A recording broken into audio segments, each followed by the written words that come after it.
Chapter 1. Transcendence in Douluo V, Xiao Wu's transformation. Boom! A surge of formidable soul power radiated outward, causing the surrounding flora to bow under the impact. Not far from the lakeside, a young boy was intently fixated on the epicenter of the soul power fluctuations. Xiao Wu has transformed. The plot begins. As the words left his lips, a spark of excitement illuminated Dawn's face. System, isn't it time for you to activate? Ever since he traversed into the realm of Douluo continent as a fledgling dragon a decade ago, aside from the novice gift pack, his system had merely declared awaiting activation and had not made another appearance. Ding! The commencement of the plot has been detected. The Divine Dragon King system has successfully activated. Finally, it's activated. As the system's voice suddenly resonated, Dawn was momentarily taken aback. Then his eyes gleamed with anticipation. System, what abilities do you possess? This system, named Divine Dragon King system, allows the host to acquire emotional points for the purpose of lottery draws, thereby obtaining various rewards. Emotional points? Upon hearing the system's explanation, Dawn raised an eyebrow. Do all emotions qualify? Indeed, all emotions are valid, but those with greater fortune can accumulate more emotional points. Moreover, isn't this essentially a troublemaking system? As the system's voice echoed, Dawn's expression gradually turned peculiar. Interacting with plot characters to gather emotional points, this system certainly did not seem like a benign contraption. Though he jested, he knew he had to engage in necessary actions. It was crucial to note that although he had transformed, he fundamentally remained a century-old soul beast. Should his identity be revealed, he could very well end up as nothing more than a yellow halo atop some rugged old man. System, open the personal panel. Ding! The panel opens. Host Dawn. Race, Azure Dragon. Strength, 521 years, equivalent to a human level 21 Soul Master. Soul skills, Transformation, Conceal, Soul, Beast Aura. Assume human form, Dragon Armor passive, reduces damage taken from soul skill attacks by 30%. Items, Dragon Lord Ring with infinite capacity. Emotional points, 100 points required for initial lottery draw. Trouble must be made. Gazing at the rather rudimentary personal panel before him, Dawn's eyes brimmed with determination. The peril posed by soul beasts in this world is self-evident. To avoid being shackled to some old man, he must act. I have succeeded. Before Dawn's thoughts could fully coalesce, a figure swiftly dashed into his embrace. Brother Dawn, I have successfully transformed. Hiss. Feeling the softness in his arms, Dawn, having just lowered his gaze, involuntarily inhaled sharply. With large, expressive eyes, a petite and delicate nose, and after a brief encounter with the unmentionable 3 points of divine light, there were the young girl's long legs, straight as chopsticks. As if sensing Dawn's scrutiny, the 10 toes of the girl's fair feet wriggled restlessly like edamame. Brother Dawn, do I look beautiful? Such a lovely sight, even with 2 lifetimes behind him, made Dawn feel something stir within his nostrils. Beautiful. Nodding, Dawn finally regained his composure. Quick, put on some clothes. Gently pushing the girl away, a pink outfit materialized in Dawn's hands. Xiao Wu, now that you have transformed, you must adapt to human life. Girls should not let other boys see their bodies casually. Brother Dawn is not just anyone. Xiao Wu pouted, her youthful innocence on full display for a moment. Despite this, she quickly picked up the clothing to try it on. This was a gift from Brother Dawn. She must wear it well. Ding! Xiao Wu felt joy. Emotional points, 99. Ding! Xiao Wu felt bashful. Emotional points, 66. Glancing in the direction Xiao Wu had departed, a smile crept onto Dawn's face. As expected of a member of the main character group, she had brought such a delightful surprise so swiftly. System, initiate the initial lottery draw. Ding! Congratulations to the host for 1 initial lottery draw. Rewards obtained. 100 gold soul coins. Nodding Academy enrollment papers too. Though I long to engage with the main character group, I must candidly say, System, you are quite the rascal. Observing the 2 enrollment certificates that had appeared in his spatial ring, Dawn silently raised a middle finger. Jest aside, to grow stronger swiftly, attending Nodding Academy is essential after all. Where else can one encounter the most fortunate beings in Douluo continent? The only regret is that since Dawn's arrival, Daming and Erming have frequently vanished mysteriously. It seems he would miss the chance to bid them farewell this time. Brother Dawn am all dressed. While Dawn's thoughts lingered, Xiao Wu, having donned her outfit, rushed back to him. She twirled in front of Dawn, her face alight with anticipation. I've transformed successfully. Can we now venture into the human world? Unlike Dawn's soul skill transformation, Xiao Wu had undergone a complete metamorphosis following her tribulation. If she wished to grow, the human realm was undoubtedly the most suitable place for her. Of course, Xiao Wu's eagerness was also influenced by Dawn over the years. The human world, of course, we must go. Feeling Xiao Wu's gaze, Dawn affectionately ruffled her hair. However, before we depart, we should leave some information for Daming and Erming. Oof. Those two fellows didn't even return to hear about my significant transformation. As soon as Dawn's words reached her ears, Xiao Wu couldn't help but let out a cold snort. It would be best if we ignore them altogether. Xiao Wu, known for her vivacious spirit, wrapped her arms around Dawn's. Brother Dawn, why don't we leave right now? This, perhaps due to her recent transformation, a faint floral fragrance enveloped Xiao Wu. Her exquisite visage, paired with her pleading gaze, left Dawn somewhat at a loss. This doesn't seem appropriate. Brother Dawn, pouting slightly, Xiao Wu's large eyes were filled with entreaty. Daming and Erming could return at any moment. Don't you want to explore the human world? With her words, Xiao Wu's tone took on a hint of allure. As far as she knew, Brother Dawn harbored a strong curiosity about the human realm. Ding! Xiao Wu felt anxious yet excited. Emotional points 20. All right. As the voice echoed in his mind, Dawn's gaze solidified with resolve. Since Xiao Wu wishes to go, I must certainly agree. Smack! A sudden softness and warmth graced his cheek, and as Dawn turned his head, he found Xiao Wu's flushed face. Brother Dawn, I knew you would be the best. Ding! Xiao Wu felt bashful and joyful. Emotional points 99. The system's prompt rang out at just the right moment, and Dawn couldn't help but sigh. Daming and Erming, it's not that I wouldn't help, but Xiao Wu has given so much. Where shall we go, Brother Dawn? Chapter 2. A slap to Tang's sand. Though she yearned for the human world, when it came time to specify a destination, Xiao Wu appeared somewhat lost. Her gaze fell upon Dawn, her eyes brimming with anticipation. After spending so much time together, Dawn had become the solution to all her problems in her heart. Sensing Xiao Wu's gaze, Dawn couldn't resist ruffling her hair before uttering 4 words. Nodding Academy. As he finished speaking, Dawn added, now that you have transformed, you must learn to fight using human soul master techniques. Entering a soul master academy will greatly benefit you. Upon hearing Dawn's words, Xiao Wu linked her arm with his. I will listen to Brother Dawn. However, looking up at Dawn, Xiao Wu couldn't help but inquire. How do we reach Nodding Academy? The Stardo Forest is fraught with peril without the aid of Daming and Erming. It will be challenging for just the two of them to leave. With this, as soon as Xiao Wu's words left her lips, Dawn's lips curled into a smile, producing 2 colorful cards from his hand. With these, we can easily arrive at our destination. As he spoke, Dawn handed one of the cards to Xiao Wu. Nodding Academy enrollment paper.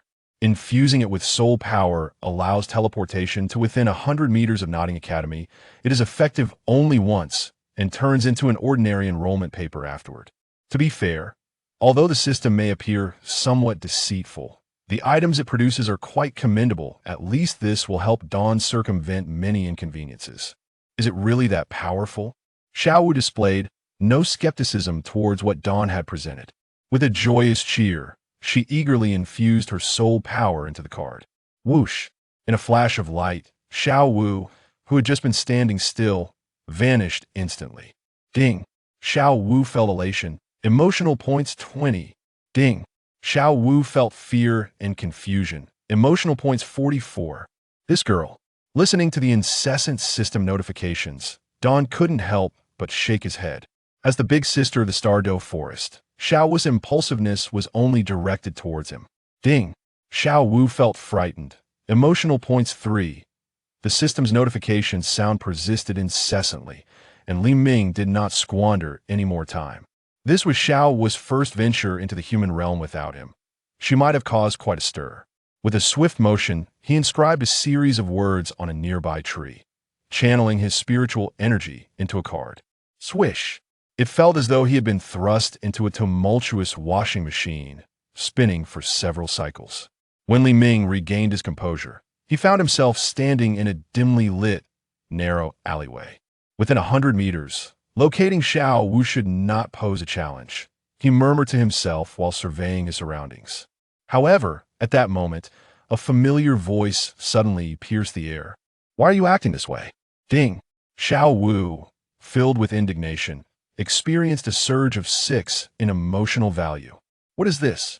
After discerning the direction, Li Ming promptly turned to face the source of the voice. That was indeed Xiao Wu's voice. Fortunately, it took little effort having just exited the alley. Li Ming's gaze locked onto the pouting Xiao Wu, who radiated discontent. Before her stood a figure. The individual appeared to be around 5 or 6 years old, sporting a head of short black hair. Despite their unremarkable appearance and attire, they exuded an air of inexplicable arrogance. "I, Tang San, am a person who distinguishes clearly between gratitude and grievance. This individual has insulted and humiliated me, and thus deserves punishment. Little girl, since you dare to obstruct me, you shall pay the price." As those words left his lips, a flicker of astonishment crossed Tang San's eyes as he beheld the sudden appearance of Xiao Wu, who had obstructed his crossbow bolt. In 2 lifetimes, he had never encountered such an exquisite beauty. If he could conquer her. At this thought, Tang San's body trembled with excitement.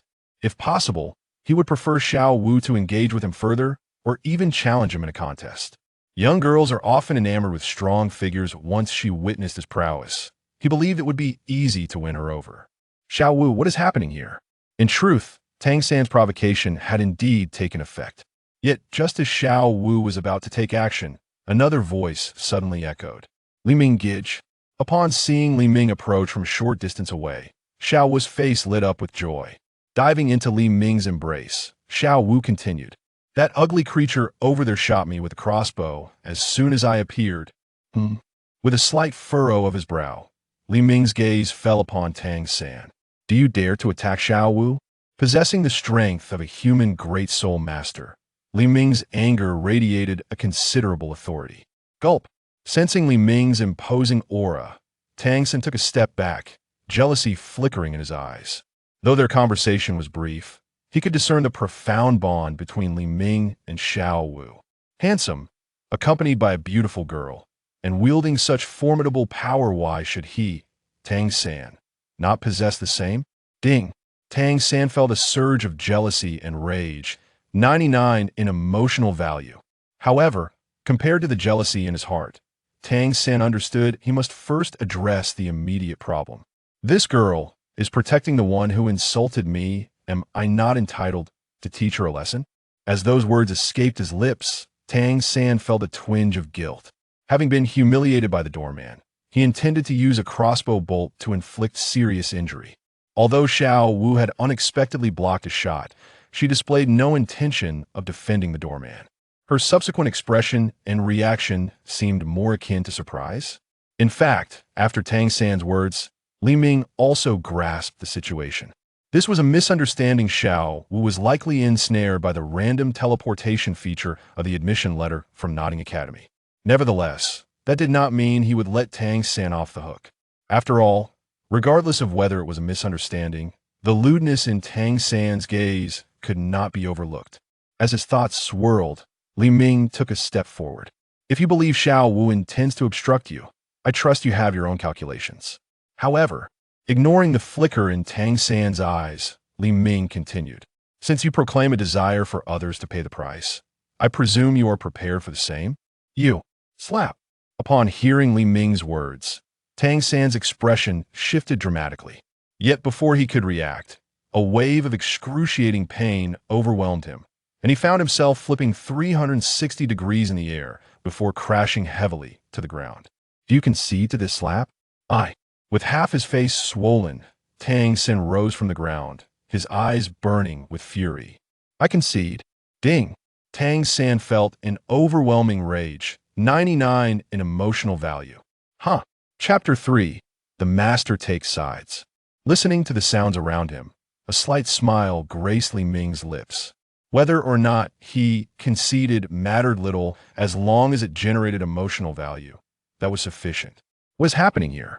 As Li Ming prepared to leave with Xiao Wu, a somewhat hoarse voice rang out. Fighting is prohibited around the academy. Were you unaware, my master?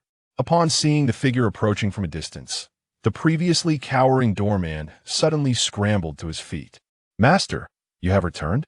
As he spoke, the doorman's face was awash with obsequiousness.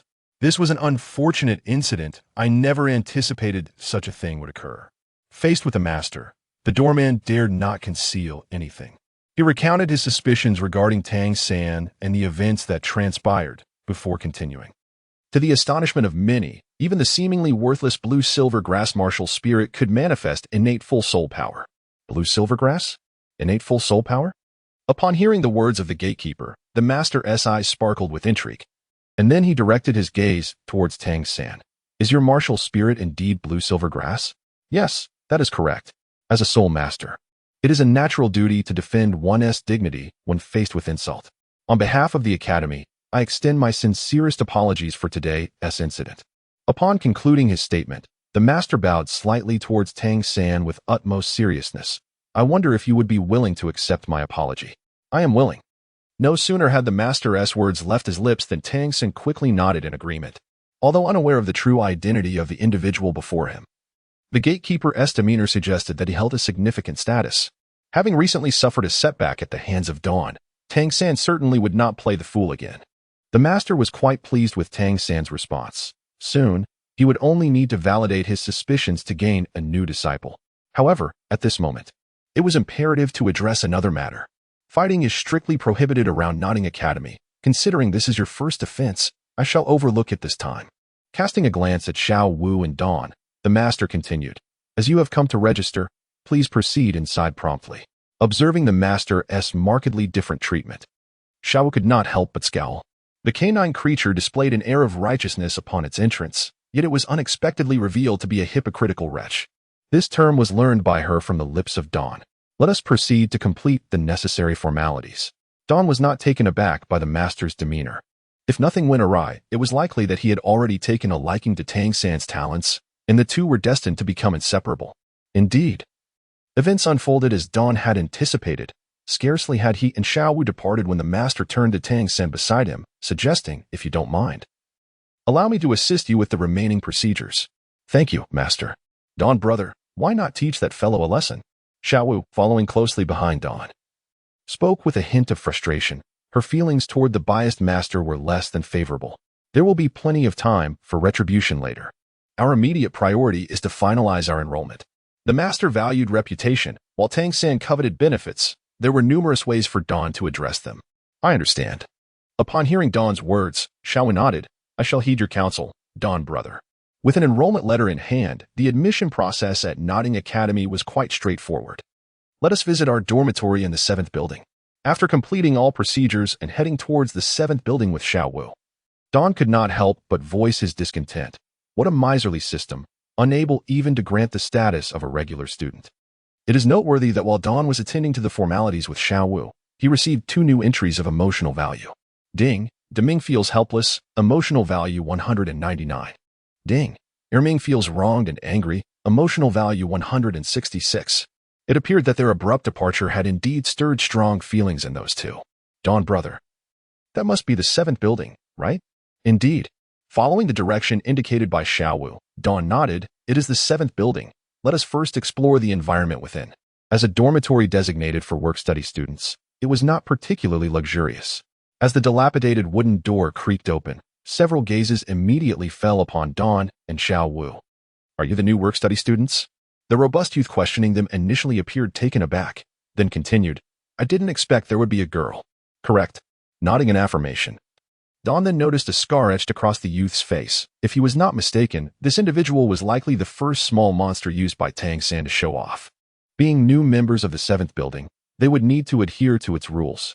Confirming Dawn and Xiao Wu's identities, Wang Sheng revealed a semblance of a smile. In our 7th building, every newcomer must first pay respects to the leader. Additionally, if you possess anything valuable, Remember to offer it to the leader for enjoyment. There were several other children in the dormitory, yet none dared to contradict Wang Sheng's words. In the Douluo continent, strength reigned supreme. Even a group of children who had just awakened their martial souls had already accepted such rules. Such a rule exists? As soon as Wang Xing's words left his mouth, curiosity sparkled in Xiao Wu's eyes. Who was the leader of the 7th building? The leader? Wang Sheng was momentarily taken aback by Xiao Wu's inquiry. However, he quickly puffed out his chest proudly. I am Wang Sheng, the leader of the 7th building. From this moment forth, you are not. Ignoring Wang Xing's bewildered expression, Xiao Wu gestured towards him. This is Dawn, brother. From today onward, you shall be your new leader. What? As soon as Xiao Wu's words were uttered, Wang Xing sprang to his feet. If he is the leader, then what am I? You're the 3rd. Xiao Wu's response was so decisive that it left Wang Xing's chubby face flushed red before he could utter a word. Only the strongest can become the leader of the 7th building. If he wishes to claim the title, he must first defeat me. With that, Wang Xing strode directly up to Dawn. Kid, do you dare to spar with me? Ding. Wang Xing feels angry. Emotional value 0. 6. As the sound resonated, Dawn couldn't help but twitch his lips, although he was not a significant figure. The emotional value awarded was indeed rather stingy. Nonetheless, Wang Xing exhibited a degree of grace, approaching Dawn despite being provoked by Xiao Wu. Are you afraid? Noticing Dawn's prolonged silence, Wang Xing's expression shifted back to one of arrogance. If you're scared, now's the time to call me leader and concede. Chapter 4. The leader of the 7th building, the grim-faced rascally man. Faced with Wang Xing's provocation, Dawn felt a wave of indifference wash over him. A mere individual yielding only 0. 6 emotional value hardly warranted his engagement. Can someone step back? Just as Dawn was caught in a dilemma, a petite voice echoed from behind Wang Xing. Is it you? Due to Wang Xing's towering physique, coupled with Tang San's current stature as a small child, he had just witnessed the confrontation between Dawn and Wang Xing. This pretentious individual has somehow found his way here. How intriguing that you are acquainted. Even if there are 3 of you, I must clarify that we do not recognize this grotesque figure. Do not associate us with him. Xiao Wu peeked out from behind Li Ming, casting a disdainful glance at Tang San. She harbored not a shred of fondness for this unsightly character. The gaze of this man made Xiao Wu feel quite uncomfortable. Ding! Tang San felt humiliated. Emotional value 60. Ding! Tang San harbored murderous intent towards you. Emotional value 100. At the moment the system prompt sounded, Li Ming was clearly taken aback. So, these emotions could be attributed to him, could they? The more, the merrier. Originally intending to ignore Wang Xing, Li Ming now had a new plan. Wang Xing, was it? This individual before him is Tang San. It was evident that he wished to contest the position of the 3rd in the dormitory with you. What do you say? Shall we give him a good beating? Li Ming glanced at Tang San's ashen complexion, a charming smile gracing his lips. A handsome man shall never be crass. Ding! Wang Sheng appeared somewhat bewildered. Emotional value 0. 1. Ding! Tang San was furious. Emotional value 74. Indeed, soon after, the system prompt followed suit. Originally, Tang San coveted Xiao Wu. Li Ming had intended to deal with him come the night of the full moon. However, it seemed that this was no enemy at all, but rather a mobile emotional ATM. Very well, I shall show you newcomers who truly holds power in the 7th dormitory. Wang Xing, somewhat dim-witted, was easily ensnared by Li Ming's words. His attention was swiftly diverted to Tang San. I am Wang Sheng. My martial soul is the battle tiger. A future battle soul master, currently the 3rd here. State your name, boy. Wang Sheng instinctively recited his prepared lines. Tang San, martial soul blue silvergrass. Although Tang San was mindful of Li Ming by his side, he still stated his name and martial soul. He sought to defeat Wang Xing honorably, aiming to reshape his image in the eyes of that enchanting beauty. Blue silvergrass. Ha ha ha. Such a worthless martial soul can still cultivate? Wang Sheng exaggeratedly expressed disdain. The surrounding individuals joined in mockery. Such is human nature. When faced with someone weaker, one often feels compelled to trample upon them. Not to mention, they were merely work-study students. At Notting Academy, they belonged to the lower echelons. Do not think that just because you are a 3rd-rate, you can contest for the position of 3rd. Wang Xing chided, directing his hand towards Tang San to seize him.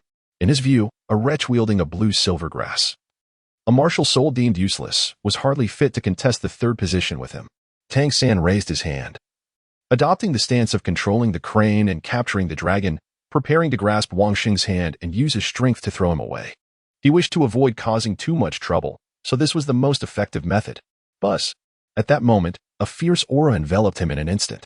The terrifying sense of oppression caused Tang San's movements to falter. Bang! Before Tang San could react, Wang Sheng's fist had already struck his face. Wang Sheng did not hold back, sending Tang San sprawling, his face blooming in bruises. Though he had not utilized soul power, his strength, ranking among the top 5 students, was sufficient to leave Tang San in dire straits. If not for Tang San's own physical training, that blow might have rendered him unconscious. Ding! Detecting Tang San's anger. Emotional value 99. Rising swiftly from the ground, Tang San immediately fixed his gaze upon Li Ming. That terrifying aura had undoubtedly been conjured by the person before him. Very well, do not contend with me for the position of third any longer. At that moment, Wang Xing approached Tang San, extending his hand. His intention was never to harm Tang San, but rather to unite the work-study students to stand against others. Thus, after defeating Tang San, Wang Xing instinctively prepared to pacify him. Just as Wang Xing reached out, a gray shadow lunged forth. In that instant, a hand appeared before Wang Xing, firmly grasping a concealed dart. Was this preparation for murder? Li Ming looked on with interest at the scene unfolding before him. Although the original text did not place Wang Sheng in a difficult position, this was under the condition that he had established absolute dominance. Now, however, this individual, filled with indignation, seeks to deliver a lethal blow to Wang Xing. Despite being a mere inconsequential character, Li Ming would not permit such an affront to occur before him. Hidden weapons? Only a scoundrel like Tang San would revere them as divine techniques. Are you not yet 6 years old? Just moments ago, I held back my strength. Yet you harbor such malice. Cold sweat trickled down Wang Xing's forehead. Although Li Ming had seized the concealed arrow, the sharp aura was already palpable to Wang Xing. Had Li Ming refrained from intervening, he would undoubtedly have met his demise here. Ding! Wang Xing felt a surge of heartfelt gratitude. Emotional value 1. It must be noted that little Karami is indeed little Karami. Despite such emotional upheaval, the emotional value is merely 1. Wang Xing, do you still wish to fight me? Li Ming directly disregarded the furious Tang San and turned his gaze towards Wang Xing. Having an efficient lackey at Nodding Academy is rather commendable. No, no, no. I shall be the third from now on, Boss Li Ming. Ding.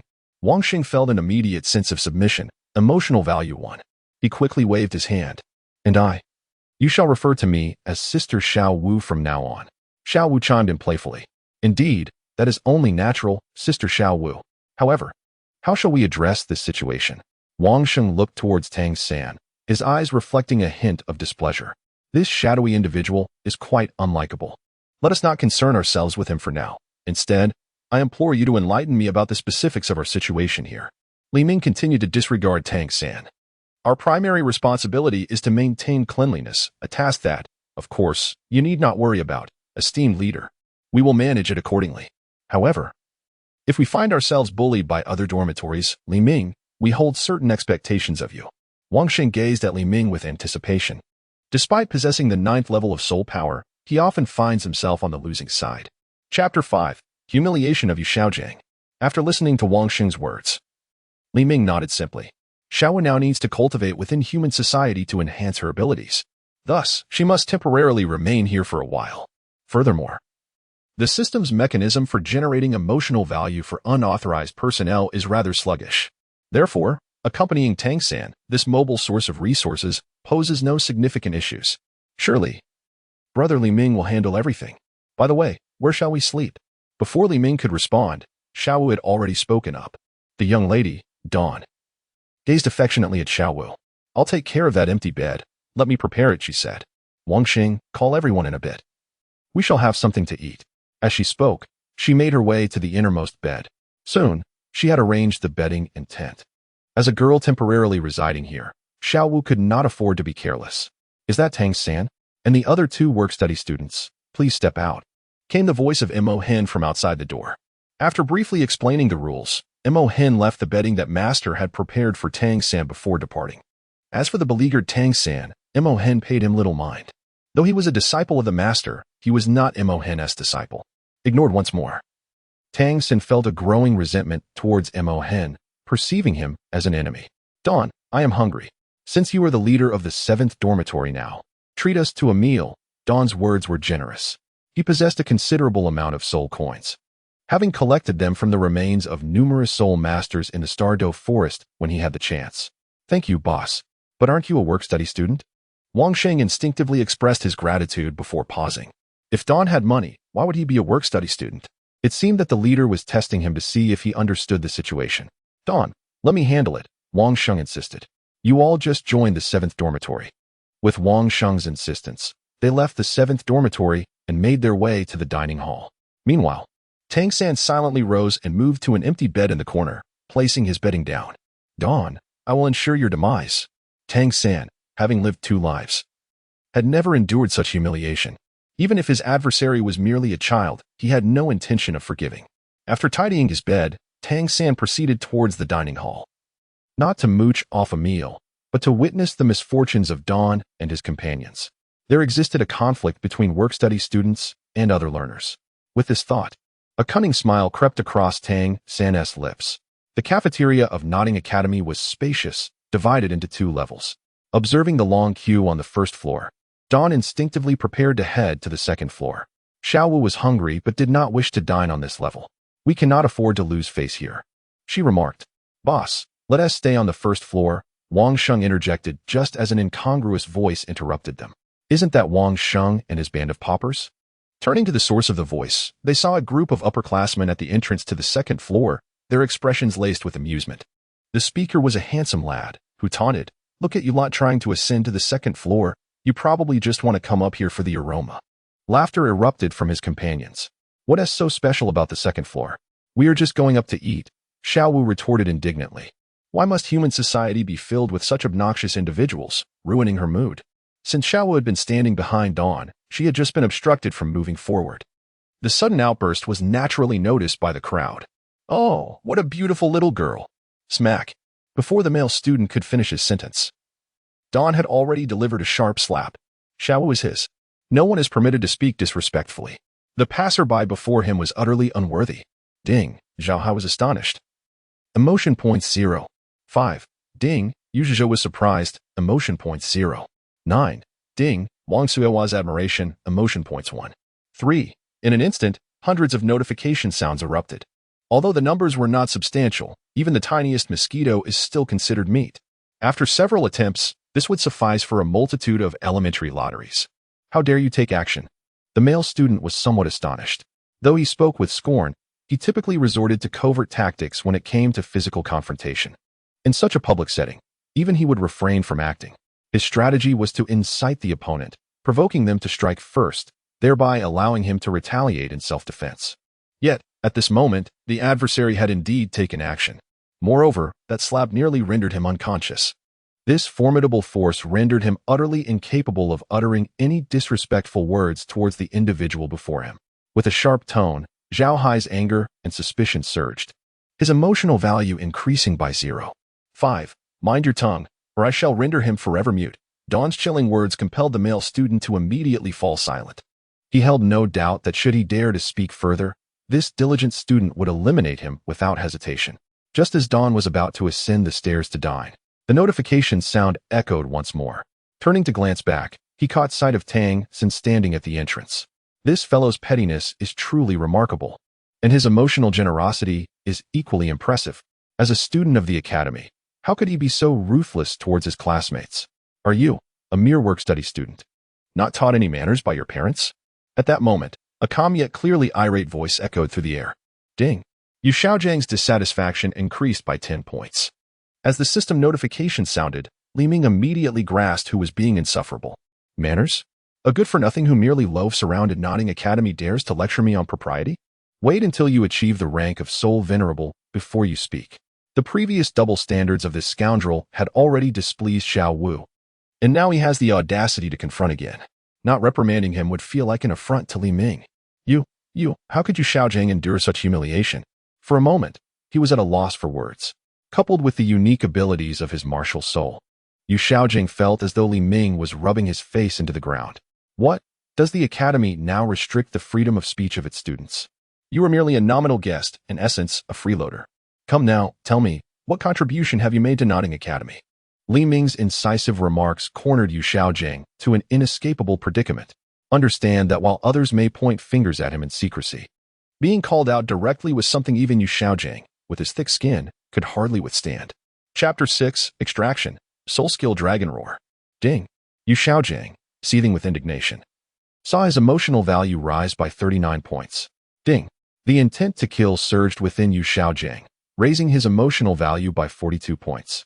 As the notifications continued to ping, Li Ming felt an overwhelming urge to slap that broad face immediately. However, Xiao Wu still needed an environment to acclimate to the human world. So Li Ming suppressed that impulse. He certainly did not wish to be expelled from Notting Academy on the very day he enrolled. Teacher, at this moment, Tang Sen approached Yu Xiaojiang and tugged at his sleeve. Xiao San, let us go upstairs. Yu Xiaojiang, unwilling to endure the pointed stairs any longer, pulled Tang San up to the second floor. Li Ming waved dismissively and followed a group of people upstairs. After dinner, it was no surprise that Tang San was taken away by Yu Xiaojiang, while Li Ming and the others returned to Dormitory 7. Boss, the guy you just thrashed is Xiao Lao's little brother. He wouldn't let this slide easily. Wang Xing expressed some concern, although Li Ming relished the moment. He reassured, it's fine, brother Li Ming will take care of it. Dinner's over. Aren't you going to digest it? Xiao Wu smiled mischievously at everyone. Digest? Everyone, including Wang Sheng, looked confused. Soon, they would understand what digest entailed. Merely half an hour later, everyone except Wang Sheng had already collapsed. Even Wang Xing felt his legs weaken, stars dancing before his eyes. Who could withstand being tossed around a dozen times? Brother Li Ming, they're all out. Shall we take over? Xiao Wu looked at Li Ming, her voice sweet and coaxing. All right, Li Ming nodded, taking a stance. In an instant, Xiao Wu employed her soft techniques, her long braid wrapping around Li Ming while her legs were draped over him. With his formidable physique, Li Ming easily lifted Xiao Wu and alleviated the pressure on her legs before setting her down. Let us save this kind of sparring for when there's no one around, Li Ming whispered in Xiao Wu's ear before releasing her. Ding! Xiao Wu felt a rush of shyness, her emotional value increasing by 21 points. Xiao Wu nodded gently before returning to her bed. As a 10,000-year soul beast in human form, she naturally understood Li Ming's intentions. Additionally, another reason Li Ming refrained from earnest sparring was that Tang San had returned. He was not prepared to showcase his strength in front of Tang San. Ignoring Tang San, he directly dove into his bed. Indeed, Xiao Wu was inside. Ding! Tang San felt envy and jealousy, his emotional value rising by 32 points. The next moment, the system notification chimed again. Although it irked him that someone was coveting his Xiao Wu, the emotional value was undeniably accumulating. Tang San, you better ensure you consistently provide substantial emotional value, or else. The system. A fierce expression crossed Li Ming's face as he summoned his panel. Host, Li Ming, species, Azure Dragon, strength, 521 years. Equivalent to a human level 21 soul master, soul skills, transformation, concealment of soul beast aura, human form, passive dragon armor, which reduces damage from soul skill attacks by 30. Items, Dragon Sovereign Ring, Infinite Capacity Space Ring, Emotional Value, 1028. Observing the emotional value, a satisfied smile spread across Li Ming's face. System, initiate a 10-fold beginner extraction. Without a moment's hesitation, Li Ming opted for a 10-fold draw. He was not prepared to attempt an intermediate extraction just yet. The potential embarrassment of receiving nothing was too great. Ding! The beginner 10-fold extraction begins. Ding! Congratulations to the host, successfully extracted 10 years of cultivation. Ding! Congratulations to the host, successfully extracted 10 years of cultivation. Ding!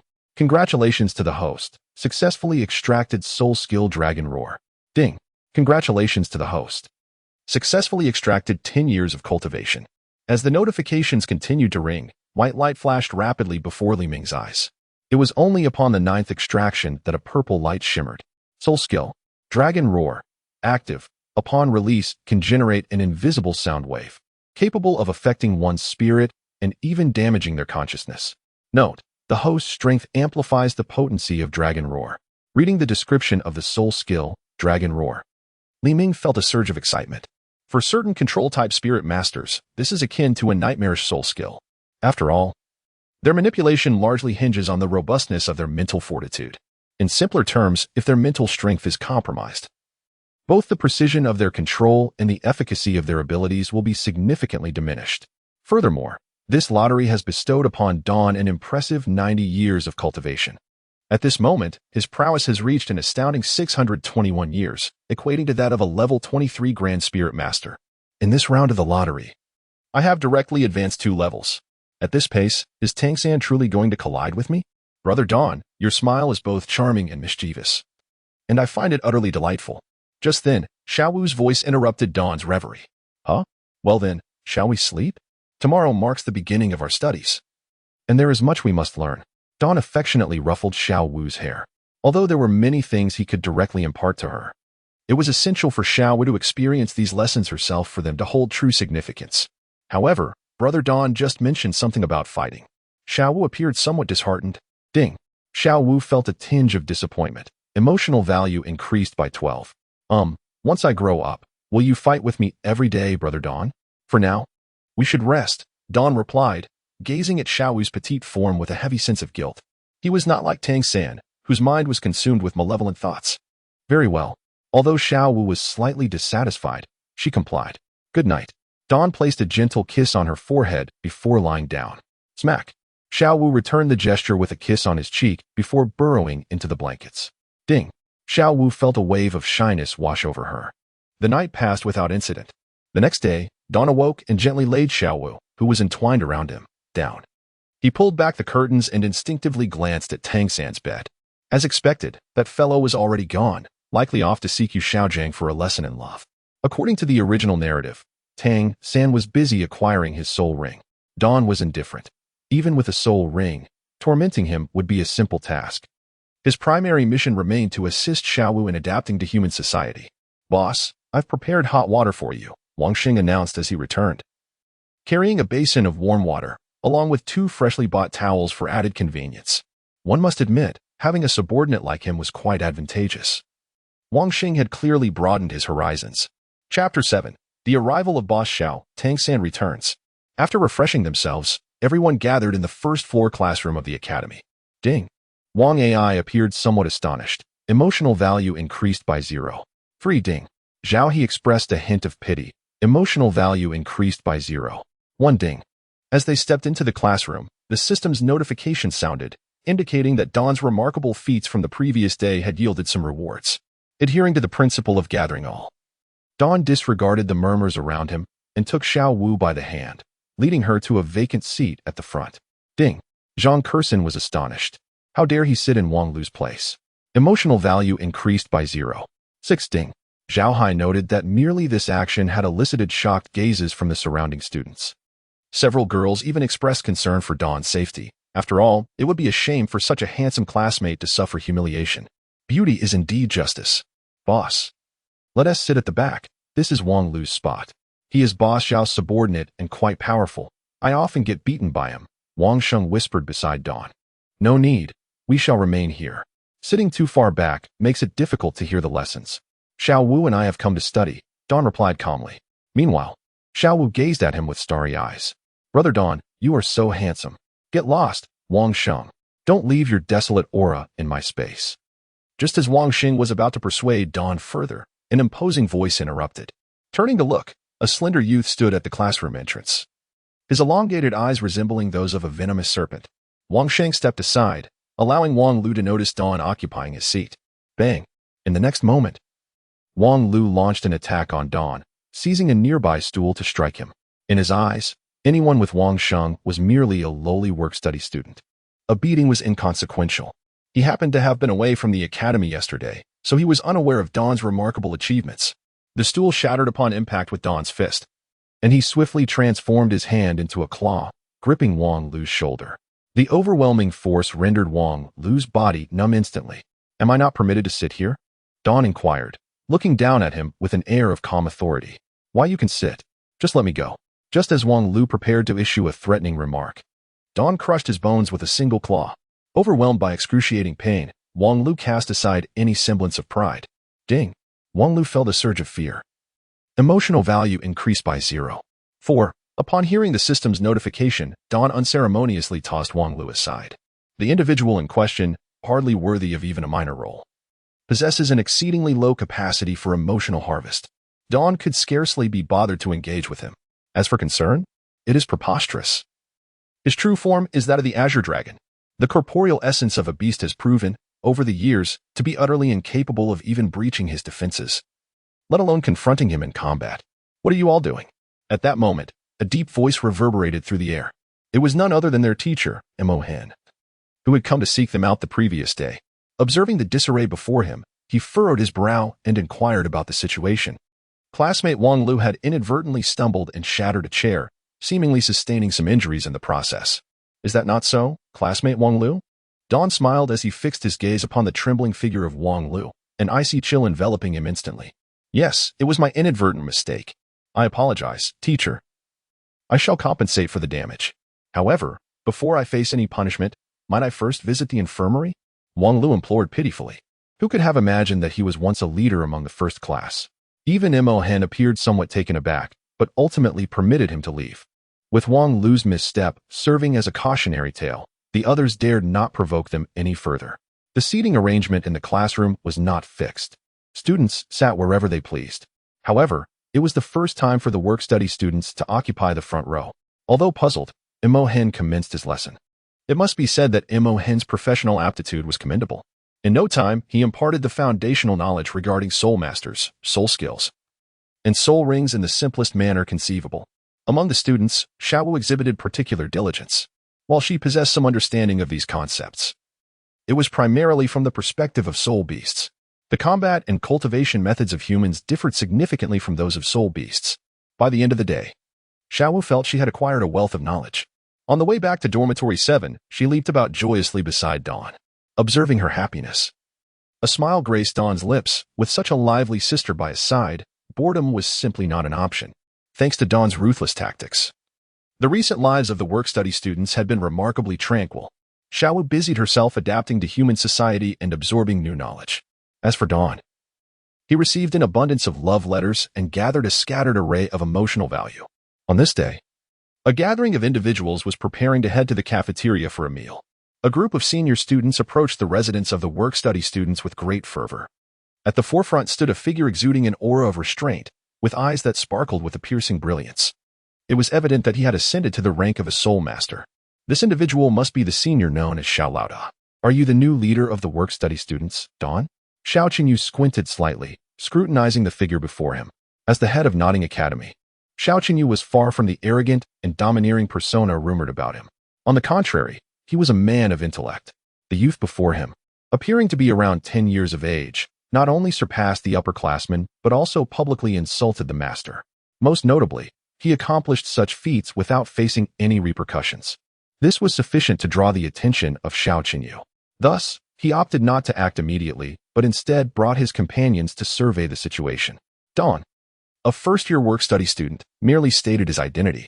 It was at this moment that a timid figure appeared outside the work-study student's residence. It was Tang San, who had just escorted Yu Xiaojiang back to his room to rest and had earned his first soul ring. Observing the scene before him, Tang San, whose strength had significantly increased, felt it was time to showcase his abilities. Previously, he had been looked down upon by Xiao Wu and insulted by Dawn, all due to his inadequate power. Now, with senior students seeking trouble, if he could step in and handle these individuals, it would surely win him admiration, especially with the trope of a damsel in distress. In that scenario, he could subsequently vanquish Dawn and claim the charming Xiao Wu for himself. The mere thought of such a scenario set Tang San's blood boiling with excitement. Chapter 8. Challenge. The Dragon's Roar Unleashed. With these thoughts in mind, Tang San strode purposefully toward the crowd, soon arriving behind Dawn. Dawn, are these individuals here to cause trouble? Tang San suddenly inquired.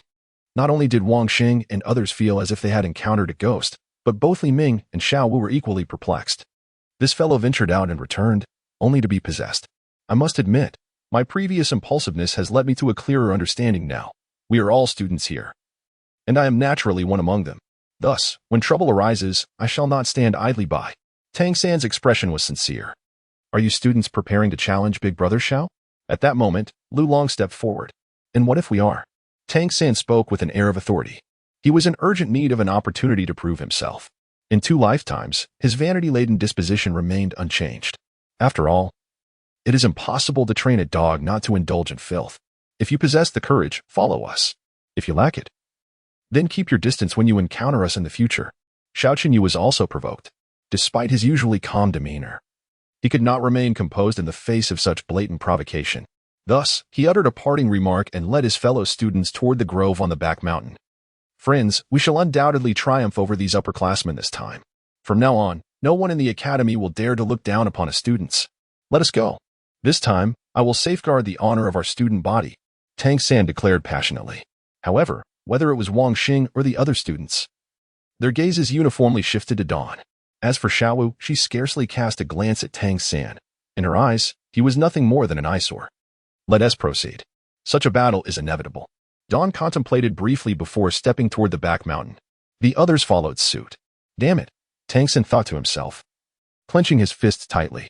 Despite lowering himself to such an extent, these individuals still chose to disregard him. It's all because of that Dawn fellow. He truly possesses a knack for courting disaster. Ding, Tang San's anger and jealousy surged, emotional value 42. Ding, Tang San's intent to kill intensified, emotional value 28. A series of notifications chimed. A smile involuntarily graced Dawn's lips. Indeed, it is still you, Tang San. The efficiency of providing emotional value is truly remarkable. In the rear mountain, amidst the small grove, they actually dared to come. Xiao Qinyu gazed at the group of interns, a hint of astonishment crossing his features. Ding. With the system's notification echoing, Dawn also turned her attention towards Xiao Qinyu. This fellow possesses remarkable potential. He dares to present a single-digit emotional value, truly deserving the title of the little boss from Nodding Academy. Let me make it clear, if we engage in a contest, there must be stakes involved. Should you lose, all work-study students shall henceforth be my servants. If we were to lose, we would cease to trouble you. Xiao Qinyu spoke somberly. What nonsense are you thinking? Xiao Wu suddenly appeared, gazing at Xiao Qinyu with an expression of incredulity. Xiao Wu, as a girl, refrained from imitating such words, Dawn remarked, exasperated. This girl has certainly picked up quite a lot from her time here. Oh. Xiao Wu stuck out her tongue and retreated behind Dawn. How about this? If you lose, you shall become Wang Xing's underlings. Should you prevail, we shall comply with your demands. Dawn contemplated before speaking slowly. Wang Xing, does he truly believe he can command us? Wang Sheng, do you dare to face me in battle? Lu Long leaped forward. Wang Sheng is merely a defeated subordinate of his. Very well, I accept your challenge. However, the battle shall be conducted as a tournament, with each side selecting 10 participants. The victor shall have the opportunity to continue challenging. The side that loses all 10 members shall be deemed defeated. Xiao Qinyu added. Despite the presence of a few formidable opponents on their side, they would undoubtedly be at a disadvantage under such combat conditions. After all, our side comprises upperclassmen. We shall initially deploy a few to gauge the strength of the opposition, followed by mid-battle attrition. Ultimately, the trio of myself, Lu Long, and Ling Feng shall conclude the fight, ensuring our invincibility. Allow me to take the lead. Tang San, who had remained silent at the back, recognized that it was now his moment to shine. If he could achieve a 1 versus 10 victory, would that not mesmerize these work-study students and that adorable little girl? Thus, he boldly stepped forward. You are also a work-study student? Observing Tang San's neat attire and the exquisite belt at his waist, Xiao Qinyu appeared somewhat perplexed. Naturally, I am Tang San, a work-study student with the Martial Soul Blue Silvergrass, an 11th level control system soul master. Tang San confidently declared his name and martial soul. This was conveyed to Yu Xiaojiang, signifying that such a method embodies respect for one's adversaries, while simultaneously serving as a means of self-aggrandizement. However, what awaited him was the blue silvergrass. Excuse me, did I hear correctly? Can blue silvergrass also cultivate into a soul master? Goodness. Is this fellow cheating? Yet, this cheat seems rather ineffective. From the ranks of the senior students, mocking voices arose one after another. Even among the work-study students, a few murmured quietly among themselves. At this moment, Tang San felt no anger. Rather, he was filled with disdain. These worthless beings, how could they comprehend his uniqueness? Su Hao, you shall proceed. Although the opponent is already a soul master, the blue silvergrass, being merely a weed-like martial spirit, remains utterly useless, even in the hands of a soul master. Xiao Qinyu spoke disdainfully. Su Hao, a 6th grade student wielding the martial spirit of a serpent whip, possesses a soul power of level 10. He stepped forward, having laughed the loudest moments ago. Even standing before Tang San, his eyes were filled with contempt. The battle commenced. Xiao Qinyu called out. In an instant, Su Hao produced a long whip. Though he had yet to master the fusion of his martial spirit with his weapon, he had practiced this whip since childhood. With a slight tremor in his hand, the whip lashed out like a venomous serpent towards Tang San. Merely a trivial trick. Blue silvergrass bind. In the next moment, Tang San unleashed his renowned technique, blue-silver grass bind. It is worth noting that even formidable individuals like Yang Jian and Fang Yuan could not withstand such a divine skill. Countless strands of blue-silver grass surged forth like forging mandrakes, swiftly assaulting Su Hao. Dragon's Roar. At that moment, not far away, Dawn released his soul skill, Dragon's Roar. An invisible wave surged directly toward Tang San. The blue-silver grass, initially aimed at Su Hao, suddenly began to thrash about chaotically in the air. Two strands of blue-silver grass even ensnared Tang San himself. Such actions left the onlookers utterly astonished. Chapter 9. Tang San and the blue-silver grass encounter. Originally, Tang San intended to achieve a swift victory. In the first battle, he was prepared to secure his win through overwhelming force. Thus, he immediately utilized his martial soul skills. The moment the yellow soul ring illuminated, it indeed startled Su Hao. However, the subsequent actions rendered Su Hao utterly perplexed. "Hey, are you here to fight, or to stage a farce?" he exclaimed. "Let me make it clear, even if you strangle yourself, it's a result of your martial soul spiraling out of control, and it has nothing to do with me." Su Hao gazed at Tang San, entangled by his own soul skill, with a sense of foreboding. In his perspective, this student was truly unscrupulous, compelling a martial soul of blue-silver grass to engage in combat, and right from the start, attempting to bring about his own demise. This method of combat was indeed unfamiliar to him. At this moment, Tang San's mind was a complete muddle. Just moments ago, as he unleashed the blue-silver grass to ensnare, it felt as though his brain had been struck by a colossal hammer, causing his soul skill to spiral out of control. Now, having only just regained his composure, he was met with Su Hao's taunts, which nearly sent the blue-silver grass into chaos once more. Consequently, he promptly retracted his martial spirit. This has alleviated somewhat. Otherwise, it would indeed be, as Su Hao stated, a matter of suffocating oneself. It appears that the integration of my Xiantian skill and martial soul abilities is still insufficient. Nevertheless, even without employing soul techniques, it remains within my capability to subdue the capricious Su Hao through sheer soul power, strength, and technique. As for recognizing that this was initiated by the Dawn, I am yet unable to achieve that. The Dragon's Roar manifests through two distinct forms of assault. One is a mental onslaught, instantly impacting the opponent and primarily targeting the soul. The other is a physical attack, where the resounding roar inflicts irreversible effects on the opponent's auditory senses.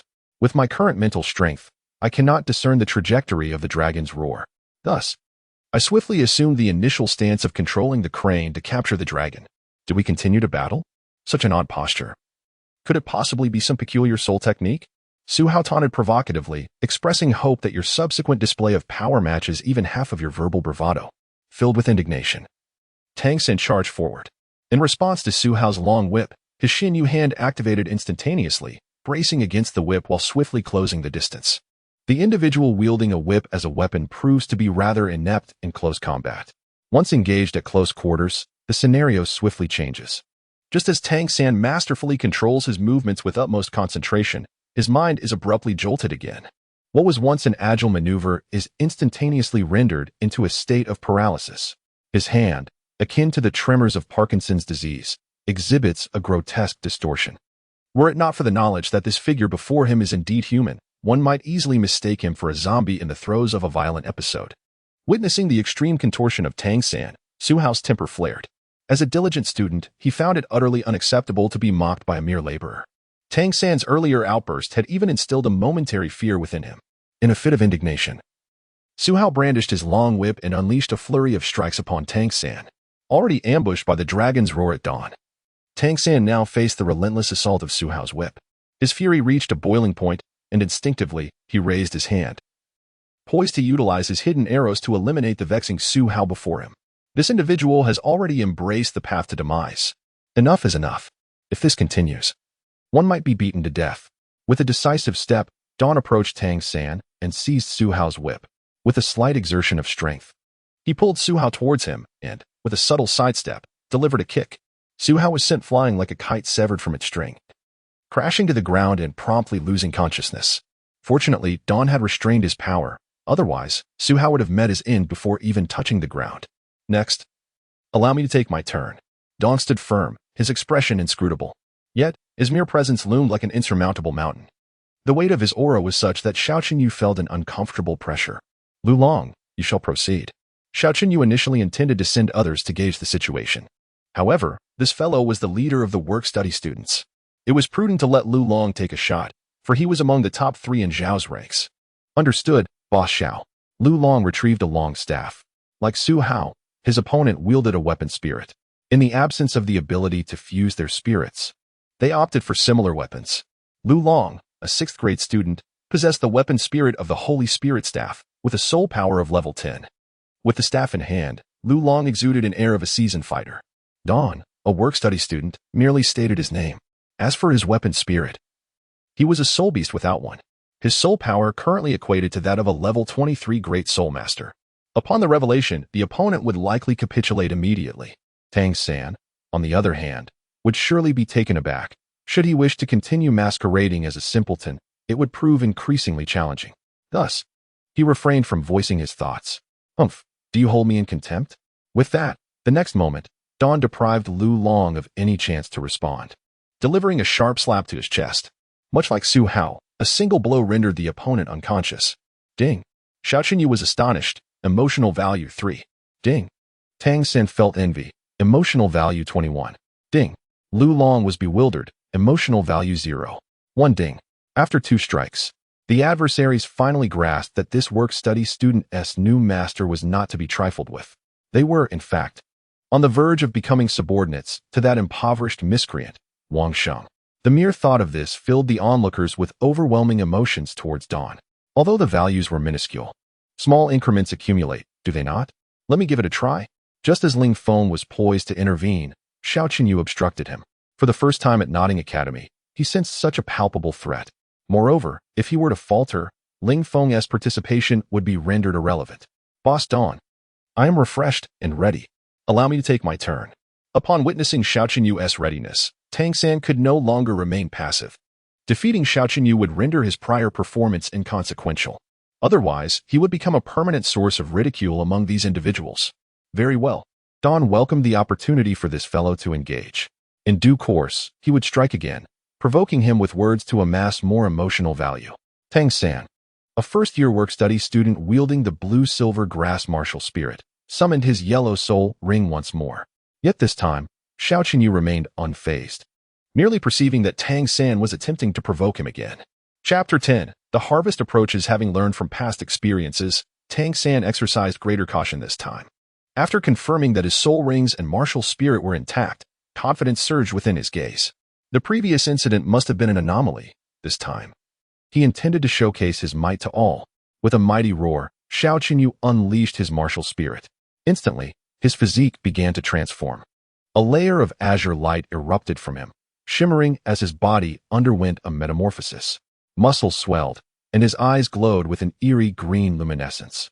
His hands morphed into sharp claws, the nails elongating. A circle of white soul rings ascended from his feet, completing the martial spirit manifestation in an instant. As a beast martial spirit, he embodied the fierce and formidable wolf. Once Xiao Qinyu activated his martial spirit, his aura and strength surged dramatically. The ground beneath him shattered as he launched an unrelenting assault. First soul skill, blue-silver grass, bind. After steadying his breath, Tang San once again unleashed the blue-silver grass bind. This time, the chaotic scenes of the past did not materialize. A multitude of blue-silver grass transformed into tendrils, entwining around Xiao Qinyu's form. Despite some being torn apart by Xiao Qinyu's razor-sharp claws, a portion remained, effectively restraining his body.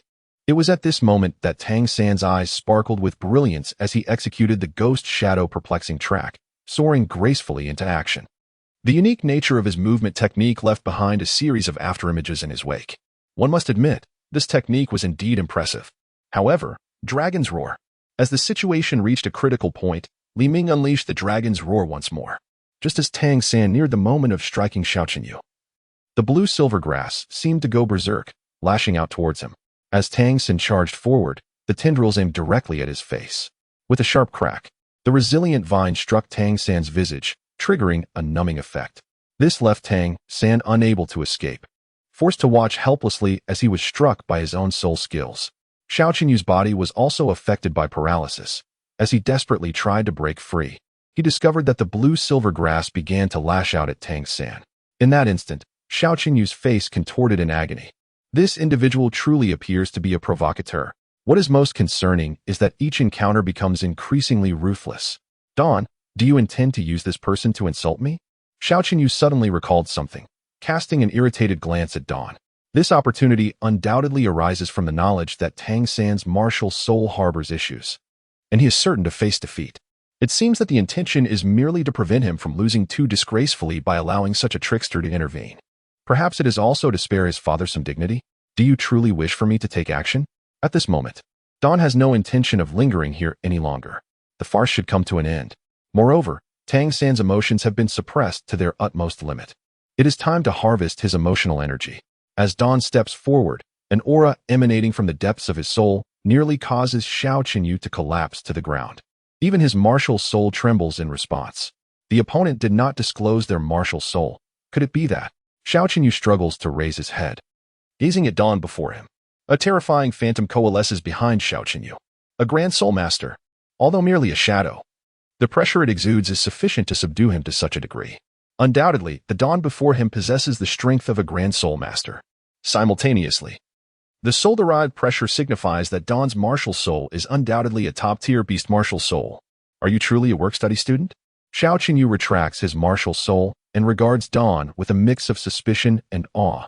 His father, while the Lord of Nodding City, holds little sway beyond its borders. The formidable families with top-tier martial souls, even the Empire, must show them deference. The Spirit Hall would not recklessly provoke such beings. Indeed, my current identity is that of a work-study student. Now, surrender and depart. I hope you refrain from disturbing me while I remain here. Dawn extends his hand. The previously overwhelming pressure dissipates like a gentle spring breeze. The warm smile on Dawn's face compels Xiao Qinyu to lower his gaze involuntarily. He recognizes that the individual before him is certainly of extraordinary significance. As for his presence in Nodding City, there must be a reason behind it. However, such poise is something Xiao Qinyu lacks. Ding. Xiao Qinyu is subdued by your regal aura, emotional energy 5. Ding. Lu Long is affected by your regal aura. Ding. Tang San is pushed to the brink of fury, emotional energy 100. As the system prompts resonate, Dawn's smile evidently becomes more heartfelt. Thank you for the emotional energy, my friend. Dawn briefly expresses his gratitude before departing. A few days ago, Xiao Wu achieved a breakthrough to level 11 and, this morning, directly ascended to level 12. One cannot deny that Xiao Wu's cultivation speed is indeed remarkable. Now that she has become a soul master, it is time to engage with the Spirit Hall. As a soul beast, Dawn harbors a rather unfavorable impression of the Spirit Hall. However, as a transmigrator, he is undeniably intrigued by Bibi Dong and Qian Renxue from the Spirit Hall. They are top-tier martial souls and adversaries of Tang San, as well as central figures in the storyline. These elements intertwined, and from the very outset, Dawn had already devised its own plans. Ding.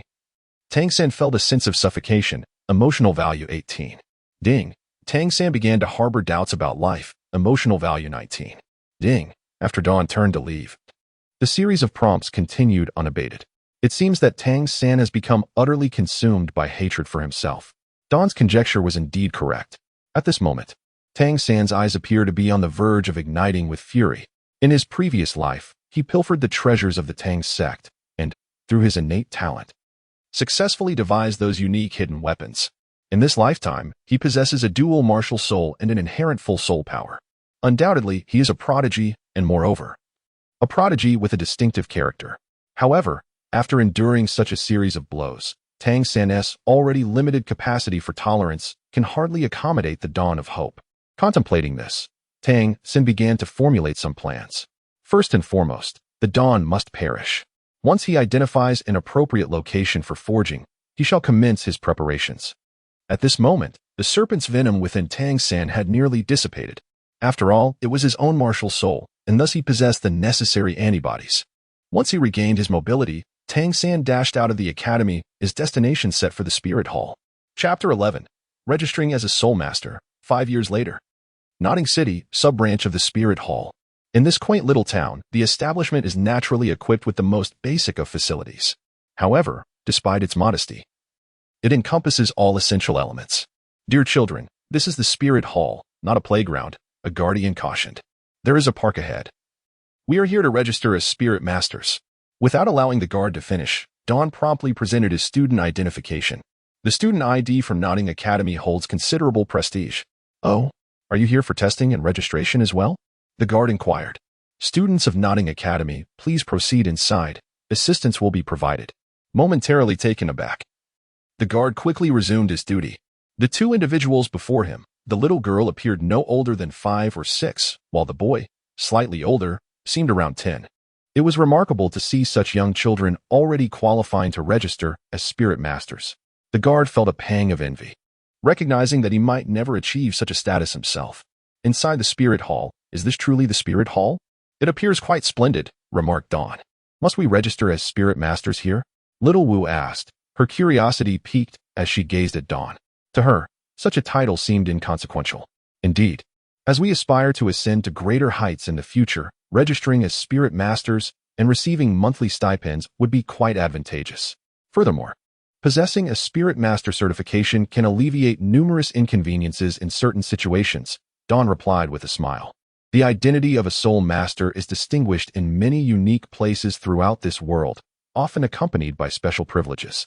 There are even dedicated venues specifically designed for soul masters. Registering as one now poses no complications. Greetings, Master Mathuno. We are here to assess our soul power and register as soul masters, Dawn politely stated. He held a favorable impression of individuals at the NPC level, and Master Mathuno, at the age of 81, was still diligently serving on the front lines. This alone was sufficient to earn Dawn's admiration. Please, do not refer to me as Master. Simply call me Mathuno, the Soul Master. Is this young lady accompanying you to register as well? Mathuno inquired, casting a curious glance at Xiao Wu. Although Dawn appeared somewhat older, it was not uncommon for prodigies to become soul masters at a young age. Yet, Xiao Wu seemed quite young. Indeed, Xiao Wu is already a soul master, Dawn replied, nodding with pride. Indeed, she is his sister. The youth of today is truly remarkable. Come, allow me to guide you to the advancement testing chamber. After expressing his astonishment, Matthew led the two individuals onward. Xiao Wu, age 6, is a level 13 soul master with the martial spirit of a soft-boned rabbit. Dawn, at the age of 9, is a level 23 soul master with the martial spirit of a green serpent. The moment Xiao Wu's yellow light flickered to life, Matthew was rendered speechless with shock. However, upon witnessing Dawn's dual yellow and black soul rings, coupled with his impressive level, he exclaimed in sudden realization. As for the reason behind Dawn's soul rings, it is undoubtedly due to his unique ability, transformation. This skill not only bestowed upon Dawn a human form, concealing the essence of his soul beast, but also granted him a remarkable capacity for simulation. With the enhancement of his powers, Dawn was able to correspondingly simulate soul rings, thereby acquiring his own martial spirit badge. Xiao Wu's badge depicts a rabbit, while Dawn's features a long serpent. Xiao Wu, with this badge, we can claim our monthly stipends, essentially currency in human society. You should be familiar with its use for purchasing goods. As Dawn elucidated this to Xiao Wu, they exited the spirit hall. An ugly man? You wish to register as a soul master too? Just as they stepped out of the spirit hall, they encountered Tang San standing at the entrance. Xiao Wu voiced her disdain, eliciting a twitch of the lips from the two guards nearby. The adorable little sister, how is it that she speaks of soul masters? Initially, I intended to voice my thoughts, but upon noticing the badge in Xiao Wu's hand, both of us instinctively averted our gaze. I am Tang San, and this is my classmate Xiao Wu. Never mind, let us not engage with him. Let us first indulge in some food and take a stroll. Before Tang San could finish his sentence, Li Ming had already taken Xiao Wu away. As I watched the two retreating figures, my fists clenched tightly, the murderous intent in my gaze intensifying. Suppressing this fury, I stepped into the Hall of Spirits. During the subsequent hours, Xiao Wu diligently absorbed the knowledge imparted by her teacher, focusing on soul power, soul rings, soul skills, and combat techniques.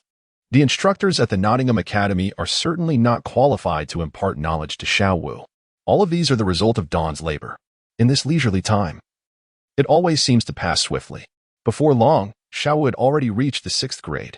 Moreover, as the younger sister of the esteemed leader of Nottingham Academy, she naturally became known affectionately as Sister Xiao Wu to everyone.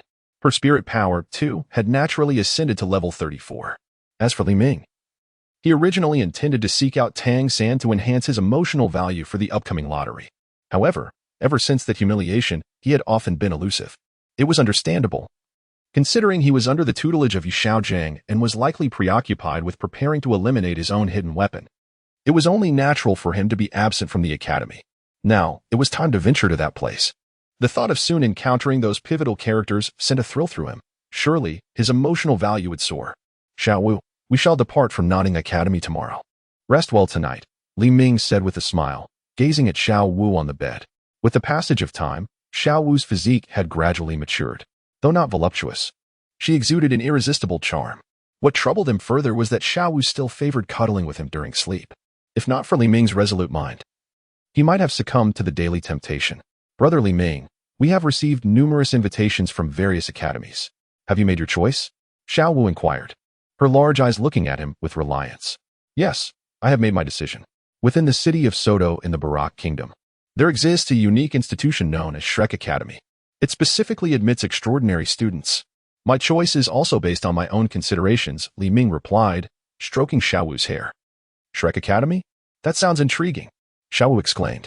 Half an hour later, with Li Ming's comforting presence, Xiao Wu finally drifted into slumber, gently covering her with a blanket. Li Ming settled onto the edge of the bed. System panel. With a thought, he summoned his system interface. Chapter 12. Intermediate 10 consecutive draws. Arrival at Sodo City. As Li Ming issued a command, a pale blue panel immediately appeared before him. Host, Li Ming Race, Azure Dragon Strength, equivalent to a 23rd level Great Soul Master in human years, 689 years. Soul skills, transformation and concealment of Soul Beast aura. Capable of assuming human form and simulating skills. Dragon Armor, passive, reduces damage taken from soul skill attacks by 30. Dragon Roar, physical attack, can destroy objects. Items, Dragon Sovereign Ring, infinite capacity space ring. Emotional value, 10, 288. Gazing at the information displayed on his personal panel, Li Ming couldn't help but feel a sense of resignation. The absence of individuals to convey emotional value along the main storyline is lamentably sluggish. The accumulation of these tens of thousands of emotional points has been a sporadic endeavor over the past 5 years. In fact, a significant portion of these points was contributed by Xiao Wu, De Ming, and Er Ming. Previously, due to his confinement within the academy, Li Ming had refrained from engaging in any lottery draws. Naturally, this was also motivated by his desire to partake in a series of intermediate 10 draws. Now, as he prepares to depart from the city of Nodding, Li Ming has opted to clear these emotional points at this opportune moment. System, initiate intermediate 10 draws. With a sweeping gesture, Li Ming observed as his emotional points plummeted from tens of thousands to a mere 288. Ding. Congratulations, host. You have successfully drawn a century of cultivation. Ding. Congratulations, host. You have successfully drawn a century of cultivation. As the system's notifications echoed, waves of cultivation rapidly fused into Li Ming's being. The immense cultivation almost caused Dawn to falter in his transformation, nearly reverting to his original form. Realizing this, he promptly steadied his mind and embraced the influx of energy. Meanwhile, the sounds of extraction continued unabated. Congratulations, host, for successfully extracting the divine treasure, the 10 treasure glazed heart. Congratulations, host, for successfully extracting the soul technique, Dragon's Fury. Congratulations, host, for successfully extracting the exclusive soul weapon, Dragon's Blade. Congratulations, host, for successfully extracting a century of cultivation. Soon, the notifications from the 10 consecutive draws came to an end. However, Dawn did not awaken immediately. Instead, he continued to absorb the surging cultivation energy.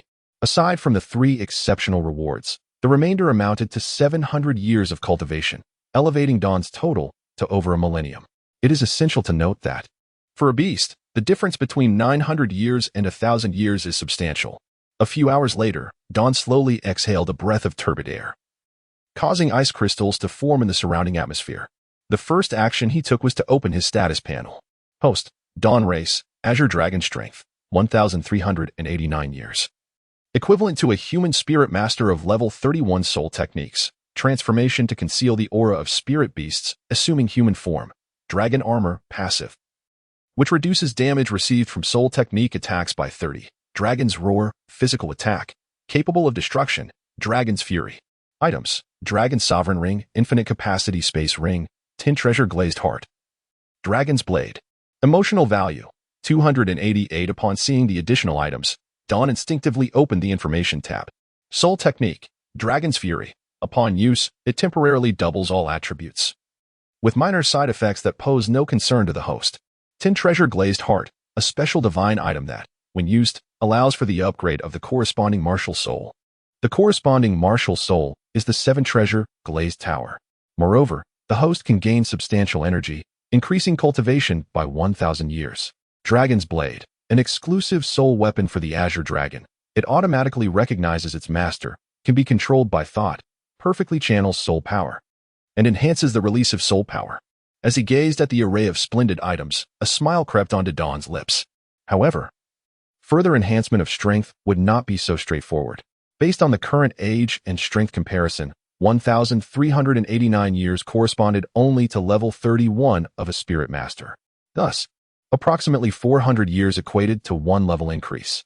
Yet, it is also true that after reaching spirit master, each level gained requires increasingly more energy. Nevertheless, both he and Xiao Wu had attained the strength of spirit masters, bolstered by their respective trump cards. Joining the Shrek Academy should pose no significant challenge.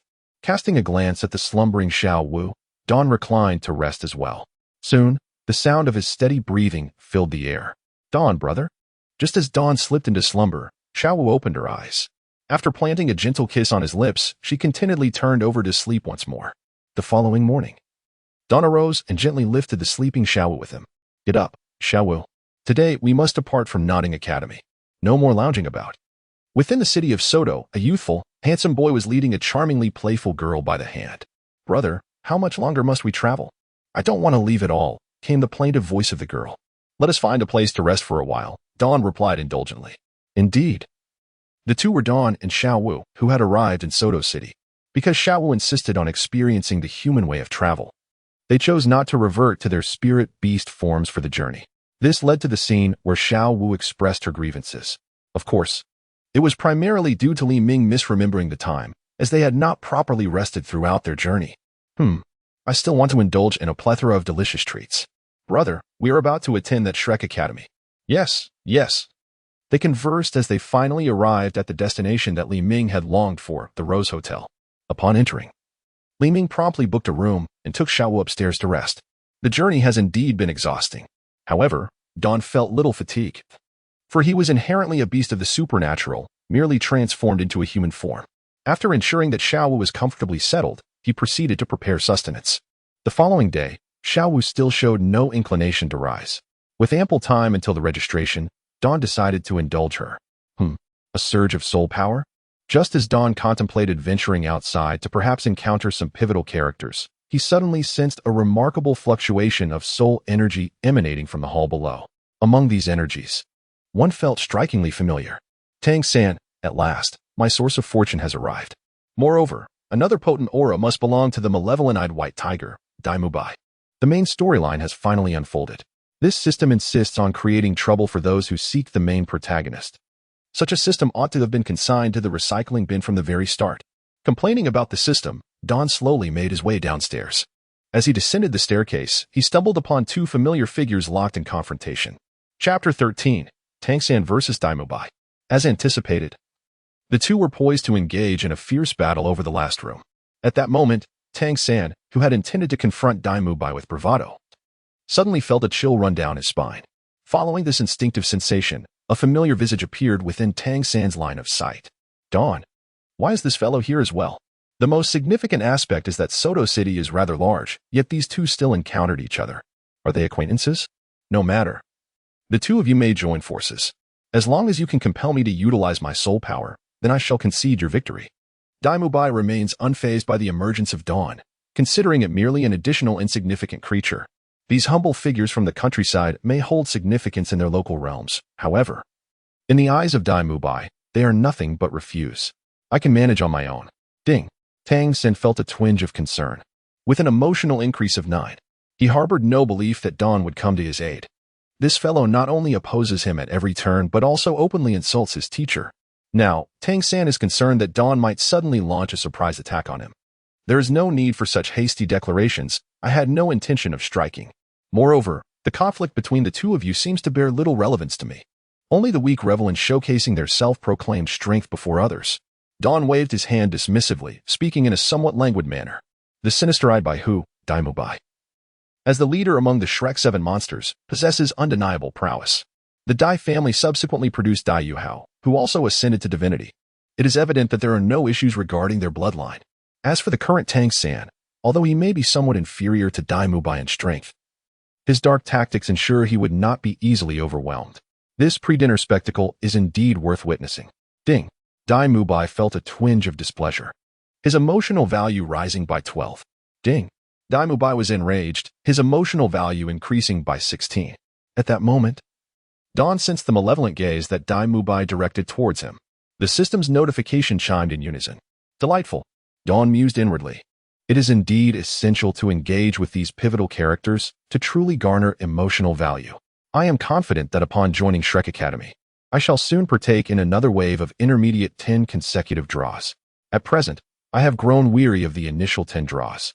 Tang San, meanwhile, shifted his focus to Dai Mubai.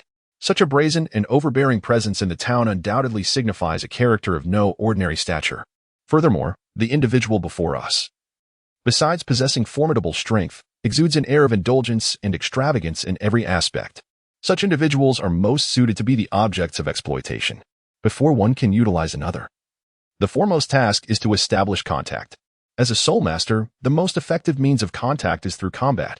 As for Dawn, since there is currently no intention to take action against him, it is best to disregard the situation. At this moment, Tang San was somewhat concerned about the absence of Xiao Wu, who had always been by Dawn's side. Had she been present, witnessing his battle with Dai Mubai might have altered her perception of him. Dawn, I am utterly exhausted. How do you still have the energy to come downstairs? At that moment, a soft voice reached Tang San's ears. Turning towards the source, he was greeted by none other than Xiao Wu, just as he had been contemplating. The delicate pink skirt accentuated her figure exquisitely, while the white shorts beneath further showcased her enchanting legs. Although Xiao Wu's physique was not of the voluptuous kind, her charm was capable of stirring the most primal impulses within a man. Observing Xiao Wu, whose body seemed to soften and cheeks bore a slight blush as she clung to Dawn's arm in a playful manner, jealousy flared within Tang San, threatening to erupt. The system's notification chimed in. Ding. Tang San is filled with envy, emotion value 61. Wow, Tang San is quite formidable. He provided a substantial 61 points of emotion value in an instant, Dawn thought in astonishment. Ding. As the main character's strength increases, the corresponding emotion value provided will also rise, which is related to their emotional fluctuations, the system promptly explained. Over there. After this, you shall engage in combat with me. If you lose, your female companion will be mine.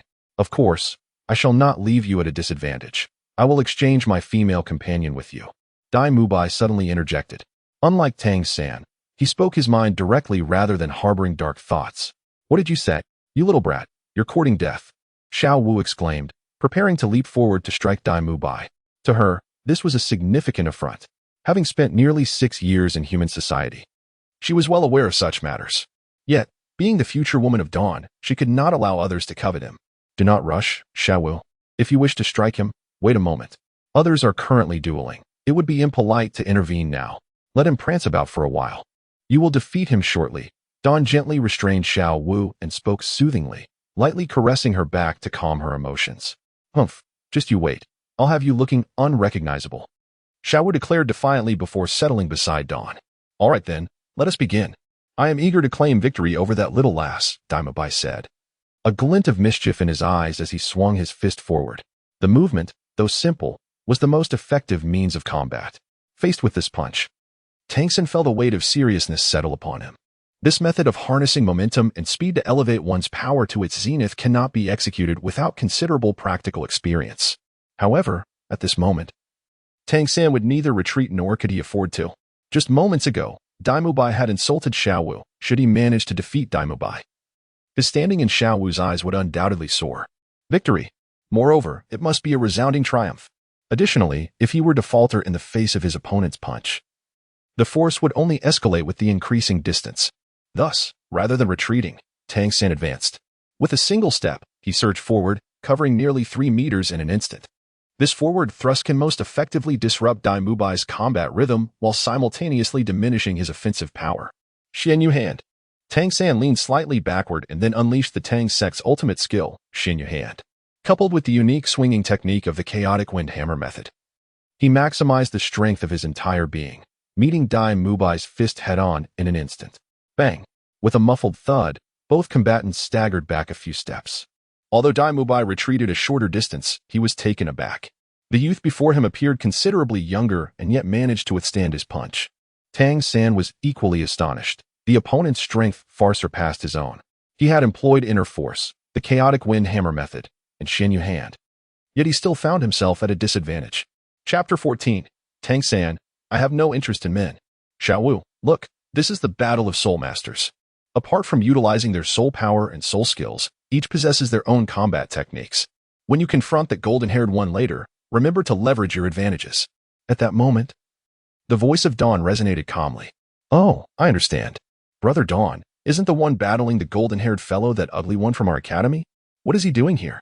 So annoying. Xiao Wu initially nodded obediently, but her expression turned disdainful at the mention of Tang San. Ding. Dai Mubai is infuriated by your reference to him as golden-haired. Emotion value 42. Ding. Tang San feels humiliated. Emotion value 23. Ding. Tang San believes you are courting death. Emotion value 43. Merely through their exchange. Dawn amassed over 100 emotion points once more. Suddenly, he found himself rather fond of these two characters. However, at that moment, there was a mistake Dawn felt compelled to make. Do not mind that ugly one. Focus on preparing to strike the golden-haired one. Dawn spoke again, nonchalantly. In the next instant, a prompt sounded in his ear like the crack of fireworks. Kid, if you have the guts, come over and fight me now. Otherwise, even if you refrain from attacking, I will still smash your mouth later. Hey, are you going to fight or not? Dai Mubai was somewhat displeased. Consequently, he cast an uncomfortable glance at Tang San. The individual emerging from this school, it seems, is indeed at odds with him. A clash is imminent. However, I shall now employ the techniques of a soul master. Tang San, with the martial soul blue silvergrass, a 29th level weapon soul master, I seek your guidance. Without hesitation, Tang San unleashed his martial soul. Just one level away from breaking through to the rank of soul master, Tang San harbored great confidence in his cultivation speed. Blue silvergrass. Dai Mubai momentarily froze. Ha ha ha, are you actually intending to battle me with this mere weed? Such a worthless martial soul. You ought to return to your countryside and tend to the fields. Dai Mubai, with the martial soul white tiger, a 37th level battle soul master, after a fit of laughter, instantly called forth his martial soul. A formidable aura of dominance surged from Dai Mubai. The teacher once stated, there are no worthless martial souls, only inept soul masters. Tang San echoed the self-deceiving rhetoric of Yu Xiaojiang. Yet at this moment, he remained exceedingly cautious. Before him stood a soul master with 3 soul rings. Indeed, this fellow hailed from a prestigious family. That purple 1,000-year soul ring was not something ordinary individuals could afford. Today, I shall demonstrate to you that a worthless martial soul shall always be worthless. Even the soul master who awakens such a martial soul is equally inept. White tiger, possession. Dai Mubai called out with a commanding voice, and a fierce white light instantly coalesced around him. The sound of cracking bones filled the air as his hands transformed into enormous tiger claws. His original golden hair shifted to a striking black and white. On his forehead, a few strands of black hair converged to form the character for king, significantly amplifying Dai Mubai's overall presence. Behold, this must be his first soul technique. From golden mane to a mixed coat. The voice of Dawn echoed once more. At this moment, Dai Mubai found himself wanting to disregard Tang San entirely and first deal with this loquacious individual. Since his birth, he had never endured such an affront. Meanwhile, Dawn, of course, continued to gather emotional energy. Were it not for Dawn's understanding of the long-term strategy, he might have impulsively charged at the two and harvested a substantial amount of emotional energy for a lottery. Apologies, young lad, but this wrath may have to be redirected toward you for the time being. Dai Mubai adopted a preemptive stance. As his words fell, he raised his tiger claw and lunged at Tang San. With a swift strike, the surrounding air was even compressed by the force of his attack. In response, Tang San immediately activated the Ghost Shadow Misty Step.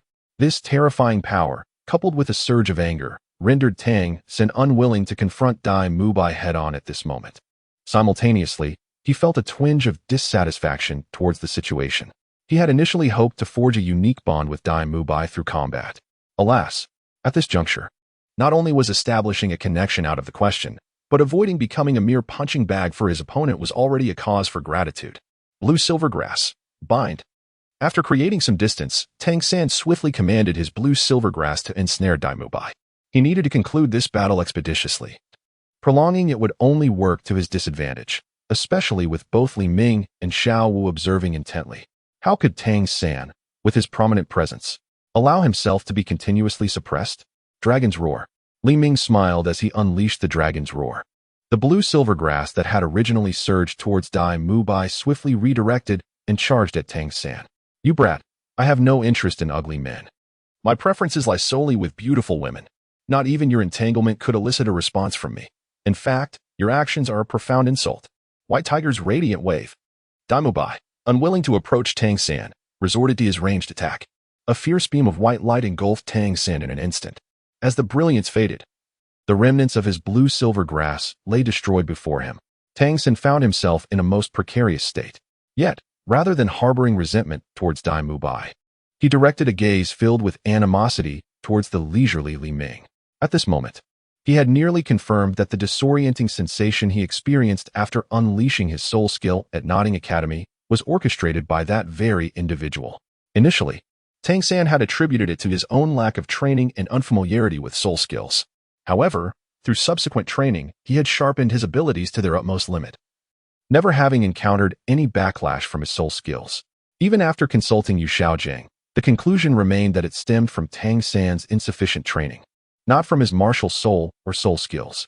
Now, that long-forgotten sensation of being mentally struck returned, and with Li Ming present, the answer was clear. Are you still willing to fight? Or will you step aside and watch as I dispose of the trash over there? Dai Mubai regarded Tang San with disdain, his gaze seemingly proclaiming that a worthless martial soul equated to a worthless individual. At that moment, 3 concealed arrows shot forth from Tang San's sleeve. Clang. 2 of the arrows were deflected by Dai Mubai's claws, while the last pierced through his shoulder, embedding itself into the wall behind him. Chapter 15. Defeating Dai Mubai. The task begins. I concede. Realizing that his arrows had failed to inflict significant damage on Dai Mubai, Tang San retracted his martial soul. Continuing the fight was no longer necessary. With Li Ming at his side, victory was virtually impossible, especially considering that Dai Mubai was a formidable 37th level soul master. The nature of his third soul skill remained unclear, but the power bestowed by a Millennium Soul Ring was self-evident. Thus, it was time for him to observe the spectacle. Your methods are commendable, yet your heart is rather dark, such as the fate of a mediocre martial soul matched with a mediocre person. However, you would do well to keep your distance from me. Allow me to reiterate, I am fond of women, particularly beautiful ones. Should you dare to present yourself before me again in such a manner, I shall not hesitate to eliminate you.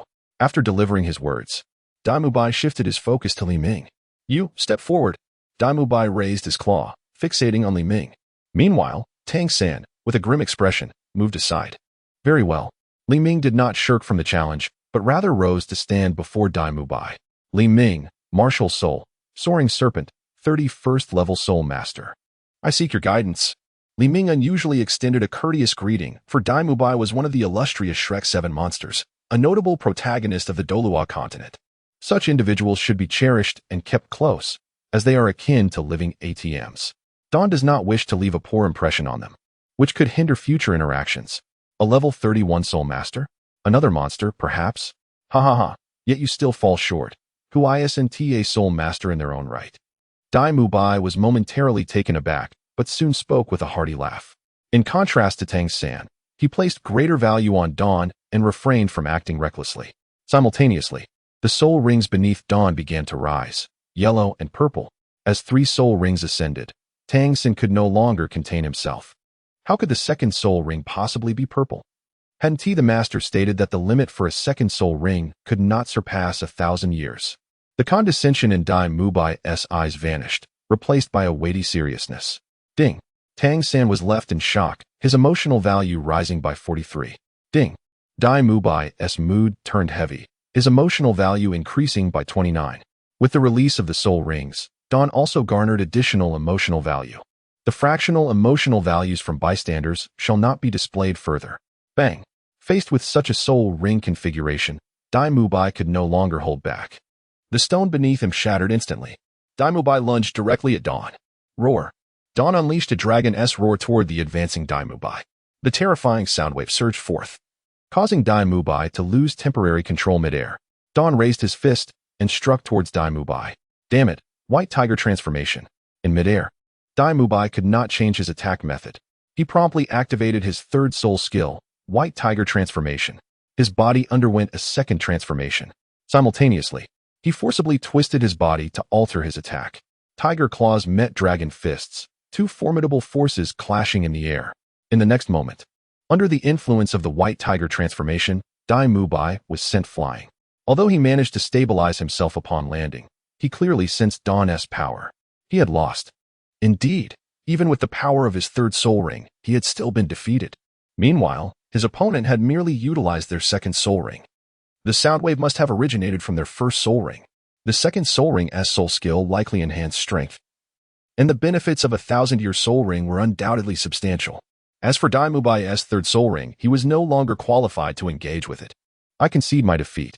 Dai Mubai dispelled his white tiger transformation, gracefully admitting his loss. This is the essence of Dai Mubai's character. Victory is simply victory. He does not resort to bullying others. Defeat is merely defeat. He does not engage in petty squabbles nor harbors any ill will. You are quite remarkable. Allow me to introduce myself. My name is Dawn. I am 16 years old.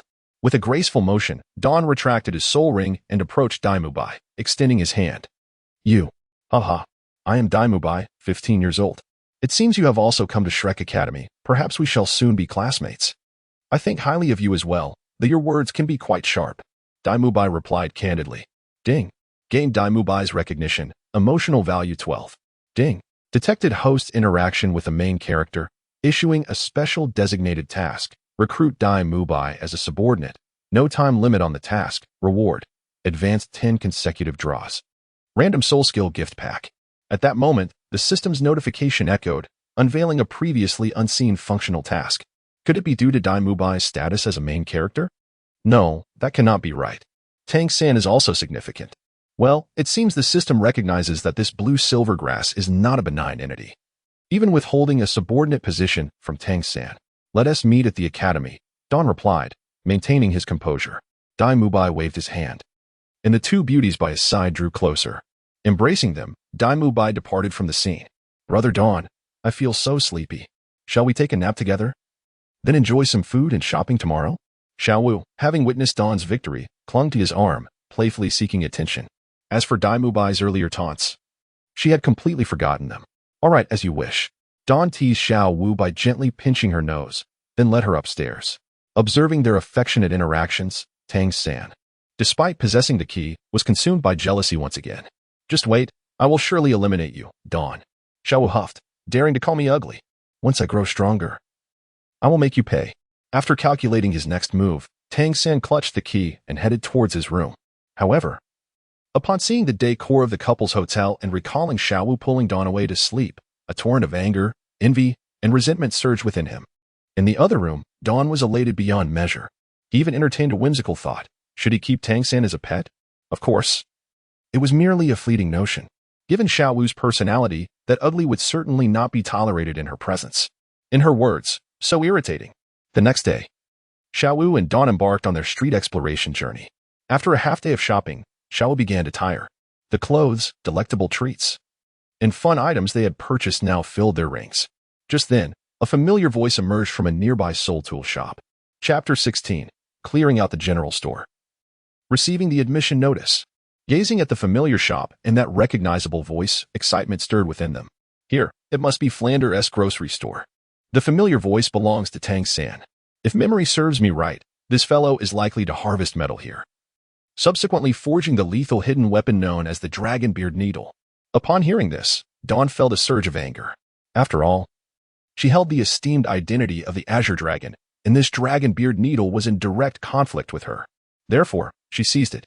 With this thought, Dawn swiftly took hold of Xiao Wu and stepped into Flender's shop. It seemed that fortune smiled upon them today, as a steady stream of customers graced her humble establishment. Flender had initially been rather demanding, yet upon noticing the elegantly attired Dawn and Xiao Wu enter the shop, a glimmer of cunning delight illuminated his face. Just moments ago, he had been seated, for Tang San's attire was exceedingly modest. Even if he wished to extract a little something, there was little to be gained. But with Dawn and Xiao Wu, the attire of the noble youth immediately captured Flanders' attention. It is important to note that although the tuition fees at Shrek Academy are exorbitant, the investments are even greater. Furthermore, the academy has not achieved any notable success for several years, resulting in a rather precarious financial state. Flander attributed these circumstances to the lack of suitable monsters encountered. Therefore, within this humble shop, he was eager to seize any opportunity to profit. "Shopkeeper, we wish to purchase some items. I trust you have an eye for quality. Everything here is exceptional. Take a look," he declared, showcasing a piece of armor originally designed for a Soul Sage. Under the Soul Sage's soul power, it could withstand a full-force strike without sustaining damage. Flander enthusiastically continued his presentation. As the principal, he certainly had his challenges. "Principal, I will take everything you just mentioned. Oh, and please inform me of the tuition fees. I will cover both mine and Xiao Wu's," Dawn interjected. Simultaneously, he and Xiao Wu released their soul rings, revealing two formidable soul kings within the confines of the modest shop. One bore a yellow and purple ring, while the other was even more striking, displaying a yellow and two purple rings. Given their youthful appearance, it was evident they were here to apply to his esteemed Shrek Academy. However, Flander pondered how they recognized his identity, a flicker of wariness crossing his face. Dawn, age 16, with the martial soul of a soaring serpent, stood at level 31 as a Soul King. Xiao Wu, merely 12, wielded the martial soul of a soft-boned rabbit at level 34. Both unperturbed by Flander's reaction as they boldly declared their identities. 100,000 gold soul coins. As long as you provide the payment, you may choose anything from here. Additionally, I will grant you a letter of admission, Flander proposed after a moment's contemplation. It was a rare opportunity to encounter such affluent patrons. Perhaps this year's funding would not be so strained after all. 100,000? Principal, are you sure you wouldn't like to reconsider? Dawn inquired, promptly producing a box. Upon opening it, the interior gleamed with an abundance of gold soul coins. This box contains no less than 100,000 gold soul coins. There is no need for further contemplation. From this moment forth, you shall be regarded as members of Shrek Academy. Flander felt a surge of excitement. As for the reason behind his decisiveness, it was evident that the two before him had already met the enrollment criteria of Shrek Academy. They were teenagers who had attained the rank of Soul Douluo, with soul ring configurations that not only met but surpassed the theoretical optimum. Their lavish display of strength further attested to their exceptional prowess. Such a student, regardless of which prestigious academy on the mainland he is placed in, would undoubtedly be eagerly sought after for enrollment. Coupled with that young scion from the Dai family and the two original members of the academy, Flander could already envision that. In the near future, the name of Shrek Academy would once again resound throughout the realm of Soul Masters. In that case, I shall not hold back. Dawn raised his hand and with a sweep, cleared the entire shop of its contents. Most of the items here are utterly useless. A few soul-guiding devices, while not particularly expensive, cannot be deemed valuable. After all, how remarkable could something be if it is discarded like trash by Flanders? As for that piece of metal, it has naturally been taken by Dawn. Ding. Tang San harbors a certain resentment towards you. Emotional value 32. Dawn, I intend to purchase that crystal. Could you possibly retrieve it for me? I am willing to pay. Tang San clenched his fists, forcing a smile as he attempted to ingratiate himself with Dawn. Were it not for the system's notification, Dawn might have believed Tang San had undergone a transformation. What about that stone? Xiao Wu expressed her fondness for it.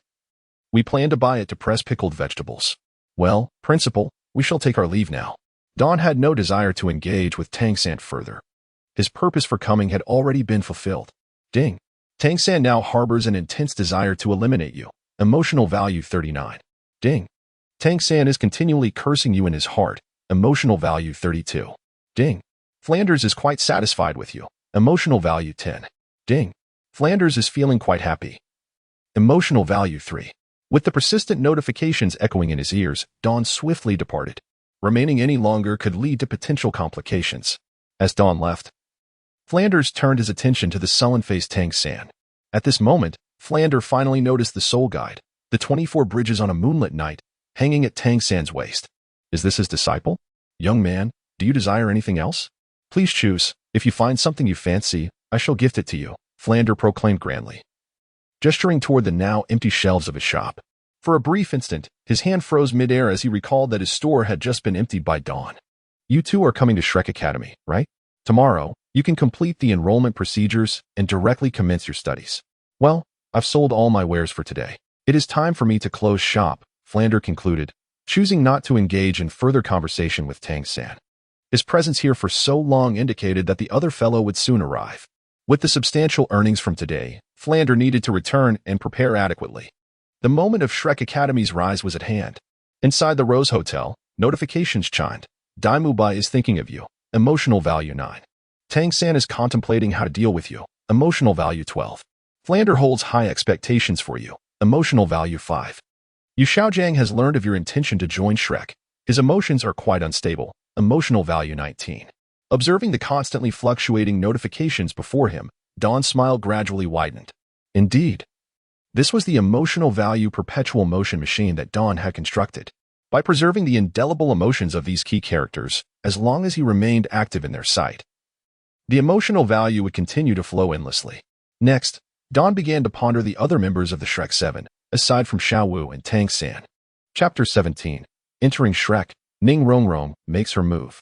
The next day, Dawn set out early with Xiao Wu, departing from Soto City towards Shrek Academy. Of course, only Dawn was walking. Xiao Wu, having come from Notting City, was no longer inclined to walk. Xiao Wu was light to begin with, and with Dawn's beastly physique, carrying her posed no burden. Soon, the duo arrived at a small village where a clearing had already drawn a queue of eager individuals. Daimubai is delighted to see you. Emotional value 10. Before Dawn could draw near, the notification chimed. Almost immediately, a golden-haired figure came into view. Daimubai. I have arrived. Dawn greeted with a smile, extending his fist in camaraderie. Ha ha ha. I knew you wouldn't keep me waiting long. Let us go. The principal has already completed your enrollment procedures, and I will take you in to familiarize yourself with the surroundings. Don't be misled by the shabby exterior of Shrek Academy. The interior bears a similar condition, so temper your expectations. By the way, now that you're here, I can breathe a little easier. There can be some unruly behavior during registration, Daimubai explained as he led the two into Shrek Academy, affirming what he had previously mentioned. The scene exuded a rather dilapidated ambience, leaving one to ponder the management skills of that fellow, Flanders. Before long, Daimubai led the two to their designated dormitory location. This is indeed a dormitory, yet we possess the liberty to reconstruct it to our liking, merely requiring a payment of 100 gold soul coins. I almost forgot, as this year as freshman, you are obliged to undertake the 4th round of assessments in accordance with the Academy's regulations. However, given your prowess, I foresee no difficulties ahead. As battle soul sovereigns, there is no reason for the Academy to turn you away, Daimubai remarked with a smile. The 4th round, you say? Not an issue, let us proceed. Dawn nodded affirmatively. In no time, the duo arrived at the queue for the 2nd round. Daimubai approached an instructor for a brief exchange, to which the instructor waved his hand dismissively. Proceed to the 4th round. This year's monsters are quite plentiful. A smile crept upon the lips of the instructor responsible for assessing soul power. But why? We too are geniuses who passed the 1st round. Why must we wait in line while they are permitted direct access to the 4th round? A young boy protested, feeling indignant. After all, he was also considered a prodigy at his own academy. Now, he found himself subjected to such humiliation. Ding. Anger from passerby, emotional value 1. Consequently, he directed his ire towards Dawn as well. Of course, such an emotional value was of no concern to Dawn, who chose to disregard him. If you two are a battle soul sovereign, then simply advance. If not, then kindly remain in line, the testing instructor retorted with evident impatience. Dawn, age 16. Battle soul sovereign, soul power level 31. Xiao Wu, age 12, battle soul sovereign, soul power level 34.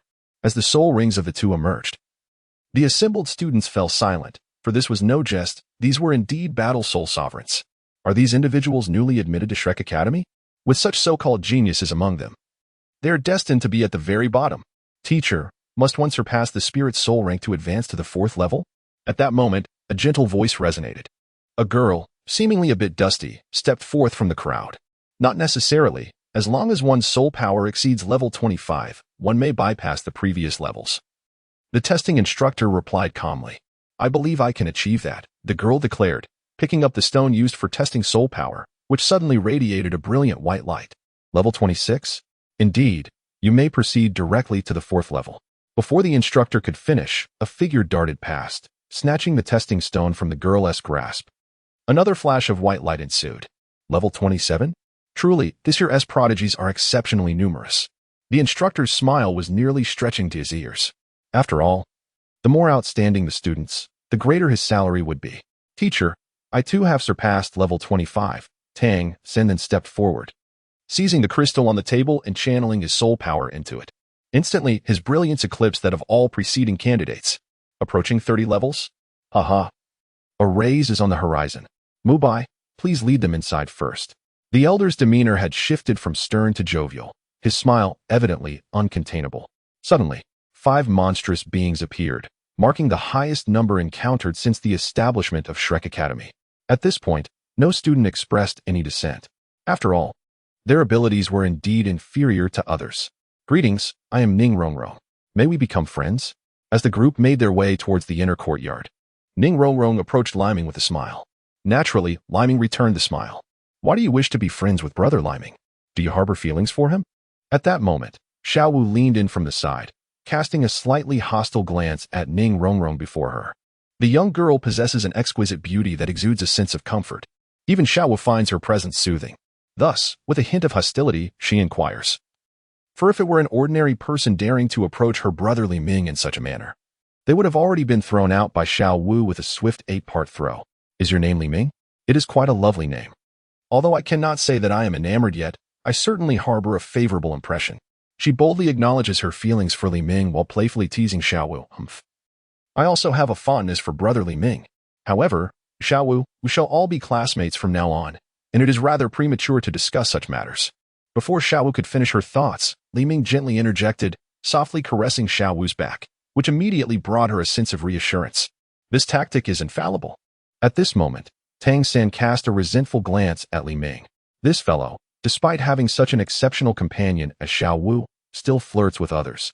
It is worth noting that just moments ago, Tang San had entertained some thoughts about Ning Rongrong. However, before he could approach her, she had already taken the initiative to seek out Li Ming. Is it truly so easy for a handsome man? He is not unattractive, so why? At that moment, Zhu Zhiqing cast a disdainful glance at Li Ming. In her eyes, such a flirtatious individual was nothing but trash, akin to some yellow-haired fool. Chapter 18. The Evaluation of the Immovable King. They arrived swiftly at a clearing. As Dai Mubai called out, everyone came to a halt. In the center of the clearing, a middle-aged man who appeared to be around 50 lay back in a chair, feigning a nap. Teacher Zhao, I have brought people for the 4th test, Dai Mubai said, exhibiting a tone of respect towards him. Has anyone come for the 4th test this year? 5 individuals, you say? Zhao Wujia's previous lethargy vanished, replaced by a look of excitement.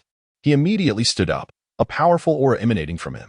Wait, this individual does not meet our academy's admission standards. Could it be that you are the battle soul sovereign mentioned by the principal? Zhao Wujia suddenly recalled something and inquired. I am indeed the one. Li Ming, 16 years old, level 31 battle soul sovereign. Li Ming introduced himself once again. The Zhao before him truly possessed remarkable prowess. His physique had been honed to the point of rivaling that of a soul beast, though not of the same rank. Level 31 battle soul sovereign? Not bad. You could be considered a small genius, Zhao Wujia acknowledged. The content of the 4th test was quite simple. The 5 of you must withstand my attacks for the duration of a burning incense stick. In the end, those who remain standing will pass the test. Anyone who is defeated, loses their fighting capability, or flees will forfeit their chance to join Shrek Academy. By the way, Li Ming, let me remind you, if you are defeated by me, your payment will not be refunded. After briefly outlining the rules, Zhao Wujia emphasized this warning to Li Ming. Ding. Yu Xiaozhang's dissatisfaction towards you has deepened, emotion value 12. Ding. Flender's satisfaction towards you has turned into dissatisfaction. Emotion value 6. Simultaneously, the sound of the system's notification echoed in Li Ming's ears, in addition to Zhao Wujia's reminder. It appeared that Yu Xiaozhang, that coward, had also arrived at Shrek Academy and was watching the test not far from here. As for this so-called rule, it was entirely a consequence of Li Ming's actions. It seemed that Yu Xiaozhang was intent on having Zhao Wujia dismiss him from Shrek Academy, were it not for the need to accumulate emotion values. Li Ming would not have chosen Shrek Academy. Joining any top-tier academy would have sufficed, and he could easily crush this so-called Shrek later on. Teacher Zhao. This rule seems rather unfair. Dai Mubai voiced his hesitations. Unfair? The principal is absent. I hold the highest authority within the academy. What I say goes. I am about to light the incense. You all better use this time wisely to discuss how to confront me. Xiaobai, explain my strength to them, so they can prepare themselves mentally. After Zhao Wujia's words, he produced a thick incense stick from somewhere on his person. With a flick, he ignited it, then casually inserted it into the ground. Li Ming, Xiao Wu, Ning Rongrong, Zhu Zhiqing, Tang San. I must remind you of one thing. The Zhao Wujia before you is a soul sage. a level 76 soul sage. Furthermore, his martial spirit is a beast martial spirit. This means you will be facing a formidable 76 level battle soul sage. Upon hearing this, apart from Li Ming and Xiao Wu, the remaining three felt their pupils constrict. A 76 level battle soul sage? What kind of joke is this? Ning Rongrong exclaimed in shock. This is not the time for questions. You all better discuss your strategies thoroughly. Otherwise, you won't last even a single incense stick's duration. Even the first wave of his assault could lead to your immediate defeat. Initially, I was in charge of the fourth test. You merely needed to endure for the duration of the incense.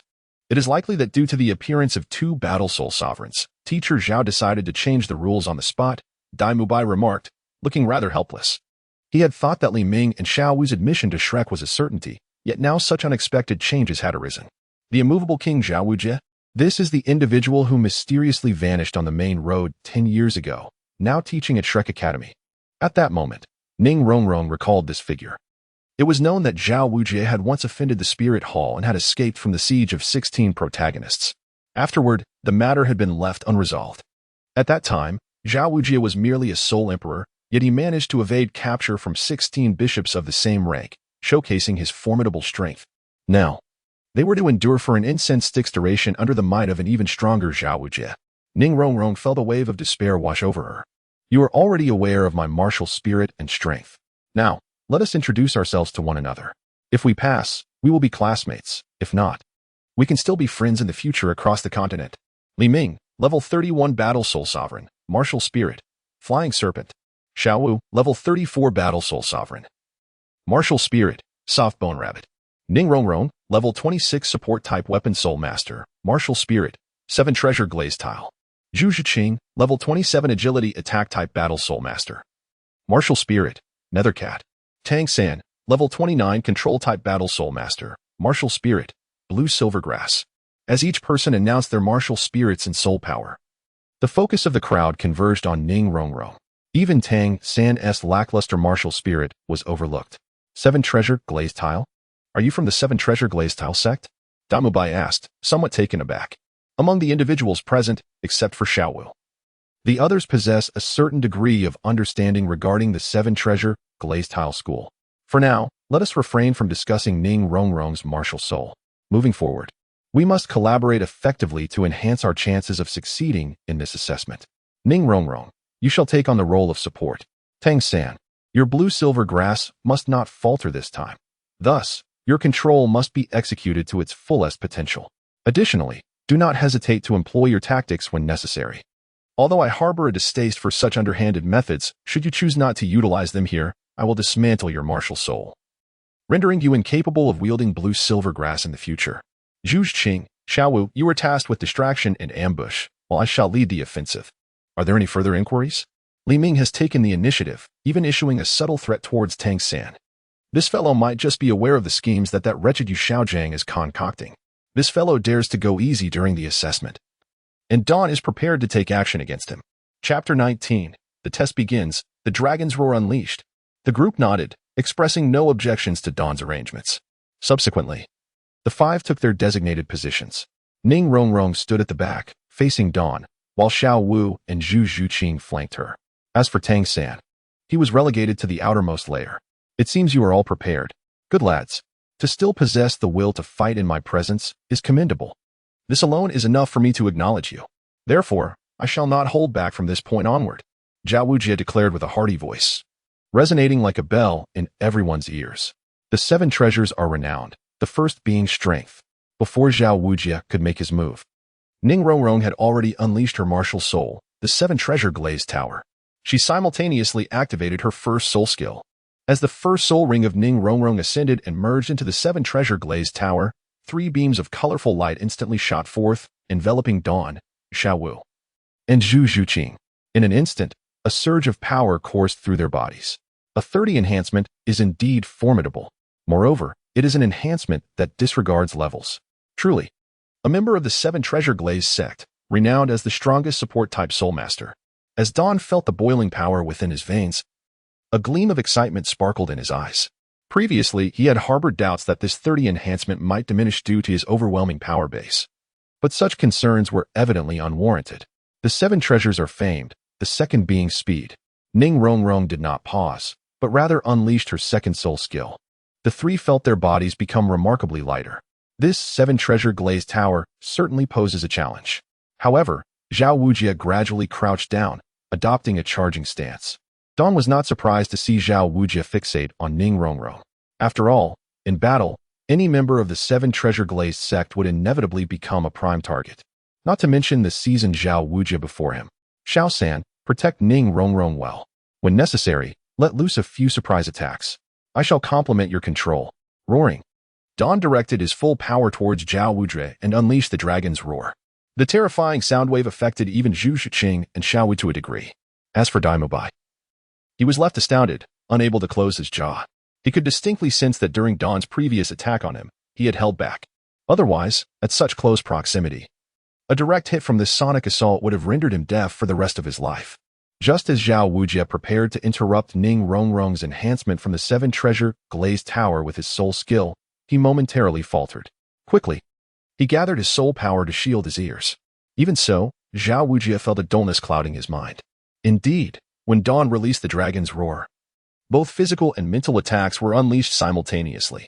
Xiao Wujie defended against the sound wave, yet his mind felt as though it had been forcibly extracted and pummeled mercilessly. What a remarkable lad.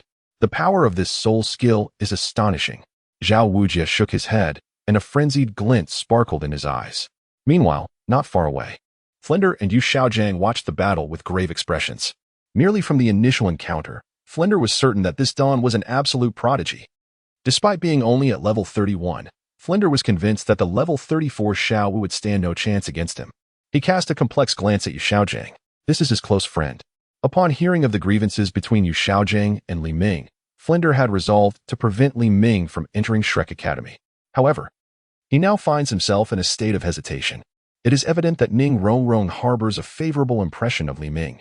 Furthermore, with Xiao Wu's attachment to Li Ming, should he be barred from joining, she would undoubtedly choose to leave as well. In an instant, three monsters have vanished.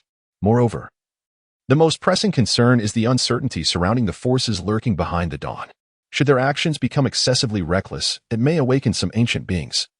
And Shrek cannot withstand such turmoil. Previously, this might have been excusable, as he held the moral high ground. However, this time, these old schemers have chosen to target a mere youth. If such matters were to be disclosed, the esteemed reputation of Shrek, built over 2 decades, would be irreparably tarnished. Meanwhile, aside from his disdain for Dawn, Yu Xiaojiang harbored some concerns within his heart. First and foremost was Tang San's state of mind. Throughout this journey, Tang San has consistently been overshadowed by the Dawn siblings, enduring multiple humiliations. This time, he has been arranged by Dawn with utmost clarity. Furthermore, there is the variable of Xiao Wujie. At this moment, Xiao Wujie has likely forgotten that he is undergoing a test. Moreover, his sole objective is to eliminate Dawn. This fellow, once he enters the fray, becomes utterly reckless. Like a rabid dog. The thought that he might inadvertently eliminate Tang San or severely injure him weighs heavily on Yu Xiaojiang's heart. He even begins to regret having devised such a scheme. Xiaojiang, he murmurs, if things appear to go awry later, I shall intervene. Furthermore, Dawn is merely a child, albeit an extraordinary one. His eccentricities should be understood. After all, what we seek at Shrek Academy are monsters, regardless of any other shortcomings. Inclusivity is the principle of our institution. Flender gazes at his old friend with a sense of remorse. Although he longs to act according to his friend's wishes, the burden of potentially losing at least 3 exceptional talents weighs heavily upon him. Not to mention, Dawn's generous demeanor and approach to life are commendable. Aside from his forthright nature, he possesses few other flaws. As for his reprimand towards Yu Xiaojiang, one must question why a man of his age would stoop to quarreling with a child. Do as you wish, he concedes. However, Tang San must remain. And for his own good, you must ensure that Tang San is not bullied by Xiao Wujing. Upon finishing, Yu Xiaojiang casts an irritated glance at Dawn before turning to leave. His presence here serves little purpose. Even if Xiao Wujing were to go berserk, could he possibly charge in and allow Xiao Wujing to pummel him as well? This level of self-awareness is indeed present in Yu Xiaojiang. Thus, he chose to turn away and leave, opting for ignorance to avoid any distress. This fellow certainly possesses a notoriously bad temper. Flanders shook his head in resignation and redirected his attention to the ongoing battle. At this moment, Xiao Wujie had begun to unleash his soul power. Chapter 20. Launching Xiao Wujie, utilizing Tang San. At this juncture, Xiao Wu and Zhu Zhuqing wasted no time in initiating their assault. Zhu Zhuqing's hands transformed into razor-sharp claws, relentlessly striking Xiao Wujia's body. Bolstered by the 7-treasure glazed tile pagoda, Zhu Zhuqing's prowess had nearly reached the level of a 30th ranked soul master. However, following her flurry of attacks, she retreated with a frown. Not bad at all. This little girl as tickling is quite pleasant. Yet, the duration was too brief. You could have continued your assault. I would not hinder you. Xiao Wujia grinned widely, his demeanor brimming with arrogance. At that moment, Xiao Wu swiftly clamped her legs around Xiao Wujia's head. The formidable force, as Xiao Wu spun, abruptly lifted the unsuspecting Xiao Wujia off the ground, preparing to toss him out like a fallen tree. However, the next instant, Xiao Wu realized her legs could no longer exert strength. No, it was not a lack of strength. Rather, Xiao Wujia's power was overwhelming, forcibly interrupting her attack. Roar. At this instant, the dragoness roar of dawn erupted once more. Xiao Wujia, who had been laughing moments ago, suddenly relaxed his body. Seizing this opportunity, Xiao Wu hurled Xiao Wujia away, embedding him headfirst into the ground. She quickly returned to Dawn's side, her white trousers now torn, revealing her calves marred by red scars from the previous assault. Just as the fight commenced, Xiao Wu had sustained an injury. You have truly ignited my desire for battle. Xiao Wujia yanked his head free, appearing somewhat disheveled. Yet his state was nearly at its peak. The recent onslaught, as Xiao Wujia had claimed, was merely a delightful tickle. Buzz buzz buzz. At that moment, ethereal rings of souls encircled Xiao Wuqi, manifesting as 2 yellow, 2 purple, and 3 black. As the soul rings emerged, Xiao Wuqi's physique began to enlarge. Indeed, he was growing. Before long, he transformed into a towering figure exceeding 2.5 meters. The sheer terror and raw power exuded an oppressive force that sent the blood within Dawn's veins boiling. No, not yet. This is not the opportune moment. Xiao Wu, utilize that. Dawn directed a glance toward Xiao Wu, conveying his intent. Understood, Brother Dawn. Instantly, her second and third soul rings shone brightly. Her previously clear gaze morphed into a vibrant pink. Even Xiao Wuqi momentarily faltered under this technique. Dragon's Roar. Seizing the fleeting opportunity, Dawn unleashed the Dragon's Roar. With his mind again struck, Xiao Wuqi's eyes grew dim. As he fell into a state of silence, Xiao Wu dashed toward him with great speed. Ning Rongrong, grant me strength once more. Dawn called out without turning to her. Got it. Ning Rongrong's 7 treasures glazed pagoda illuminated once again, and a surge of ferocious energy erupted within Dawn's being. Suddenly, his garments could no longer withstand the tempestuous power and were torn asunder, revealing a perfectly proportioned physique. His muscles, unlike Xiao Wuqi's, did not bulge prominently nor were they visually overwhelming, yet the contours of his body unmistakably communicated the immense strength contained within. At that moment, dragon scales began to manifest across Dawn's arms, transforming his hands into lethal claws. With a swift motion, he grasped the air, producing a resounding sonic boom. How magnificent! Ning Rongrong gazed at Dawn's form, utterly mesmerized. Setting aside all else, she found his physique utterly captivating. Even the aloof Zhu Zhuqing couldn't help but glance over at this moment. Observing Zhu Zhuqing's expression, Dai Mubai felt a twinge of embarrassment. Was he really going to compete with Brother Liming for a woman? However, Dai Mubai soon dismissed these thoughts. The battle before him was the matter of utmost importance. As for Tang San, he cast an irritated glance at Liming. This was supposed to be his stage, an arrangement made with his teacher. In fact, Tang San had meticulously planned how to impress everyone just yesterday. Yet now, it had transformed into Liming's arena of grandeur. Every woman present, without exception, had been captivated by Liming's charm. At that moment, Xiao Wu swiftly locked onto Xiao Wujia. Just then, Xiao Wujia regained his clarity. Yet, an irresistible force suddenly seized him, whisking him away from his original position. Be cautious, Teacher Xiao. By the time Xiao Wujia processed what was happening, Liming's voice already echoed in his ear. In the next instant, a fist larger than a cooking pot descended upon his abdomen. Xiao Wujia barely had time to activate his martial spirit before being sent flying. With a hint of exasperation, Liming realigned his fingers. Indeed, his recent punch had caused a slight dislocation. Xiao Wuji truly exhibits remarkable resilience. Xiao Sanzai, hasten forth and employ your blue silver grass to create a distraction. Furthermore, swiftly unleash all those unsavory items you have prepared. At this moment, Teacher Xiao Wuji is temporarily unable to defend himself. Dawn suddenly shouted. Tang San, taken aback by Dawn's exclamation of Xiao Sanzai, quickly regained his composure. He vividly recalled Dawn's ominous threat. He had no doubt that if he dared to stand idly by or feign compliance, the very fist that had just struck Xiao Wu would inevitably find their mark upon him. Such a blow he cannot afford. After all, he is too feeble. Blue Silvergrass, entangle. Tang San swiftly unleashed the blue silvergrass to ensnare, simultaneously releasing toxins and parasitism. Having executed these actions, Tang San's hidden weapons were promptly activated. Observing Tang San's deployment of hidden weapons, Dai Mubai cast another disdainful glance. In Dai Mubai's eyes, while Tang San's methods were not without merit, they remained excessively underhanded. A grown man, spending his days delving into such dark arts. Little San, if you can make teacher Xiao Wu bleed, I shall bestow upon you that crystal. Don shouted once more. This invigorated Tang San, who had previously been forced into action. After all, it was metal. Upon this realization, he felt as if he had consumed a forbidden elixir, gaining a surge of confidence momentarily. He unleashed every tactic at his disposal, employing a myriad of concealed weapons and entanglements. A relentless barrage of strikes enveloped Xiao Wu in a cloud of dust and chaos. In Chapter 21, the unfortunate Tang San faces humiliation and defeat. According to the definition of smokeless harm, Xiao Wu soon erupted with an overwhelming aura, dispersing the surrounding dust with ease. His entire form was adorned with shattered fragments of blue-silver grass vines, while a few concealed weapons had embedded themselves into his flesh.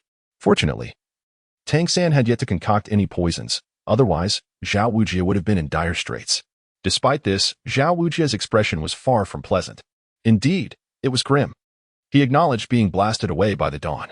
As a purely powerful battle spirit master, Xiao Wujia's demeanor was straightforward. Although he occasionally exhibited a penchant for mischief, he was fundamentally an honest man. However, Tang San's recent assaults had undoubtedly trespassed upon Xiao Wujia's taboo. This covert weapon and ambush tactic was most displeasing to Xiao Wujia. Consequently, his gaze fixated squarely upon Tang San. With a resounding crash, the ground beneath Xiao Wujia shattered instantaneously. He launched himself toward Tang San. Alarmed, Tang San's heart sank, and he prepared to raise his hand to unleash the blue silver grass to ensnare and impede Xiao Wujia's advance before swiftly retreating. However, as he initiated the release of the blue silver grass, Xiao Wujia's fist loomed ever larger within his vision. There was no time left. Tang San promptly invoked the control crane catch dragon technique. An intangible force, akin to a viscous substance, momentarily constrained Xiao Wujia's assault. Yet, the disparity in strength was insurmountable, lasting but a fleeting moment. With a thunderous impact, as Tang San lifted his arm, Xiao Wujia's strike descended upon him. Tang San was sent hurtling through the air. Teacher Xiao, time's up. Just as Xiao Wujia prepared to continue his onslaught, the voice of dawn resonated through the air. Simultaneously, Flander had arrived on the scene. Having come to intervene against Xiao Wujia, for he had no desire to endure the incessant lecturing of Yu Xiaojiang, Tang San, though somewhat shadowy, indeed qualifies as a little monster. Furthermore, as a disciple of Yu Xiaojiang, Flanders did not wish to create an overly embarrassing situation. Observing that the incense had already burned out and with Flanders' appearance, Xiao Wujia, despite his displeasure, retracted his soul rings and soul power, reverting to the appearance of a seemingly lazy, scruffy middle-aged man. Ding. Xiao Wujia felt quite dissatisfied. Emotional value 42. Ding. Xiao Wujia acknowledged you. Emotional value 29. Ding. Flanders regarded you with newfound respect. Emotional value 12. Ding. Tang San cast a resentful glare in your direction. Emotional value 32. At that moment, a notification from the system also activated for Dawn. Previously, it had been silenced to avoid disrupting his battle. Unexpectedly, after this fight, he amassed over 300 points of emotional value, including admiration from Ning Rongrong and curiosity from Zhu Zhuqing. Indeed, a man in battle is the most captivating. Soul Masters, particularly those of the assault type, are eternally the most impressive. You have successfully passed the 4th round of testing. Henceforth, you shall be considered a member of Shrek. Mubai, please escort them below to familiarize themselves with the academy. From now on, they will be your juniors.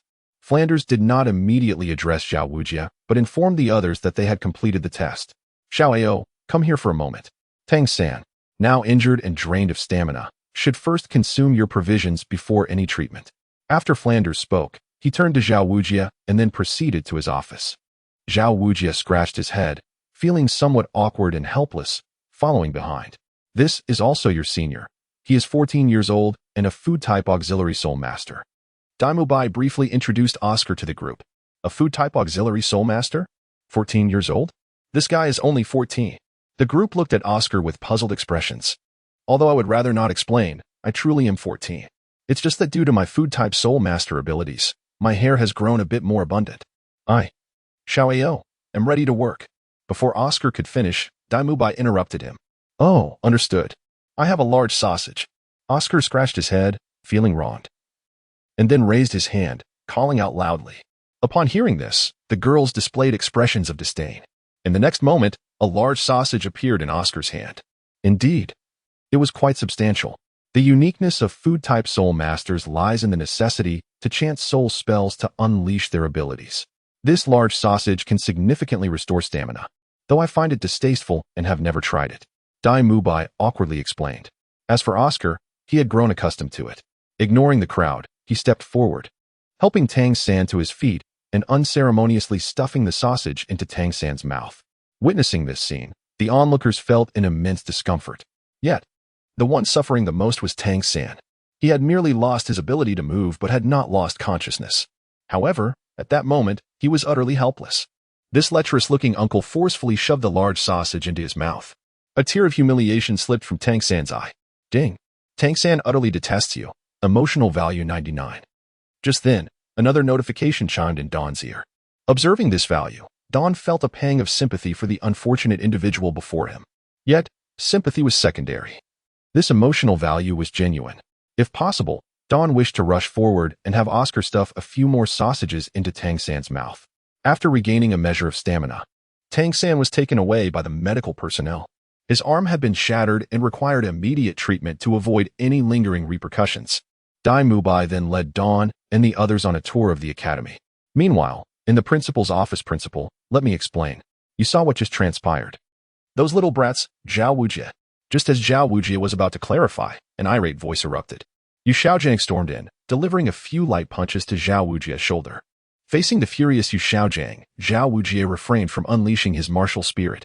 Let him hit me. If I move, it will be a sign of defeat. Soon, Xiao Wujie suffered no injury, while Yu Xiaojiang's hand had turned a bit red and swollen. It was no joke. The title of the unmovable King Xiao Wujie was not earned through soft punches. Enough, Xiaojiang, Flanders interjected. His concern was not that Yu Xiaojiang might injure Xiao Wujie, but rather that if this continued, Yu Xiaojiang's hand would be rendered useless. Xiao Wujie, did I not tell you? Do not take this test too seriously. The target I instructed you to challenge was the one named Dawn. Why then, did you break Tang San's arm? Yu Xiaojiang questioned, rage evident in his voice. Indeed. Upon learning that Dawn was to join Shrek Academy, Yu Xiaojiang had requested Flanders to send someone to make things difficult for him, ideally expelling Dawn from Shrek altogether. Thus, this test was not a spontaneous idea from Xiao Wujie, but rather a directive from Flanders. However, Xiao Wujie held a particular disdain for those lurking in shadows, especially after experiencing Dawn's formidable punches. In contrast, that only intensified his dislike for Tang San. Thus, the subsequent occurrence of Xiao Wujie's lethal intent towards Tang San is revealed. Humph. Xiao Wujie let out a haughty snort, choosing to remain silent, regardless of what Yu Xiaojiang might say.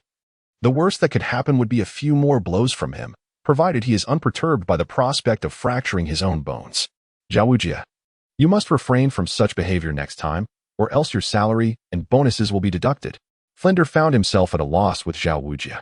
Moreover, this incident was undeniably a blemish on their reputation. Consequently, Flender was compelled to make such a decision, threatening Xiao Wujie. Only Flender could dare to impose such a threat upon a soul sage through financial means. Very well.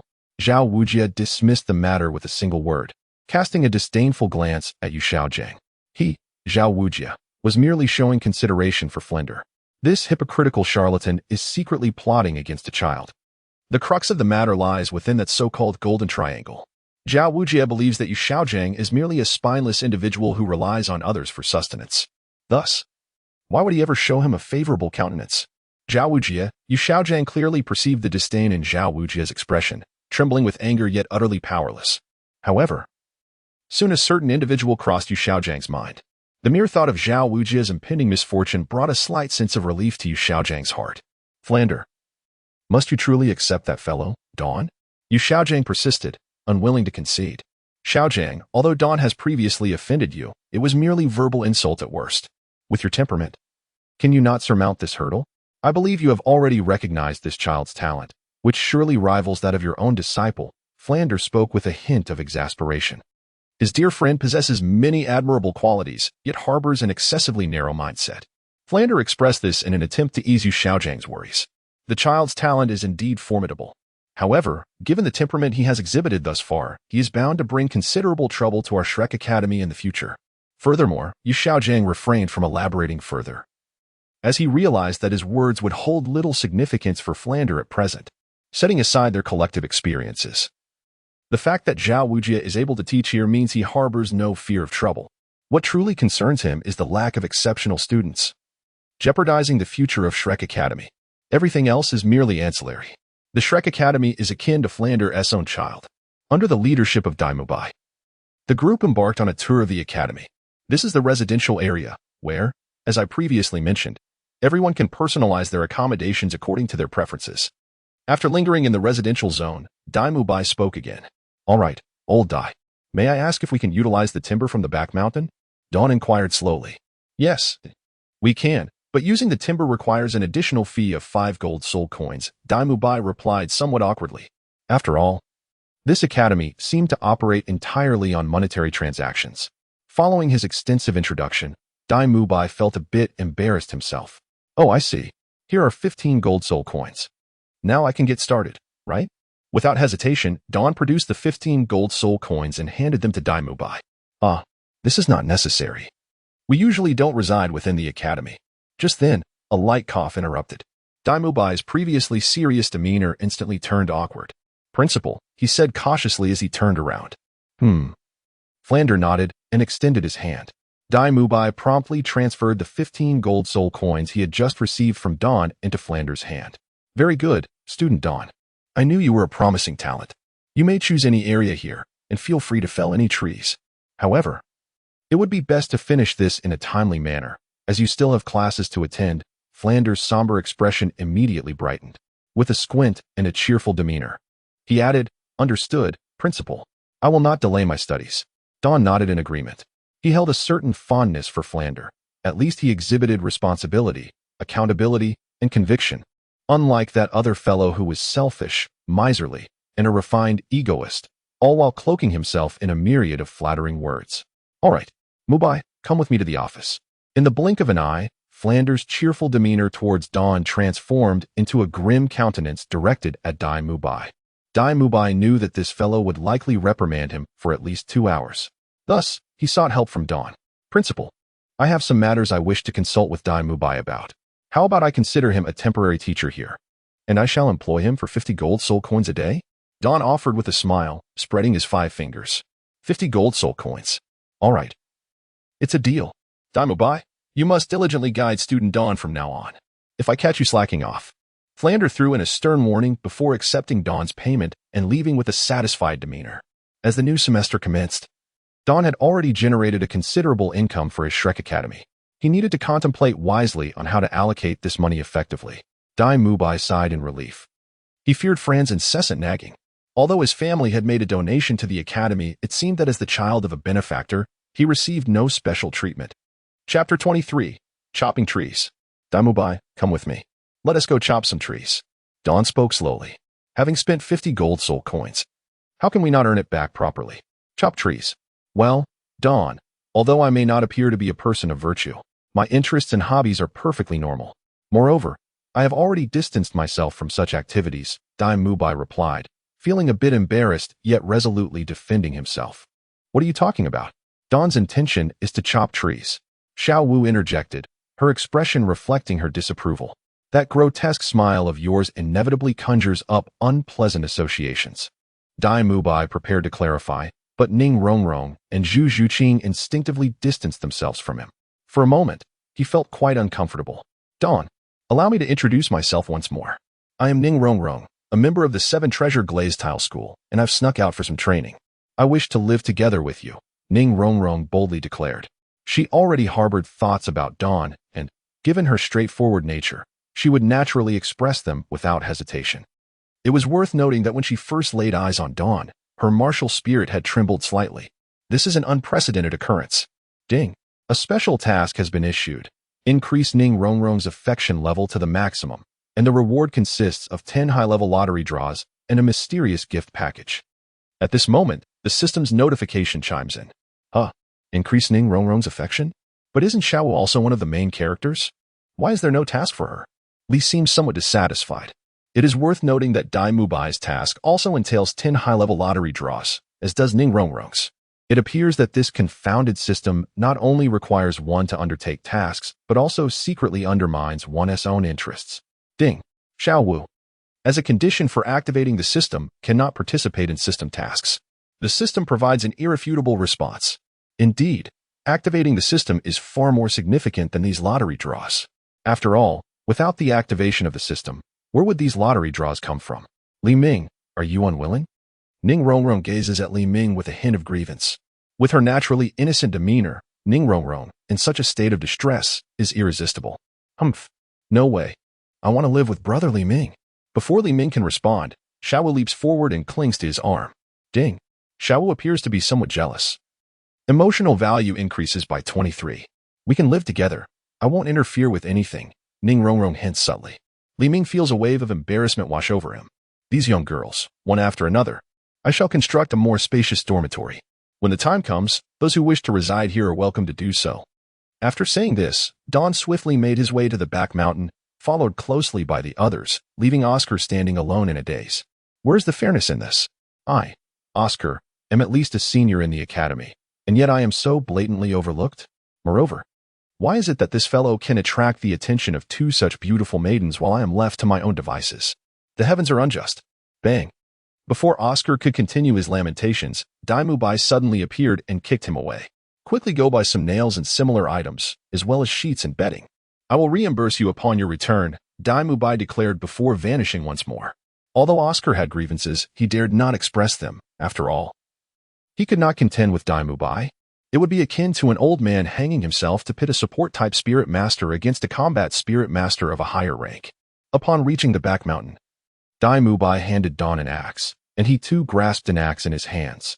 The two of them commenced their labor, directly felling the towering trees. As for Xiao Wu and the others, they initially wished to assist. However, as time wore on, their stamina began to wane. With one support-type spirit master and two agile combat spirit masters, their endurance was insufficient. Ultimately, only Dai Mubai and Don remained. As night fell, Dai Mubai's arms had grown somewhat weary. Were it not for his indomitable spirit, he likely would have been unable to continue. In contrast, Don. Is this fellow truly human? Despite being several ranks lower, his physical prowess far surpasses that of others. Were it not for the soul ring possessed by Don, Dai Mubai would have suspected that this was merely a spirit beast come to life. Ding. Dai Mubai feels a tinge of envy towards your physical strength, emotional value 12. Ding. Dai Mubai perceives you as nothing more than a beast, emotional value 9. Ding. Dai Mubai has developed a measure of resentment towards you. Why is this not yet concluded? Emotional value 32. While tending to the trees and gathering Dai Mubai's emotional value, this has proven to be quite a beneficial training partner. Furthermore, Ning Rongrong, Zhu Zhuqing, and Xiao Wu occasionally contribute to the emotional value as well. At last, after exhausting the trees in this area, Don came to a halt, shouldering the timber as he made his way back to the academy. In a single night, he had transported over 100 large trees. By this time, Dai Mubai was utterly incapacitated, retreating to his dormitory for a deep slumber. As for Xiao Wu and her companions, upon learning of Don's intention to construct a new dormitory, they opted not to remain in the dilapidated, slum-like accommodations of the school. Instead, they assisted Don in the creation of the new dormitory, though they claimed to be helping. Their contributions were largely limited to passing hammers and fetching water. As a model student, Don possessed considerable expertise in building wooden structures, having constructed their dwelling in the Stardo Forest himself. The following afternoon, I must inform you that the Norway spruces we planted are all over 20 years old, making them the ideal choice for erecting pavilions and towers. You must understand that I, Flender, am the principal of Shrek Academy. Were it not for the need for resources for the students' education, I would not have considered selling these trees. Originally, they were intended for constructing student dormitories, but now many materials are simply beyond reach. Thus, I am offering them to you at such a low price. Flender, with tears and snot. was recounting his tale to the merchant before him. Is the life of a soul master truly this arduous? Upon observing your school, I must say that in addition to this payment, I shall also donate 1,000 gold soul coins to your academy. I am willing to contribute this amount to ensure that students can study better. The rotund merchant spoke grandly. Chapter 24. Harvesting Flinder's Emotional Value. The Power of Investment. Upon hearing Coster's words, Flinder was nearly speechless with surprise. Mr. Coster, you are nothing short of a saint. On behalf of all members of Shrek Academy, I extend my heartfelt gratitude. Should you require assistance with any escort missions in the future, do not hesitate to call upon us at Shrek Academy. We will deploy soul saints to aid you in fulfilling your tasks. Wait, Principal Flinder. You cannot be jesting with me, can you? At this moment, Coster's voice took on a somber tone as he raised his hand, gesturing toward a nearby open space. Here, Cost was previously here.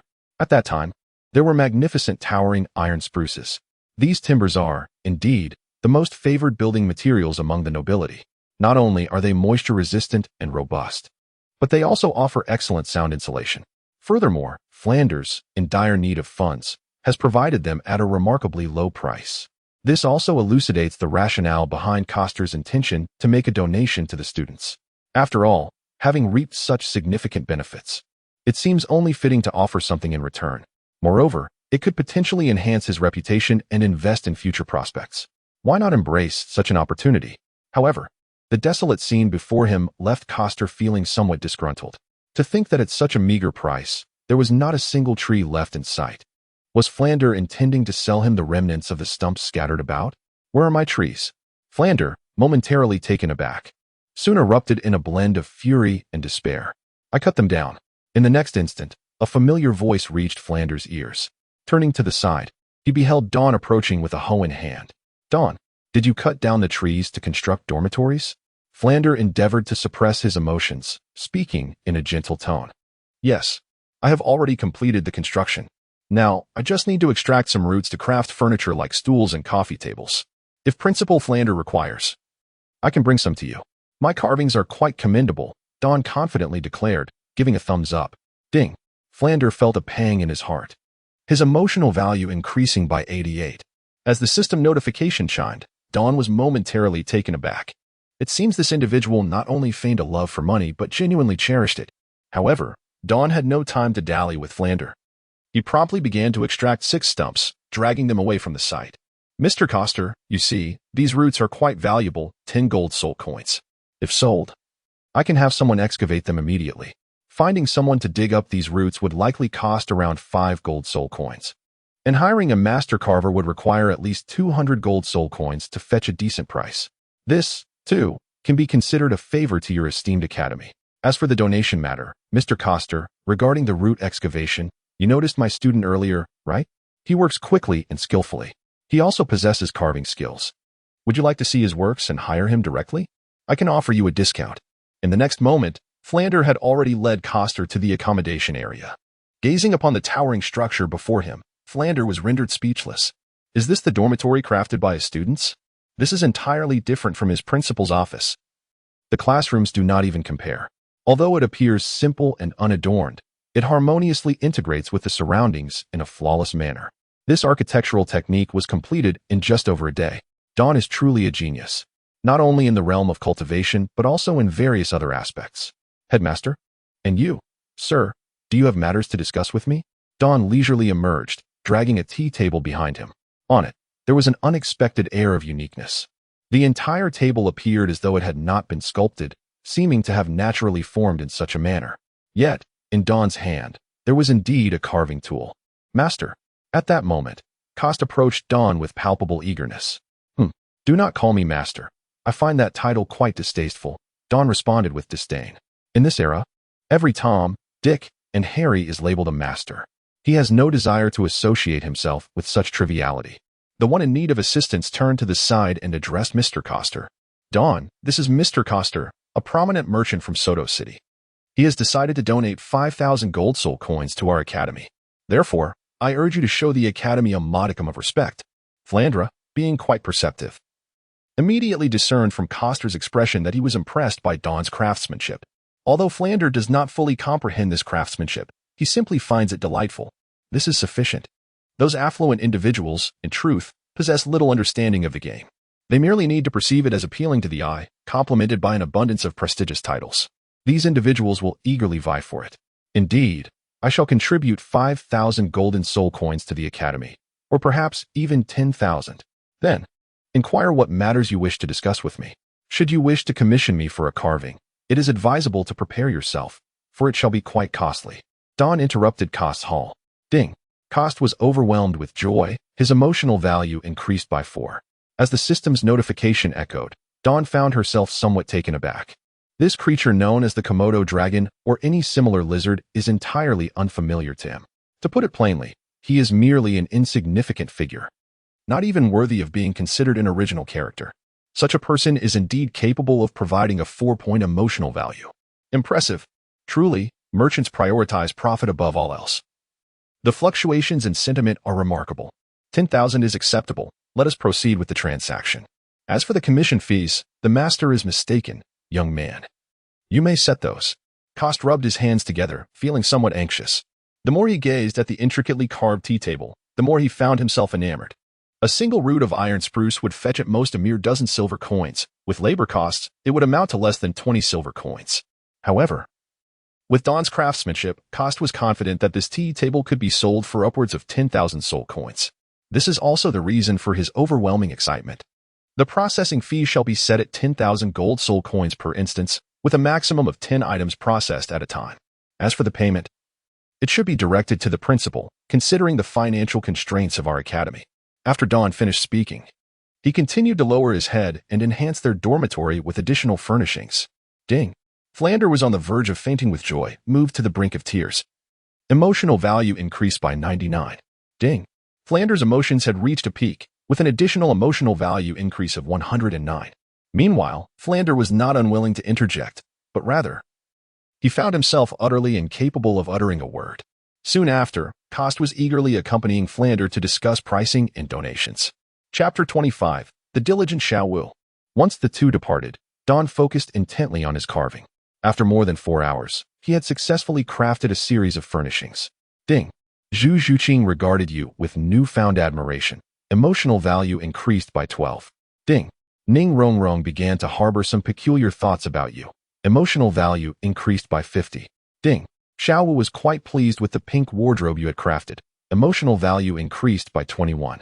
After delivering the furniture to each individual's room, the notification sounds continued without pause. However, the system. What peculiar thoughts has Ning Rongrong developed about him that she cannot articulate more clearly?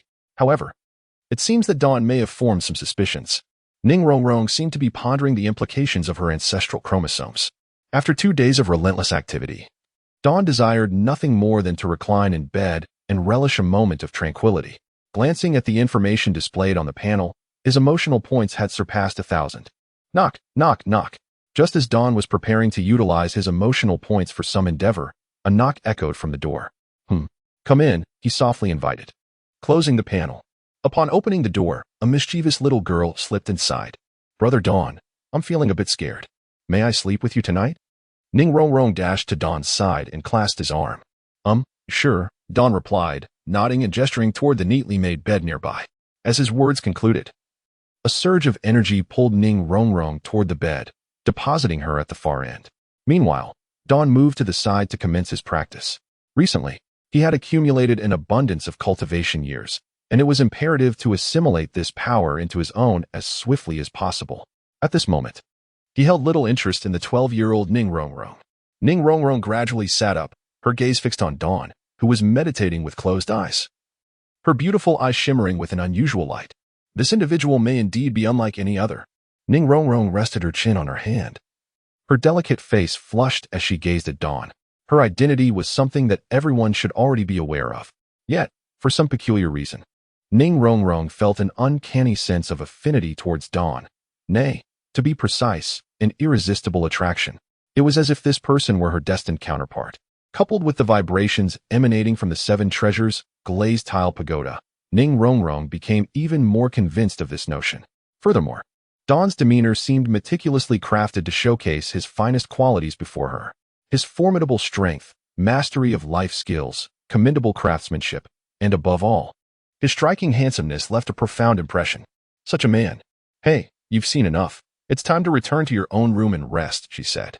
Brother Dawn will be with me in the future, so do not harbor any illusions. Unless, of course, you wish to play the role of a subordinate. At that moment, Xiao Wu unexpectedly appeared, emanating a sense of hostility and vigilance. However, it seemed that a thought suddenly struck her, leading her to add the final remark. Subordinate, I belong to the Seven Treasure Glazed Tile sect. If you are unwilling, so be it. I don't particularly fancy you, Brother Dawn. In fact, I don't seem to like you at all. Xiao Wu interrupted Ning Rongrong's words, speaking with a hint of pride. She had presented herself on a silver platter. Yet Brother Dawn was capable of casting her aside to pursue his own cultivation. Is this not enough to illustrate the issue?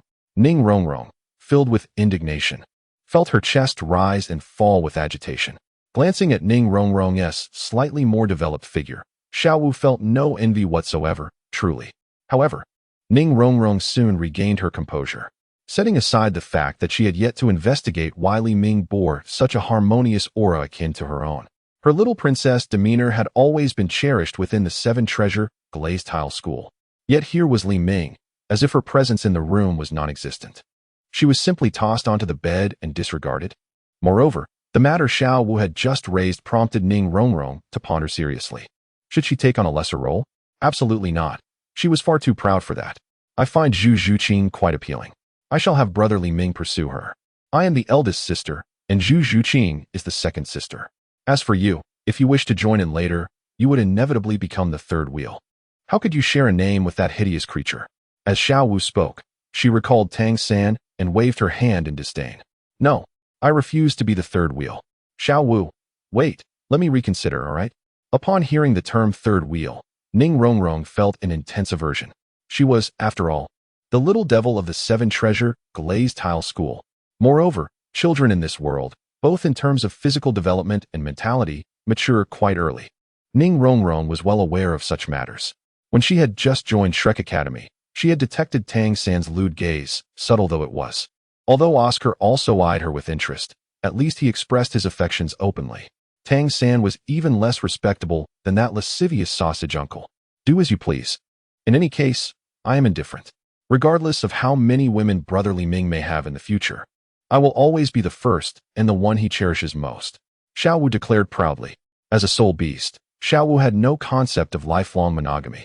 According to the laws governing soul beasts, the stronger the soul beast, the greater their priority in mating rights. Typically, powerful soul beasts do not limit themselves to a single mate. Thus, Xiao Wu saw nothing amiss in this. Added to that was Li Ming's true form, the Azure Dragon. This type of soul beast is indeed one of the most elite among them. It is precisely for this reason that their bloodline is exceedingly difficult to inherit. Consequently, they possess an extraordinarily powerful innate talent. Xiao Wu does not believe that she alone can entirely manage the challenges posed by Dawn. Therefore, some matters warrant careful consideration. Ning Rongrong possesses a commendable identity and background. Furthermore, she harbors a certain affection for Brother Li Ming, which is why Xiao Wu would choose to speak to her in such a manner. Otherwise, had it been someone of lesser standing, Xiao Wu would never permit them to approach Li Ming.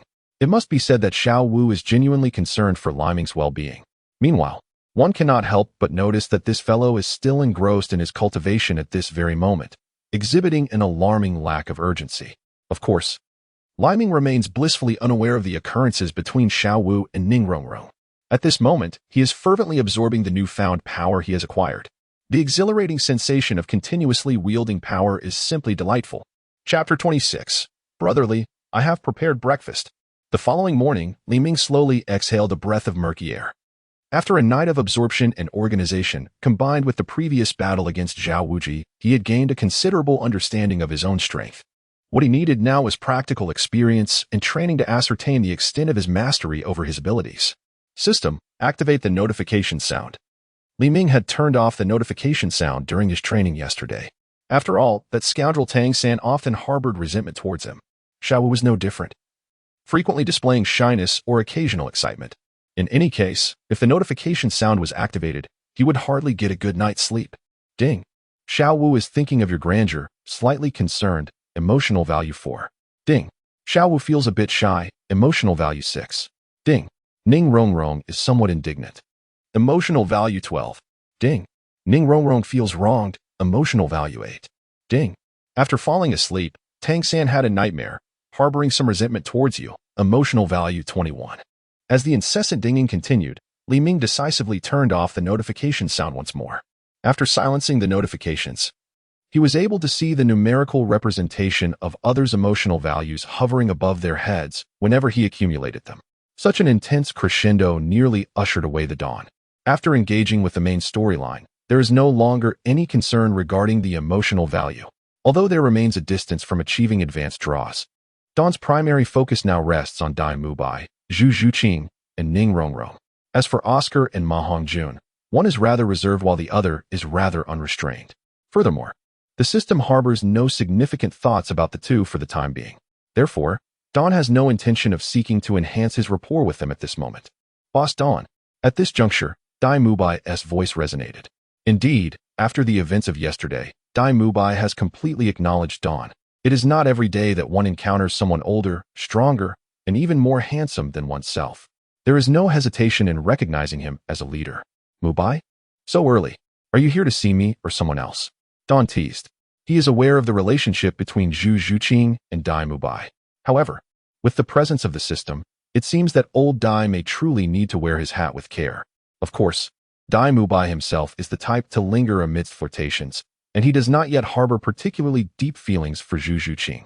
Thus, it is prudent to cut off any potential complications before they arise. Boss Dawn, please refrain from jesting. You are well aware of my circumstances, aren't you? If it comes to that, I want to push it, Dai Mubai replied with a resigned shake of his head. At present, he finds it challenging to even initiate a conversation with Zhu Zhuqing, let alone entertain any other notions. Moreover, the previous way of life was rather pleasant. If fate does not permit, then there is no need to force it. You have a remarkable perspective. Rest assured, even without the so-called martial soul fusion skills. With your prowess, you will still be able to tread the path of a strong warrior. By the way, is today the day we commence formal classes? Dawn inquired. Somewhat puzzled. It is no joke. He is aware that the first lesson is set to take place at the Soto Arena in Soto City. This is undoubtedly the finest place to test one's abilities. Most importantly, Flandra would not miss the excellent opportunity to earn money here. Ah. I have come to summon you all. The principal has requested everyone to gather at the playground. Dai Mubai spoke slowly. I see. No need to rush. I will first prepare breakfast for Xiao Wu and the others. If you wish to join, you are welcome to do so. After Dawn finished speaking, she headed straight for the kitchen. Dai Mubai, who clearly did not have the habit of having breakfast, felt compelled to experience Dawn's culinary skills. Thus, he squatted in front of the stove, taking on the role of a firekeeper. Soon, Dawn retrieved an unknown beast egg, cracked it open, and fried a large sunny-side-up egg. This operation, Dai Mubai could barely comprehend. However, soon after, Li Ming's hands moved swiftly. One ingredient after another appeared, and his techniques mirrored those employed in battle, rendering Dai Mubai unable to discern the actions. All he knew was that, half an hour later, a sumptuous array of delectable dishes adorned the table. At that moment, Xiao Wu was drawn by the enticing aroma. Ding! Xiao Wu felt a surge of happiness, with her emotional value increasing by 12. The number 12 emerged above her head. Xiao Wu, please summon Zhu Zhuqing and Ning Rongrong to join us, Li Ming gently suggested. After our meal, we shall embark on our first lesson. It was hard to imagine that this gentle soul, who prepared such delightful dishes, transformed into a tyrant of the battlefield during combat. Soon enough, the three women gathered around the table. Even the icy Zhu Zhuqing appeared slightly surprised at the sight of the lavish spread, with the number 18 materializing above her head. Ning Rongrong's reaction was even more pronounced. Just yesterday, she had resolved to ponder deeply, yet now she was resolute. Inspired by the sight of the fried egg crafted by Li Ming, after merely tasting it, Ning Rongrong found herself unable to forget the exquisite flavor. Moreover, upon savoring this delectable dish, she felt a warm current circulate within her, as if her body had finally awakened. This is delicious, Zhu Zhuqing exclaimed after sampling the porridge prepared by Li Ming. A burst of vibrant flavor instantly ignited her taste buds. Although Zhu Zhuqing typically harbored no extravagant culinary desires, she was certain that, moving forward, she would find it difficult to enjoy ordinary food as effortlessly as before. What delectable dish should I indulge in next? Perhaps I should offer my grand sausage. Just then, a dashing young man burst into the room, brandishing several aromatic sausages in hand. Get lost. In the next moment, 3 petite fists descended upon Oscar, sending him flying. Wasn't that the lecherous man from yesterday? Xiao Wu recognized the lingering scent of Oscar. Despite his freshly shaven appearance and new attire, she identified him instantly. Not to mention, he had entered proclaiming his sausages. Oscar's handsome visage was entirely overlooked, as it was clear that gazing at him would not satisfy their hunger. As Oscar picked himself up from the ground, he cast a reluctant glance at the 3 women nearby. These 3 women astonishingly reside with Dawn. It is indeed enviable to the point of envy. Why can't he? Moreover, what about the school rules? Was it not stated that males and females are prohibited from cohabiting? Chapter 27. Principal, are you in peril? Oscar, unaware of the events that transpired yesterday, naturally remains oblivious to the privileges now possessed by Dawn. For Flander, Dawn has become the veritable benefactor of their Shrek Academy. It is not merely a matter of mixed accommodations among their student IDs, even if Dawn were to request Flander to join him in residence. There would be no hesitation whatsoever. Any sign of hesitation would be a profound disrespect towards the golden soul coins and, by extension, towards Dawn himself. After breakfast, everyone proceeded towards the playground. Daimubai and Dawn were the last to finish their meal, and although the 3 women found the food delightful, they still ensured that enough remained for the 2 of them. As the saying goes, a full belly stirs the desire to battle. At this moment, Dawn eagerly anticipated the commencement of the actual lecture. The pulsating energy of the Grand Soul Arena had already permeated Dawn's senses. By the time the 6 individuals arrived, Tang San and Ma Hongjun had also made their appearance. Tang San's injuries had fully healed, while Ma Hongjun bore an expression that suggested he was on the verge of bursting. Hongjun, have you and your girlfriend parted ways again? Flander gazed at Ma Hongjun with a hint of exasperation. His martial spirit was, indeed, rather peculiar. After the mutation of the martial soul, despite their extensive research, they could only arrive at such a solution. Well, I happen to possess 100 gold soul coins. You should head to Soto City first. Flandra, though somewhat exasperated, still handed over 100 gold soul coins to Ma Hongjun. Headmaster, you aren't planning to expel me, are you? Ma Hongjun exclaimed in astonishment. Typically, it would take him several days of effort to extract even a single gold soul coin from Flandra. This time, he directly presented him with 100 gold soul coins. Yet Ma Hongjun hesitated to accept. What do you intend to do with this? Take it. You must first stabilize your martial spirit. If you fail to complete tonight's task, you are well aware of the consequences. Consider this alone, Flinder reiterated. Upon hearing these words, Ma Hongjun still dared not to accept, and a perplexing thought arose in his mind. Principal, are you on the verge of death? Ma Hongjun was the type of person who spoke his mind without hesitation. His words left the others in a state of embarrassment. Flinder appeared to be in excellent health, even sporting a rosy complexion due to having earned some money recently. He hardly seemed like someone nearing death. However, in Ma Hongjun's eyes, these signs were nothing short of a last flicker of life. You're the one who is about to perish. If you don't hurry when the time comes, I shall bury you in the chicken coop. Quickly take the money and leave. Flinder, utterly infuriated, seemed ready to explode.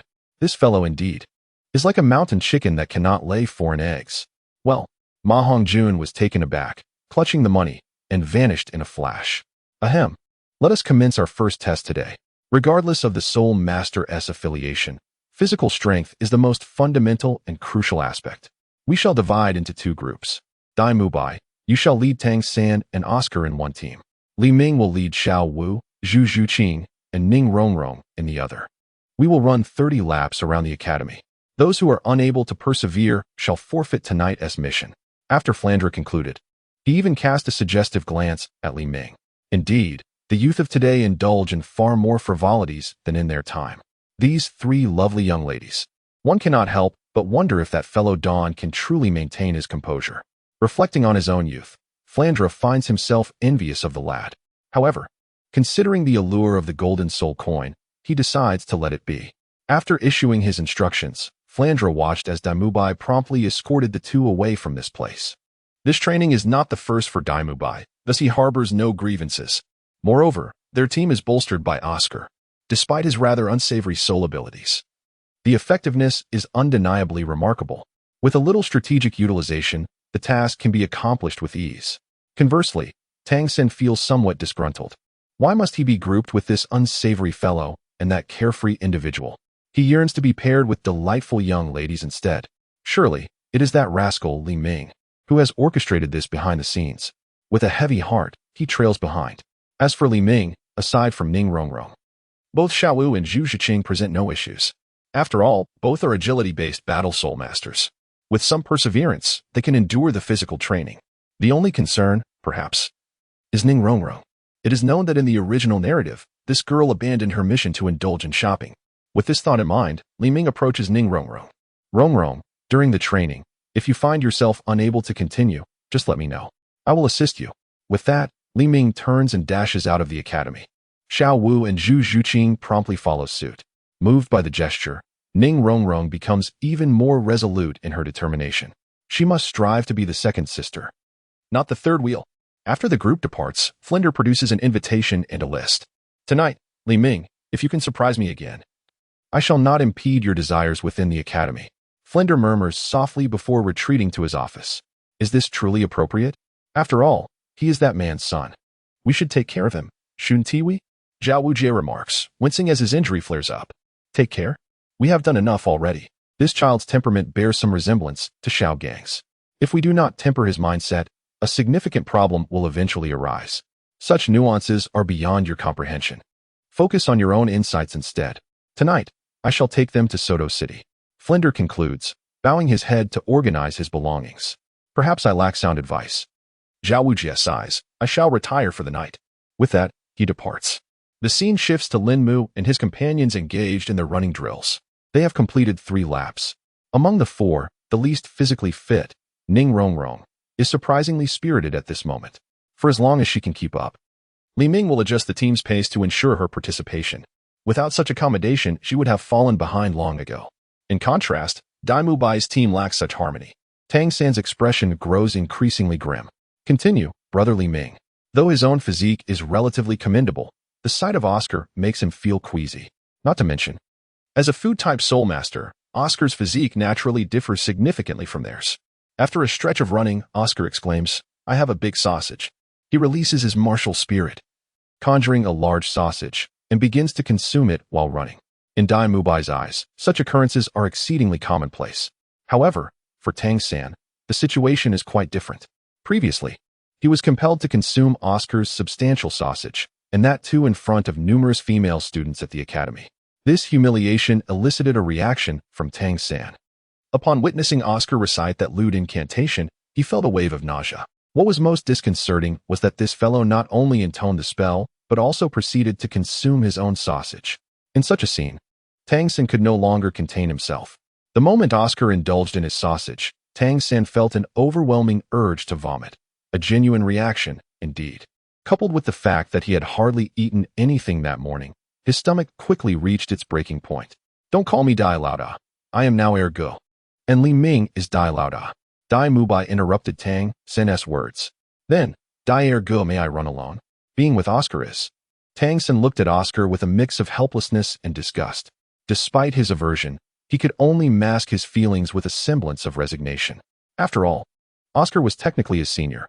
Moreover, such actions were intended to facilitate their training. Tang San could not, in good conscience, allow Oscar to bear the consequences of his own discomfort. Although he yearned to do so, his rationality prevailed, prompting him to adopt this course of action. Run alone? That is acceptable. I comprehend your predicament and understand how insufferable Oscar can be. Thus, I empathize. Go ahead. I have sufficient trust in you. And I am confident you will manage the training well. You shall run parallel with us, widening the distance by 50 meters, Dai Mubai declared before continuing onward with Oscar. Dai Mubai was not merely feigning compliance. When he first tasted Oscar's sausage, he had also undergone considerable mental preparation. He even thought that acclimatizing to Oscar's unique sausage abilities was essential for the future.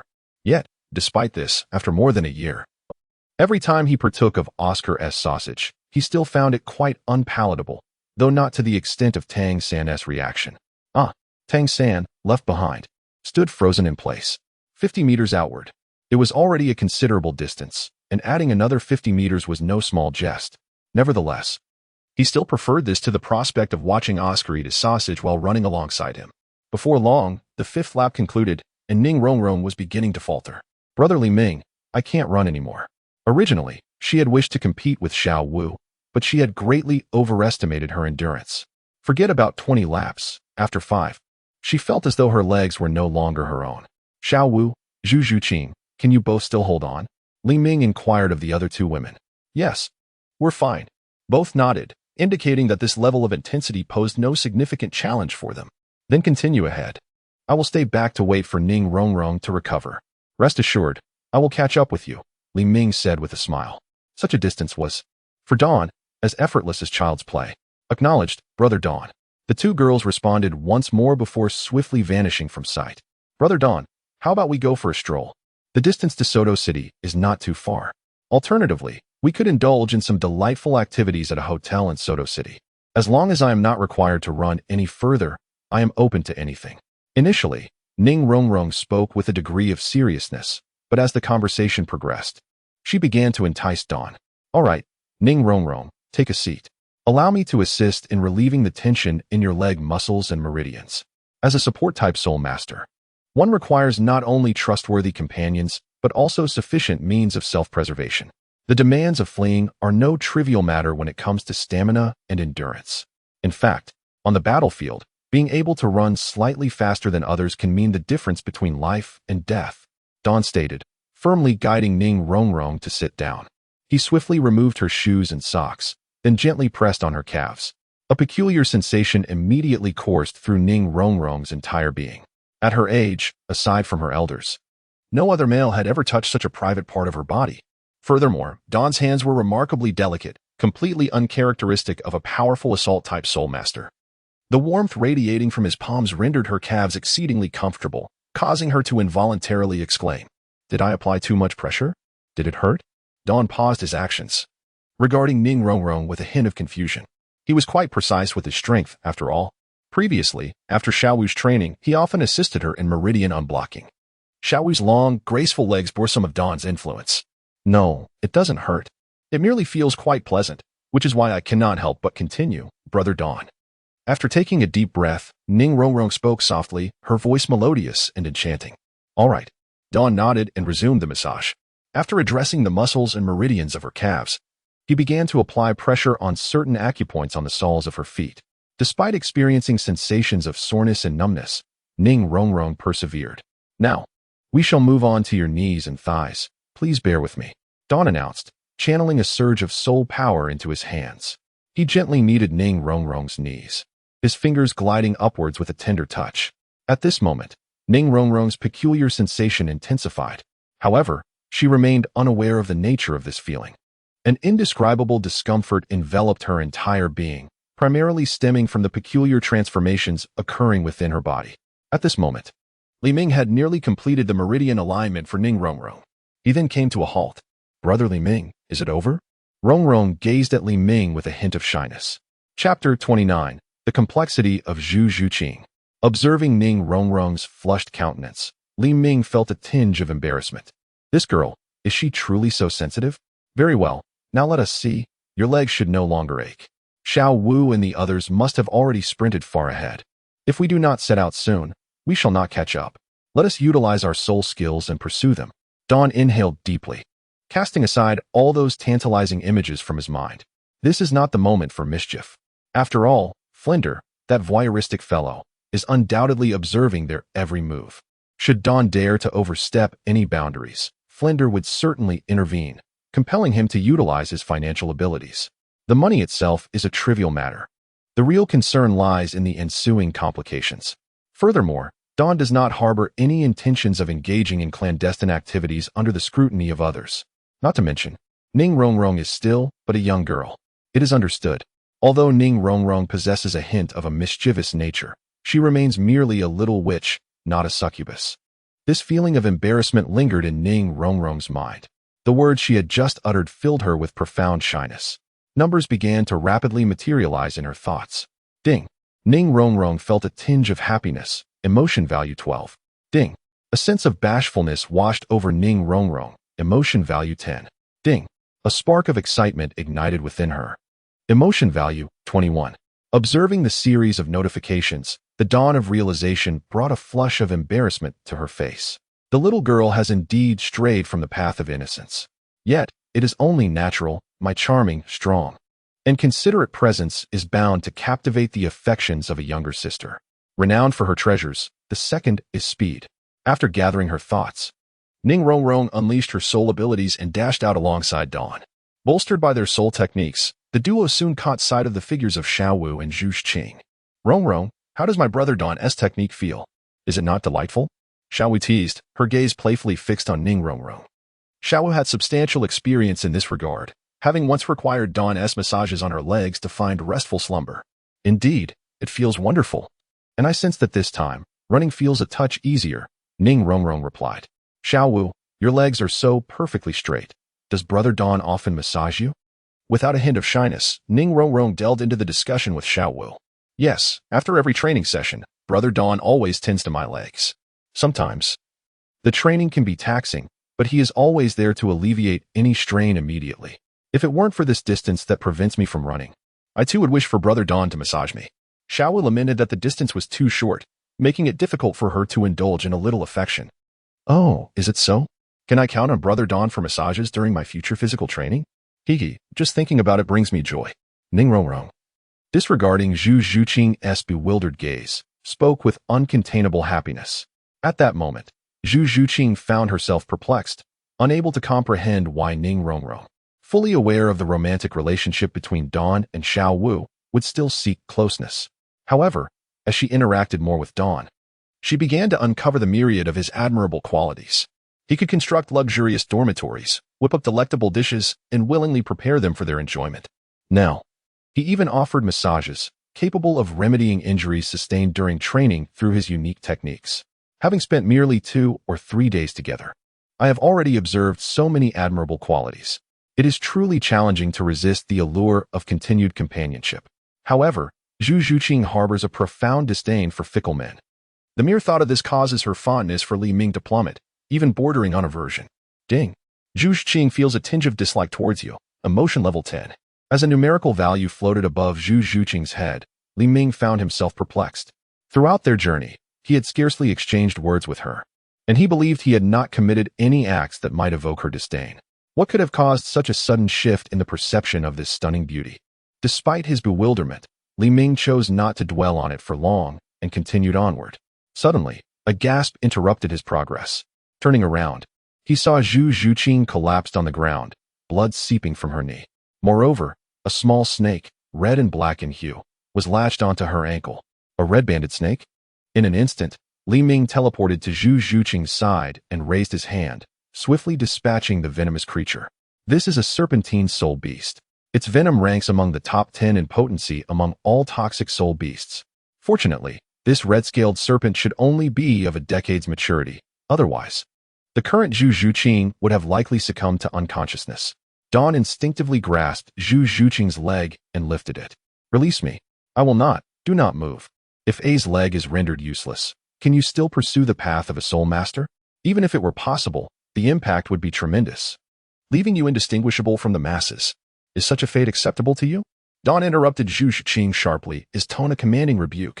His words quelled her attempts to resist. In one swift motion, he tore open the fabric of her trousers, bringing her ankle to his lips. Tui, channeling his soul energy. Coupled with the suction of his mouth, Dawn rapidly extracted the toxins from Zhu Qing's foot. At that moment, his mouth bore the telltale signs of poisoning. A dark hue evident. A mere drop of snake venom dares to infiltrate my being? Dawn scoffed. Instantly, the blood within him surged. A powerful and domineering force obliterating the intruding venom. After all, as a Qinglong, how could he not be immune to such trifling toxins? Meanwhile, Zhu Qing's complexion began to regain its normal rosy hue, even taking on a deeper flush. Let us see if you can continue, Dawn said as he supported Zhu Qing, gently encouraging her to rise. She accepted Lin Mu's hand and gradually stood. Though pain still lingered, it was no longer as debilitating as before. Do not rush.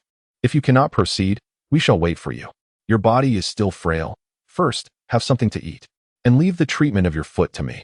After speaking, Dawn retrieved some medicinal herbs for healing. He tended to her injuries with care, subsequently channeling his soul energy to guide her body in absorbing the restorative properties. Along with nourishment, within mere minutes, Zhu Qing felt her legs nearing full recovery. At this moment, Zhu Qing gazed at Dawn with a gaze that grew increasingly intricate. Chapter 30. Tang San's Punishment. On one hand, Zhu Qing harbored a deep disdain for such men. Yet, Dawn's current demeanor stirred feelings of attraction within her. This contradiction left Zhu Zhuqing's emotions rather complex. Soon, she regained her indifferent demeanor. "Thank you. My leg should be fine now. Let us proceed," Zhu Zhuqing stated coldly. "Very well," Li Ming replied, choosing not to comment further, as Zhu Zhuqing's leg had indeed shown no signs of trouble. The four of them set off once more. Following this, aside from Ning Rongrong needing a massage after running a few laps, no further issues arose. Due to Ning Rongrong's presence, it was not until the afternoon that the quartet returned to the academy. By this time, Dai Mubai and Oscar had already arrived back. Tang Xin was absent, and Li Ming did not dwell on it, considering that Yu Xiaojing, unlike in the original narrative, had arrived ahead of schedule. Perhaps the two were indulging in their affections. Given the close friendship between Yu Xiaojing and Flinder, it was likely that Flinder would remain silent on the matter. However, upon gathering, Flinder's expression grew increasingly grim, for now. Even Li Ming, accompanied by 3 women, had returned, yet Tang San was still missing. Most importantly, Flinder was acutely aware of what Tang San was currently engaged in. This fellow initially persevered in his running. However, as he continued, he unexpectedly succumbed to laziness and chose to rest beneath a large tree. Although he is now making a strenuous effort to sprint towards the academy, Flanders, who was aware of the entire sequence of events, wears an exceedingly grim expression. Is this the disciple chosen by Xiao Gang? Not only is his character lacking, but he is also resorting to such petty tricks. If it weren't for the sake of Yu Xiao Gang, when Tang San returns, Shrek would soon be down one student. Such individuals, regardless of their innate talent, are unlikely to be of great use. Half an hour later, Tang San finally returned. Observing the group awaiting him, he felt a twinge of embarrassment. He had inadvertently fallen asleep while attempting to rest. Dai Mubai, you shall run 3 more laps, and you are forbidden from using your soul power. Do you understand the reason for your punishment? Flanders spoke, somewhat displeased. I understand. It is because I abandoned my teammates and returned alone. I accept my punishment. Dai Mubai did not offer any excuses. After uttering these few words, he dashed out. Principal, must I also run? Oscar inquired cautiously, as he considered himself part of the team. As a support-type soulmaster, you are permitted to withdraw from the battlefield during combat. Therefore, you are exempt. Additionally, there are matters requiring your attention this evening, so you may take this time to rest. Flander did not direct his ire towards Oscar. Given Oscar's stamina, his ability to endure thus far was commendable. This was still aided by his own soul skill. Had he not possessed the same abilities as Dai Mubai and been forced to run 3 additional laps without the aid of soul power, Oscar would have been rendered ineffective. Grateful, Oscar swiftly departed. Dawn, you performed admirably this time. Whether facing the physically weaker Ning Rongrong or the injured Zhu Zhuqing, your actions were exemplary. It is commendable that, despite the brevity of your acquaintance, you chose not to abandon anyone. Now, regarding Tang San, you shall not participate in tonight's lesson. Instead, you will hold a horse stance here until our return tomorrow. After offering Dawn effusive praise, Flinder's expression darkened as he turned his gaze toward Tang San. Though he wished to extend some leniency to the son of the Duke, as a student of Shrek Academy, Tang San must be held accountable for such a grave breach of principle. To neglect correction would not be an act of kindness, but rather an indulgence. Why? Tang San felt a twinge of injustice. Even if he had slacked off on the way and failed to complete his 20 laps in his calculations, the distance he had covered was roughly equivalent to the 20 laps run by Dai Mubai and the others. Yet now, he faced singular punishment, and he was barred from participating in the evening's lesson. Such differential treatment left Tang San quite displeased. Must I explicitly articulate my thoughts? During our joint training tasks, you chose to abandon the team due to your bias against Xiao Ao. Mubai understood you and spoke at length. Subsequently, feeling that you might have incurred a disadvantage by running more than others, you opted to rest beneath a large tree to compensate for the extra distance you had covered. Moreover, you were the last to return. Is this not sufficient grounds for punishment? If you harbor further doubts, take your belongings and leave Shrek Academy. The students I desire are not merely formidable beings, they must also be capable of adhering to their teacher's directives.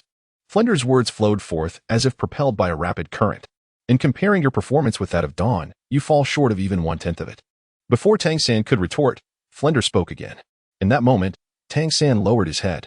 Had he been teamed with 3 beautiful girls, he would undoubtedly have completed the task efficiently and effectively. Everything that Dawn could accomplish, he too could achieve, and perhaps even surpass. Yet now, he faced punishment while Dawn basked in accolades. This imbalance stirred resentment within Tang San, and naturally, His target was Dawn.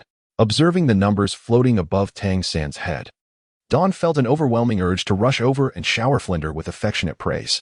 Flander is truly exceptional. With minimal effort, one can effortlessly harvest emotional value. It appears that I must nurture Flander's attribute further. Subsequently, Tang San did not refute anything. He merely stood on the playground, humiliated, and began to squat in a horse stance. As for Dawn and the others, they boarded the carriage, even picking up Dai Mubai along the way. The recent punishment of Dai Mubai was merely a display for Tang San's benefit. Flander feared that if only Tang San faced the consequences, this little fellow might not withstand it. With newfound wealth, the carriage was upgraded to a more luxurious model, ensuring a smoother journey rather than a bumpy ride. Their destination was Soto City. As Dawn gazed upon Soto City coming into view, a flicker of anticipation ignited within him. Soon, it would be time to test his abilities. And he was certain that he would also reap a substantial amount of emotional value here. Upon arriving in Soto City, Flander guided everyone into a restaurant. They entered a private room and ordered an array of delectable dishes. Meanwhile, Ma Hongjun, who had arrived earlier in Soto City, joined them. Unlike in the morning, Ma Hongjun now wore a satisfied expression, his spirits remarkably high. Chapter 31, The Soul Arena. Flander provided a brief introduction to the fundamental aspects of the Soto Great Soul Arena, along with the current levels of Dai Mubai and Ma Hongjun. Dawn was fairly knowledgeable about the rules here. A victory grants 1, while a defeat incurs -1. Furthermore, battles could only occur between opponents of the same level. This meant that the moment one attempts to level up, it is the least favorable time to engage in combat. For instance, at present, Dawn, a level 31 Soul Master, found himself at the bottom of the hierarchy among Soul Masters. In this grand arena, he would not be facing opponents at levels 32 or 33. Typically, he would confront those at levels 37 to 39. This is precisely why Dai Mubai, possessing such a formidable martial soul, currently holds such a meager amount of points. Of course, this is only the case under normal circumstances. But is Li Ming in a normal situation? Clearly not. After concluding their dinner, the group exited the restaurant, making their way toward the Soto Great Spirit Arena. As they approached, the aura emanating from the arena intensified, accompanied by an overwhelming sense of awe. Upon arriving at the Soto Great Spirit Arena, they were immediately enveloped by its grand presence, intertwined with a palpable spirit of battle. Indeed, merely standing outside this magnificent arena allowed one to distinctly sense that fierce fighting spirit. The Grand Soul Arena seemed to breathe, its essence pulsating with life. The blood coursing through their veins resonated in harmony with the breath of this magnificent arena. Upon entering the Soul Arena, a colossal stone tablet materialized before the gathered crowd. The names densely inscribed above are those of the individuals who perished in the Grand Soul Arena. It must be said, the sheer number is rather shocking. The battles in the Grand Soul Arena are categorized into 3 types: sparring, life and death duels, and gambling fights. Similarly, the forms of combat are also threefold: individual battles, duos, and team contests. Upon grasping these rules, Tang San and his companions proceeded to register. After assessing their soul power and completing the necessary forms, they submitted 10 gold soul coins and received their iron soul badges.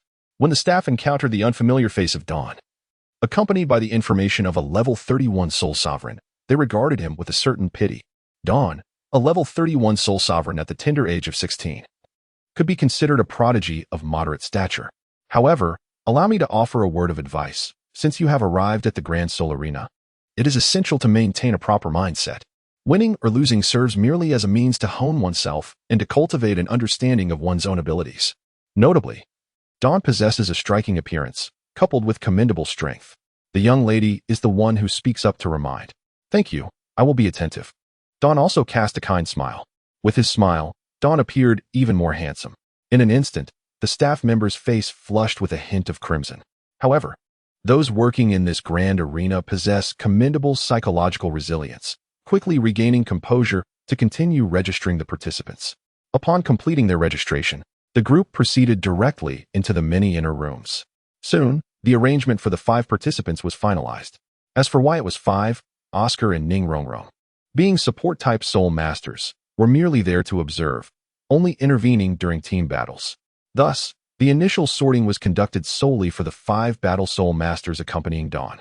In the resting area, the combination of such striking individuals as Dawn and his companions, coupled with their youthful ages, swiftly captured the attention of the crowd. They found themselves in a one-on-one duel zone. Naturally, Dawn had also registered for the two-on-two matches. However, the rules for these duels were rather intriguing. Each squad counted as a single entry. In one-on-one duels, each participant may only compete once per day. The same applies to the two-on-two matches, where each duo is limited to a single participation. This led to another interesting scenario. For instance, with Dawn, Xiao Wu, Dai Mubai, and Ma Hongjun, it was possible to form 6 distinct teams: Dawn Xiao Wu, Dawn Dai Mubai, Dawn Ma Hongjun, Xiao Wu Dai Mubai, Xiao Wu Ma Hongjun, and Dai Mubai Ma Hongjun. However, these 6 teams exist only in theory. The physical exertion in soul battles is immense, and a defeat incurs penalties. Hence, despite such rules, those who attempted to exploit them often faced utter failure, leading to a decline in imitators. Yet, would Dawn be an ordinary contender? He decisively registered. Due to the multitude of competitions they entered, they were placed at the forefront during the sorting. The first match featured Dai Mubai's Soul Master level duel. Zhu Zhuqing and the others, still only great Soul Masters, had to observe from the stands as they were assigned to the later fights. They had ample time to watch. Although they had gleaned some understanding of Dawn's prowess during the battle against Zhao Wujia, the vast level disparity rendered precise assessment difficult. Just how formidable must Dawn be to inspire Dai Mubai to willingly take on a subordinate role? Zhu Zhuqing's gaze was not on Dai Mubai in the arena, but rather fixated on Dawn. The first battle commenced. Dai Mubai was already a familiar face in this arena. Upon his entrance, numerous supporters began chanting his name. Indeed, battles at the Soul Master rank garnered more attention than those at the Great Soul Master level. Dai Mubai's opponent was a lean man, renowned in the arena as Su Yuhao, the Scorpion. His moniker was derived not only from his martial spirit, a scorpion, but also due to his ruthless tactics. Dai Mubai? This should be one of my final Soul Master battles. I have reached level 39. I hope this fight does not disappoint. Su Yuhao raised his arm in an unusual posture, bending his body slightly, resembling a hunting scorpion. Please, show me your skills. Dai Mubai merely offered a slight bow before unleashing his martial spirit. 3 soul rings, yellow, purple, and black, rose instantly, and his aura surged to its zenith. In the next moment, the essence of the King of Beasts erupted forth, charging towards Su Yuhao. Dai Mubai's attacks were bold and unrestrained, coupled with his immense strength. He maintained a dominant position against Su Yuhao, a rapid strike type.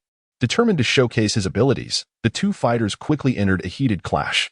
Su Yuhao's earlier taunts were not mere arrogance, but an attempt to provoke Dai Mubai, who responded with a ferocity that caught Su Yuhao off guard. After just a few exchanges, Su Yuhao's hands began to falter under the pressure. Could a scorpion withstand the might of a tiger? With a resounding boom, as Su Yuhao momentarily lost focus, Dai Mubai seized the opportunity. A powerful punch landed. With 2 sharp cracks, Su Yuhao was sent flying. Despite attempting to shield himself with his arms, they were broken from the impact. I concede, Su Yuhao said helplessly. Having witnessed several of Dai Mubai's battles, he believed he had comprehended his style. Yet, the terror of the white tiger martial spirit exceeded his expectations. The aura of the king, combined with Dai Mubai's relentless assault, left him no respite. In the 17th duel zone, the first Soul Master battle concluded with Dai Mubai's victory. Next came the second match, promising to be exhilarating. Both combatants were anticipated Soul Masters. First was the 31-level Soul Master, Dawn, participating in a Soul Master duel for the first time. His early entry at level 31 was bound to deliver surprises. The other was Li Jianxiong, a formidable 38-level Assault-type Soul Master, renowned as the earth-shaking Tyrant Bear. The title of Bear Master is certainly familiar to many. Thus, the audience eagerly awaited the second Soul duel in the 17th zone. The host, brimming with enthusiasm, explained. For he himself was a fan of the Bear Master. Bear Master, Bear Master. The stands were filled with spectators drawn to Li Jianxiong. His reputation stemmed from his electrifying combat style. At that moment, both fighters had taken to the stage. Li Jianxiong, clad in loose clothing, could not conceal his impressive musculature, and his face bore the charm of an endearing youth, even appearing quite delicate. Such a combination, yet it exudes no sense of dissonance. As for Dawn, he is simply striking, devoid of any extraordinary attributes. Wow, that Soul Master is incredibly handsome. Hold your horses. He is merely 16, and you could easily be his mother. Let me take the lead here. Hey, weren't you just shouting for Bear Master? On the viewing platform, the appearance of Dawn sent some young ladies spiraling into a whirlwind of admiration. Meanwhile, Dawn joyfully reaped the emotional responses of the crowd. Although each individual contributed little, The sheer number of spectators made up for it. Li Jianxiong, Martial Soul Tyrant Bear, a level 38 Assault-type Soul Master. As Li Jianxiong spoke, 3 soul rings instantly appeared around him. Yellow, yellow, yellow. Though all were yellow, the 3rd soul ring was at least over 900 years old, its hue almost nearing purple. Of course, age is not always a limiting factor. At times, the enhancements brought by compatible soul rings can be just as potent as those of higher-level rings. Dawn, Martial Soul Soaring Serpent, a level 31 Assault-type Soul Master. Please offer your guidance. Upon finishing his declaration, his soul rings manifested as well. Yellow, purple, purple. The 2nd soul ring was purple. What sort of creature is this? How can his body withstand the impact of such formidable soul rings? Wow, with this combination of soul rings, he seems even more handsome. I want to bear his children, but his martial soul is a serpent. Can you give birth to a serpent? As the soul rings emerged, a new wave of attention surged towards him. At this moment, Li Jianxiong, who had initially felt relaxed upon hearing Dawn declare himself a level 31 Soul Master, now wore a grave expression. While the soul rings are not the primary concern, the ability to endure the pressure of a 1,000-year soul ring at such a young age is indeed formidable. Such a person, could they truly be weak? In an instant, Li Jianxiong's expression grew grave. Let us commence. Li Jianxiong could no longer restrain himself. If this continued, he would exhaust his own mental and spiritual energy.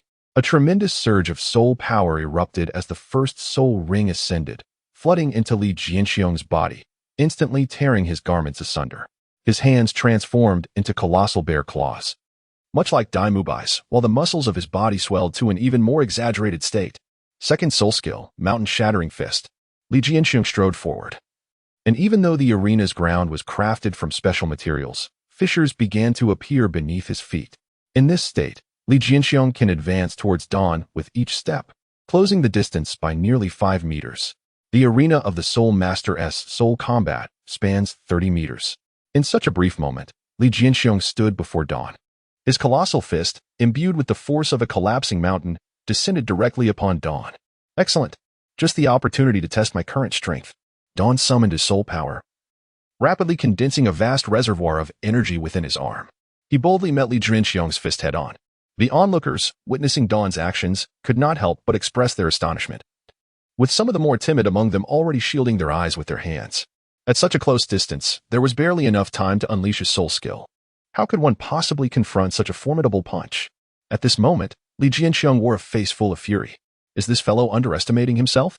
In such circumstances, he dares to be so arrogant as to forego using his soul skills and refrains from fleeing.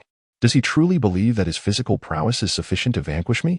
As this thought crossed his mind, Li Jianxiong's ire intensified. Nevertheless, he still slightly tempered his strength. After all, it seemed somewhat excessive to him to crush a newcomer here outright. A mild chastisement would suffice. This is also the reason why Li Jianxiong is honored as Xiongzun. He is a formidable opponent deserving of respect. With a resounding crash, the fists of both combatants collided. Contrary to expectations, the scene of Li Ming being utterly defeated did not unfold. In fact, Li Ming managed to withstand Li Jianxiong's punch solely through his physical prowess. Quite impressive strength.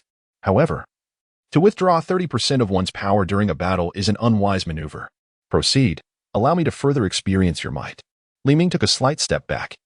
In an instant, his soul ring shimmered, and his arm transformed into a dragon's claw, revealing azure scales. This young man has grown stronger than before. Remarkable. It seems he had been holding back during my previous assessment. Meanwhile, Xiao Wu observed from a nearby stand, having come primarily to ascertain the capabilities of these young contenders. Given his own injuries, he had little else to occupy his time.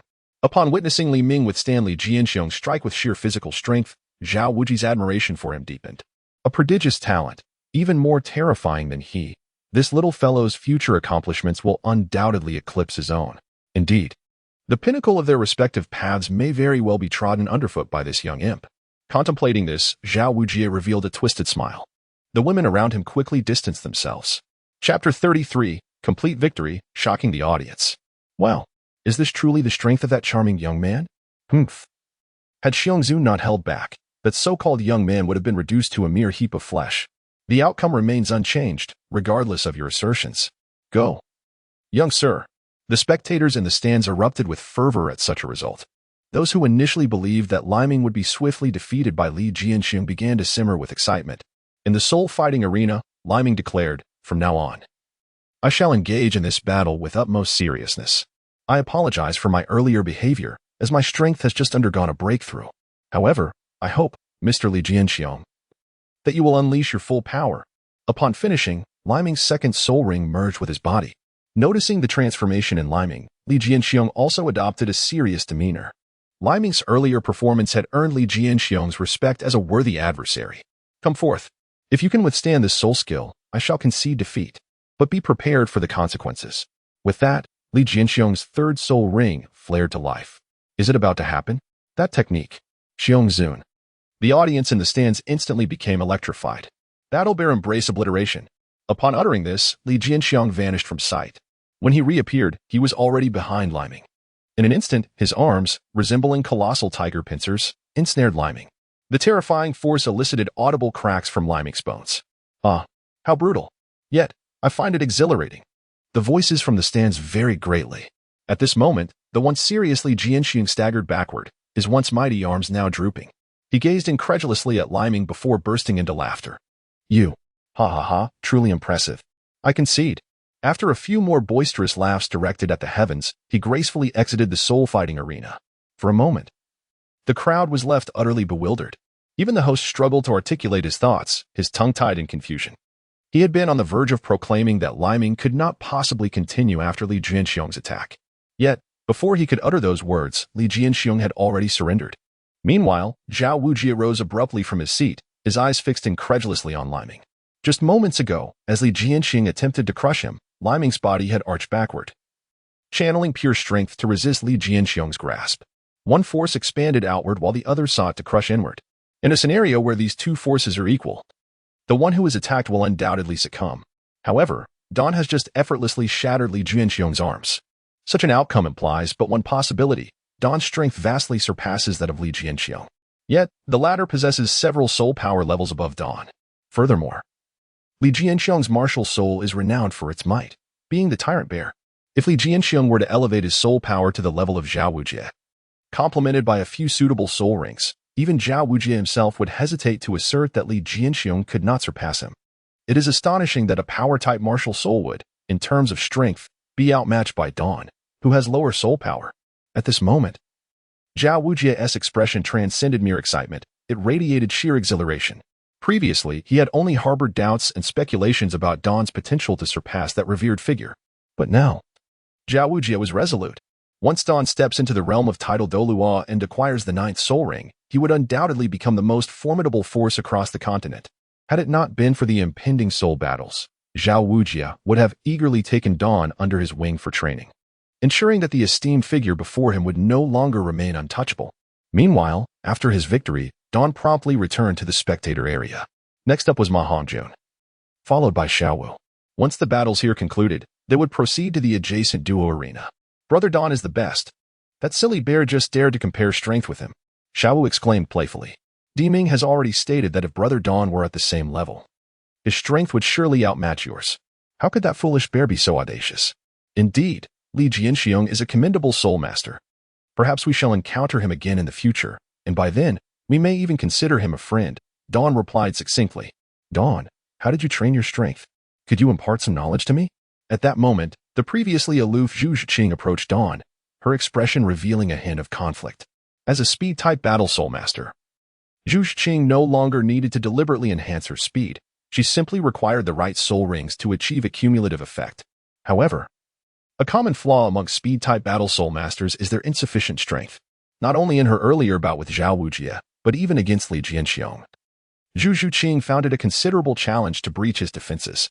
If the opponent successfully guards their critical areas, Zhu Zhiqing's chances of victory in such a constrained battlefield are all but sealed. This represents an intangible relationship of restraint among the soul masters. Indeed. Moreover, Zhu Zhiqing, we are now classmates. Your frigid demeanor, however, before Dawn could finish speaking, Zhu Zhiqing had already turned away. She needed to prepare for her upcoming battle in the Great Soul Master arena. Furthermore, she had no desire to remain and listen to Dawn's words. She realized that whenever she faced Dawn, it became exceedingly difficult for her to maintain her composure. This was the first time Zhu Zhiqing experienced such feelings. Next, Ma Hongjun's opponent was a control-type soul master. At full capacity, Ma Hongjun decisively defeated his adversary with astounding speed. The final participant was Xiao Wu. Was this little girl in the wrong place? This was the soul fighting arena, after all. Did she not realize where she was? As Xiao Wu took the stage, the audience, upon seeing the 12-year-old girl, began to murmur among themselves. Her opponent was a sensitive attack-type soul master with a martial spirit of the night sparrow. Although the opponent possessed a brief ability to fly, it proved of little use in the arena. Xiao Wu swiftly eliminated him with sheer force, sending him out of the fighting ring. The revelation of her 34th level soul power left the crowd in awe.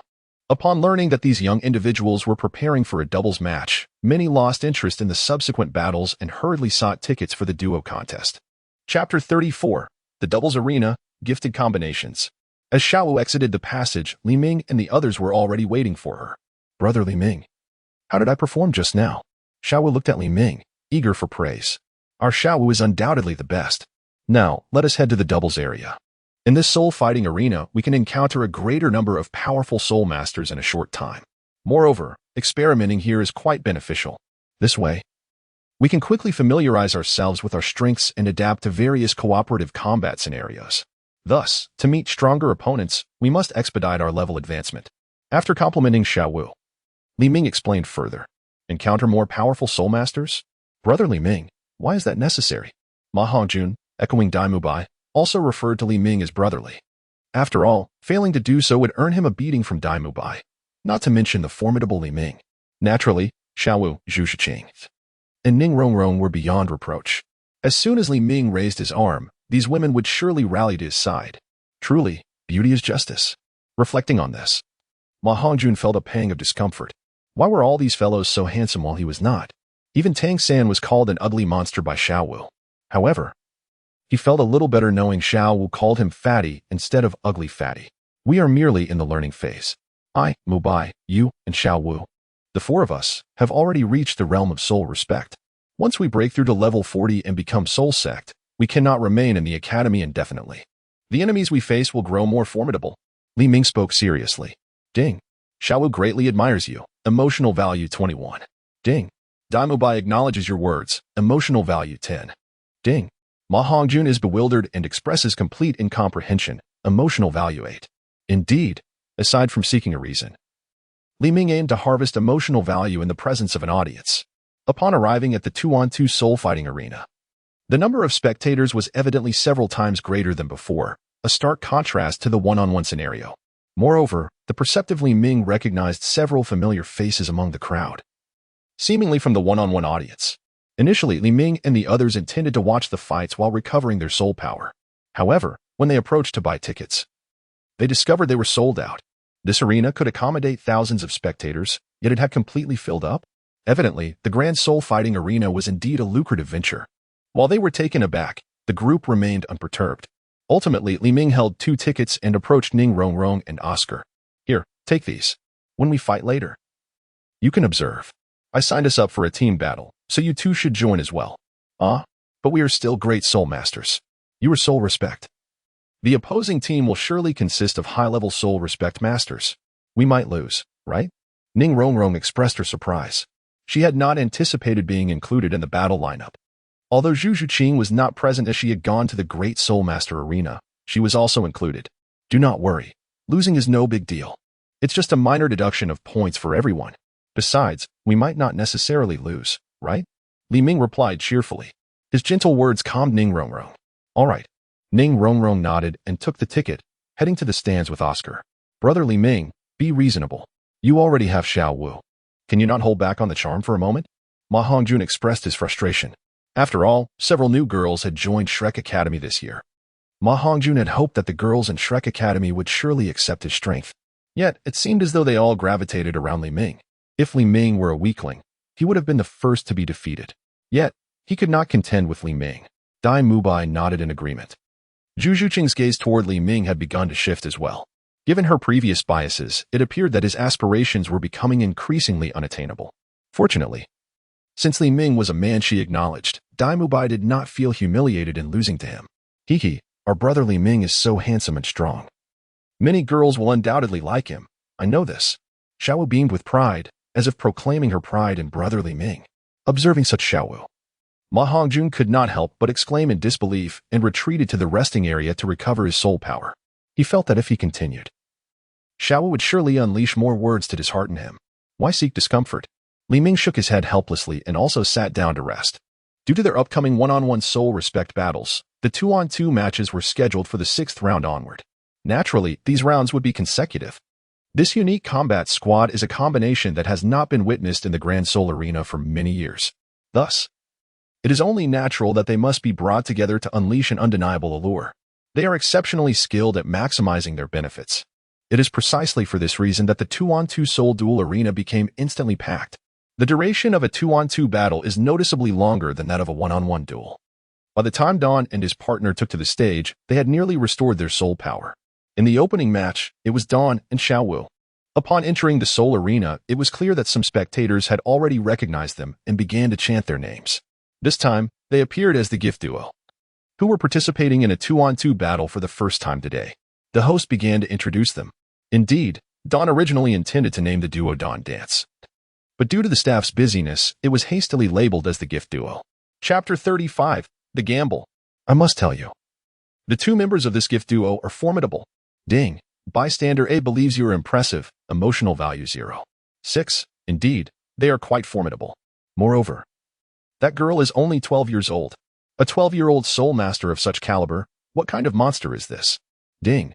Bystander B feels you're inferior to Xiao Wu. Emotional value 0. 1. I still think that young man called Dawn is stronger. His overwhelming power is utterly captivating. If only I could be beneath him. Ding. Bystander C starts to fantasize about you. Emotional value 1. 2. As the audience began to murmur amongst themselves, numbers floated above their heads, all indicative of Dawn's prowess. It was even possible that he could possess a divine-grade artifact. Taking a deep breath, Dawn turned his attention to their opponents. Their adversaries bore a striking resemblance to their own duo, a muscular man with sharp, hawk-like eyes, resembling a fusion of a gorilla and an eagle. His partner was a woman who wore a gentle smile, her gaze firmly fixed on the man, clearly indicating they were a couple. Our gift duo faces off against this marriage duo, and it appears to be quite a harmonious pairing. It is worth noting that Zhang Jie and Lu Ha, having just tied the knot, find themselves in this very first battle against the gift duo. Could this be the Grand Soul Arena presenting them with a gift? Now, let us eagerly anticipate the splendid battle between the two sides. After the host concluded, the battlefield was left to the four of them. Lu Ha, a level 37 assault-type soul master, wielding the martial soul of the azure-eyed golden ape. Zhang Jie, a level 38 agility-type soul master, with the martial soul of the holy flower mantis. The two of them clasped their hands in greeting, introducing their martial souls and soul power to Dawn. Dawn, a level 31 assault-type soul master, with the martial soul of the soaring serpent. Xiao Wu, a level 34 agility-type soul master, with the martial soul of the gentle bone rabbit. Dawn and Xiao Wu reciprocated the introductions. At that moment, both teams unleashed their soul rings. As both sides were beast-type soul masters, the release of their martial souls initiated transformations. Zhang Jie's figure became more slender, her arms contorting in an unusual manner. Yet her overall demeanor retained a certain grace. Meanwhile, Lu He's physique expanded dramatically, towering nearly 3 meters tall. In comparison to Zhang Jie, they appeared as a beast and a princess, respectively. Boom. With the first soul ring surging into Lu He's body, he charged directly towards Dawn and Xiao Wu, causing tremors in the ground beneath him. How tedious. Why must we face another strength-based soul master? Dawn, leave him to me. I shall deal with that woman. Xiao Wu had recently battled numerous strength-type soul masters, and she found it somewhat monotonous. Thus, she set her sights firmly on Zhang Jie. At this moment, Lu He paid no heed to Zhang Jie. With a higher soul power level and superior martial soul strength, his primary concern was the man before him. After activating his martial soul, Lu He could perceive things that others could not. He sensed a far more terrifying aura emanating from Dawn than from Xiao Wu. It was for this reason that Lu He chose to strike first. The best defense is a good offense. At this moment, his primary objective was to prevent Li Ming from laying a hand on his wife. Bang! Lu He's palm struck out, only to be intercepted by Li Ming's hand. Your judgment is commendable, and I must say, I admire your keen eyes. Moreover, your wife appears quite remarkable as well. How about a wager? Li Ming inquired with a smile. Huh? What did you just say? A glint of fury flashed in Lu He's eyes. To him, Li Ming's proposition was nothing short of an affront. I am not a prime minister. I merely appreciate her strength and potential. If you have an established faction, consider my words null. If not, should you lose to me, you will serve as my subordinate henceforth. Should I lose, I shall do the same. After offering this clarification, Li Ming spoke again. Very well. However, I must consult my wife first. Lu He released Li Ming's hand and hurried off to seek Zhang Jie's counsel. Upon hearing Lu He's words, Zhang Jie appeared incredulous. The two before them, both younger than themselves, were formidable soul warriors with boundless potential ahead. Furthermore, the aura they exuded indicated their extraordinary nature. Why would they propose such a wager? Agree to their terms. This arena is bound by the Great Soul Arena's regulations. Cheating is simply not an option. Even those from the Spirit Hall would not dare to breach such a pact here. Zhang Jie declared, raising her hand emphatically. We have already consented. Is there a contract to sign? Li Ming raised his hand, speaking with an air of indifference. Instantly, the atmosphere in the venue surged with excitement once more. This truly exemplifies the audacity of the inexperienced. It is important to note that both Lu He and Zhang Jie possess soul powers that surpass those of the two individuals. Although Dawn is quite handsome, he is merely at level 31. Xiao Wu, at level 34, is still several levels below Zhang Jie. In such circumstances, they actually consented. A surge of emotions flooded in. How exhilarating. System, grant me a tenfold draw. Dawn is determined not to falter in this mire. Setting aside other matters, it is imperative to enhance my cultivation and elevate my soul power level. Naturally, should any extraordinary divine artifacts emerge, that would be splendid. Ding. Congratulations, host. Your intermediate tenfold draw has been completed. Ding. Due to this tenfold draw, you have acquired 10 instances of a century's worth of cultivation, along with an additional reward of 2 centuries worth of cultivation. As the system's notification resonated, Dawn scarcely had the opportunity to examine the items he had obtained before the system delivered a piece of ominous news. In this round of 10 consecutive draws, only cultivation was attained. Nevertheless, the cultivation amassed over 1,200 years instantaneously elevated Dawn's soul power level to the impressive rank of 33. With a significant disparity in soul power established, the subsequent steps became considerably simpler. Soon after, both parties entered into a binding contract. As the host exclaimed, "Begin!" the two sides immediately clashed with one another. Chapter 36, Victory. The gift bag combination emerges. At this moment, Lu He's second soul ring had already fused with his body, yet no discernible changes were observed. It was only upon Dawn's encounter with Lu He's offensive that she began to comprehend the soul skill bestowed by his second soul ring. It appeared to function similarly to the first, serving to enhance his strength or physical form. This fellow, much like the renowned Xiao Wu, appears intent on pursuing the path of pure power. However, power, indeed. With a resonant hum, Li Ming raised both hands, and his soul rings materialized in unison. The appearance of the second purple soul ring caught Lu He off guard. His physique was already exceptional, further enhanced by the awakening of a formidable beast martial soul, the azure-eyed golden monkey. Thus, his capacity for bearing strength surpassed that of an ordinary soul master. His second soul ring was merely the white-haired iron-armed monkey, aged 978 years. Surpassing a millennium was a feat he dared not attempt. The distinction between 1,000 years and 999 years is monumental. Roar. Li Ming unleashed a dragon's roar. Lu He, who had been momentarily lost in thought, suddenly felt as if Li Ming wielded a colossal hammer, striking his crown with a resounding blow. He became somewhat dazed, his senses reeling. Be cautious.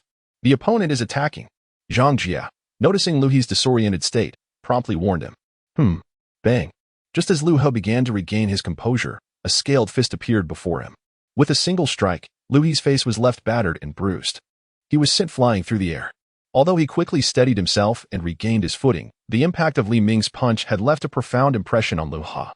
The force of that blow felt as formidable as the strength he currently exhibited. It was worth noting that Li Ming's soul power was significantly lower than his own. How could this individual possess such formidable strength? What manner of soul beast is the Tingsha? Exercise caution. Losing focus during combat is a grave mistake. Once you become my subordinate, it would be prudent not to engage in any contemplations. Such matters are ill-suited for you. After Dawn's pronouncement, the soul rings once again merged with his being. Those two ebony soul rings undoubtedly harbor immense power. Boom. Lu He chose not to retreat. As Dawn had stated, one must not overthink during battle. He unleashed his fist, engaging Dawn in a fierce confrontation. Both were powerhouse fighters, and the visceral nature of their combat ignited the spectators' adrenaline. Instantly, the cheers grew louder. Many of those who had previously questioned Dawn now began to chant his name. As for the battle on Xiao Wu's side, despite Zhang Jie's potent martial spirit and formidable soul power, complemented by the optimal soul rings, she was quickly subdued by Xiao Wu's relentless assault. She couldn't even manage to assist Lu Ha, let alone extricate herself from Xiao Wu's grasp. Nevertheless, with her advantage in soul power, she was not destined for defeat. After several minutes, caution is imperative. I shall fight earnestly. Roar. The dragon's roar resounded once more, followed closely by Dawn's fist. Even with his preparations, Lu Ha was momentarily dazed. Subsequently, Dawn's fist descended upon him like a tempest. At this speed, were it not for the knowledge that Dawn is a strong assault-type soul master, one might even assume him to be an agile attacker. At this moment, the most astonished individual was Zhu Zhuqing, who had just arrived.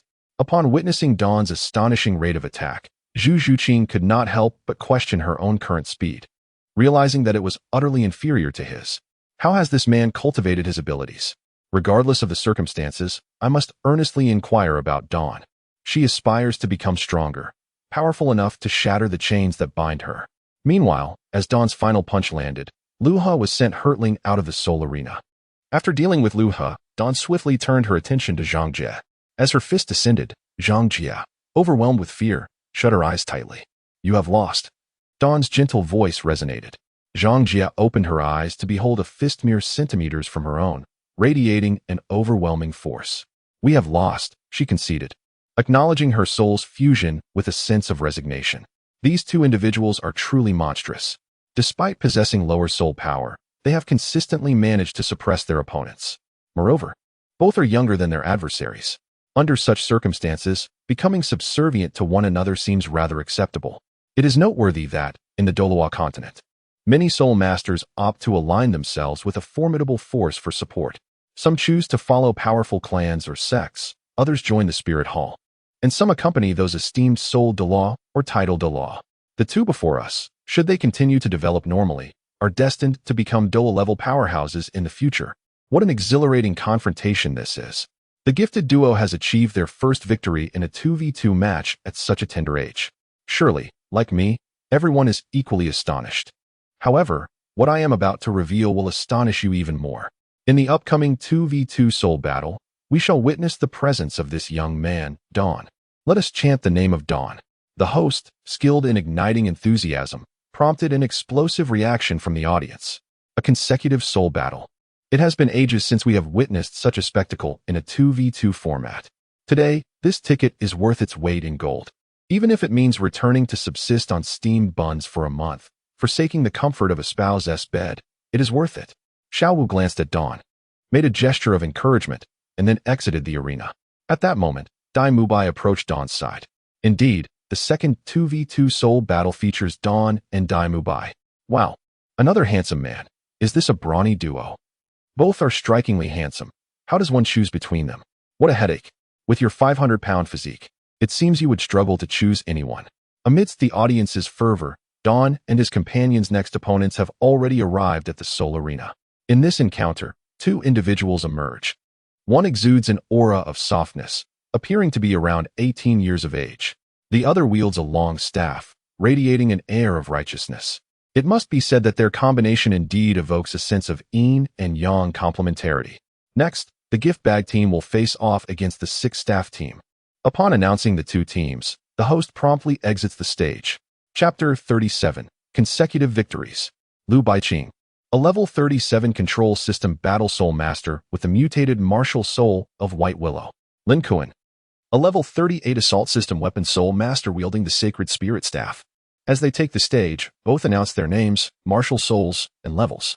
Dawn and Dai Mubai also present their own identities. A control system battle soul master paired with an assault system weapon soul master. Such a combination indeed proves to be quite formidable in the realm of dueling. Mubai must exercise a modicum of caution from this point forward. The mutated Bai Lu is likely endowed with considerable control capabilities. Coupled with the unique abilities conferred by the spirit rings, it is imperative to avoid being ensnared by its influence. Your task is to suppress the opponent and ensure that they do not interfere with my combat. Dawn has presented a straightforward yet effective battle strategy. Excellent. In regard to Dawn, Dai Mubai harbors complete trust. Despite possessing a spirit power of 37, He refrains from overstepping his bounds when it comes to orchestrating Dawn's actions. After all, Dawn has previously imparted a valuable lesson to him. At present, the aura emanating from Dawn appears to have grown even more potent. Dai Mu Bai is even struck by the illusion that Dawn might have ascended in spirit power level. Of course, this is merely Dai Mu Bai's subjective impression, considering that a spirit power assessment was conducted during registration. The soul power assessment in this grand arena is not something that can be easily concealed. As for the soul power level that Dawn has elevated during the battle, this renders it even more improbable. Who could possibly elevate their soul power level amidst the throes of battle? After all, combat is a realm that depletes soul power. Dai Mu Bai swiftly manifested his martial soul, charging directly towards Lu Baiqing. Both possessed a soul power level of 37. Coupled with Dai Mu Bai's exceptional beast martial soul and flawless soul ring configuration, it would not be an easy feat for Lu Baiqing to restrain him. Even with his mutated martial soul, endowed with greater resilience and control, he could not inhibit Dai Mu Bai's movements. In fact, he found himself needing to concentrate all his focus on defense. A moment's inattention could lead to a breach, resulting in his defeat. Are you attempting to stall me? Allowing your comrades to vanquish Baiqing before turning their attention to me? A clever strategy indeed. However, you may have misjudged the might of a powerful attack-type soul master like myself. A level 31 attacker cannot hold me back for long, Lin Kuan declared, swinging his staff towards Dawn with fervor. The formidable force and momentum, amplified by his soul power, rendered his assault truly awe-inspiring. Even the spectators in the stands were captivated by this palpable combat energy, each one holding their breath. Clang. In the next moment, their attacks collided. Yet, rather than witnessing Dawn being overwhelmed, he merely utilized his own hands to deflect Lin Kuan's strike. How could this be possible? Lin Kuan's pupils quivered, revealing a look of disbelief. Above him, the two insignia materialized. One can only imagine the extent of Lin Kuan's astonishment. It is worth noting that his weapon martial soul is considered to be of a high tier. Yet, despite possessing a significantly higher soul power level, he was effortlessly thwarted. How terrifying is this individual's strength? Hey, is this what you refer to when you say I cannot hold you back? While there is no shame in pride, displaying it before me is indeed your folly.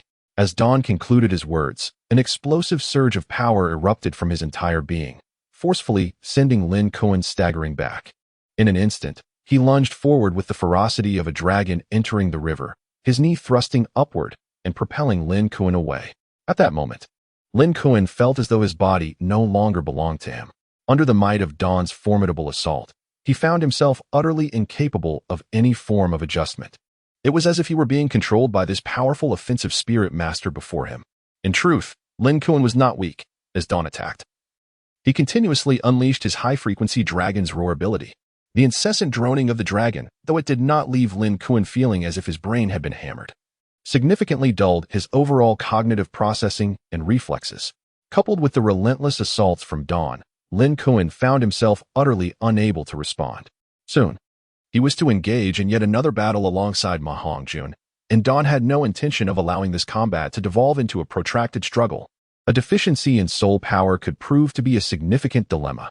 Thus, under the barrage of attacks, Lin Kuan swiftly lost consciousness. Even in defeat, he could not comprehend why he had succumbed. After all, he was the one of higher rank. How had he ended up on the receiving end of such an overwhelming thrashing? Meanwhile, Lu Baiqing was not faring much better. Dai Mu Bai, seething with pent-up frustration, had hitherto restrained his ire for various reasons.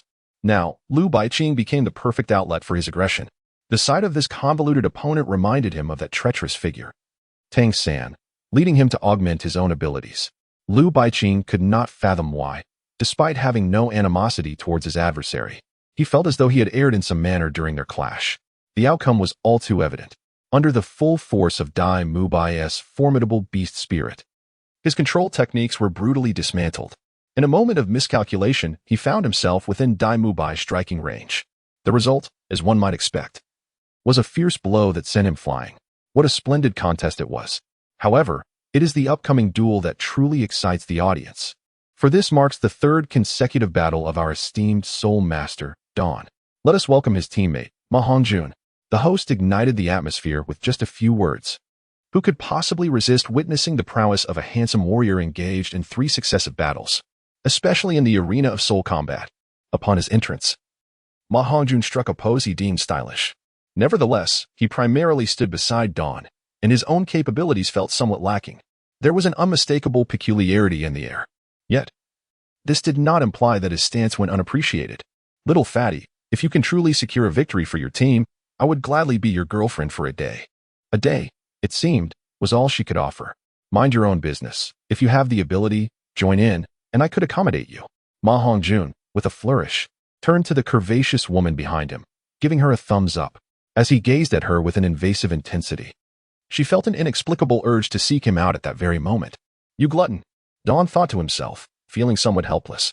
However, this woman did appear well suited for Ma Hongjun, at least in a manner that would not leave her fearing for her own structural integrity.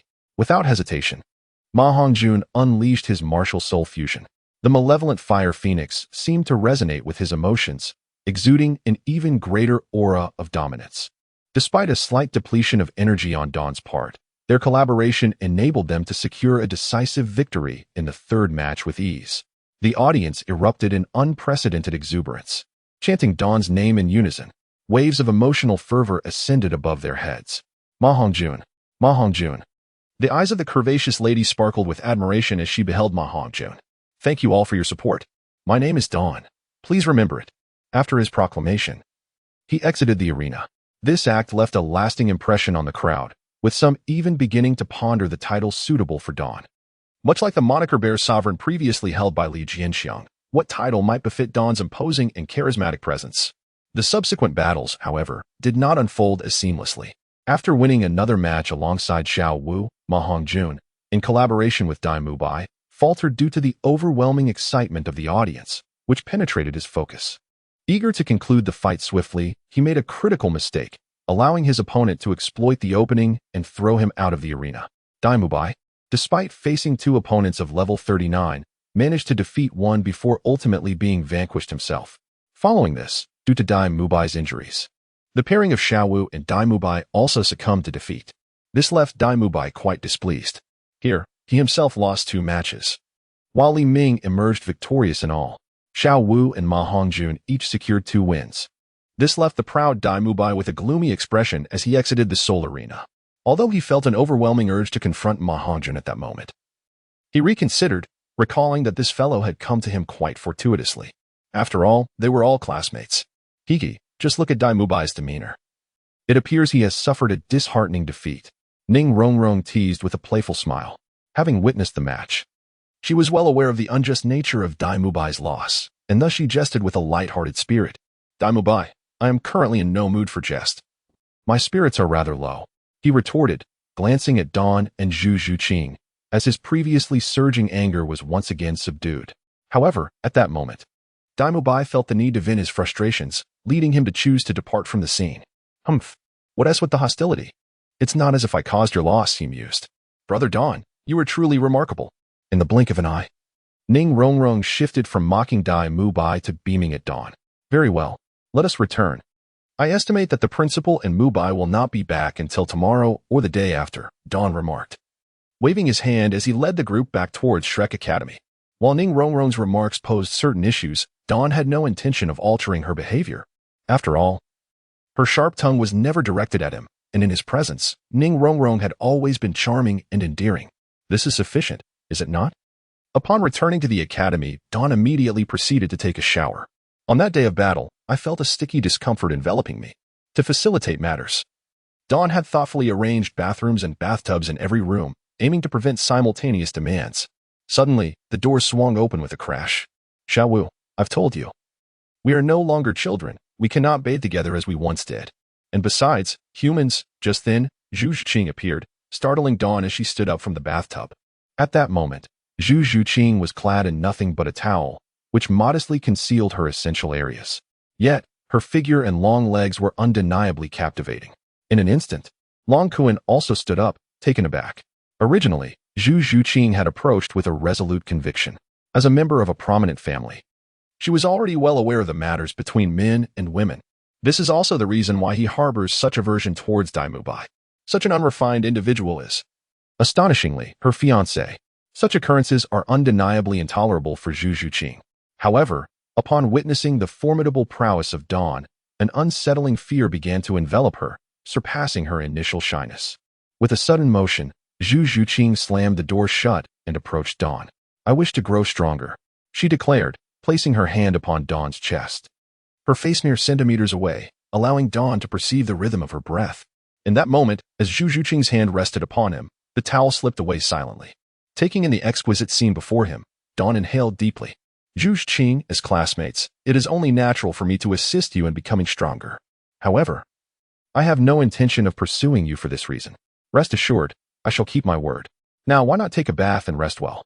Dawn gently retrieved the towel and draped it over Zhu Zhuqing's shoulders, offering her a tender smile. Despite the apparent protest of Long Kuan's overwhelming strength against Dawn's seemingly hypocritical demeanor, his words stirred a warm sensation within Zhu Zhuqing's heart, causing it to flutter ever so slightly. Zhu Zhuqing nodded and turned to leave, casting a lingering glance at Dawn's formidable presence, as if contemplating something profound. Just then, "Dawn, brother, it is I, Zhu Zhuqing," came a voice. In the next moment, Xiao Wu appeared. Unlike Zhu Zhuqing, Xiao Wu was not shy, still wrapped in her towel. Yet, as she looked around in astonishment, she noticed that Zhu Zhuqing had vanished. Was that an illusion?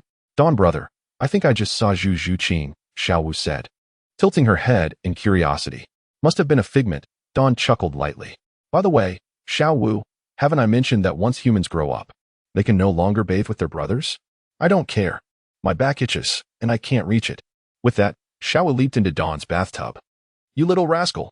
Dawn sighed in exasperation, proceeding to scrub her back thoroughly. Once she was clean, he ushered her out to prevent any mischief from the smoldering flames of desire that had yet to extinguish. Just as Dawn prepared to indulge in a peaceful soak, the door swung open again. Ning Rong Rong," Dawn lamented, feeling a headache coming on. "These girls just won't quit, will they?" Chapter 39. Tang San enjoys a sausage. That night, Dawn found it difficult to rest. The primary reason was that Xiao Wu was quite restless, moving about in his embrace throughout the night. Additionally, the presence of an audience member, Ning Rong Rong, further hindered his ability to sleep. The following morning, Dawn felt as if he had just emerged from a grueling battle. His physical state had deteriorated, but fortunately, the breakfast helped him regain some vitality. Dai Mubai arrived early to seek out Dawn. After all, Flander had returned and was preparing to impart the second lesson to everyone. However, upon his arrival, he noticed Dawn's expression, which appeared utterly drained. Instinctively, he glanced toward Ning Rong Rong and Xiao Wu, only to find both young women seemingly full of energy. Dai Mubai couldn't help but reflect on the saying that only the overworked ox suffers, especially when even Dawn looked so exhausted. "Stop overthinking," he thought. "What brings you here so early?" Dawn handed a bowl of porridge to Dai Mubai and began to speak slowly. "Last night, did he not go to the tea house to listen to music? How is it that he appears so spirited this early in the morning? Could it be that a mere 3-point shot has invigorated him? Xiao Ao has now surpassed level 30. The principal has sent me to summon you all. After we complete today's lessons, we shall accompany Xiao Ao to the Stardo Forest to acquire his third spirit ring." Dai Mubai also disclosed the reason for bringing him here. "Very well." Dawn nodded, her mind beginning to contemplate various matters. Soon after breakfast, the group arrived at the playground. Upon their arrival, Dawn spotted Tang San not far away. The dawn had merely broken, yet the number 19 floated above this fellow's head. It seemed he was destined to endure this experience.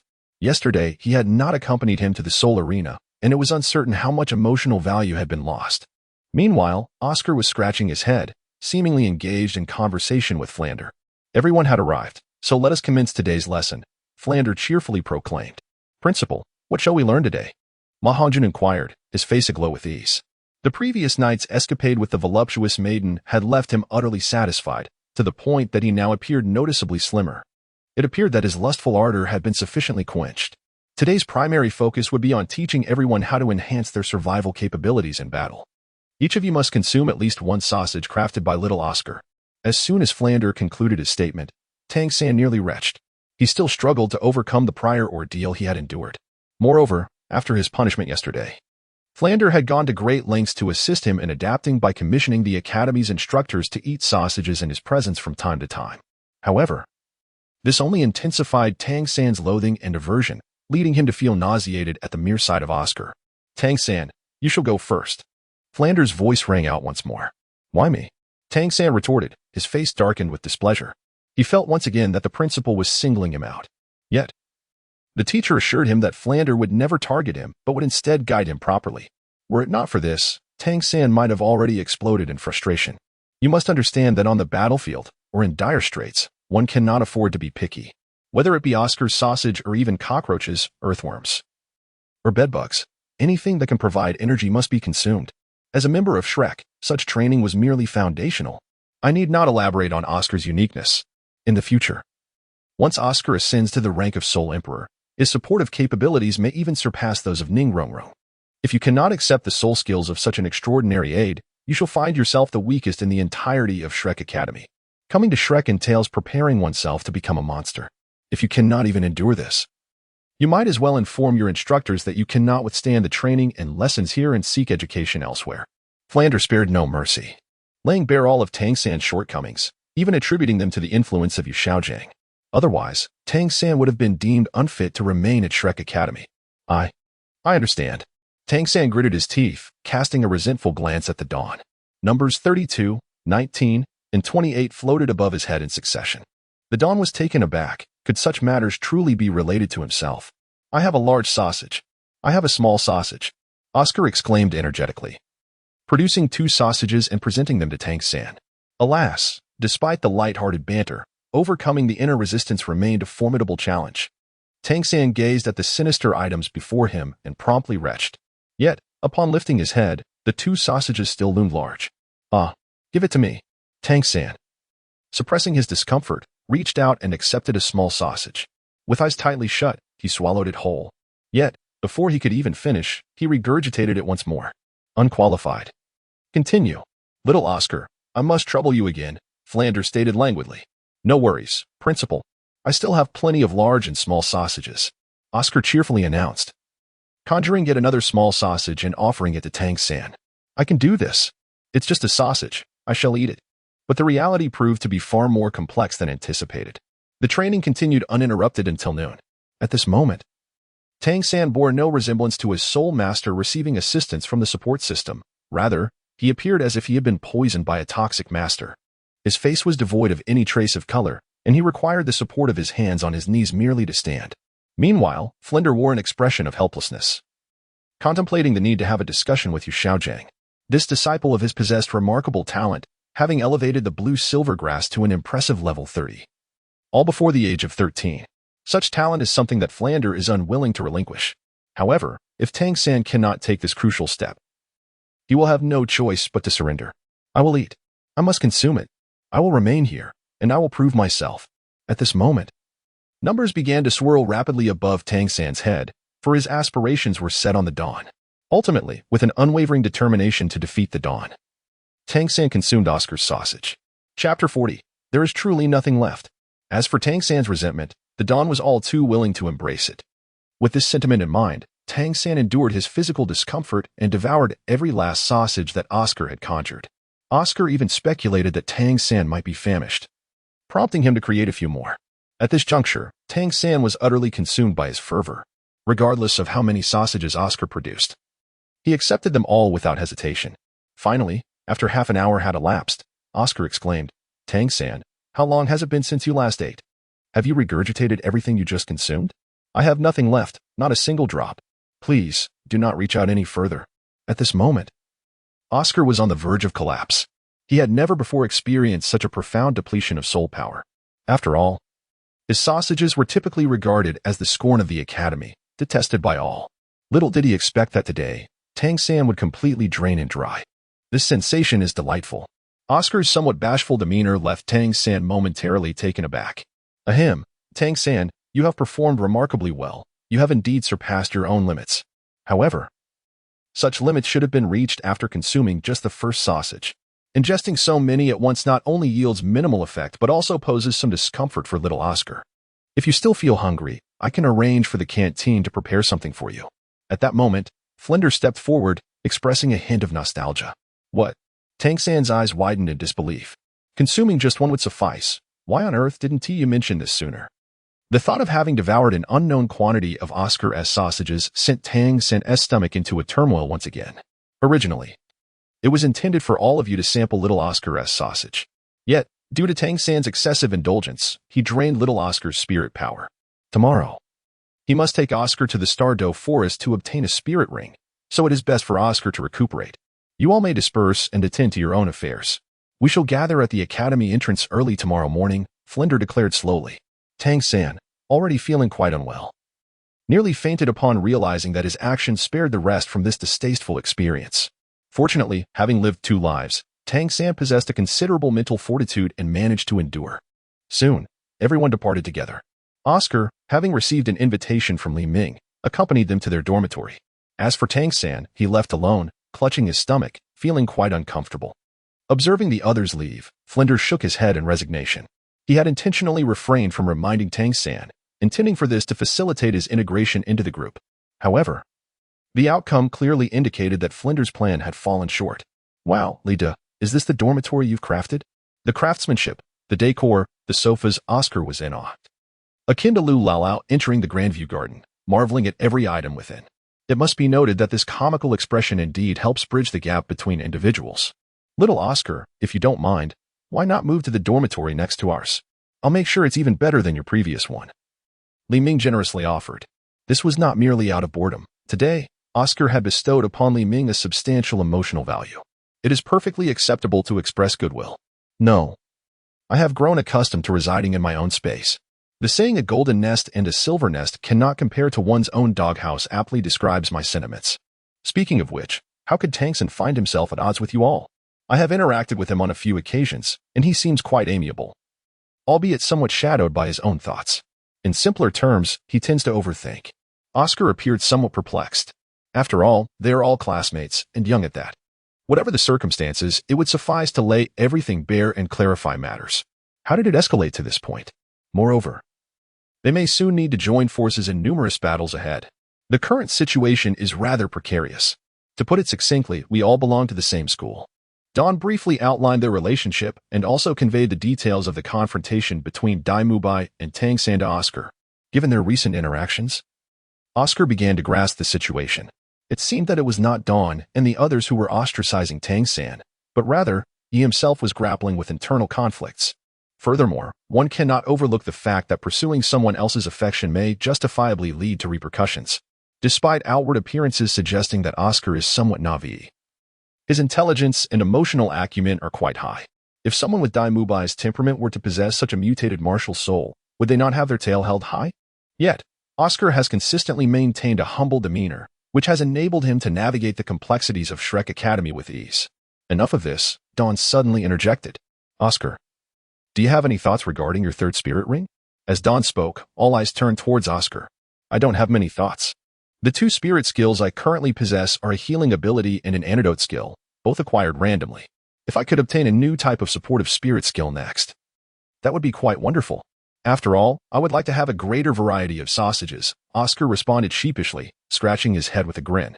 Indeed, considering Oscar's situation, having a trustworthy group of companions, he ought to contemplate the needs of others as well.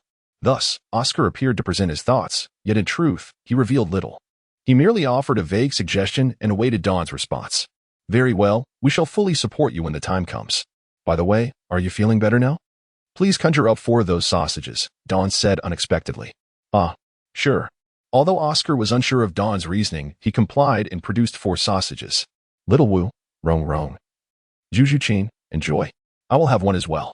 Little Oscar is indeed a top-tier supportive food spirit master and will be our strongest ally in the future, Dawn declared, already savoring one of the large sausages. Chapter 41, Soul Bones. In contrast to Tang San's awkwardness, Dawn exhibited a more audacious demeanor, directly devouring the sausage. The flavor is delightful, and it transforms into the purest energy upon entering my mouth, merging seamlessly with my being. Oscar, as a supportive food spirit master, it seems you will need to work diligently moving forward. We may have greater demands of you in the future, Dawn said, half-jokingly. Really, Brother Dawn?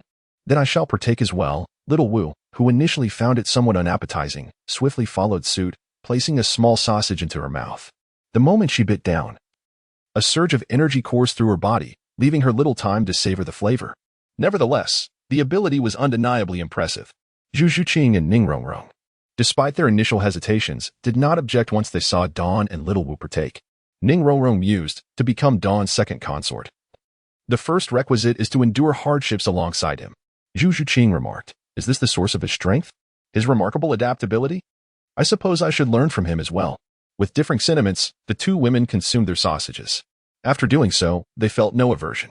After all, this delicacy was the embodiment of spirit energy, offering not only delightful flavor but also considerable restorative properties.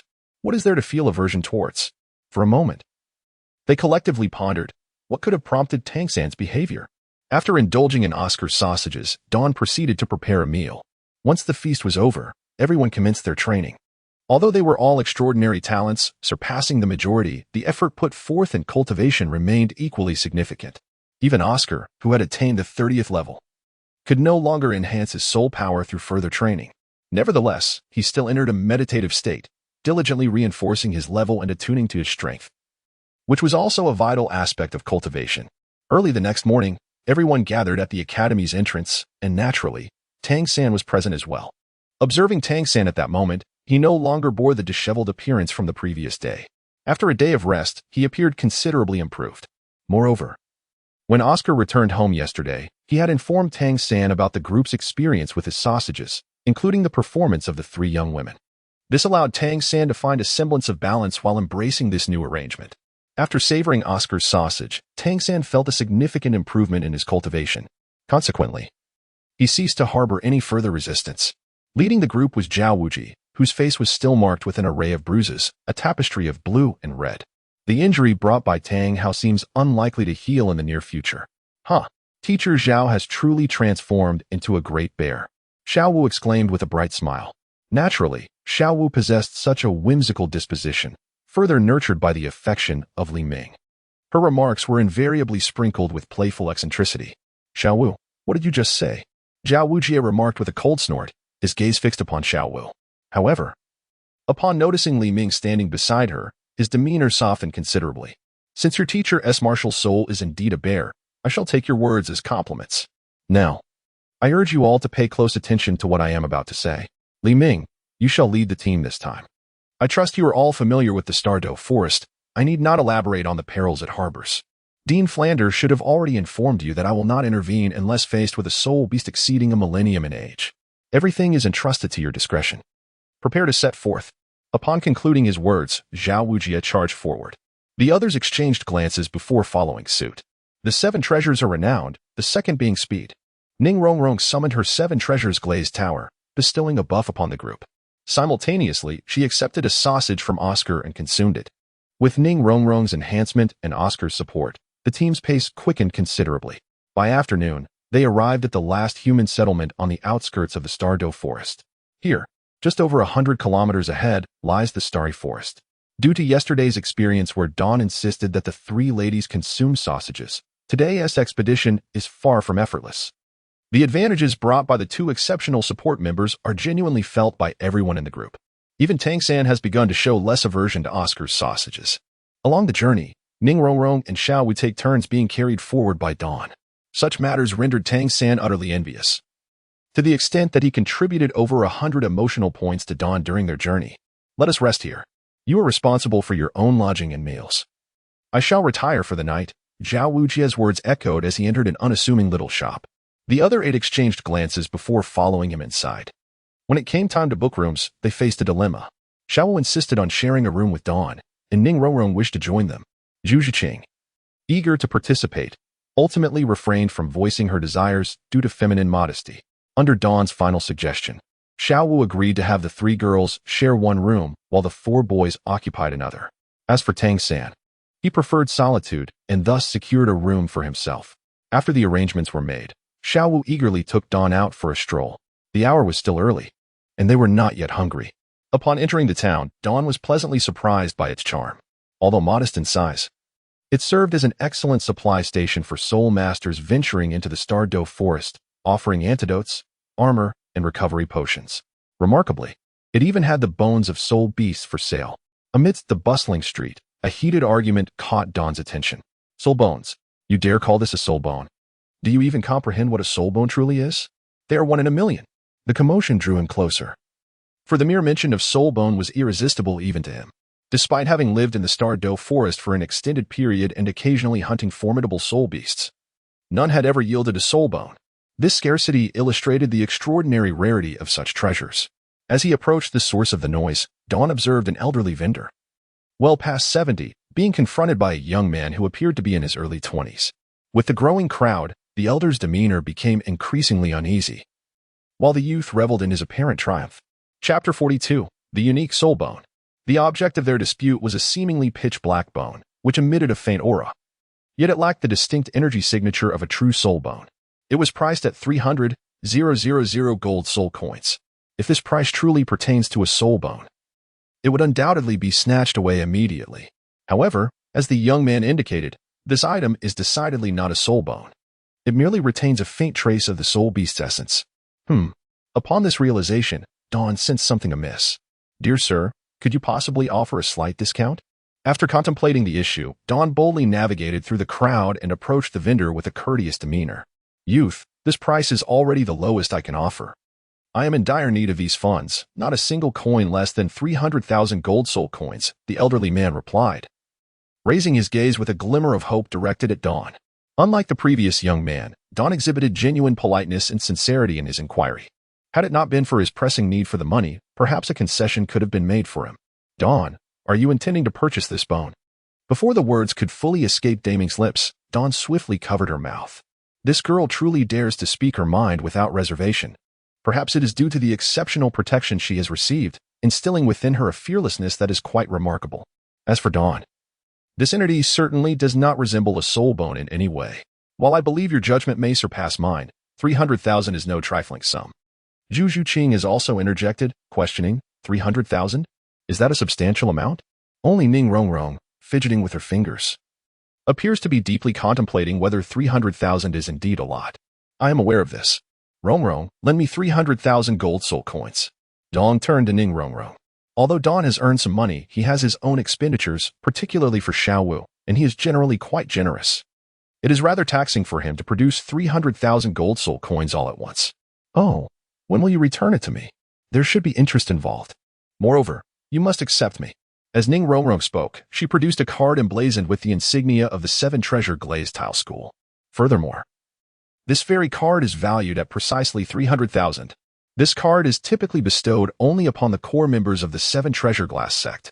The reputation of the Seven Treasure Glass sect across the continent is quite commendable, and possessing such a card clearly indicates a connection with the sect. It is even possible that the holder is an acquaintance. The security it offers is substantial, after all. No one wishes to offend an organization that is coveted by soul masters throughout the continent. Thus, trading with this card entails no concerns regarding safety. What are you contemplating? How old are you now? Elder, do you recognize this? Dawn presented the card in his hand to the elder, and his mind began to wander. 7 is permissible. Young man, this is now yours. I shall take my leave. After accepting the card from Dawn, the elder hastily handed over the soul bone before swiftly packing up to depart. The youth nearby, sensing that there was no further mischief to be had, felt a flicker of apprehension due to the Seven Treasure Glass sect card that Ning Rongrong had just revealed. With a dismissive snort, he turned and left. To him, Dawn appeared a fool, believing that such a bone could never be a soul bone. With this thought, the youth departed in high spirits, humming a tune. Xiao Wu, let us return first. Rongrong, Zhuqing, it would be prudent for you to accompany us back, Dawn said before hastily making his way to the small shop. Although the 3 women were unaware of Dawn's anxieties, they followed him back. Clearly, they did not regard the bone in Dawn's possession with any significance. Upon returning to their residence, Dawn immediately retrieved the bone. This object is undoubtedly a soul bone. However, the reason for its current state remains a mystery. Contemplating this, Dawn directly channeled the soul power within his body into the bone. As the soul power flowed in, Dawn uncovered a significant issue. This object cannot accommodate the infusion of soul power. Clearly, there are fluctuations of soul energy present, yet the infusion remains impossible. One must acknowledge that even the most mundane soul beast bones are capable of receiving soul power. On this continent, the majority of soul guiding devices are fundamentally researched from the skeletal remains of soul beasts. If a skeleton cannot be infused with soul power, it is rendered utterly worthless.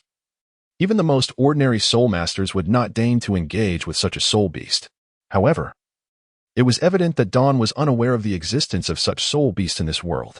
Suddenly, a different possibility dawned on him. Perhaps his soul power level was too low. Or rather, his soul energy level was insufficient. The skeleton before him might have deemed his soul power unworthy, thus rejecting its absorption. This was certainly a possibility. With this thought, Dawn bit into his finger, allowing a drop of blood to fall upon the bone. In an instant, the bone devoured his blood, even emitting a peculiar vibration imbued with a sense of yearning. Indeed, it was as he suspected. Ecstatic, Dawn continued to express his blood, dripping it onto the bone. Eventually, he pressed the wound on his hand directly against the bone. As time passed, Dawn's expression grew increasingly grim, for the bone had consumed more than 10% of his blood. This overwhelming demand led Dawn to ponder whether a soul resided within. At any moment, it could seize him entirely. However, the bone could indeed be contained within his ring, indicating the absence of any conscious entity. Just as Dawn was on the brink of surrender, the black shell of the bone began to crack. As the fissures widened, a series of crisp sounds echoed. Simultaneously, Dawn summoned his soul force once more, infusing it directly into the bone. In that instant, the once opaque black shell shattered, releasing an intense surge of soul energy. Before Dawn stood a translucent and resplendent bone. Is this the soul bone of the arm? In a moment of great joy, Dawn directly fused with the soul bone. This object possesses the potential to bestow a soul skill. Contemplating this, Dawn felt a wave of sentimentality. Strictly speaking, this is my first soul skill. Chapter 43, Fusion of the Soul Bone, 2 Soul Skills. As the soul bone made contact with his arm, a peculiar aura began to permeate into Dawn's body. Ethereal shadows began to spiral around his entire arm. Is this the arm bone of a dragon? Sensing the dragon's essence emanating from it, Dawn took a deep breath. Since it is a soul bone left by the ancestors of the dragon clan, there should be no resistance. Let the fusion commence. In an instant, Dawn emanated the formidable aura of the Azure Dragon. Waves of energy radiated outward. Yet they halted within 3 feet of his body. Dawn had to ensure that these fluctuations did not escape the confines of this space. After all, they were outside the Stardo Forest, in a town where a powerful existence at the Soul Douluo level might pass by and detect his presence. With his current strength, he was not yet equipped to confront such formidable beings. As the essence of the Azure Dragon spread forth, the resistance from the soul bone noticeably diminished. A wondrous sensation began to flood into Dawn's mind. At that moment, it felt as if his very soul had traversed thousands of mountains and seas, entering a realm spoken of only in legends. However, this feeling did not last long. Dawn's consciousness soon returned to his body. Beads of sweat adorned his forehead. That experience was not a trivial matter. If his spirit had forgotten to return during that soaring moment, it might have been lost forever. Just then, a prompt from the system jolted Dawn back to awareness, or else he might have become nothing more than a living corpse. Ding! Congratulations, host. The fusion of the first soul bone is complete, and an additional soul skill is awarded. Upon seeing this notification, the trepidation in Dawn's heart was instantly replaced by exhilaration. An additional soul skill. It seems the soul bone will grant in 2 soul skills. With that thought, Dawn hurriedly opened his panel. Host, Dawn Race, Azure Dragon Strength, equivalent to a 35th level Soul Master at 1,619 years Soul Skills, shapeshifting to conceal the aura of soul beasts, transforming into human form. Passive Dragon Armor, which reduces damage taken from soul skill attacks by 30. Dragon Roar, a physical attack that can shatter. Dragon Soul's Fury. Soul Bone, Sky-Piercing Bone. A remnant of an ancient dragon's arm, containing immense true dragon power. Soul Skill, Overlord Fist. Soul Skill, Void Shatter Finger. Items, Dragon Sovereign Ring, an Infinite Capacity Space Ring. 10 Treasures Glazed Heart, Dragon Soul Blade. Emotional Value, 17281. Gazing at the additional entries on his panel, Dawn's heart swelled with excitement. Not only had he acquired 2 new soul skills, but his cultivation level had also risen by 1. Dawn had long understood that the age reflected in his strength was not indicative of the time he had spent cultivating, but rather the years corresponding to the power he had mastered. Soul Skill, Overlord Fist, channeling all his strength, unleashing double the power with the aid of the soul bone. Soul Skill, Void Shatter Finger, a preliminary mastery of spatial power capable of fracturing space with a single finger. The descriptions of the 2 soul skills were straightforward yet undeniably potent. Dawn, what is the matter with you? Even if it's not a genuine soul bone, there is no need to feel disheartened. What about our Dawn? As Xiao Wu entered, intending to comfort Dawn, she noticed a peculiar and powerful aura radiating from him. Could it be? I'm not disheartened at all. Moreover, it truly is a soul bone, Dawn declared, raising his hand. The marvelous aura re-emerged, and simultaneously, an ethereal dragon soul shadow materialized upon his arm. Well, did you really acquire a soul bone, Dawn? Xiao Wu exclaimed, rushing to his side to scrutinize his arm closely. The strange aura piqued her curiosity. Dawn? You actually don't need to repay me. You just need to. Is this the essence of a soul bone? At that moment, Ning Rongrong entered the room. Upon seeing her, Li Ming swiftly made his way to the doorway, shutting it behind him before swiftly pulling both Xiao Wu and Ning Rongrong into the bathroom. Silence, he commanded. Listen to me carefully. Do not react or make a fuss. I have indeed acquired a soul bone, and its compatibility with me is a perfect 100%. I have already completed the initial fusion. So as long as I do not reveal it, no one will discover my secret. Currently, only the three of us are aware of this matter. And it must not be divulged further. Not even to anyone from Shrek Academy, understood? Li Ming spoke directly. It was no jest, he had fused with a soul bone. If Flinder or Yu Xiaojiang were to find out, they would undoubtedly insist on him offering it up for examination. Given Yu Xiaojiang's cunning nature and his extensive experiences, he would likely discern that Li Ming's body is unlike that of a typical human.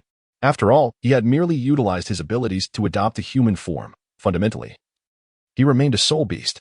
All right. The two women nodded in agreement. Such matters are indeed not suitable for public discussion. After the two women nodded in agreement, Li Ming led them out of the bathroom. Both were still a bit exhilarated, and Li Ming's sudden decision to pull them into the bath had left them somewhat anxious. Their faces were flushed, glistening with fragrant perspiration. Li Laoda has just returned. I saw him. It's almost time for dinner. Let us go and summon him. As the leader, he ought to treat us, right? Ma Hongjun pushed open the door and happened upon Li Ming emerging from the bathroom with Xiao Wu and Ning Rongrong. For a moment, he stood there, stunned. Fatty, what on earth are you doing? Were we not supposed to call Li Laoda? You have Xiao Wu and Ning Rongrong with you? At that moment, Dai Mubai also entered. The five of them exchanged wide-eyed glances, caught in a moment of surprise. Ma Hongjun was the first to snap back to reality, instantly teleporting to Li Ming's side, nudging him with his elbow and giving him a thumbs up, his eyes brimming with admiration and envy. Dai Mubai, not one to be naive, quickly grasped what Ma Hongjun was implying. For a moment, he was at a loss for how to feel. The thought that Zhu Shiqing seemed to harbor some feelings for Li Ming only added to his confusion. He almost wished to return and look in the mirror. After all, Li Ming did not appear significantly more handsome than himself. Why? Of course, Dai Mubai soon regained his composure. Li Laoda, shall we head for dinner? We are about to enter the Stardo Forest, and in your current state, you need to replenish your strength. Fatty, go order the dishes. Li Laoda will cover the bill later, Dai Mubai said with a smile. Chapter 44. Trouble awaits. Li Ming chose not to elaborate. Such matters would only complicate things further. He simply led everyone downstairs for dinner. Tang San, evidently hungry, joined them shortly after. Upon seeing the seven of them seated together, he approached. Xiao San, are you joining us today? Li Laoda is treating. Why not take advantage of it? Dai Mubai teased upon noticing Tang San's arrival. This remark caused Tang San to pause momentarily before he turned towards another table. In his eyes, he would rather starve than dine on Li Ming's offerings, even if it meant perishing in the Stardo Forest. Witnessing Tang San's choice, Dai Mubai spread his hands in resignation, indicating that it was not his fault. This fellow was simply too reclusive. Oscar also grasped that what Li Ming and the others had previously mentioned was indeed true. This fellow is exceedingly sensitive. Summoning the waiter, Ma Hongjun swiftly ordered an array of dishes, many of which they had never even heard of before. It must be said that Ma Hongjun possesses a certain talent in this regard. The food arrived promptly. A mere whiff of the aroma revealed why this quaint establishment, though modest in size, thrived with patrons. The ingredients lacked any hint of prolonged preservation, and the flavors, colors, and aromas were exquisite. Even their room, though simple, was impeccably clean. This is perhaps the essence of the survival strategy employed by this quaint little establishment. A few patrons, already famished, found the flavors to be quite delightful, prompting them to prepare for a hearty feast. Once satiated, the rotund figure leaned closer to Dai Mubai and remarked, Dai Ergo. Those individuals over there belong to Tsanghui Academy, don't they? That girl is quite remarkable. Ma Hongjun, true to his moniker of the evil fire phoenix, managed to cast his gaze upon every female within the establishment during the course of their meal. Even a mere mosquito flitting by would not escape his notice, as he could discern its gender with astonishing accuracy. Tsanghui Academy? Merely a mediocre institution, utterly oblivious to their own arrogance, Dai Mubai retorted, his countenance reflecting disdain.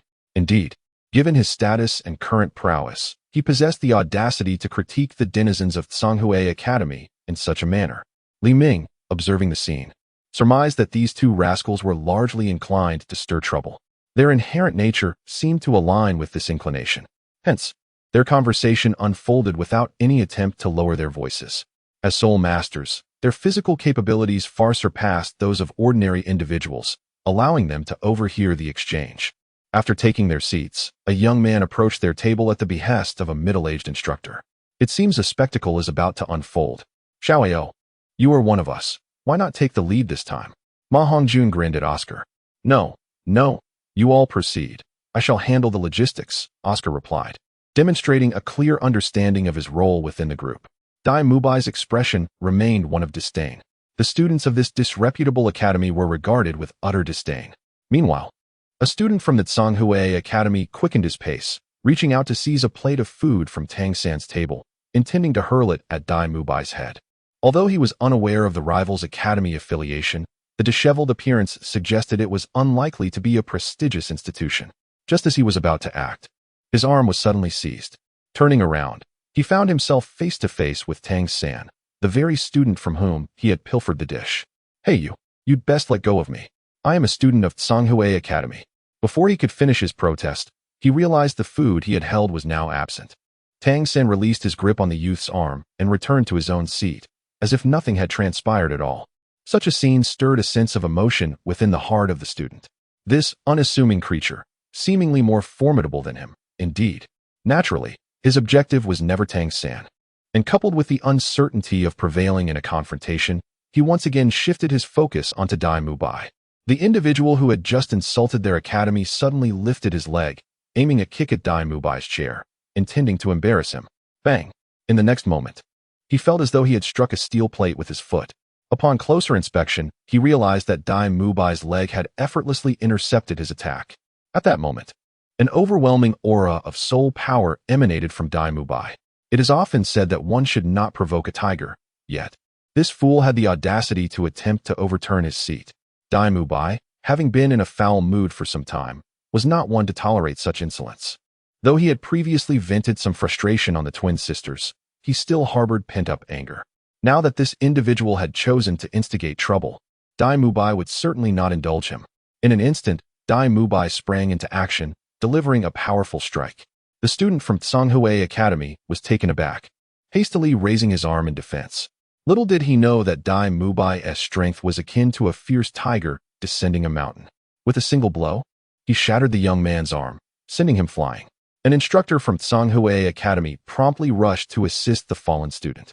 Just as he was helped to his feet, the young man coughed up a mouthful of blood, his vitality visibly diminished. The surrounding diners quickly vacated the area, granting them ample space to engage in their conflict.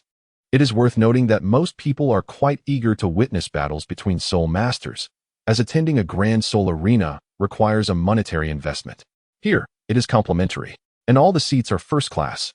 Which academy do you belong to? A middle-aged teacher stepped forward, gazing at Dai Mubai and the others with a hint of apprehension. This group of individuals appears quite youthful, likely still students of the academy. However, such tyrannical methods suggest the possibility of a protective institution behind them. Therefore, it is prudent to inquire first. Are you attempting to intimidate us? Do you truly believe that your Tsanghui Academy is worthy of such arrogance? Dai Mubai remained utterly disdainful. Even if the instructor from Tsanghui Academy standing before them was of a higher rank, what of it? Such impudent youngsters. Allow me to assume the role of your instructor and impart some much-needed lessons to you. Make your move, commanded the middle-aged man, his expression stern. Are we about to engage in a brawl? The 7 treasures are renowned, with their first tenet being strength. The second, speed. Ning Rongrong remained silent, summoning her martial soul and bestowing buffs upon everyone except Oscar. 7 treasure, glazed tile school. Upon witnessing Ning Rongrong's martial soul, the middle-aged instructor felt a momentary pause in his thoughts. This time, it seems they have encountered a formidable obstacle. However, even the 7 treasure glazed tile school does not currently extend its influence over this matter. Moreover, since they took the initiative to provoke, it should not pose a significant issue. The middle-aged teacher inhaled deeply but remained steadfast in his decision. Chapter 45, The Golden Tortoise. With the endorsement of their instructor, the students of Tsanghui Academy wasted no time in taking action. Except for the recently injured individual and the solitary girl, the others charged forward. Furthermore, upon Ning Rongrong unleashing her spirit skills, they promptly activated their own martial spirits. After all, they were up against support-type spirit masters, and notably, members of the Seven Treasure Glazed Tile School. This battle may prove to be somewhat troublesome. Moreover, they have observed that the girl from the Seven Treasures Glazed Tile School possesses 2 yellow soul rings. Perhaps their greatest reliance lies within that girl. As several individuals unleashed their martial souls, a uniform display of 1 yellow and 1 white emerged. They could hardly believe that they were already great soul masters and students of a prestigious academy, yet could be defeated by these seemingly undisciplined adversaries. Among the 5, all were battle soul masters. 2 wielding weapon martial souls and 3 possessing beast martial souls, specifically a spear, a trident, a deer, a sheep, and a horse. Despite their imposing demeanor, their martial souls were merely ordinary. Perhaps their soul power was decent, or perhaps their affluent backgrounds allowed them such opportunities, or it could simply be attributed to their diligent training. Regardless, in Dai Mubai's eyes, such levels and martial souls were nothing more than refuse. The disdain in his gaze intensified. A mere group of great soul masters, and with 10-year soul rings at that, dare to boast? Before we even consider bullying you, let us first show you what a true soul ring looks like. Bossly. With those words, Dai Mubai turned his attention directly towards Li Ming.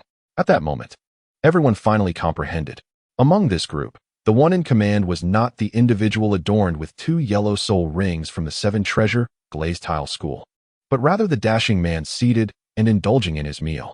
Must it be this way? To be honest, I have no desire to engage in combat with them. Don set down his chopsticks and slowly rose to his feet. Beside him, Ma Hongjun and Zhu Zhuqing also stood up. With a hum, the few of them released their soul rings. In an instant, the resplendent soul rings nearly left the others breathless. Yellow, purple, purple, yellow, yellow, purple, yellow, yellow, yellow, yellow, purple, yellow, yellow, purple.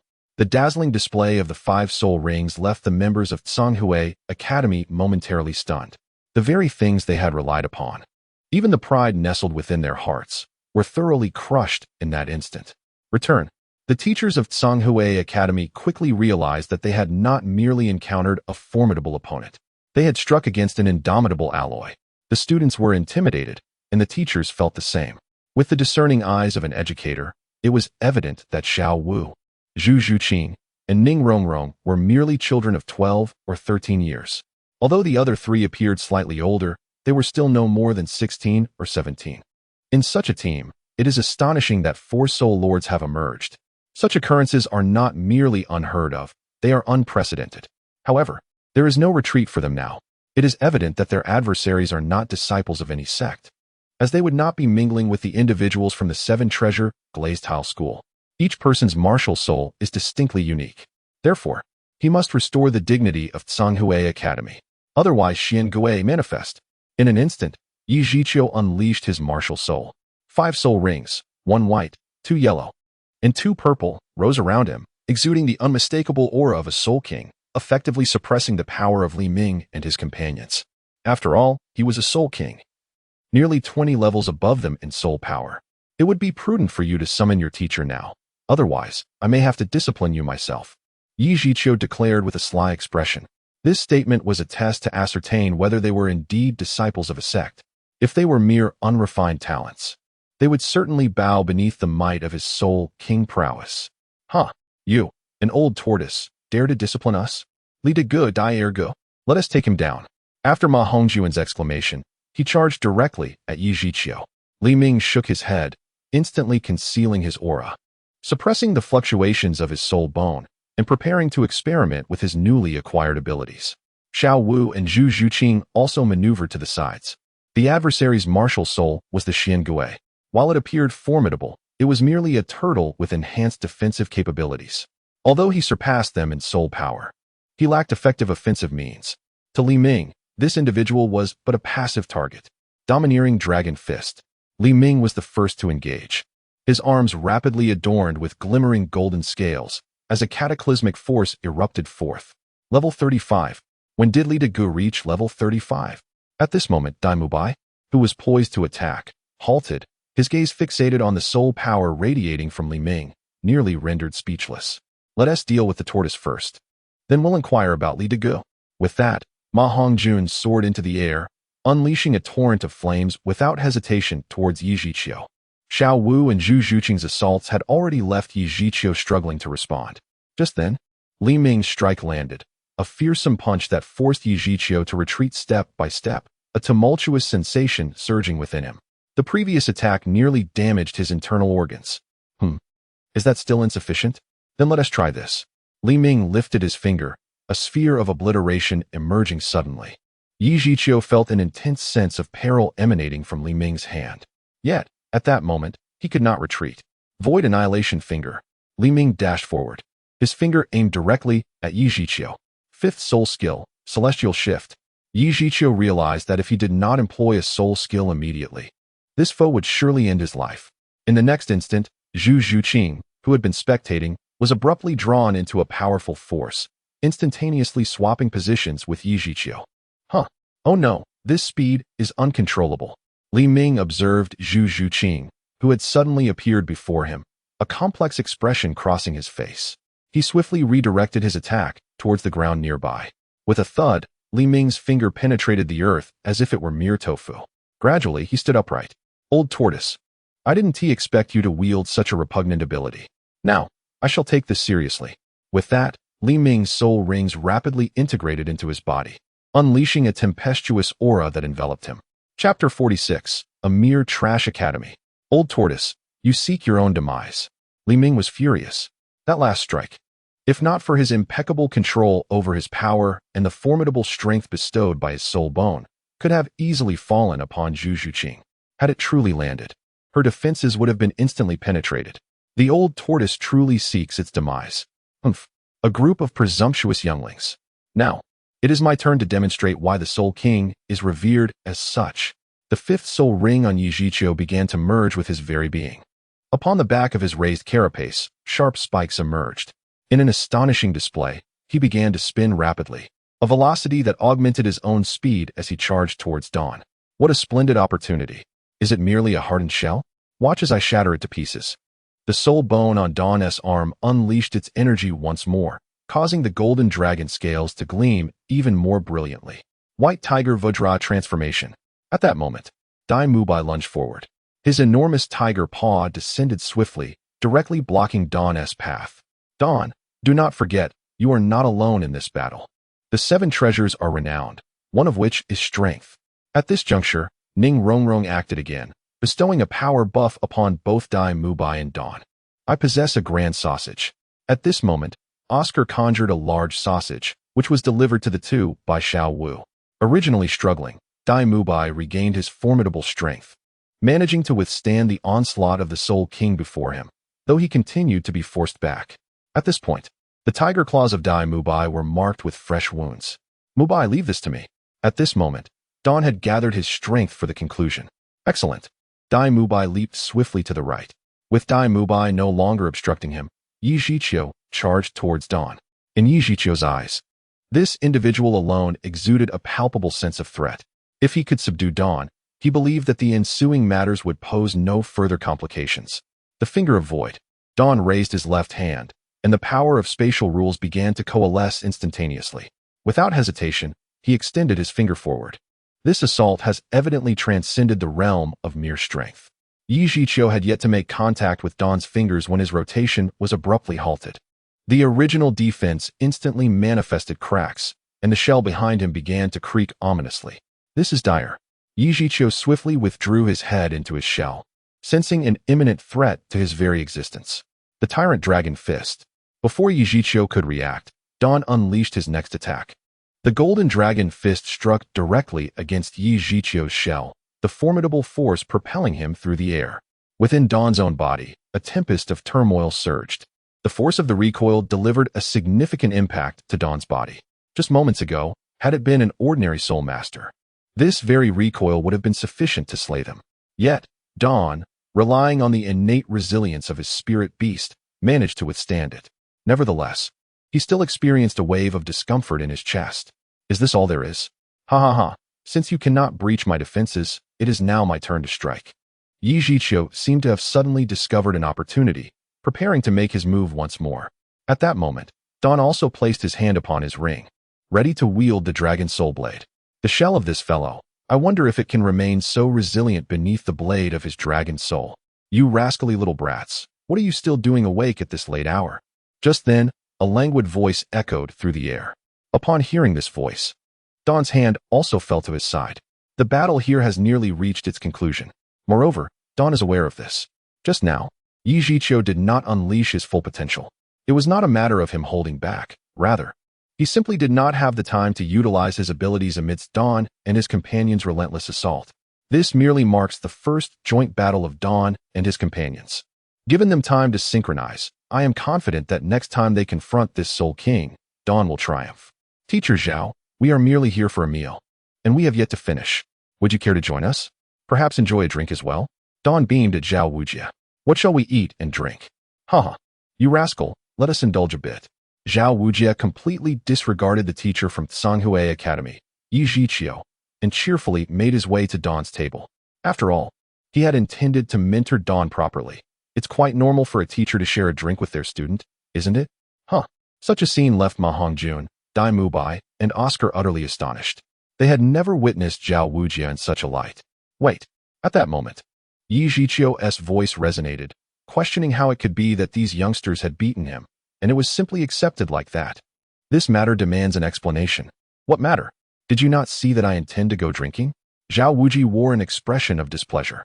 You shameless old fool. Not only do you engage in conflict with your own students, but now you prattle on like a woman. You are a teacher from that Shrek Academy, are you not? These are your students. They have just insulted our Tsanghui Academy and have harmed our students as well. As their teacher, you must provide us with an account. Yi Zhiqiu spoke in a cold, somber tone. Insult. The academy that houses students incapable of withstanding a mere slap is nothing but a trash academy. That is the truth, not an insult. Should you dare to disturb my drinking with such nonsense again, I shall crush you. Xiao Wu was not one to be trifled with. With just a few words, he escalated the tension to its peak. Boss, bring me a jug, no? 10 jugs of fine wine. Li Ming gestured grandly, speaking directly to Xiao Wu. If you wish to drink swiftly, then resolve this matter promptly. Xiao Wu had initially dismissed this mere Soul King, not intending to take action. However, with Li Ming's remarks, he felt compelled to demonstrate his prowess. At this moment, Yi Zhiqiu was pushed to the brink of fury. Chapter 47. Xiao Wu takes action. Tang San's aggrieved state. Yi Zhiqiu, now utterly incensed, reined in his aura and approached Xiao Wu. You little wretches cannot even handle an old fool. It seems I shall have to provide you with some proper training upon my return. Xiao Wu scoffed disdainfully. Teacher Xiao, the old fool is here. The plump one pointed aside, offering a kind reminder. Open the wine for me and watch closely as I deliver this strike. It will be quite spectacular. Xiao Wu declared before turning away. At this moment, an enraged Yi Zhiqiu had also approached, emanating an aura of chilling intensity. Old fool, I wonder if you can withstand the power of my strike forged over these 40 years. I sincerely hope you do not perish in one blow. Xiao Wu concluded, unleashing a powerful slap. Yi Zhiqiu wore a cold smile on his face. This arrogant fellow, despite being stronger than himself, does not even utilize his martial soul. Such hubris is astonishing. Let us see how he handles this. With a resounding clap, Xiao Wuji's enormous palm effortlessly shattered Yi Zhiqiu's defenses. In an instant, it struck Yi Zhiqiu with force. Merely one blow was enough to exacerbate the cracks in the tortoise shell that had already formed due to the assault of dawn. At this moment, everything lay utterly shattered. Yi Zhiqiu was propelled several meters away before crashing to the ground. Was this the sensation of being struck without the use of a martial spirit? It was indeed quite remarkable. Xiao Wu glanced at his own hand, a satisfied smile gracing his lips. He then made his way directly towards the table occupied by Li Ming and his companions. Meanwhile, Yi Zhiqiu, having been forcefully thrown aside, struggled to rise with the aid of his fellow students. Almost immediately, a mouthful of fresh blood surged forth, despite having merely utilized his first soul skill for defense. That defense was still derived from his martial spirit. Yet, the individual before him had not even activated their martial spirit, effortlessly shattering his defenses and nearly delivering a fatal blow. In such circumstances, the opponent's prowess exceeded one's capabilities by at least 15 levels. The mere thought that the adversary might be a soul emperor rendered Yi Zhiqiu hesitant to linger any longer. Accompanied by his students, he departed in a rather dejected manner. The collaboration displayed moments ago was utterly chaotic. Each individual possessed formidable strength, yet during the battle, their efforts were dispersed and uncoordinated. Ultimately, Mu Bai's decision to shield Li Ming was commendable, managing to create a fissure in that old turtle's shell. This was the sole commendable aspect of your performance.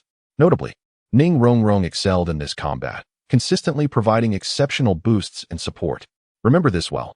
Over there, Tang-san, come here, Xiao Wu remarked, only to recall the presence of a young one, also from their Shrek Academy, none other than Tang-san, who had been idly spectating the skirmish. Upon hearing Xiao Wuji's voice, Tang-san, despite his reluctance, had no choice but to approach. In truth, had Tang-san participated in the earlier battle, Yujichia would likely have faced dire consequences. After all, this individual possessed a myriad of cunning tactics, and he undoubtedly had means to breach that turtle shell's defenses. Dawn was acutely aware of this. Teacher Xiao? Tang-san approached, but did not take a seat. He merely exchanged a few words with Xiao Wujia. You are all students of Shrek Academy. Henceforth, you may refer to yourselves as the Shrek 8 monsters. Why did you not intervene just now? Xiao Wujia inquired, his gaze fixed intently upon Tang-san. Intervene? Why should he? Tang-san pondered. He was not the source of trouble, nor was he the instigator. All he desired was to partake in a meal, and the likes of Dawn and Xiao Wu had subjected him to nothing but scorn and humiliation. Why should Tang-san intervene? You are a collective. If you cannot function as such, no matter how extraordinary your talents may be, or how high you may elevate yourself in the future, do you truly believe you can prevail against these 7 individuals alone? Xiao Wujia suddenly spoke. Such a predicament rendered Tang-san momentarily speechless. Did he truly wish to remain detached from the collective? From the very beginning, both Dawn and Xiao Wu were at odds with him, continually targeting and belittling him. He had anticipated that upon arriving at the new academy, he would forge alliances with other formidable individuals and perhaps even discover a beautiful companion to call his girlfriend. However, upon reaching Shrek Academy, he found himself captivated by Ning Rongrong, only to witness her unreservedly throwing herself at Dawn. Well, what about Zhuxing? Initially, she caught the attention of Dai Mubai. Later, although she rebuffed Dai Mubai's advances, it seemed she inadvertently became involved with Dawn. These matters left Tang-san utterly perplexed regarding how to interact with them. As for Oscar and Ma Hongjun, although they held no significant opinions about him, Tang-san felt an insurmountable distance from the collective. His inherent pride forbade him from engaging in such interactions. Very well, reflect upon it yourself. Go dine, and retire early for the night. Zhao Wujin, being an experienced individual, was acutely aware of Tang-san's current sentiments. He understood that such transformation was indeed quite challenging. Yes, Teacher Zhao, Tang-san nodded, then returned to his seat, swiftly finishing his meal before retreating to his room. The merriment and laughter from the table of Li Ming were now of little concern to him. Of course, in that brief moment, Tang-san had inadvertently bestowed several hundred points of emotional value upon Li Ming. Indeed, if one were to inquire where emotional prowess resides, it would be within the realm of Douluo continent, focusing on Tang-san. Even with Zhao Wujin's presence, the atmosphere quickly became lively. The group continued their meal until the late hours of the night before returning to their respective chambers to rest. The following morning, Li Ming awoke promptly as usual, for he had always maintained an exemplary biological clock. However, upon awakening, he noticed an unsettling sense of crowding beside him. As he surveyed his surroundings, it became apparent that this was not his room. Furthermore, the softness beside him did not resemble a blanket. Dawn glanced around, feeling somewhat helpless. To his left lay Xiao Wu, and to his right, Ning Rongrong. Most notably, Zhu Shiqing was sprawled across him. He had no recollection of her consuming alcohol the previous night. Dawn slowly rose, arranging the 3 women properly before retreating to the bathroom for a wash. Just as he opened the bathroom door, the 3 women stood before him. I assure you, I did nothing, he exclaimed, a wave of inexplicable guilt washing over him. After all, he was indeed in the room with 3 young ladies. Who would he feel a twinge of unease in such a scenario? Chapter 48. Entering the Stardo Forest, the great serpent appears. In the midst of his awkwardness, Zhao Wujia's voice resonated from outside, urging him to hurry. Wash up quickly, Teacher Zhao despises tardiness. With that, Dawn dashed away. The 3 women exchanged knowing glances and burst into laughter, even Zhu Shiqing joining in. Before long, the group convened outside the small inn. Without further ado, they set forth towards the Stardo Forest. After departing the town, they quickened their pace. They were now quite close to the Stardo Forest, with Oscar displaying the greatest excitement among them. After all, Within the Stardo Forest lay the location where he would obtain his third spirit ring. Anticipating the effects of this third spirit ring, he practically quickened his pace. The Stardo Forest is situated directly to the south of the Heaven Do Empire. Soon, they arrived at the outskirts of the forest, where everyone came to a halt. Suddenly, Xiao Wu spoke up, causing the group to pause and regard him with puzzled expressions. At that moment, Oscar began to chant his incantation, presenting each person with a large sausage. As the journey progressed, the physical stamina of the group began to wane. It was at this juncture that Oscar's sausages proved their worth. Here, the soul beasts were not domesticated but wild. Upon entering the Stardo Forest, everyone was instructed not to stray more than 20 meters from me. Ning Rong Rong, Oscar, you two must remain closely by my side. Most importantly, under no circumstances are you to engage the soul beast without my explicit command.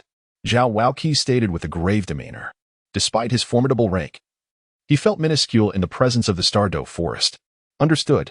The group responded swiftly. Even Tang San's gaze grew heavy with the weight of the situation. With a hearty sausage in hand, Oscar began the production process. My sausages can remain effective for 12 hours after leaving my grasp. Consuming them at any point during this time frame will yield benefits.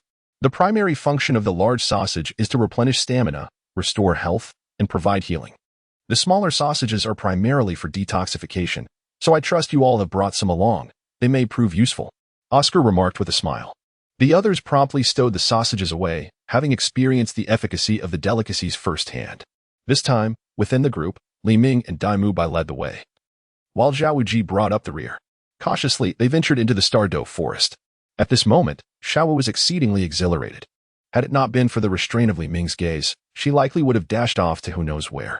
Once they entered the forest, the group soon encountered their first type of soul beast, a horde of weasels. However, these weasels were merely 10-year-old soul beasts, offering no allure to them. Over here, Li Ming extended his dragon claw and cleaved through a thicket, circumventing the weasels and pressing onward. Huh? Li Laoda, these rodents are not formidable. We could easily eliminate them. Why take the detour? Damubai looked at Li Ming with confusion. It was well known that Li Ming was not one to show mercy, particularly to these creatures, which fueled his curiosity. These soul beasts pose no threat or utility to us. There is no need to expend time and soul power on them. Moreover, if we were to slay these weaker soul beasts, it wouldn't be long before formidable ones ceased to exist. The scent of blood might also attract unnecessary trouble. So it is prudent to proceed with caution, Li Ming explained succinctly. As a soul beast himself, he naturally opposed the indiscriminate slaughter of his kind. He could only clarify his reasoning to Dai Mubai in this manner. Li Laoda, you truly deserve your title as the leader. I commend you. Dai Mubai gave a thumbs up to Li Ming. After traversing a considerable distance, they encountered several more soul beasts along the way. These soul beasts are unsuitable for Oscar and pose no significant threat. Consequently, they have largely avoided confrontation. Moreover, they have observed an intriguing phenomenon. Some highly aggressive soul beasts refrained from attacking upon seeing them. Of course, the group did not dwell on this and simply considered it a relief. All right, everyone, let us take a moment to rest. Xiao Wu, focus on recovering your soul power and stamina, Zhao Wujie announced as he called for a break. The group settled down on the ground, initiating a simple recovery while consuming a few provisions. Just as they had taken their seats, an ominous presence approached. Dawn, Dai Mubai, and Zhao Wujie immediately sprang to their feet. Something is coming, Zhao Wujie commanded. Zhu Zhuqing, go investigate. As a agility type soul master, Zhu Zhuqing was naturally the best candidate for reconnaissance. Nodding in agreement, she swiftly darted off. Dawn was well aware that Oscar's third soul ring had arrived, the 1,000-year wind-tailed coxcomb snake. Soon, Zhu Zhuqing returned with crucial information. At this moment, Tang Sen began his encyclopedic exposition. Although Dawn had some knowledge, he did not possess the same depth of understanding as Tang San. Shortly after Tang San's introduction, the colossal 1,000-year soul beast came into view. Attack! Just as the group prepared to engage, Zhao Wujie charged ahead. Under the influence of enhanced gravity, the 1,000-year wind-tailed coxcomb snake was rendered incapable of escape. In the next instant, it was struck unconscious by Zhao Wujie and unceremoniously tossed at Oscar's feet.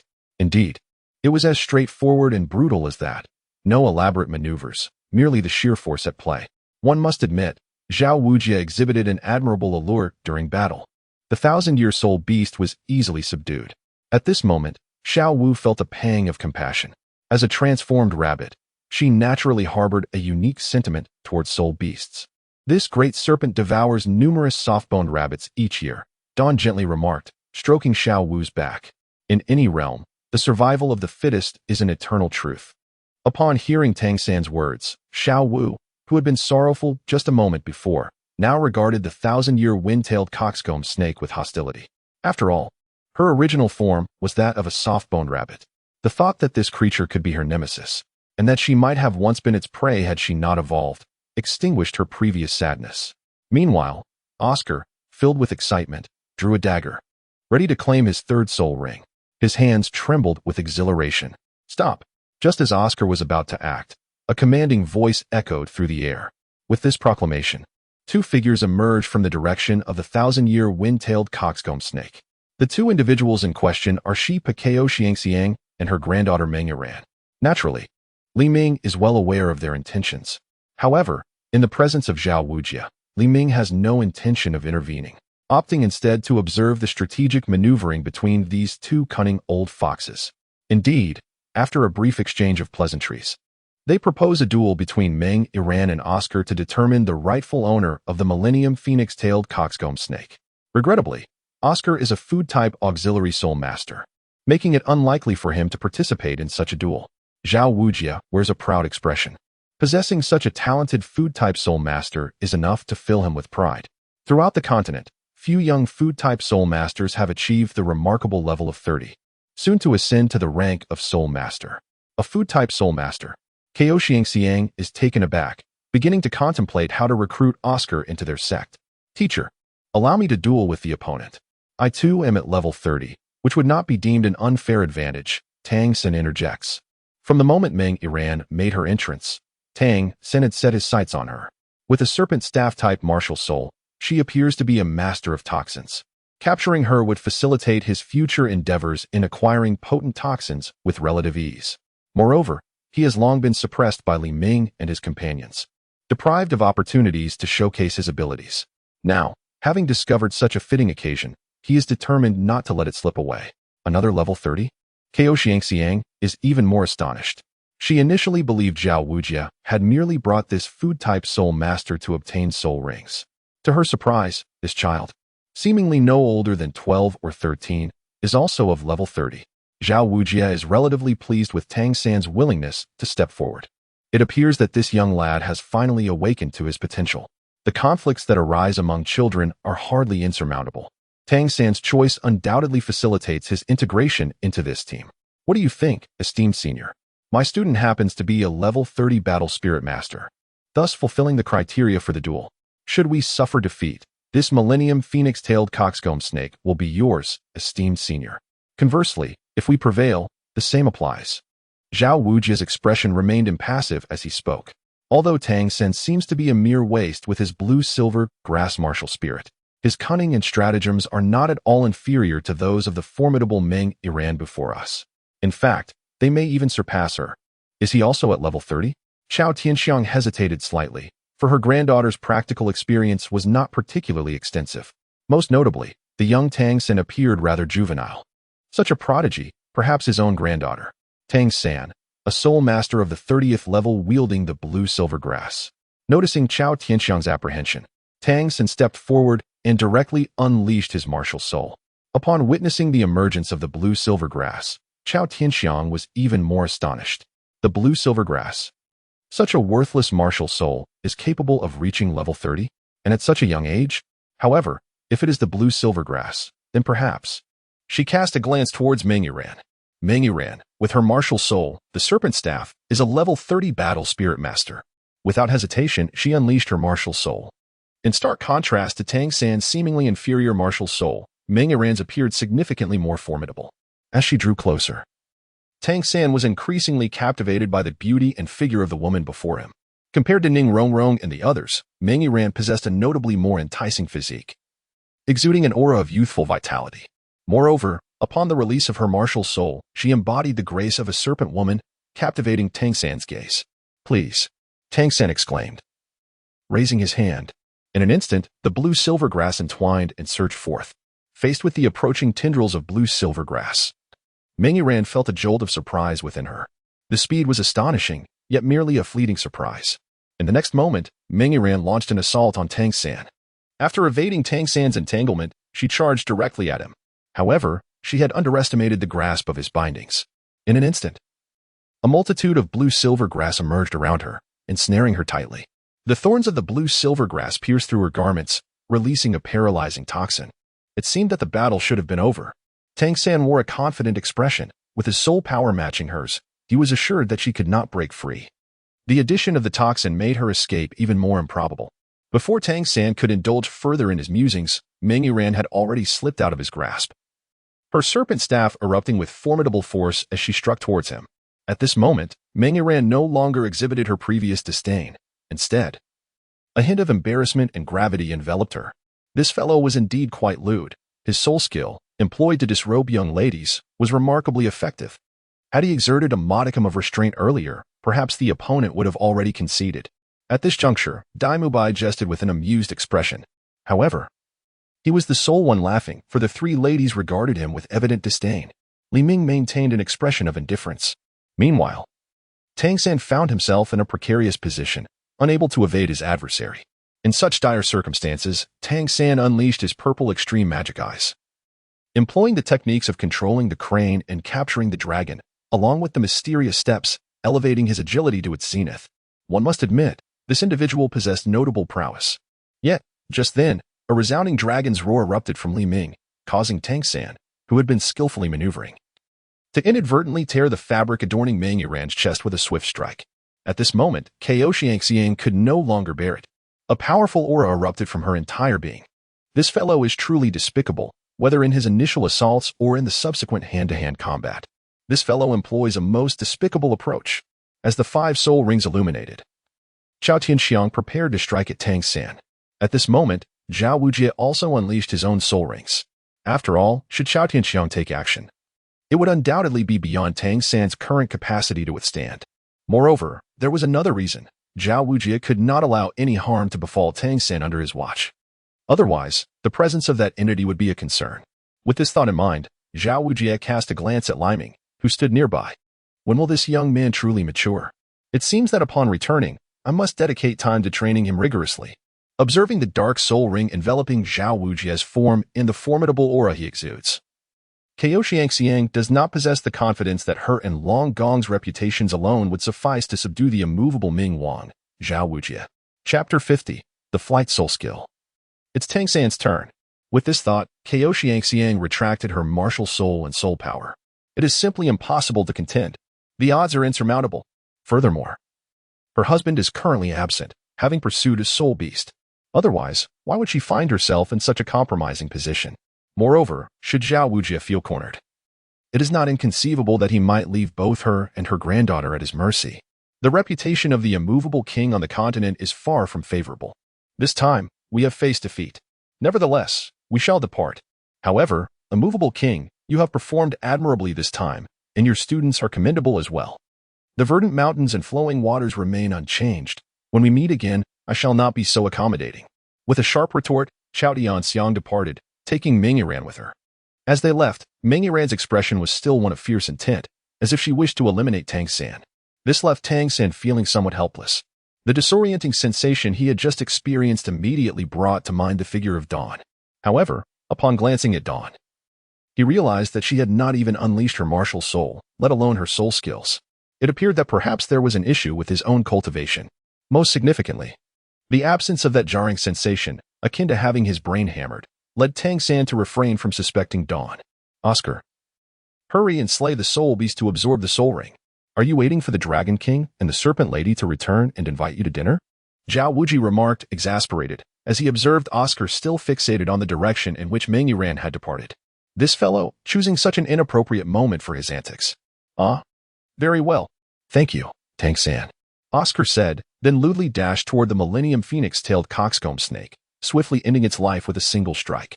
Subsequently, he settled down to absorb the soul ring. At this moment, Tang San returned to the group with a hint of dissatisfaction, although they had emerged victorious. The method employed was rather questionable. Sigh. It seems that establishing a respectable image in front of Ning Rongrong and Zhu Xing within the confines of the small cabin is nearly impossible.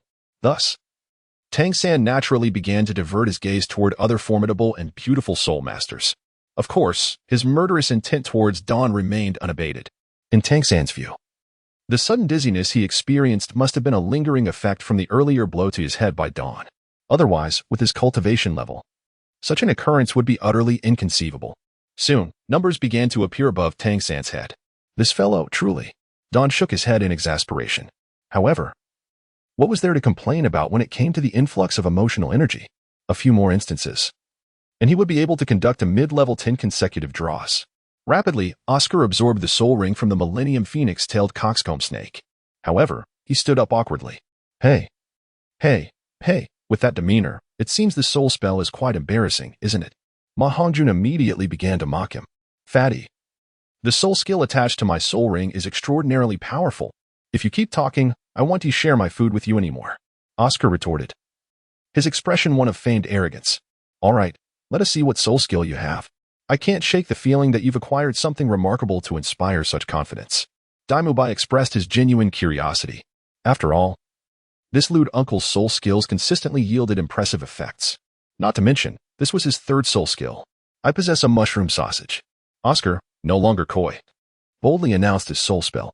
Ahaha. As expected, as lewd as ever. I say, Xiao Wu, can't you have a somewhat normal soul spell? Does your sausage even have attributes? In an instant, laughter erupted among the group.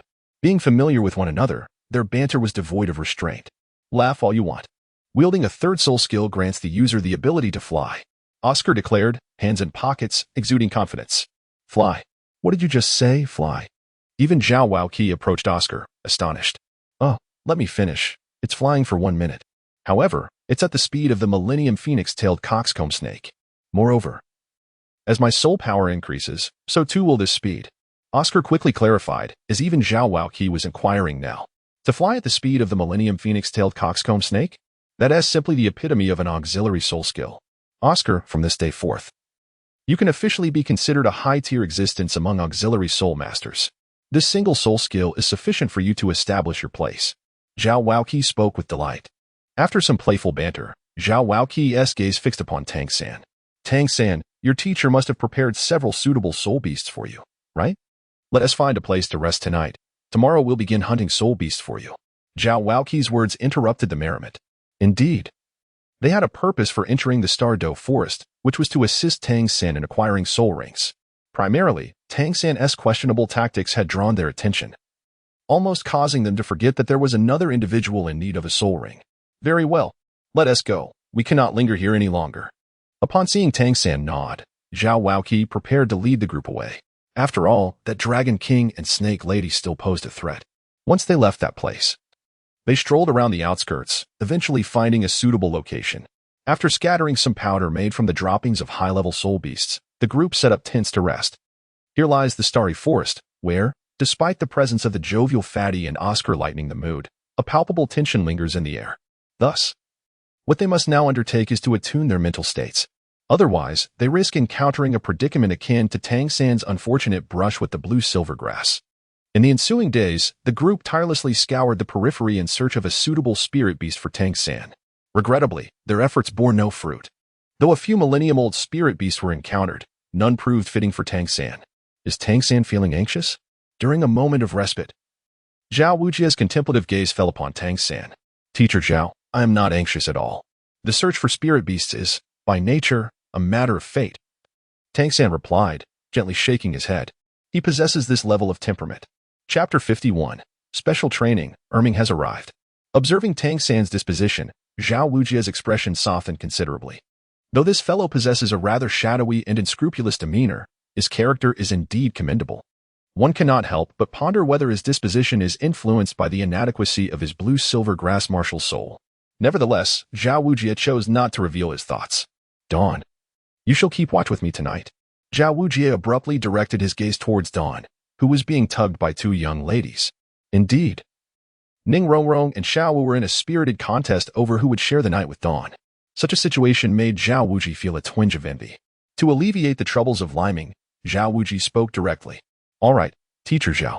Liming freed himself from the grasp of the two women and swiftly approached Zhao Wuji, sporting a bright smile. Observing Liming's demeanor, Xiao Wuji often felt an inexplicable surge of irritation. During this period, he had hardly observed how Dawn practiced.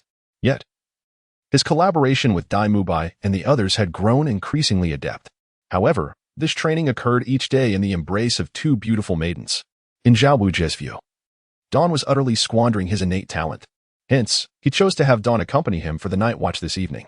Teacher Xiao, what troubles you? Dawn jested, noticing the numbers that appeared above Xiao Wuji's head. Nothing. Let us proceed, Xiao Wuji replied, swiftly seizing Dawn and vanishing from the spot. The others exchanged glances and quickly retreated to rest, captured by the immovable king for a night watch. Daimubai, Ma Hongjun. And Oscar knew all too well that this was undoubtedly an invitation for intense training.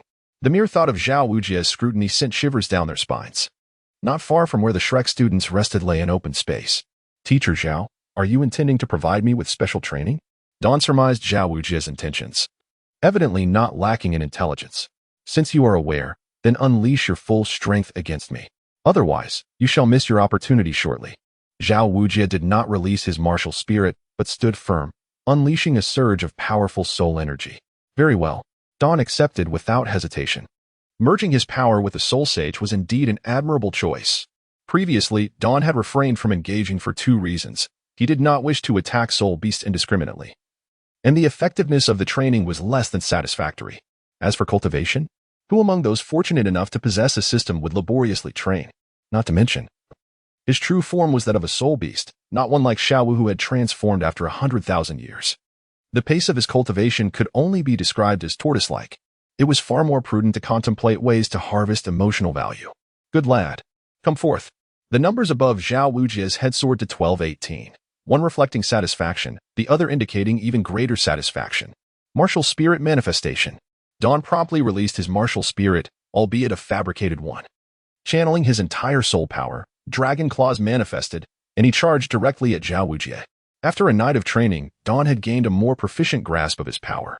Although Xiao Wujie held back, he still left Dawn with some injuries. Fortunately, under Oscar's healing sausages, those wounds healed rapidly. In the days that followed, Xiao Wujie consistently invited Dawn to join him for the night watch. At the same time, Xiao Wujie was profoundly astonished by Dawn's progress. It was noteworthy that each day, Dawn exhibited remarkable improvement. This has further heightened Xiao Wujie's anticipation for the future growth of Dawn. Xiao Wuji is even convinced that, during his time as a level 40 Soul Master, he was not as formidable as the now 30-something Dawn. This is also the reason why Zhao Waoqi anticipates the Dawn. That evening, as the two had just concluded their training and were preparing to return to camp, Xiao Wujie suddenly sensed a terrifying aura. Without hesitation, he seized Dawn and made haste towards the encampment. At that moment, Dai Mubai and the others also began to vacate their tents. For the immense aura bore no semblance of concealment and surged directly towards them. Everyone swiftly gathered behind me. Should any insurmountable presence manifest, we shall employ Oscar's third soul skill and make a hasty escape. Xiao Wujie was somewhat flustered. The others present had never witnessed such a side of him before. Their expressions weighed down by the overwhelming aura. Only Xiao Wu and Dawn bore looks of resignation. In the next instant, a colossal figure emerged from behind the towering ancient trees.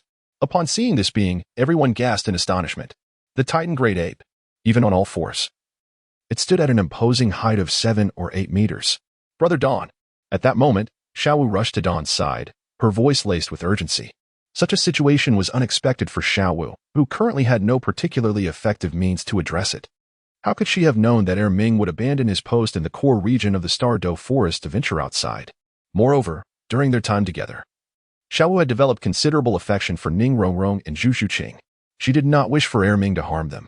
However, she could not reveal her true identity. The transformation of a 100,000-year soul beast is incredibly enticing to human soul masters. The prospect of guaranteed soulbone drops is an allure few can resist.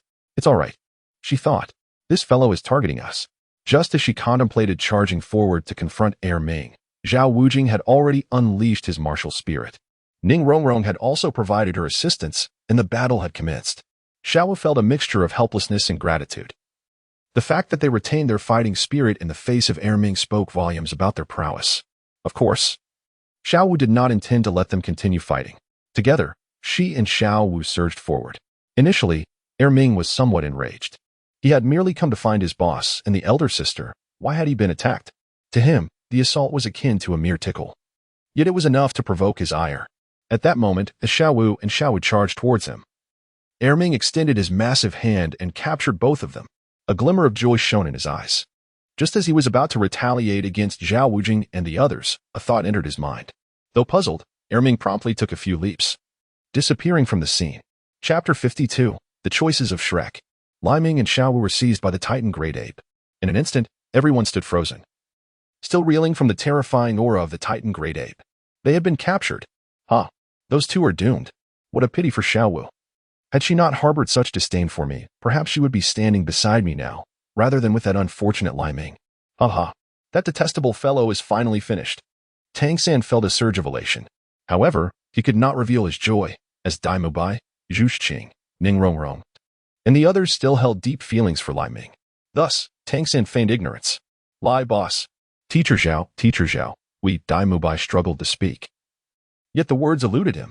For both he and Zhao Wujing, the notion of the two captured individuals surviving was unfathomable. After all, they were up against the forest as sovereign. I must go find brother Li Ming, Ning Rongrong exclaimed. Oscar, give me a smack. Before Ning Rongrong could finish, Zhao Wujing struck her face with a resounding slap. Are you seeking death? Zhao Wujing barked coldly. He too longed to retrieve Li Ming, but what was at stake? The Titan Great Ape. Even with the combined strength of Flinder and the entire Shrek Academy, they stood no chance against such a soul beast. Ning Rongrong was momentarily stunned. Martial soul possession. Whoosh. At that moment, Zhu Shiqing, who had been silent, suddenly produced the mushroom sausage Oscar had given her. After unleashing her martial spirit, she promptly consumed the mushroom sausage. Instantly, a pair of translucent wings sprouted from her back, and she shot forth like a wraith towards the direction in which the Titan Great Ape had fled. Why? No, Zhu Shiqing had no reason. She simply felt that if she did not take this chance, she would regret it for the rest of her life. 7 treasures are renowned, the second of which is speed. Ning Rongrong stood up and, targeting Zhu Shiqing, unleashed her supporting abilities. Zhu Shiqing's speed surged once more. Meanwhile, Ning Rongrong bit into a large sausage, replenishing some energy before racing after Zhu Shiqing. Those two troublesome girls. If you don't want to go, then get out of the Stardo Forest. Whoosh. Zhao Wujing too bit into a mushroom sausage, then propelled himself forward. Along the way, he scooped up Ning Rongrong. Give me a boost. Zhao Wujing's expression was grave, yet his eyes sparkled with fervor. During this brief time spent together, Zhao Wujia found himself increasingly fond of the spirited Dawn. Although this fellow occasionally spoke in a manner that could be quite discomforting, it did not diminish Zhao Wujia's affection for him. Particularly endearing were Dawn's candid demeanor and his innate strength, which further endeared him to Zhao Wujia. Much like Zhu Shiqing, Zhao Wujia was eager to take a chance. What if the opponent was a Titan giant ape? Damn it, Oscar, hand me another mushroom sausage. Fatty. Take Xiao Ao and leave the Stardo Forest. I shall join you to assist. After some deliberation, Dai Mubai decided to follow. After all, Dawn was the only leader he acknowledged. How could he allow him to perish here? All right. Ma Hongjun did not refuse, naturally, if it meant accompanying them to find Dawn. He would not object either. Once Oscar had prepared the sausages, Ma Hongjun swiftly took Oscar and departed towards the edge of the Stardo Forest. Dai Mubai then pursued the front runners, leaving Tang San alone behind. This was not right. This was not the typical unfolding of events. Tang San was bewildered. To him, these individuals seemed to be marching towards their doom. Even if they were not defeated by the formidable Titan giant ape, they would surely encounter some terrifying soul beasts deeper within the forest. Then, they would perish. Anyone with a modicum of sense would not make such a decision. After pondering, Tang San resolved to follow and observe. Of course, his intention was not to rescue Dawn, but rather to see if he might fortuitously discover Dawn's lifeless body. Meanwhile, Zhao Wujie and the others, while pursuing the Titan giant ape, noted that the forest before them remained entirely unscathed. With every step the Titan giant ape took, it had chosen its path with care. Whether it was a towering mountain or an ancient tree, it effortlessly avoided all obstacles, leaving only colossal footprints in its wake.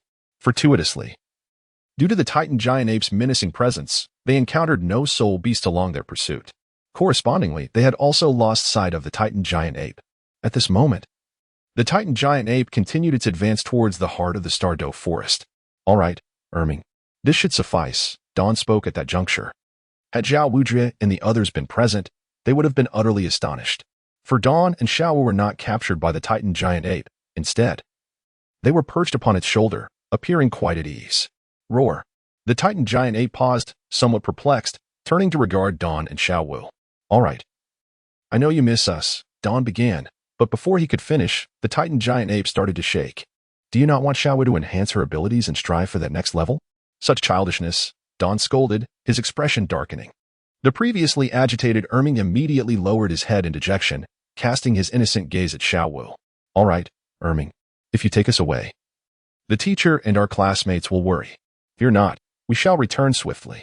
After all, we have spent many years together, decades even. Can we not wait a little longer? Xiao Wu comforted, stroking Erming's head. Roar, roar. Erming emitted a few low growls before gently setting down Dawn and Xiao Wu. He glanced towards the core area and then back at the two. Return and tell Daming that we shall be back shortly. Now, I am level 35. We agreed that after reaching level 90, we would come back to see you. By then, we shall have the means to protect ourselves. Xiao Wu contemplated this and slowly spoke. Indeed, after becoming a titled Douluo, they should have no trouble safeguarding themselves. At that time, when they return to see Daming and Erming, they need not worry about unforeseen events. The Titan giant ape nodded and then departed into the distance, roaring as it left, driving away the powerful soul beast in the vicinity. Chapter 53. Sincere concern and rapidly growing emotional value. After the Titan giant ape's departure, Dawn swiftly hoisted Xiao Wu onto his back. Remaining here was not a prudent choice. They needed to vacate this perilous area quickly. With a swift motion, Dawn consumed the mushroom sausage provided by Oscar and headed towards the outskirts of the Stardo Forest. Just then, a tremor resonated from afar. Has someone taken action against Erming? Dawn exclaimed, a sense of surrealism enveloping him. This is indeed the Starry Forest. Any soul master who enters this realm must surely be aware of the formidable reputation of the Titan Great Ape. This surge of turbulence contra Long Gong Mingshu? Upon this realization, Dawn immediately altered his course. The spirit beasts along the way were all frightened away by Erming. Dawn was not concerned about Zhao Wuji's potential mishaps. As for Mingshu, his strength was rather unimpressive, yet his poison was rather formidable. Should Erming fall victim to it, things could become quite troublesome. Contemplating this, Dawn quickened his pace. With the assistance of the mushroom intestines, he soon arrived at the scene of the battle. Indeed, it was that old scoundrel Mingshu. Xiao Qianxiang was also present, alongside Meng Yuran. However, the situation Dawn feared did not unfold. Rather, it was Mingshu who was thoroughly defeated by Erming. May I ask which soul master is passing by?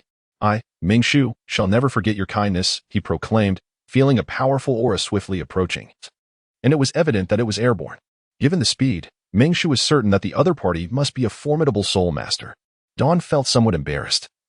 Since he had already been discovered, there was no choice but to reveal himself. Truly, he was a powerhouse of the Soul Douluo level. Meanwhile, Xiao Wu behind Dawn, reluctant to confront the Soul Douluo before them. Their current little abode was barely above level 30, incapable of perfectly concealing her spirit beast aura. If discovered, she would face the relentless pursuit of soul masters from the entire Douluo continent. Upon seeing Dawn and Xiao Wu, Erming scratched his head in confusion before turning and heading deeper into the Stardo Forest. With Erming's departure, Mingshu breathed a sigh of relief.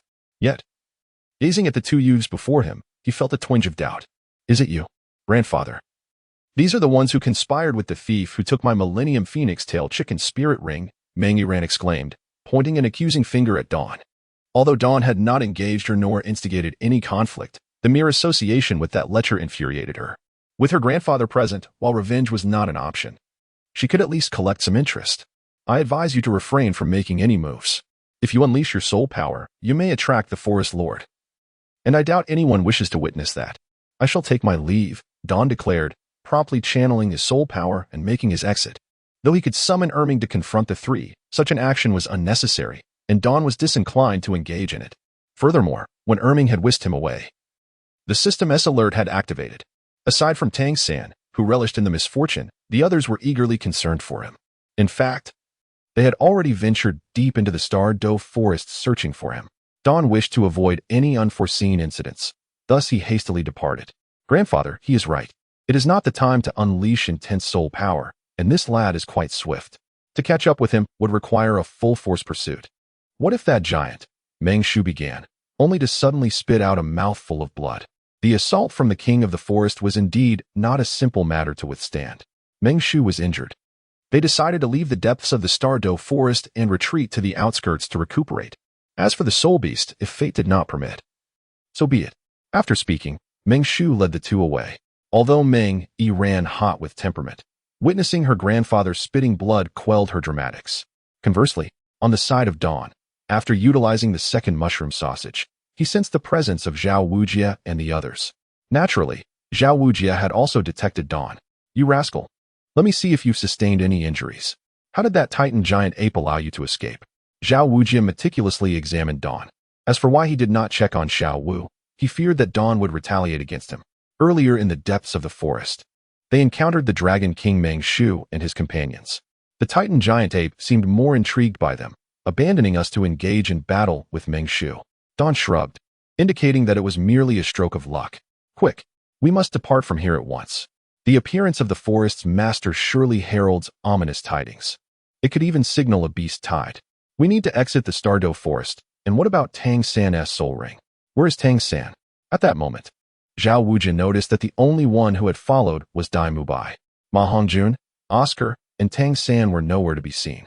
I instructed Ma Hongjun to take Xiao Ao and leave the Stardo Forest first. After all, Xiao Ao's presence here is not particularly beneficial. I am uneasy about him leaving alone. As for Tang San, when I departed, he remained in place. Dai Mubai interjected, let us return. I will teach that lad a proper lesson later. Though Xiao Wujie felt some dissatisfaction, he recognized that this was not the time for such discussions and headed directly towards the outskirts of the Stardo Forest. The others followed closely behind. Ding! A notification chimed in Dawn's ear. Gain Zhu Zhuqing's favor. Quest issued. Conquer this ghostly little wildcat. Reward. 10 high-level draws. At that moment, Dawn was taken aback. Zhu Zhuqing's favor? I seem to have done nothing at all. This visit to the Starry Forest feels entirely like a mere formality. It is anticipated that he will truly showcase his abilities once he reaches the threshold of a level 40 Soul Master. Moreover, the two have exchanged only a handful of words during this encounter. How has Zhu Zhuqing become so self-absorbed? Naturally, Dawn would not pose such a question at this moment. Letting things unfold naturally is quite commendable. Furthermore, Dawn has realized that during the recent incident of being captured alongside Xiao Wu, the emotional value he garnered has instantaneously surpassed 1,000. This implies that throughout the brief period of his abduction, not a single moment passed without these individuals contributing to his emotional wealth. This has indeed touched Dawn. At the very least, these individuals are genuinely in tune with their emotions. Soon, everyone returned to their original position. Where is Tang San? Could it be that he left with Oscar and the others? Dai Mubai surveyed the desolate area, sensing no trace of Tang San whatsoever. For a moment, he was enveloped in confusion. Chapter 54. Tang San's Incredible Fortune. Regarding Tang San's mysterious disappearance, Xiao Wujie was far from as optimistic as Dai Mubai. His foremost concern was the possibility that Tang San had ventured into the Stardo Forest and subsequently lost his way. Of course, such a likelihood was minimal. Given Tang San's character, he should not have succumbed to such a fate. Yet, even the slightest possibility sent chills down Xiao Wujie's spine. After all, if this individual were to perish here, the repercussions would be dire. Even if it were not his fault, he would likely face severe consequences, perhaps even death. Dawn, you take everyone away from here. I will search for Tang San. If you happen to find him outside, instruct him to wait for me and not to wander off. Xiao Wujie stated before preparing to rush back. Teacher Xiao, we should all go together. The Titan giant ape has recently appeared, and the surrounding spirit beasts have likely fled the area. The danger should be minimal. Moreover, if you search alone, the efficiency will be significantly low. It may even attract the Forest Master again. Therefore, we should avoid releasing excessive spirit power fluctuations to enhance our search, Dawn interjected. It was not merely that Dawn wished to find Tang San. He was moved by the camaraderie of the group and could not bear to leave Xiao Wujie alone in such a situation. You little rascal. If you want to leave, then go ahead. I won't say another word. Let us move. Xiao Wujie felt an overwhelming sense of exhilaration. Although Tang San often irked him, he still had many outstanding students. At that moment, the group began their quest into the Stardo Forest. According to Dawn's recollection, Tang San was supposed to obtain his third spirit ring here, along with that 8 spider lances. Dawn also harbored the notion of seizing the 8 spider lances. While they might seem unattractive, they could still be sold, couldn't they? Or perhaps gifted to Daming and Erming as toys, which would also be splendid. 2 days later, the group returned to their original location. Teacher Xiao, At that moment, a familiar voice reached Xiao Wuji's ears.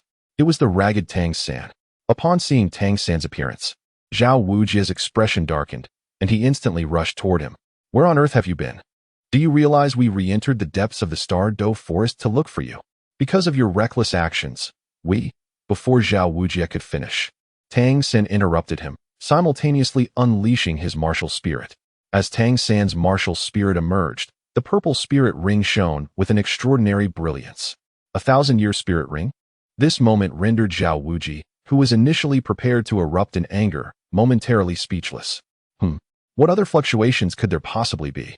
At this moment, Xiao Wuji sensed additional fluctuations emanating from Tang San. He inquired once more, I am uncertain. After absorbing the soul ring, this phenomenon manifested, Tang San replied, directly unleashing his 8 spider lances. Upon beholding the grotesque lances, Xiao Wuji instinctively took a step back. Although he did not immerse himself in the study of soul beasts as diligently as Yu Xiaojiang, he was nonetheless familiar with this entity, the leg of the man-faced demon spider. This matter could only be clarified by consulting his teacher. Teacher Xiao, may we return now?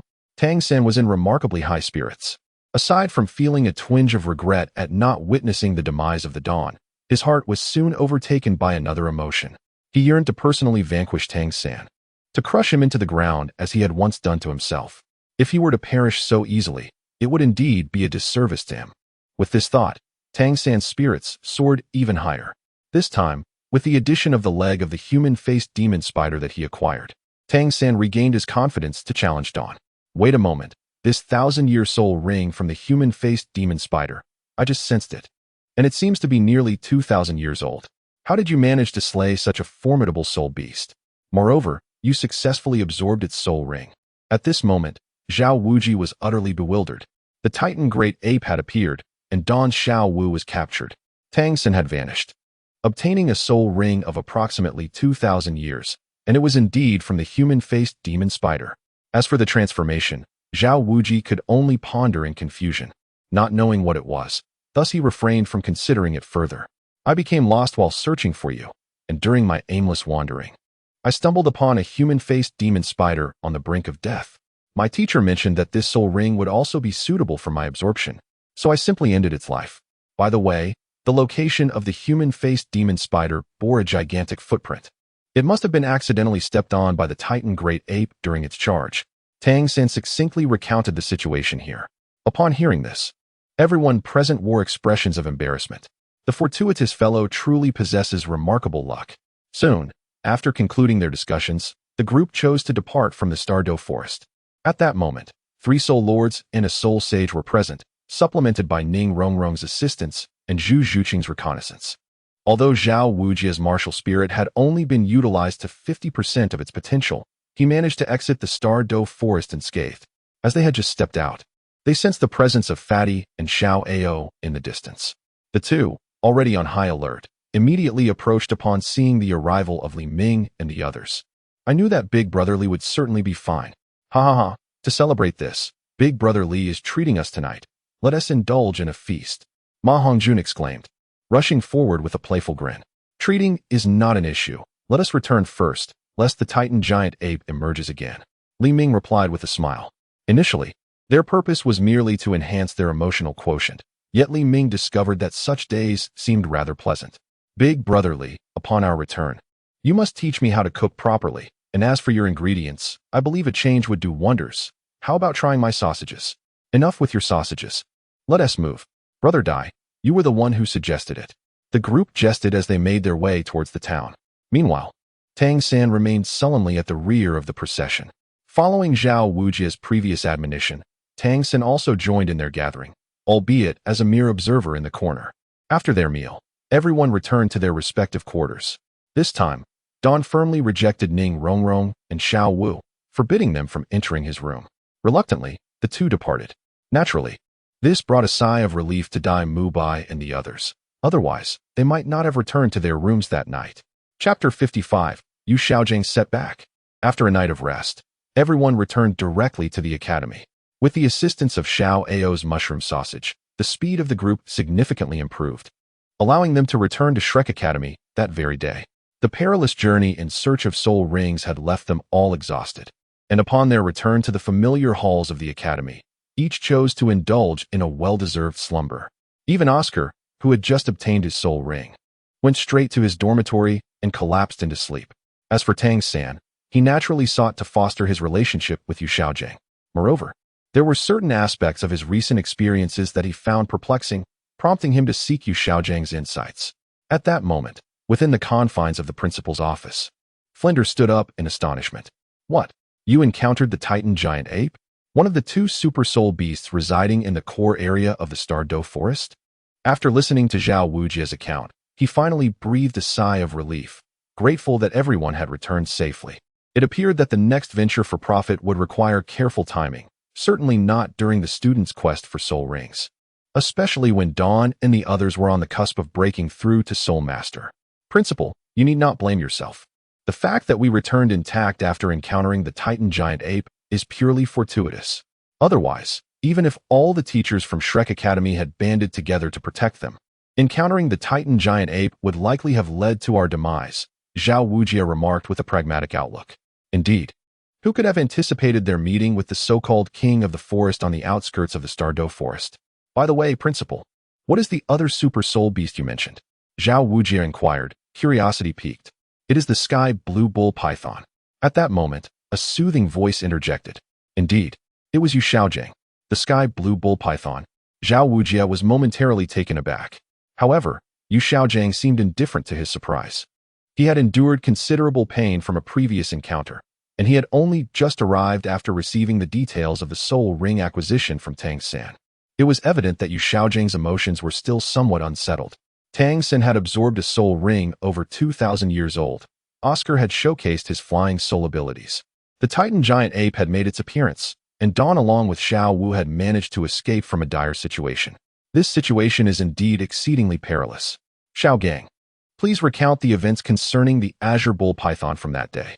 Old Xiao is one of us. There may have been some misunderstandings previously, but it would be best to clarify things. Flander also noticed the subtle change in Yu Xiaogang's expression and promptly sought to mediate. Misunderstanding? Pray tell, does the master still harbor resentment over the incident in which he injured his own hand while striking me? Shall I allow you to strike me once more? Xiao Wuji spoke with a hint of sarcasm.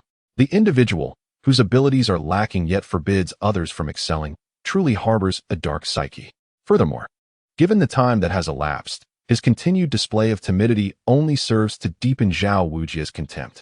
As a soul master of pure strength, Xiao Wujia's character is as forthright as his capabilities. Thus, he unabashedly articulates his sentiments. Originally, Yu Xiaojing intended to utilize this incident to undermine the indomitable Ming Wang.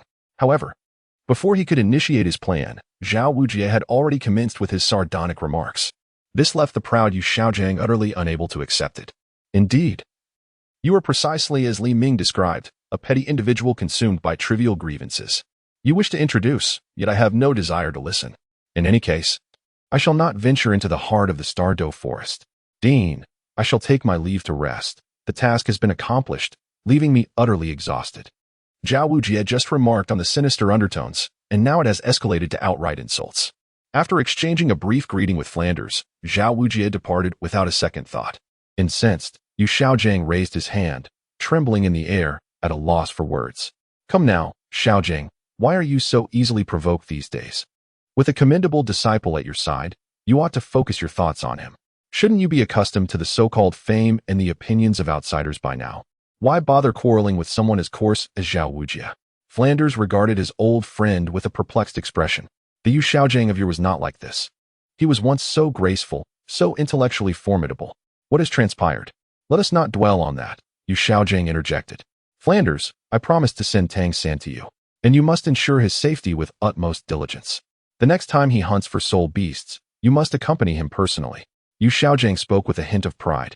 Very well, I will heed your wishes. Now, it seems your disciple possesses considerable talent. Let us go witness it together. Furthermore, Tang San has some issues that require your guidance as his mentor. Flanders leaned on Yu Xiaojing's shoulder as they made their way to find Tang San. Before long, they located Tang San, who, at that moment, was in remarkably high spirits, shedding the gloom of previous days and radiating a newfound brightness. Dean, teacher. Upon seeing the two approach, Tang Xin promptly rose to greet them. Although he felt some dissatisfaction towards Flanders, the presence of Yu Xiaojing kept him from expressing it openly. "Let us proceed to the training ground," Yu Xiaojing stated, foregoing pleasantries and leading Tang Xin directly to the training arena. "Release your martial soul," Yu Xiaojing called out lightly. Martial soul manifestation. Tang Xin immediately unleashed his martial soul, the blue-silver grass. 3 soul rings, yellow, purple, and purple, materialized around him in an instant. "Excellent. Now, test your abilities," Yu Xiaojing urged once more. "All right. Blue-silver grass entanglement, ghost vine, spiderweb." As Tang Xin activated his 3 abilities, Yu Xiaojing donned specialized gloves and stepped forward to examine them closely. This inspection left Yu Xiaojing utterly astonished. The toxicity and resilience of the blue-silver grass had seen a significant enhancement, particularly with that spider web, which had substantially elevated Tang Xin's capabilities as a control-type soul master. "Tang Xin, your spider web now renders it nearly impossible for those below level 40 to escape. You are just beginning to unleash your potential as a control-type soul master." "Ha ha, Xiao San, you are remarkable," Yu Xiaojing exclaimed, his face brimming with excitement. He had long accepted that he would never attain a 3rd soul skill in his lifetime. Thus, witnessing the formidable prowess of Tang Xin's 3rd soul skill stirred such elation within him. At that moment, a dispassionate voice interrupted, "Who?" Chapter 56. Utter nonsense. Hearing this voice shattered Yu Xiaojing's earlier buoyant mood. Flinder, too, wore a frown, curious to ascertain who had dared to speak in such a manner. As the two turned, they beheld Dawn, who was carrying a substantial tree. "Xiao Wu's bathtub is broken," Dawn remarked. "Don't get the wrong idea. I have never played in Xiao Wu's bathtub." Dawn had ventured to chop down a tree for Xiao Wu, intending to craft a more durable bathtub. However, upon passing the training ground, he overheard Yu Xiaojing's absurdities. He could not contain himself upon hearing this man assert that no soul master below level 40 could break free from Tang Xin's spider web. "Again, you, Flinder." Yu Xiaojing was not reckless enough to confront Dawn physically, especially considering that Dawn was now a soul sovereign, far beyond his capacity to challenge. At that moment, Yu Xiaojing resembled a slighted spouse, glancing at Flinder, who appeared equally embarrassed. Had it been any other student daring to speak thus, Flinder would have surely intervened. Yet, this individual was Dawn, a revered figure. Ever since Dawn's arrival, the financial situation at Shrek Academy had become somewhat more favorable. Moreover, thanks to Dawn's reputation, Flinder had amassed a considerable fortune. He was not one to act impulsively, thus he refrained from immediate confrontation. "Dawn, this is my friend and an honorary guest of the Academy. As a junior, you should not speak in such a manner." "Apologize to the master," Flinder decided, leaning towards Yu Xiaojing after a moment of contemplation. "The master? Humph, a fellow who hasn't even surpassed 30 levels of soul power dares to be called a master? Not to mention, the words he just uttered are utterly nonsensical. A mere spider web can prevent soul masters below level 40 from breaking free?" Dawn responded with a scornful disdain. Upon uttering these words, not only did Yu Xiaojing bristle, but even Tang Xin felt a surge of indignation. "My judgment shall not falter." Dawn then turned to Tang Xin. "By the way, Xiao San, you mentioned you had some lingering doubts?" Yu Xiaojing's expression turned grave, his disdain for Dawn reaching its zenith. "This fellow, each time we meet, always prods at his wounds. This time, it was even more poignant, as if salt had been sprinkled upon the wound." At this moment, Tang Xin summoned his soul power. Soon, 8 spider spears materialized on his back. With the emergence of the 8 spider spears, Yu Xiaojing's earlier discontent had entirely dissipated, replaced now by sheer exhilaration. "What is this? An external spirit bone?" The phrase external spirit bone was squeezed out from the lips of Yu Xiaojing. "External spirit bone? What does this entail?" "Xiaojing, are you suggesting this is an external spirit bone?" Not only Tang Xin, but even Flinder gasped in astonishment. Such a thing, which only existed in legends, now appeared before him. "Well, continue your nonsense. I must return to my work," he declared. "Dean, I have nearly prepared what you requested, and I will come by shortly to settle the payment." With that, Dawn turned to leave. Having just expended several hundred emotional points, he felt it was sufficient. There was no need to linger and listen to this fool any longer. "Do not leave. Your words have insulted both my teacher and me. Do you truly believe you can depart without offering an apology?" At that moment, Tang Xin shouted loudly, "I challenge you." Dawn looked at Tang Xin as if he were a fool. Has this fellow, upon absorbing the soul ring of the human-faced demon spider, rendered himself foolish? Indeed, If you believe that the teacher's words are erroneous, you must provide evidence. Otherwise, it constitutes an affront. Therefore, you must accept my challenge. Tang San has long desired to test his abilities against Li Ming. Until now, he had not found a suitable reason. Now, the opportunity presents itself. This fellow has insulted his own teacher and himself. Thus, he must accept his own challenge. Are you out of your mind? We are from the same academy. And I certainly do not wish to dampen your enthusiasm. You claim that your so-called formidable web is indeed powerful. Let it be so. I still need to return and prepare a bath for Xiao Wu. Dawn continues to forge ahead, undeterred. Dawn, blue silvergrass, entangle. At this moment, Tang San could think of nothing else. Today, he must defeat Dawn. Only then can he bolster his confidence to move forward and resolve his inner turmoil. Dragon's Roar. Dawn merely turned around indifferently and unleashed the Dragon's Roar.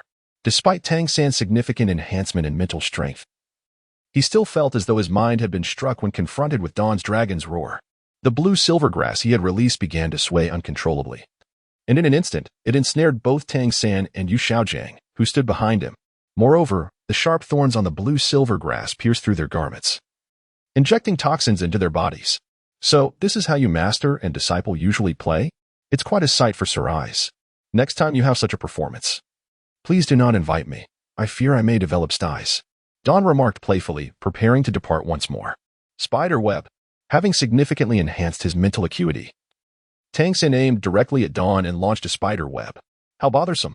Dawn's spirit rings illuminated, and his arms transformed into lethal claws, slicing through the spider web before him. A bit sticky, is it? However, you may keep this gooey substance for yourselves.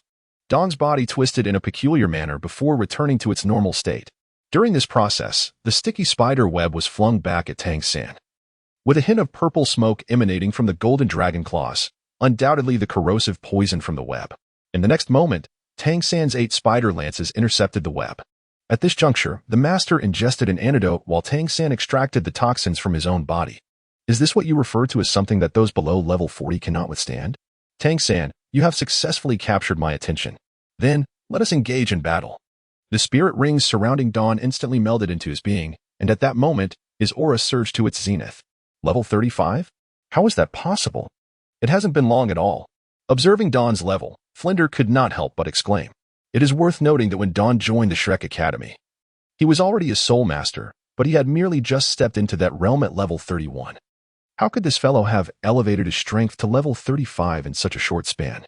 Furthermore, judging by Dawn's aura, it was steady and profound, indicating he had not employed any special method to achieve such a rapid enhancement. This monster is not a monster in the conventional sense. Level 35? Tang San's previously confident gaze turned serious at that moment. However, recalling the words spoken by Yu Xiaojiang earlier, Tang San felt a surge of determination. So what if it's level 35? If I cannot even engage in battles beyond my level, how can I deserve to be called a monster of Shrek Academy? Tang San's aura suddenly intensified. Who dares to label you a monster?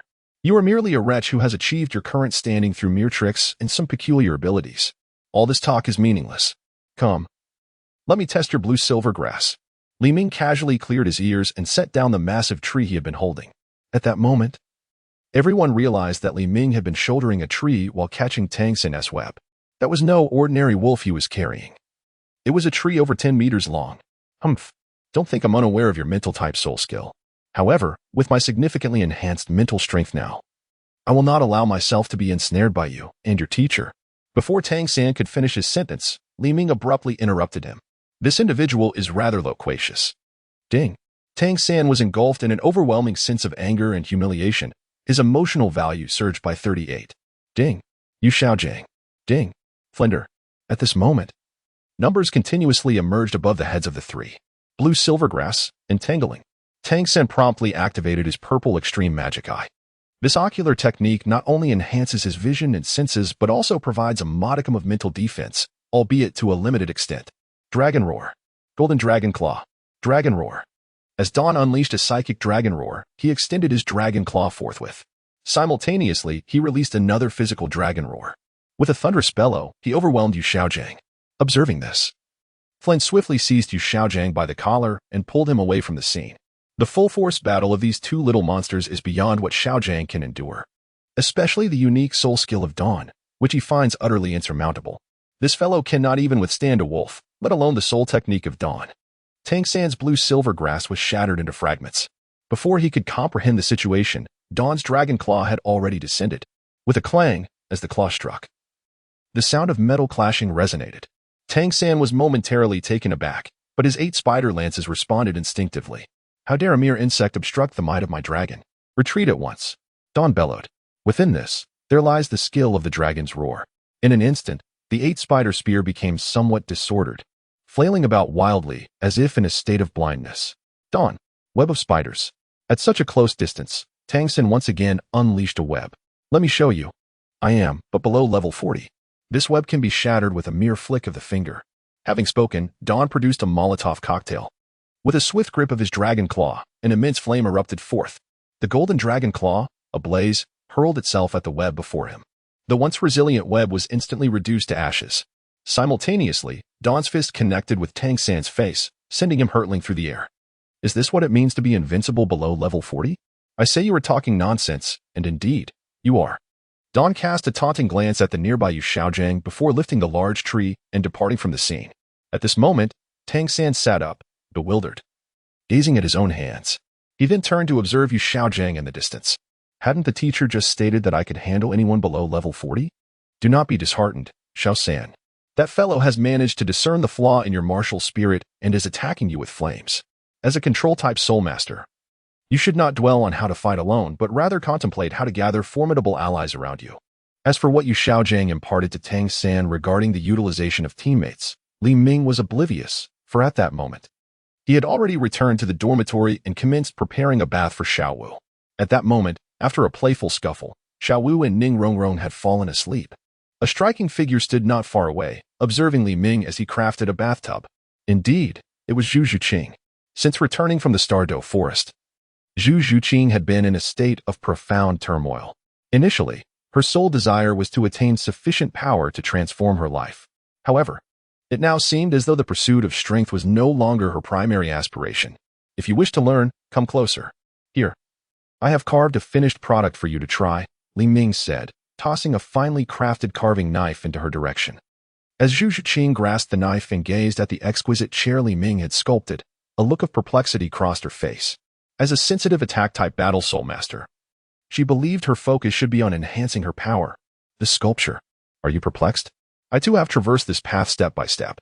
By the way, I nearly forgot to mention an important detail. During the sculpting process, one must engage in meditative practice, added Dawn.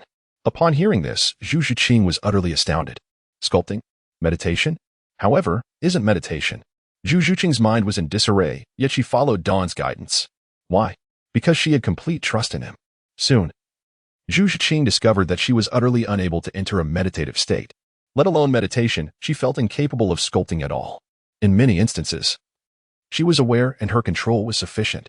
Yet for reasons unknown, she could not execute it well. Zhu Zhuqing, do not overthink.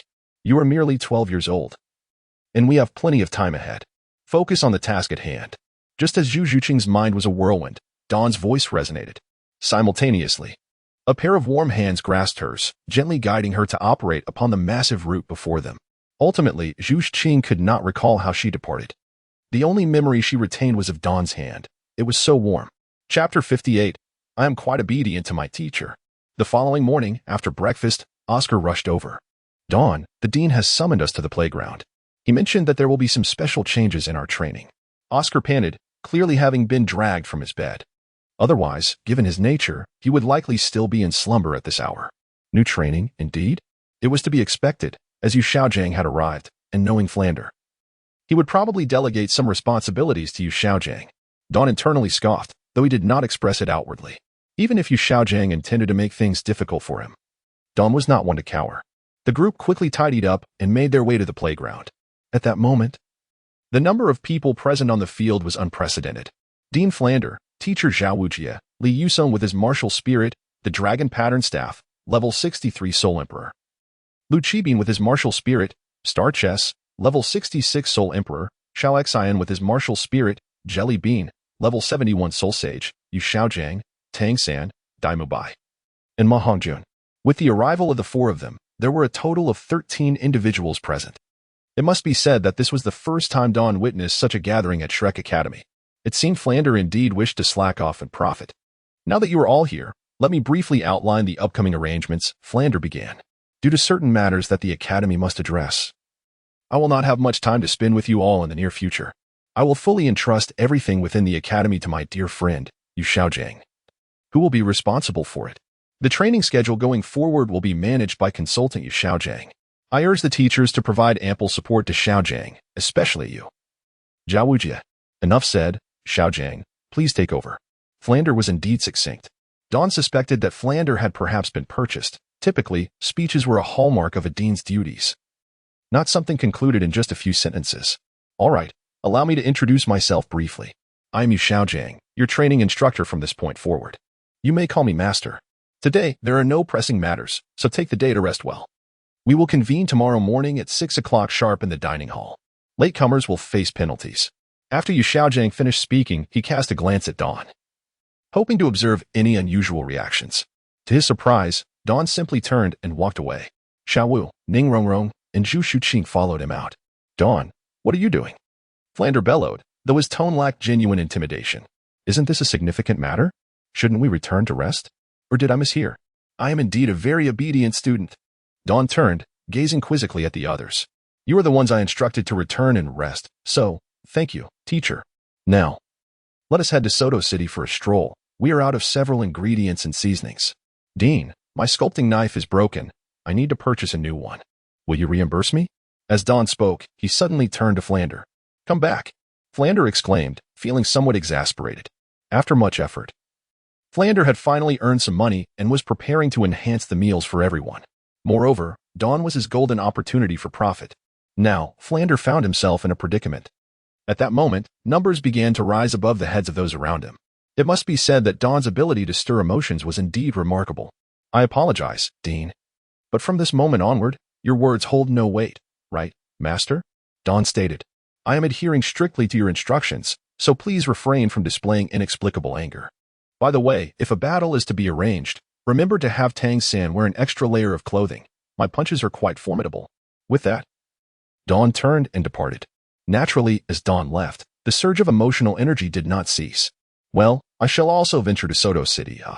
I certainly do not wish for any unforeseen incidents during tomorrow's training. Dierge, are you coming along? Ma Hongjun inquired of Daimubai, who slowly replied, not going. You can leave. Daimubai retorted angrily. The stout fellow quickly shrank his neck and hurried away. Flander, Yu Xiaojiang let out a cold snort towards Flander before turning to leave. The other teachers, somewhat bewildered, glanced at Flander and followed suit. Seeing that Flander's situation was amiss, Daimubai and Oscar promptly exited as well. Soon, the once bustling playground was left with Flander alone. Alas, who could blame him for being my brother?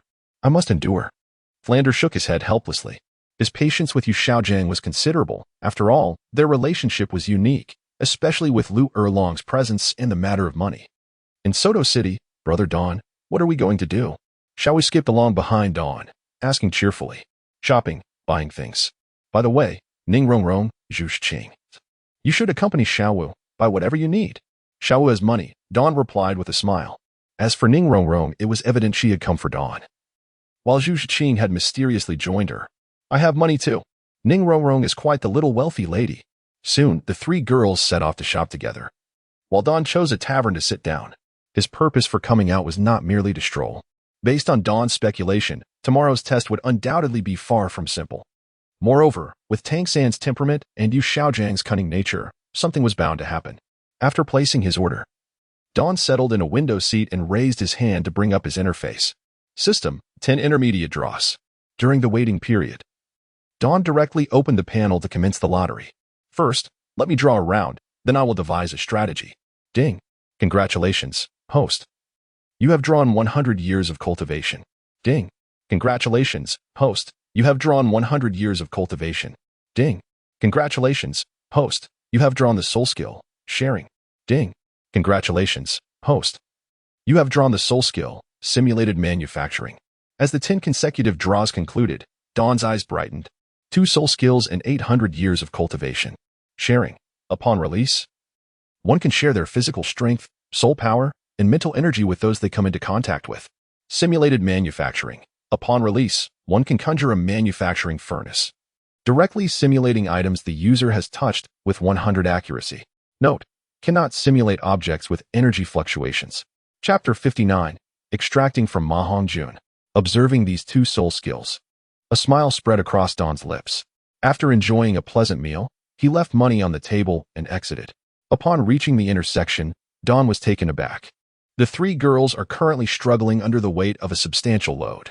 A fine sheen of perspiration glistens on Xiao Wu's playful nose. Did you really purchase this many items? Li Ming inquires, his expression one of astonishment. Well, it was always you, brother Li Ming, who carried the things before. So we've grown accustomed to it, she giggles, playfully sticking out her tongue before nonchalantly handing the burdensome items over to Li Ming. Such occurrences have become a small habit of hers. Please hand over your belongings to me as well. Dawn extended her hand and effortlessly gathered all these items into the dragon ring. After returning to Shrek Academy with the three women, Dawn briefly shared some matters with Xiao Wu before departing once more. Sister Xiao Wu, where is brother Dawn headed? Ning Rongrong, curious about Dawn's departure, approached Xiao Wu. He mentioned that he is looking for Ma Hongjun. What exactly he intends to do, I am not certain, Xiao Wu replied, shaking her head to indicate her lack of knowledge. Ma Hongjun, that lecherous chubby fellow? Aren't you worried that brother Dawn might be corrupted by him? Ning Rongrong expressed her surprise and concern. She genuinely harbored feelings for Dawn, even though her initial intentions were ulterior. The more they interacted, the deeper her affection grew. Presently, she no longer felt troubled by the title Sister Xiao Wu. If she must be small, then so be it, as long as she avoided being the third wheel. Perhaps they could later bring Zhu Zhuqing into the fold as the third party, which would not be a bad idea. Despite her thoughts, Ning Rongrong hoped that Dawn would not accompany that glutton to places like brothels. Not at all. Moreover, brother Dawn has no interest in such women. If he were that kind of person, do you think we would still be in such a perfect relationship? Xiao Wu scrutinized Ning Rongrong, asking pointedly. Indeed. Ning Rongrong admitted with a giggle. Sister Xiao Wu, it seems brother Dawn is truly the better choice. Let me tell you. Not only is that fatso out of the picture, but even Oscar has lost his standing. Meanwhile, Dawn remained oblivious to the discussions occurring in the dormitory. At this moment, he needed to ascertain a crucial detail regarding the two soul skills he had just acquired in the realm of simulated creation, which required two essential conditions. First, he must seek out the flame himself. Second, he must prepare the materials independently. The best flame that Dawn could think of at present was Ma Hongjun's. As for the materials, he was well funded. In Soto City, Dawn summoned Ma Hongjun from the bed of a robust woman. Although the quality of this establishment was decent with numerous beauties, Ma Hongjun could not choose these women, having already made selections previously, and now they were no longer available. Ma Hongjun's strength was not something these ordinary women could withstand. Boss Dawn, what is this about? Ma Hongjun cautiously regarded Dawn. He hoped he had not offended him. He dared not even glance at Xiao Wu, Ning Rongrong, or Zhu Zhuqing. However, upon seeing Dawn's serious demeanor, he felt a sense of unease wash over him, even suppressing his usual lewdness. Fatty, I require your fire. First, unleash your martial soul, Dawn instructed, unsure of how to proceed, prompting Ma Hongjun to release his martial soul. After all, this was his first time utilizing this soul skill. All right. Ma Hongjun complied, unleashing his martial soul. At that moment, Dawn activated his simulated creation, conjuring a furnace constructed of soul power that hovered before him. What is this? Boss Dawn, is this your soul skill? Ma Hongjun exclaimed in astonishment. He had witnessed Dawn's abilities before, the strange roar, the mental assault, and the golden dragon claw. How had he gained another soul skill without advancing to the soul sect? Yes, this is my third soul skill, but let us not dwell on that. Direct your flame toward my furnace, Dawn urged, not feeling the need to elaborate to Ma Hongjun. Understood. Phoenix Wing Ascension. Ma Hongjun unleashed his third soul skill, and a torrent of phoenix flames erupted from his mouth, flowing into the forging furnace. The previously colorless furnace transformed into a vibrant orange-red. Go for it, fatty. Do not worry about the furnace's capacity, just focus on your task, Dawn encouraged, observing the furnace's transformation, confident in his choice. Furthermore, this chubby fellow's flames were undoubtedly superior to those from a blacksmith's forge. 10 minutes later. Boss Dawn. I can't continue. I'm completely drained. Ma Hongjun lamented, clutching his now swollen mouth, looking utterly miserable. Share. Dawn placed a hand on Ma Hongjun's shoulder. Fatty. This is the ability of my second martial soul, and I haven't even disclosed this to Xiao Wu. So, don't let me down. Dawn smiled encouragingly. Second martial soul? Ma Hongjun was taken aback, sensing that his physical strength, mental energy, and soul power were rapidly replenishing, No, it was Dawn's doing. Shocked yet inexplicably moved, he realized a soul master had revealed their second martial soul to him. At this moment, what hesitation could Ma Hongjun possibly have? With that thought, he activated his soul ring once more and released his flames. An hour later, Boss Dawn, oh no, Ma Hongjun pointed at his swollen lips, on the verge of tears. Although as the caster he could largely resist his own flames, he was not completely immune. The continuous release now unleashed his most potent flames, rendering his lips unable to endure. Although his physical strength, spiritual energy, and mental fortitude remained sufficient, his lips were no longer up to the task. The Dawn sharing could not extend to his lips. Well, that should suffice. Thank you, my friend. I shall restore your vitality to its perfect state. Here are 100,000 gold soul coins. Use them wisely. With that, the Dawn left behind the gold soul coins for his companion and departed from the scene. Tonight, there was still metal to be scavenged.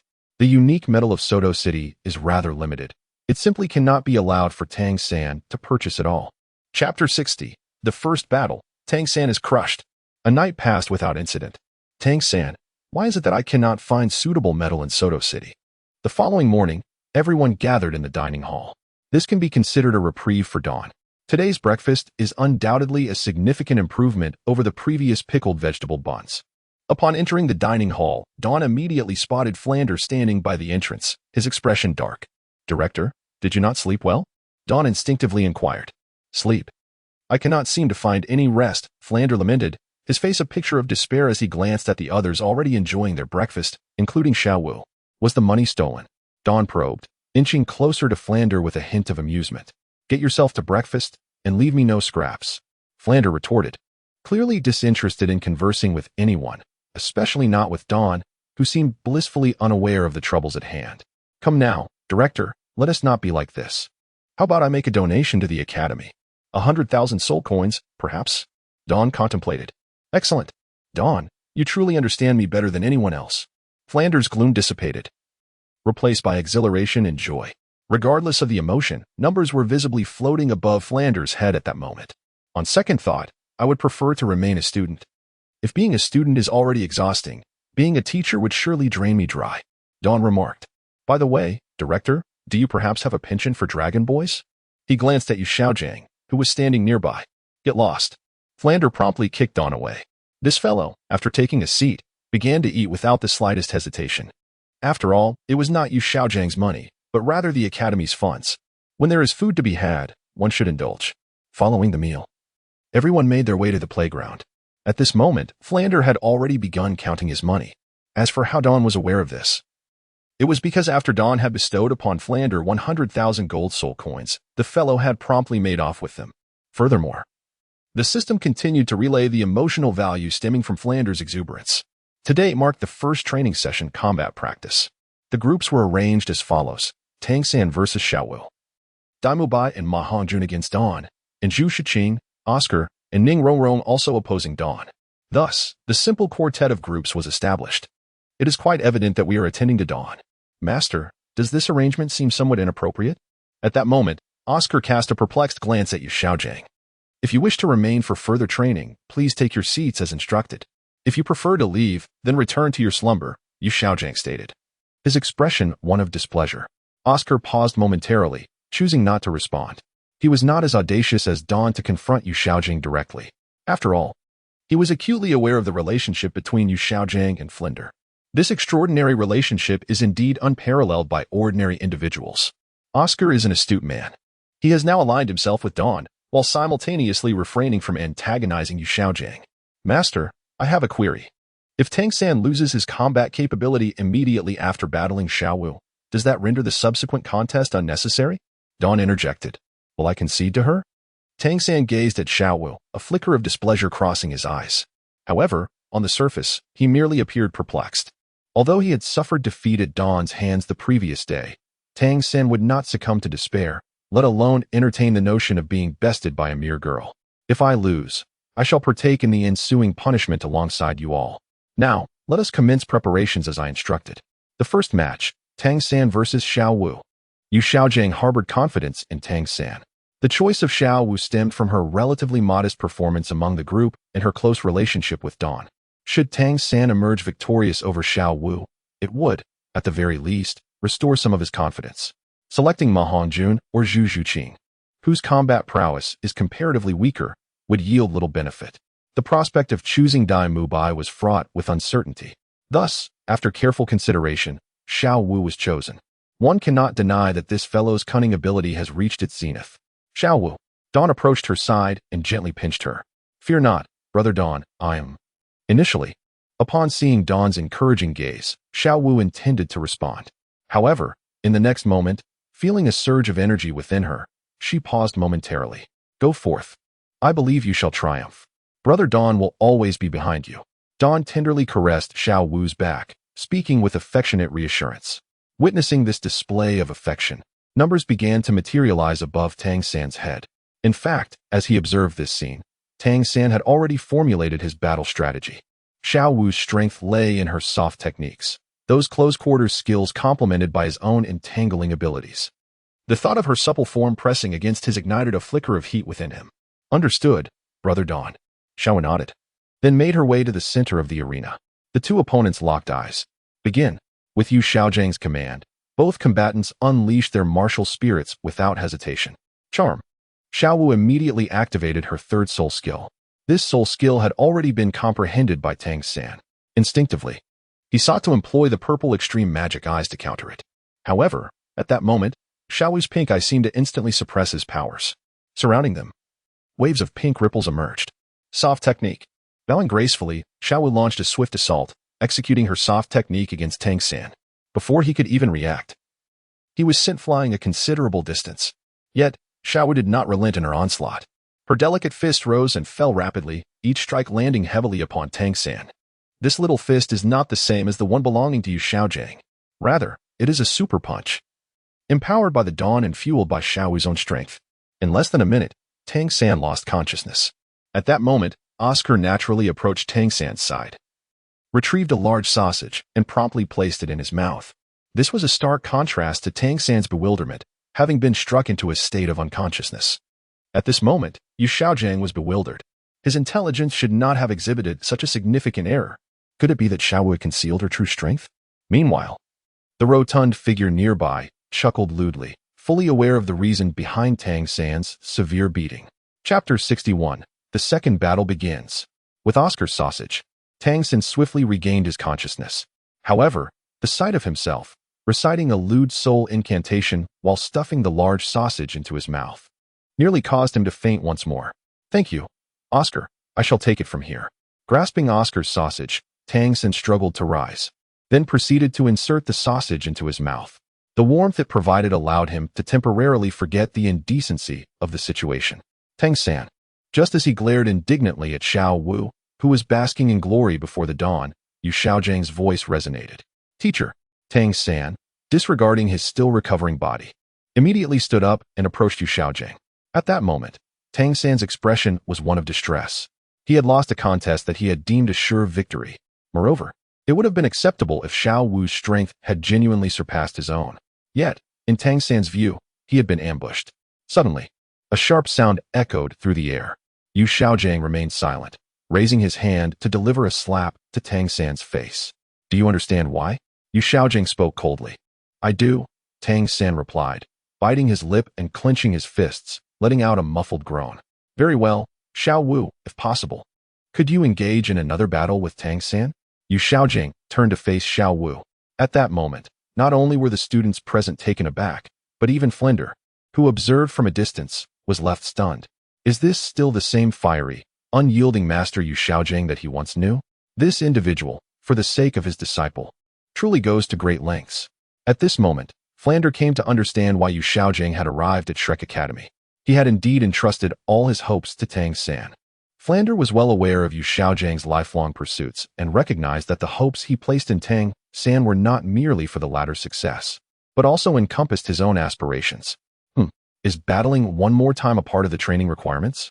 Xiao Wu inquired curiously, her eyes fixed on Yu Xiaozhang. It was evident that she had no desire to continue fighting the so-called ugly monster. It is not a training requirement, but rather my individual training for Tang San. Of course, it is not without cost. If you can defeat him, I will reward you with 10,000 gold soul coins, Yu Xiaozhang declared, raising a finger. 10,000 gold soul coins? Xiao Wu was taken aback. Just yesterday, they had spent more than that amount. Nevertheless, she turned to Dawn for guidance. Very well. However, that price will be 20,000 gold soul coins per match. Of course, Master. You may also hire either Xiao Wu or me to battle Tang San outside of the training tasks. The price remains unchanged. Dawn stated with a smile as he stepped forward. Agreed. 20,000 it is. However, this price applies only if you win. Should you lose, you will have to face Tang San once more at no additional charge. Yu Xiaojiang readily accepted Dawn's terms, simultaneously proposing an additional condition. Fair enough. In that case, Xiao Wu, why don't you earn some pocket money? Dawn replied simply. All right, brother Dawn, Xiao Wu exclaimed, once again summoning her martial spirit and playfully leaping into the center of the training ground. Not yet, Tang San. First, recover your stamina and soul power. Oscar, assist him. We shall continue our training, Yu Xiaojiang instructed quickly. He understood that under the current circumstances, continuing to battle Xiao Wu would lead to another humiliating defeat for Tang San. All right, Xiao Wu shrugged and returned to the sidelines. Meanwhile, Dawn, Dai Mubai, and Ma Hongjun approached the training area. Brother Dawn, be cautious. We want to hold back when facing you, Ma Hongjun remarked mischievously. Brother Dawn, just don't go overboard. It's fine if you let us land a few hits. Dai Mubai added in agreement. Enough of the banter. This is serious training, and we will be graded afterward, Dawn stated, then released his soul rings. As Dawn unleashed his soul rings, Ma Hongjun was momentarily taken aback, for he knew that Dawn possessed two martial spirits. Albeit he had yet to witness the second one in action. However, Ma Hongjun did not believe that Dawn would need to employ his second martial spirit to handle them. Evil Fire Phoenix, Evil Eye White Tiger. Dai Mubai and Ma Hongjun also summoned their martial spirits. Being all attackers, they immediately engaged in battle, unleashing powerful waves of soul power and shockwaves that radiated outward. In this battle, Dai Mubai takes center stage, while Ma Hongjun provides assistance from the sidelines. The formidable flames, coupled with Dai Mubai's fierce assaults, create a scene of intense confrontation.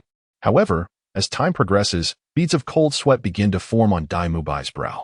He has already unleashed the White Tiger's light wave once, yet he is unable to land a hit on Dawn. It is not that Dawn's speed is exceptionally swift, but rather that the mental interference from his soul technique renders Dai Mubai incapable of locking onto his target. Meanwhile, Ma Hongjun, the portly figure, remains on the periphery, hesitant to draw closer. After all, apart from his own flames, he possesses no other effective means of attack. Should Dawn close in on him, Ma Hongjun would likely falter under a single blow. Mubai, this timorous approach to battle does not befit you. Dawn's voice rang out, remember? The one you face is not me, but a villain intent on obstructing your quest for the twins. Do not allow me to become a formidable hindrance in your path. At the sound of Dawn's commanding shout, the previously dazed Dai Mubai suddenly felt invigorated. Even his white tiger claw elongated slightly. Without a moment's hesitation, he unleashed the White Tiger King transformation. The flow of soul power became even more seamless than before, and he surged forth like a white tiger deity, launching a sudden assault. Dawn, witnessing this, allowed a smile to grace his lips. In response, golden dragon claws manifested, meeting Dai Mubai's attack head-on. The two engaged in a fierce clash, their energies colliding with fervor. Meanwhile, Ma Hongjun appeared utterly bewildered, seemingly at a loss for what to do. Are you merely here to spectate? He chastised himself. Your ally is locked in combat. Is your role merely to observe? As Ma Hongjun stood in a daze, Dawn's voice rang out once more. Awaken. Channel the mental energy residing within you and focus it upon me.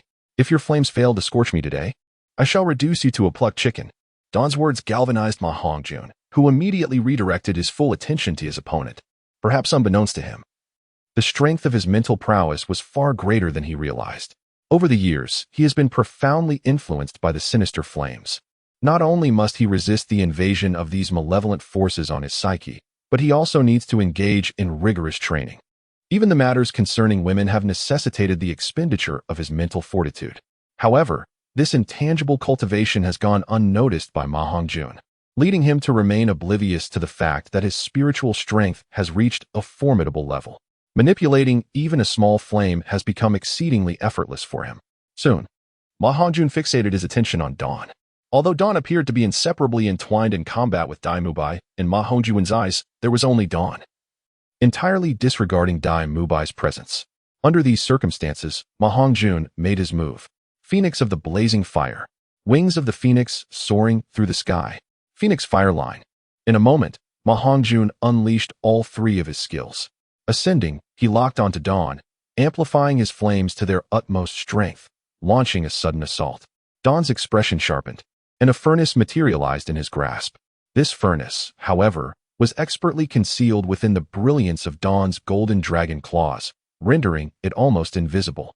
He promptly directed it towards the encroaching flames.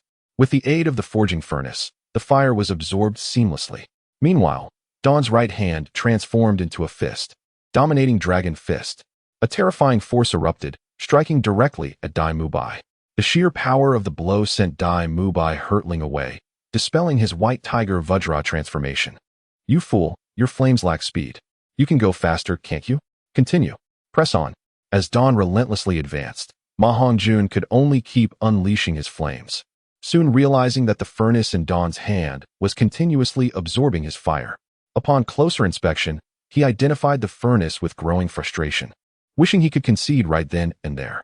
Yet, confronted with Dawn's frenzied gaze, he feared that surrendering would result in a beating. Thus, he decided to further intensify his flames. Just as Ma Hongjun prepared to retreat while fighting, Dawn appeared before him, delivering a punch that sent him flying. The battle concluded. Dawn emerged victorious. At this moment, Yu Xiaojing spoke up. As for the judgment, what more is there to say? During the fight, Dawn had already articulated the issues concerning both combatants.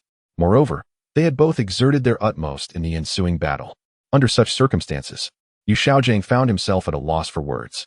Proceed, Zhu Zhuqing, Ning Rongrong, Oscar, take the stage. By the way, given your recent performance, I doubt they will prove to be your match. Therefore, in the upcoming battles, you are not permitted to employ your third spirit skill. Yu Xiaojing spoke slowly. Understood. Dawn replied, slightly embarrassed as he rubbed his nose, yet he acquiesced. However, distinguishing his third spirit skill remained a mystery to him. These soul skills can be enhanced alongside the growth of one's own strength. Not to mention, he also possesses soul bones. When combined, the abilities at Dawn's disposal are rather limited. However, in the presence of Zhu Zhuqing and her two supporting allies, the situation changes. While he was deep in contemplation, Zhu Zhuqing and her companions had already summoned their martial spirits and positioned themselves opposite him. The 7 treasures are renowned, the first being strength. The 7 treasures are also famed for their second attribute, speed. Oscar promptly released 3 mushroom sausages, distributing 1 each to Zhu Zhuqing, Ning Rongrong, and himself. In such a battle, he and Ning Rongrong could easily be vanquished by Dawn. However, with the mushroom sausage in hand, they could manage to endure for at least a minute. This is Oscar's own confidence. Indeed, he possesses self-awareness. However, you need not worry. At the first opportunity, I shall not choose to attack you. Zhu Zhuqing, let us commence. Li Ming adopted a combative stance, his expression reflecting utmost seriousness. Excellent. Zhu Zhuqing nodded, instantly increasing her speed. Being an agile attack-type spirit master, with Ning Rongrong's enhancement, her velocity surged to a level nearly imperceptible to the naked eye. During her rapid advance, Zhu Zhuqing even employed Oscar's mushroom sausage technique, propelling herself into a state of low-altitude, supersonic flight. It was precisely at this moment that Li Ming materialized beside Oscar and Ning Rongrong. If you heed the enemy's words on the battlefield, it may lead to your demise. His dragon claws poised menacingly at their throats. Brother Li Ming, you wouldn't truly lay a hand on me, would you? Rongrong is so adorable. And Brother Li Ming is so handsome. Enough of this verbal trickery, there is no need for such talk. As it stands, you two are unable to act. You are effectively out of the fight. I shall engage in a proper battle with Zhu Zhuqing. Li Ming continued, Zhu Zhuqing, at the onset of combat. Your priority should have been to ensure the safety of your 2 companions rather than fixating solely on me. There remains a notable gap between us. Thus, your initial choice was erroneous. In similar situations henceforth, take your teammates and flee. Your pride can never outweigh the sanctity of your life and that of your allies. Upon concluding his words, Li Ming appeared before Zhu Zhuqing. In Ming 100 claws, Zhu Zhuqing, though earnest, swiftly unleashed her second spirit technique. The rapid onslaught left even Li Ming feeling somewhat dazzled. However, in the face of such an assault, he merely raised his golden dragon claws, absorbing the entirety of the attack. Zhu Zhuqing, this method of assault does not suit you. Strike swiftly. Aim for the vital point. Also, do not allow the enemy to predict your next move. I shall refrain from commenting on your speed. It speaks for itself. Consider employing a different attacking method. Still lacking. Your strength is insufficient. See if you can concentrate your attack point. Good. This time you exhibited some power, yet it still requires fortification. Your training henceforth should focus on two aspects, strength and pinpoint detonation. As for speed, you need only pay it slight attention, as it is your innate talent and can be easily enhanced. After an intense exchange, Zhu Zhuqing found her spirit energy nearly depleted and consequently ceased her efforts. Chapter 63. A renewed battle. Yu Xiaojing is shot. As all eyes were drawn to Li Ming, none perceived that Yu Xiaojing, standing aside, had clenched his fists tightly. He naturally discerned these issues. However, during the battle, Dawn had already pointed out these problems. This left him at a loss for words. Simultaneously, Yu Xiaojing was filled with trepidation. Not only did Li Ming possess an extraordinary innate talent for combat, but he also paid meticulous attention to the nuances within the fray. In the recent skirmish, Yu Xiaojing could assert that Li Ming had not approached the training with the seriousness it warranted, yet he could articulate nothing beyond that. Moreover, he dared not voice such a sentiment. What a farce it would be. Even in his current state, Li Ming was beyond the reach of Dai Mubai and the others. To suggest that Li Ming lacked seriousness would only serve to undermine the confidence of his companions. Thus, Yu Xiaojing found himself with no recourse but to clench his fists tightly. At that moment, Zhao Wujia noticed Yu Xiaojing's actions and instinctively shifted to the side. The young man braced himself for another bout of punches, yet he would still need to apologize. It is perhaps wiser to maintain a respectful distance. Teacher, may I assume that the next battle is between Tang San and myself? In truth, would it not be better for Xiao Wu to engage him first? Otherwise, after battling with me, he might require a respite. Dawn cast a knowing glance at Yu Xiaojing and gently spoke. You were initially focused on circulating the Xiantian skill to restore your soul power, stamina, and mental energy, Tang San, yet you nearly succumbed to a frenzy. Very well. Xiao San, you shall face Xiao Wu first. Should you falter, there will be no need for you to continue your fight with Dawn. Yu Xiaojing understood the implications. Though proud, he was neither foolish nor blind. Given the combat prowess exhibited by Dawn, if Tang San could not best Xiao Wu, there would be little point in proceeding to battle Dawn. Thus, Tang San stepped forward, his expression grave. Dawn once again clasped Xiao Wu's hand. It was not that Dawn intended to cheat. Rather, he harbored an unsettling premonition. Subsequently, the two returned to the training ground. Let the duel commence. Blue Silvergrass. 8 spider lances. As Tang San summoned his martial spirit, he simultaneously unleashed the 8 spider lances. 8 spider limbs swiftly encircled him, forming a protective barrier. In this manner, even if Xiao Wu possesses an extraordinarily powerful close combat soul skill, she would still be unable to breach his defenses. Furthermore, the enchanting soul skill can be partially countered by Tang San's purple extreme demon eye. In such circumstances, with the protection of the 8 spider lances, he would be inherently invulnerable when facing a soul master of Xiao Wu's caliber. Observing Tang San's actions, Yu Xiaojing also nodded in satisfaction, having already faced defeat once. This time, should he lose due to negligence once again, Yu Xiaojing would not merely be angered, he would be profoundly disappointed. The blue silver grass entwined around him. Tang San raised his hand and unleashed his first spirit skill towards Xiao Wu. As the strands of blue silver grass surged forth like venomous serpents, enchantment took hold. Xiao Wu's eyes transformed once more into a shade of pink as she activated her third spirit skill directly, bolstered by the shared spirit of dawn. The power that this soul skill can unleash is not to be underestimated. Originally, the blue silver grass that was lunging towards Xiao Wu began to sway wildly at this moment. With a few agile leaps, Xiao Wu managed to evade Tang San's range of attack.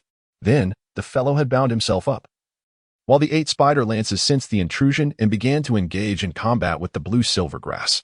For a moment, it appeared as though Tang San was battling against himself. The onlookers stifled their laughter, with only Yu Xiaojing displaying a face of seriousness and discomfort. Master, have you trained Xiao San to become a master of deception? Zhao Wujia could no longer contain himself and burst into laughter. Humph. Yu Xiaojing snorted coldly, offering no response. Thanks to the power of the purple extreme magic eyes, Tang San quickly regained his composure. Upon realizing the current situation, he felt no anger but instead exuded confidence. After all, this time, he had not been defeated by Xiao Wu. Next, Tang San brushed his hand across the 24-bridge moonlit night, instantly conjuring several hidden weapons. Was he truly preparing to use hidden weapons? Dawn felt a twinge of concern for Xiao Wu. In this close proximity, Tang San's hidden weapons proved to be remarkably potent. Moreover, upon realizing this, Li Ming promptly readied Long Yin. The moment he sensed any potential danger to Xiao Wu, he would unhesitatingly spring into action. At that moment, Xiao Wu charged once more towards Tang San. Her long braid swept through the air like a scorpion's tail as she approached Tang San in an extraordinary manner. Bone-piercing needles. With a subtle movement of his fingers, Tang San unleashed a barrage of bone-piercing needles. Just then, Xiao Wu's hair swung back, altering the trajectory of the needles. Puncture. In the next instant, 6 bone-piercing needles struck directly into Yu Xiaozhang's foot. Hiss! Yu Xiaozhang nearly cried out. However, in an effort to maintain his imposing demeanor, he stifled a gasp and, enduring the excruciating pain, extracted the 6 needles from his foot. It's nothing. You all continue fighting. Yu Xiaozhang generously tossed the needles aside in feigned calmness. Teacher, but I said, continue fighting. Can you not hear me? Without allowing Tang San to finish, Yu Xiaozhang interrupted him. Teacher, I continue sobbing, fighting, sobbing. At this moment, Yu Xiaozhang found himself struggling to articulate his words, his mind feeling somewhat hazy. Teacher, my bone-piercing needle is poisoned. Tang San, disregarding all else, rushed to Yu Xiaozhang's side. Utilizing his Xian Yu hand and the 8 spider lances, he swiftly extracted the toxins from Yu Xiaozhang's body.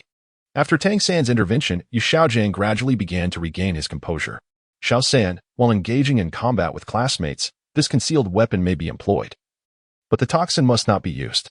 For the remainder of today's training, you shall collectively focus on physical conditioning. The weighted equipment has been prepared. Here is the training regimen, Flinder. Upon finishing his words, Yu Xiaozhang called out to Flinder. Flinder, aware that his old friend was merely holding on, promptly appeared at Yu Xiaozhang's side and supported him. For the upcoming training, you need only refer to this. I shall escort the master to rest for a while. With that, Flinder took Yu Xiaozhang away from the scene. Once they vanished, Xiao Wu Jie departed, somewhat gleeful at the turn of events. The apprentice nearly shot the master, which is quite amusing when one contemplates it. Chapter 64. The Training Methods of a True Man.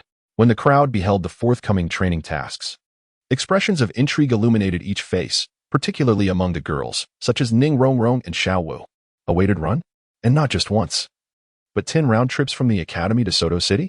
Tang San, 15 times? Is this a punishment? Yet, neither my brother Don nor I have committed any wrongdoing. Xiao Wu expressed her discontent. The instructions clearly stated that if the task is not completed before lunch, one shall forfeit their meal. For Xiao Wu, it was evidently not a punishment, but rather a targeted approach. Just then, a shadow flitted across the sky, landing directly before the crowd. It was Flinder, who had activated his martial spirit. I have come to convey the master's training intentions. Tang San, Dai Mubai, Ma Hongjun, Zhu Qing, you have made errors during training. Hence you are required to return more frequently. Tang San, 15 times, Dai Mubai, 13, Ma Hongjun, 13, Zhu Qing, 11. The core principle of this training session is to share both joys and hardships. We are all classmates, partners. Should any one of you lag behind or fail to complete your tasks by noon, it will be deemed a collective failure. So, strive hard, young ones. Upon concluding his words, Flinder vanished once more. After hearing Flinder's message, the others wore expressions of reluctance. Only Tang San had already shouldered the stone at the entrance, making his way towards Soto City. Previously, Oscar had provided him with ample sausages, which allowed Tang San to restore his strength most effectively. Moreover, he adhered to the instructions of Yu Xiaozhang, his teacher. Even though he was not at fault, he would not choose to question or refuse. Let us proceed, without complaints. Everyone, follow my lead. If anyone is in need, do not hesitate to voice it. I will assist you when you reach your limits, provided you truly have reached your limits. Let us set off. At that moment, Li Ming had also shouldered the stone at the entrance, while simultaneously tossing the stones of Ning Rongrong, Xiao Wu, and Zhu Qing into his own basket. Li Ming, this is unfair. I am also an auxiliary soul master. Why do you not help me carry some? Oscar immediately expressed his displeasure. He voiced his dissatisfaction at Li Ming's apparent favoritism. Oscar, as a food system soul master, you have always been a prodigy among us. Your physique should be quite robust. Just hold on for a bit. When you reach your limits, I will help you share the burden, Li Ming replied with a smile. In an instant, Dai Mubai understood Li Ming's intention and quickly shouldered his basket. Following Li Ming's assurance, Oscar also picked up his own basket. The group of 7 set off steadily. Based on their physical endurance, aside from Li Ming, Dai Mubai would likely have some energy left after completing this running task. The others, however, were likely to struggle. Xiao Wu, Zhu Xing, and Ning Rongrong, lacking any additional weight, would still find it challenging to complete the task seamlessly. Xiao Wu was a technique explosive agile attack soul master, Zhu Xing was a speed explosive agile attack soul master, and Ning Rongrong was an auxiliary system weapon soul master. Additionally, it was normal for girls to possess less stamina than boys. This relentless pursuit, though arduous for them, serves as the most effective method to enhance their stamina. Zhu Xing. For this run, try to follow the techniques I previously taught you. Xiao Wu, this time you must not slack off. Rong, I believe in you. You are no less capable than Oscar. As they ran, Dawn encouraged the three women. Under his motivation, it was only by the fourth round that Oscar signaled for help. Give it to me. Dawn promptly gathered all of Oscar's stones into his own backpack, simultaneously offering a reassuring pat on Oscar's shoulder. At that moment, Dawn bore the burden of 4 individuals in addition to his own weight. His body, evidently, began to feel the strain. However, this high-intensity weight-bearing run was all too familiar to Dawn. In the Stardo Forest, he often trained his endurance in such a manner. Thus, the discomfort was swiftly adjusted to. As time wore on, the scorching sun began to exert its oppressive heat upon the group. The temperature in the air felt as if it were a searing flame, infiltrating their breaths. By the 9th round, Ning Rongrong and Oscar were clearly on the verge of collapse. Fortunately, they had only 1 round left. Ning Rongrong, Oscar, you both should proceed at the slowest pace now and recover your strength. Xiao Wu, you stay back to assist in regulating their speed. You can provide them with a suitable pace. Fatty, Mubai, it's time for us to exert ourselves. After Dawn spoke, he unleashed his energy once more. Dai Mubai and Ma Hongjun matched Dawn's pace. In the final 2 laps, the burdens of Dai Mubai and Ma Hongjun vanished, all taken on by Dawn alone. At this point, Dawn had reduced his speed to its lowest, for he awaited someone. Half an hour later, Tang San finally appeared within Dawn's line of sight. At this moment, Tang San's complexion had turned a deep crimson, with sweat evaporating and the steam rising from his body. He had completed the most laps. Although Tang San had not assisted others, he had nonetheless run 14 laps, and this was his final one. Yet, as he progressed, the weight on his back grew heavier. At this juncture, Tang San found it increasingly difficult to maintain even regular breathing. Suddenly, he sensed a lightness behind him. Tang San gazed in astonishment at Dawn beside him. Had this fellow just taken his stones? Witnessing the height of Dawn's backpack, Tang San was equally bewildered. How many stones had he shouldered? Why? Tang San looked at Dawn with a mixture of disbelief. To ensure we can eat. Enough with the self-pity. I still harbor no fondness for you. Hurry and complete the task. Do not lag behind us. With that, Dawn engaged all his muscles. A peculiar sensation momentarily banishing his fatigue. In this strange state, Dawn quickened his pace once more. Meanwhile, Tang San, relieved of his stones, found himself considerably lighter and managed to keep up with Dawn's strides. At this moment, numbers continuously appeared above Tang San's head, as myriad emotions intertwined within him. Chapter 65, Isolation? That is the core, you know. Soon, Dawn and Tang San caught up with Xiao Wu and the others. Upon seeing Dawn, Xiao Wu increased her speed. Oscar and Ning Rongrong gritted their teeth and followed suit.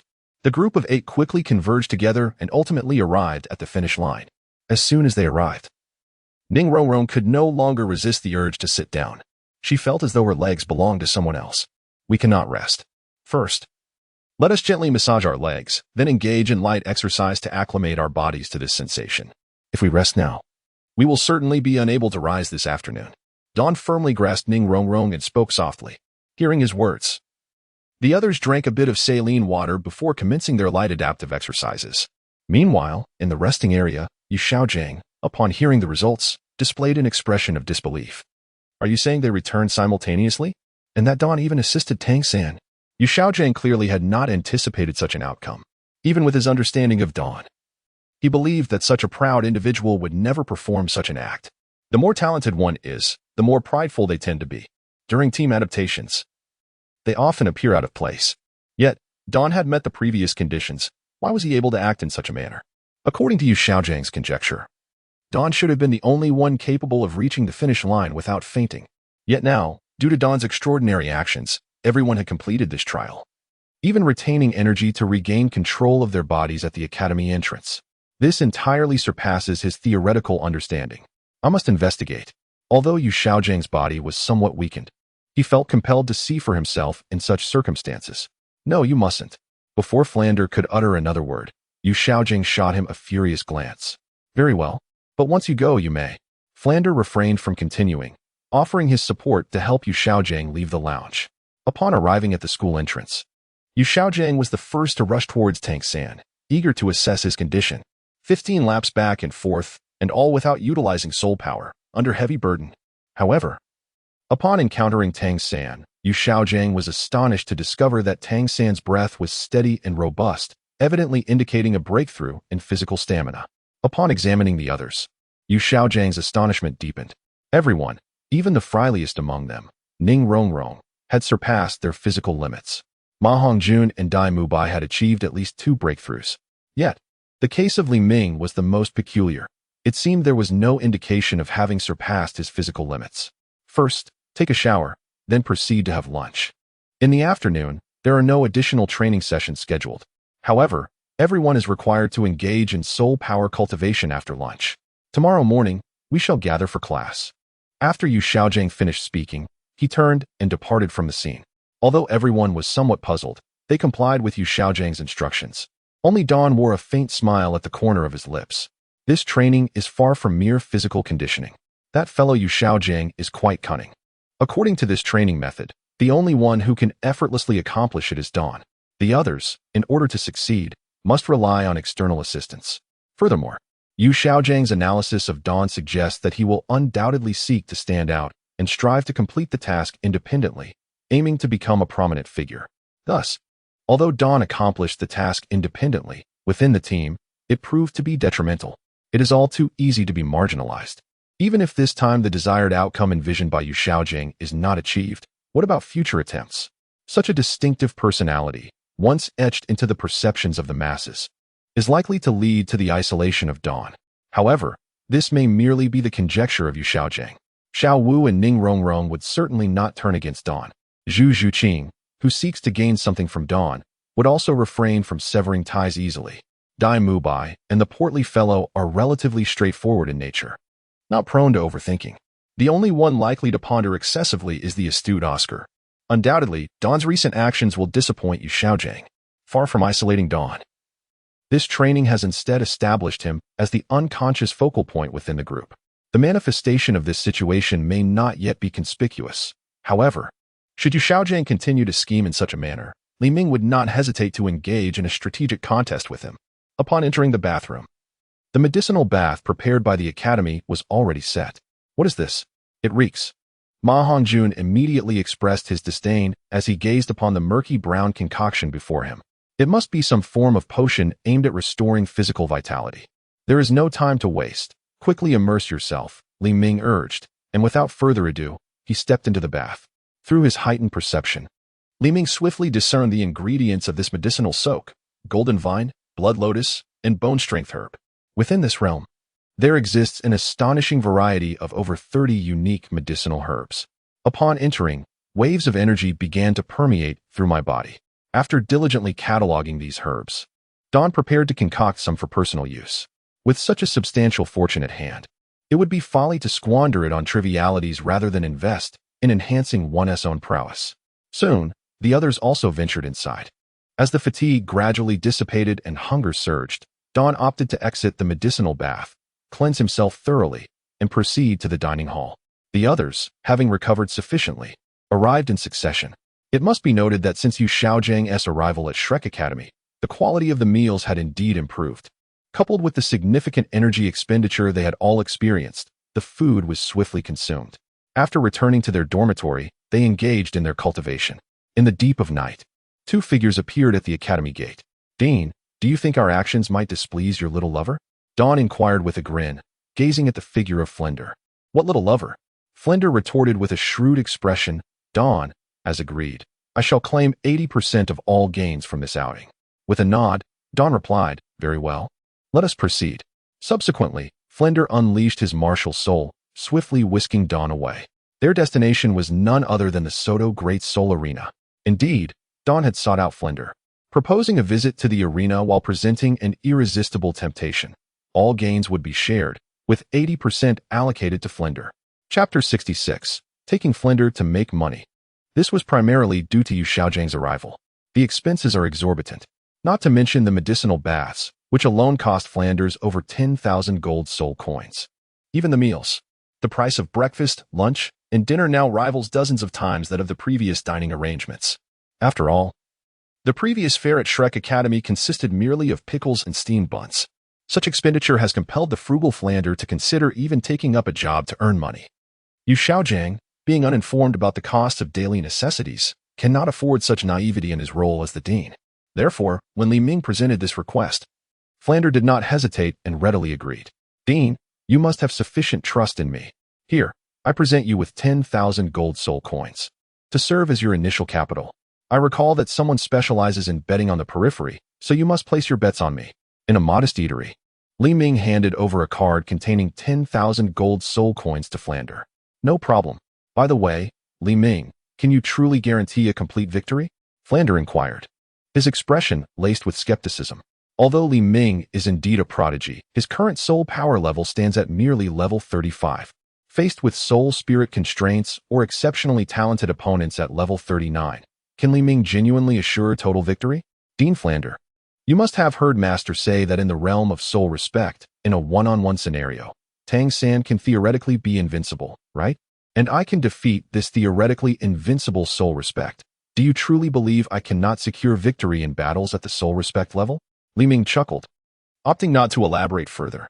Pride is acceptable, but further elaboration would verge on boastfulness. All right, let us proceed. After generously settling the bill, Flander escorted Li Ming into the Soto Great Soul Arena. This time, they were to partake in a unique soul battle wager. In the case of a standard soul battle, each soul master is limited to only one participation per day. Clearly, this does not suffice to meet Dawn's needs. Thus, Dawn opted for a gamble in combat. Although this choice is fraught with peril and the opponents encountered are correspondingly formidable, it is precisely what Dawn requires. As they arrived late, only 3 matches remained for tonight. At this moment, Flander also discovered a betting site and swiftly located Dawn's name, dividing his gold soul coins into 3 portions to wager.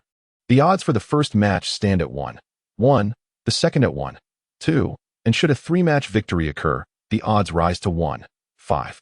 After a moment's contemplation, Flander decided against taking risks. It was not a matter of mistrust in Dawn. Rather, he feared the loss of his funds. Combining his own resources, he placed a bid of 5,000 gold soul coins on each of the 3 matches. Meanwhile, Dawn had already retreated to the preparation area.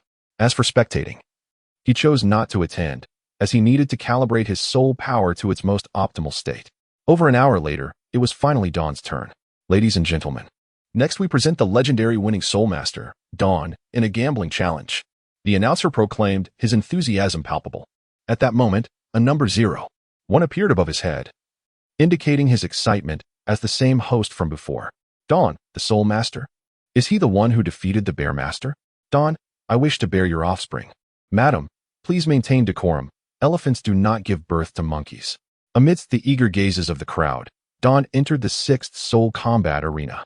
Next, let us introduce another contender in this gamble, a level 39 control-type battle soul master, Yixiang. This may well be his final participation in gambling, as he is soon to become a soul sect. After the host's introduction, a sunny young man stepped forward, beaming with confidence. Clearly, in his eyes, Dawn did not present a significant threat. He had witnessed some of Dawn's previous battles. Although they appeared formidable, it was merely due to the opponent's poor choices. As for the bear master, he believed he could easily overpower him. After both competitors took their positions, they announced their soul spirits and levels. Dawn, with the soul spirit of the celestial serpent, level 35 battle soul master. Yixiang, with the soul spirit of the sacred chain, level 39 battle soul master. Upon declaring their soul spirits and levels, they unleashed their powers. Yixiang, upon releasing his soul spirit, immediately activated his first soul skill, Lockdown. A yellow soul ring enveloped his body, and a multitude of soul chains emerged from his hands, cascading outward in a sweeping motion. The realm of the soul arena is entirely enveloped by his soul chains, an impressive display of control over soul techniques. However, what follows? Is there no attack? At this moment, Dawn gazes calmly at the surrounding soul chains, refraining from making a move. He simply observes the situation before him with a serene demeanor. It seems, esteemed soul master Dawn, that you possess great confidence. Yet, Under absolute control, your power cannot be unleashed. My soul chains will actively lock onto any fluctuations in soul energy. In such an environment, approaching is futile. Why is it impossible to close the distance? Before Yixiang could finish speaking, dawn had already materialized before him. His soul rings glimmered, and a pair of golden dragon claws manifested. He then unleashed his claws with a swift motion. It was at this moment that the chains stirred, rapidly ensnaring Dawn's arms and body, freezing his attack in front of Yixiang. Haha, I told you, you cannot attack me up close. The closer you get, the more rapid and sensitive my soul chains become. With that, Yixiang activated his second soul technique. Dawn distinctly felt his soul energy being slowly siphoned away by the chains. Although the absorption was sluggish, this ability undoubtedly elevated Yixiang's combat prowess to a new level. Truly, he is a formidable soul master to engage in such a gamble. If an ordinary soul master were to encounter Yixiang, they might indeed be unable to resist. But who does he face? Dawn. With a thunderous roar, Dawn's voice resounded, causing even the audience to instinctively cover their ears. Yixiang, caught at such close range without understanding Dawn's capabilities, felt a sudden dizziness, and blood trickled from his ears. At that moment, the chains shattered. With a flash of golden light, Yixiang was hurled out of the soul arena. Chapter 67. The Ancient Beast Martial Soul, Wang Kai. In the previous moment, the fans who had been cheering for Yixiang now fell into silence. What just transpired? That roar seemed to be a soul technique of Soul Master Dawn. Incredible! Indeed. Our Soul Master Dawn is the strongest. While there were fans of Dawn exulting, there were also those dissatisfied among Yixiang's supporters, convinced that Dawn must have employed some underhanded tactics. However, such clamor subsided swiftly. Well then, this gamble concludes with Soul Master Dawn as the victor. Next up is Soul Master Dawn's second match. As the host's voice resonated, the disgruntled audience fell silent. With the official acknowledgement of Dawn's victory, allegations of cheating dissipated. Nonetheless, many felt that the battle left much to be desired. After all, most were ordinary individuals whose martial souls did not reach extraordinary heights. Having spent their money, they yearned for a spectacular display of Soul Master duels. Yet, the encounter between Dawn and Yixiang had concluded before they could even grasp its essence. Such battles are the least favored by them. However, they soon held their breath in anticipation. For this time, the contender was a muscular man, unmistakably a formidable assault-type spirit master. The opponent facing the Dawn Spirit Master was the 38th level assault-type spirit master, Wang Kai. With a single utterance from the host, the atmosphere in the arena was instantly ignited. Assault type. These three words alone were sufficient to stir excitement. Unlike Yixiang, Wang Kai was a veritable assault-type spirit master, boasting a high level of 38, overpowering the Dawn Spirit Master in terms of spirit power.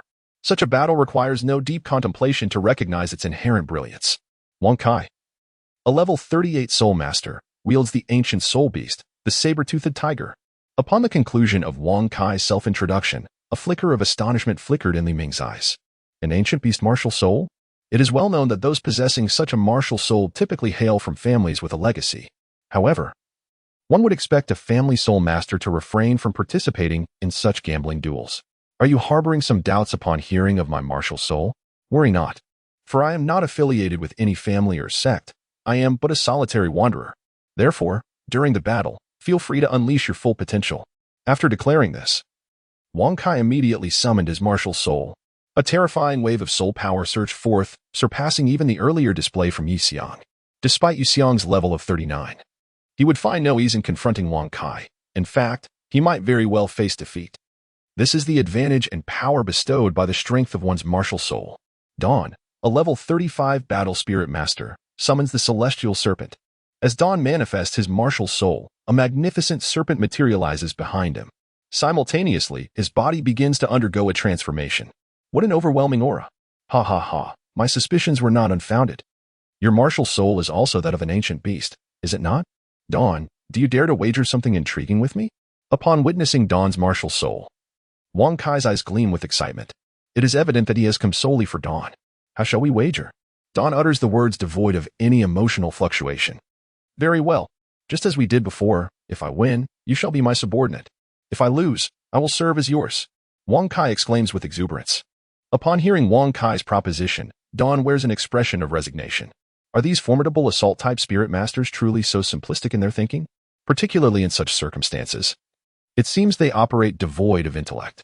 I can acquiesce to your request. Now, let us commence, for I must hasten back to rest." Upon finishing his statement, Dawn enveloped his arms in azure scales, while his hands unleashed the golden dragon claws. An overwhelming aura of superiority instantaneously caused the phantom of the saber-toothed tiger behind Wang Kai to tremble. Is it of a higher rank than my saber-toothed tiger? Wang Kai's mind was shaken. It is worth noting that his ancient saber-toothed tiger spirit, even among beast spirits, ranks quite high, teetering on the edge of the apex. Yet now, he finds himself experiencing the oppressive force of a serpent's spirit. This is evidently amiss. Wang Kai unleashed his first soul skill without hesitation, the Tiger Claw Gale. A century-old soul skill, the Tiger Claw Gale. As he swung his arms, a formidable blade of wind surged forth, hurtling towards Dawn. Simultaneously, a tempestuous gale followed in the wake of the wind blade. In this tempestuous assault of wind, Dawn merely lifted his dragon claw, and with a gentle sweep, a gap materialized in the storm before him. With an explosive surge of energy, Dawn propelled himself forward at an astonishing speed. Even as his afterimage lingered in place, he had already launched an attack against Wang Kai. Bang! Utilizing his second soul skill, Tiger Charge, Wang Kai, after successfully parrying Dawn's onslaught, soon realized that the force behind it was beyond his capacity to withstand. Consequently, he promptly unleashed his own second soul skill. A phantom of a saber-toothed tiger emerged behind him, charging ferociously toward Wang Kai. Instantly, Wang Kai's power doubled. After fending off Dawn's strike, the claw, imbued with an aura of corrosion, scraped against Dawn's dragon claw, igniting sparks. Subsequently, both combatants swiftly distanced themselves, preparing for another clash. The visceral combat ignited the fervor of the entire audience. At this moment, it mattered not whether one was a fan of Dawn or Wang Kai. Such a battle embodies the very essence of their expenditure. At this moment, both sides are locked in a fierce struggle, exchanging blows with neither yielding an inch. However, the aforementioned terms are merely the fanciful musings of Wang Kai. For since the onset of the conflict, he has been relentlessly suppressed. While outsiders may remain oblivious to the reality, Wang Kai is acutely aware of the truth. If this stalemate persists without any eruption or breakthrough, he is destined to face defeat. His opponent, possessing 3 levels of soul power beneath him, is nonetheless able to dominate him in combat. Such an occurrence is utterly unacceptable to Wang Kai. The third soul skill, Transformation into the Demon Tiger. At that moment, Wang Kai unleashed his third soul skill. As the ancient soul ring merged with him, his muscles swelled, and stripes resembling those of a tiger began to emerge. A tail sprouted from his back, and his incisors elongated, while his claws extended by 50 centimeters. In an instant, he transformed into a fearsome and majestic tiger. At this juncture, Wang Kai crouched slightly, his muscles quivering. Li Ming understood that this was the preparatory stance of a tiger poised to strike. After all, he had witnessed such a scenario unfold multiple times with Dai Mubai. Chapter 68, The Brother with a Troubled Mind. Indeed, the very next moment, Wang Kai launched himself at Li Ming. His immense power, speed, and explosive force were vividly displayed in this assault. Li Ming remained unperturbed, eager to ascertain the full extent of Wang Kai's ultimate prowess. He raised his own claws, ready to meet Wang Kai's onslaught head-on. This battle surpassed all previous encounters in its brilliance. Both participants exhibited unique insights in their agility, strength, and combat techniques. Most importantly, this was a spectacle that the audience could truly appreciate and relish. The cheers from the spectators never ceased. Amidst the intensity of the fight, a girl weighing over 300 pounds fainted from sheer excitement. Of course, following this little interlude, both fighters reached a pivotal moment. At this juncture, Li Ming and Wang Kai, after a fierce exchange, momentarily separated. Wang Kai's pupils constricted. He believed that after utilizing his first transformation, his body could contend with certain spirit beasts. Yet, facing Li Ming, he felt that his arms were utterly incapable of overcoming the challenge. On the contrary, his own arms trembled from the recoil. Typically, such a predicament befalls others. The indomitable spirit within Wang Kai began to boil over. Third soul skill, Magic Tiger, Second Transformation. Just as Li Ming pondered how to utilize this subordinate effectively, he realized that his opponent still had strength to spare.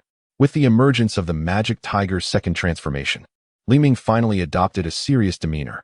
The aura of this individual has undeniably intensified. Moreover, and most importantly, the physique of this person is strikingly evident to Dawn. This particular soul skill possesses 2 distinct phases. It is evident that the opponent has absorbed an extraordinary soul skill from a formidable soul beast. However, at present, Wang Kai's body is subjected to the dragon's roar. In an instant, Dawn unleashed a spiritual rendition of the dragon's roar.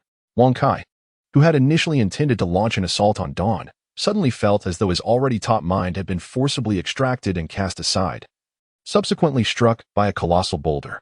Employing the transformation of the magic tiger, he had reached his utmost limit. Thus, without allowing Dawn to continue his onslaught, Wang Kai collapsed heavily to the ground. In his final moments of consciousness, he remained oblivious to the unfolding events. What of the backlash from the soul skill? A sardonic smile graced his lips as he succumbed to unconsciousness. In the second round, Dawn emerged victorious as the Soul Master. Truly, he is the architect of our legendary consecutive victories. Next, we advance to the third round.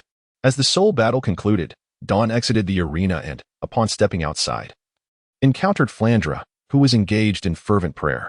This fellow didn't even attend the match. He merely waited outside. Dawn, he called softly. Dawn, did we win? Flandra rushed directly in front of Dawn, his face brimming with anticipation. The numbers above his head continued to soar. The emotional value of this fellow is remarkably easy to manipulate. Although it may not match that of Tang San, his abundance is undeniable. Victory is mine. By the way, I may not return for a while. There is someone I wish to visit. Dawn spoke directly. Very well, go see him, but remember to return early. I have some important matters to attend to. You still have money, right? Treat yourself to something to eat.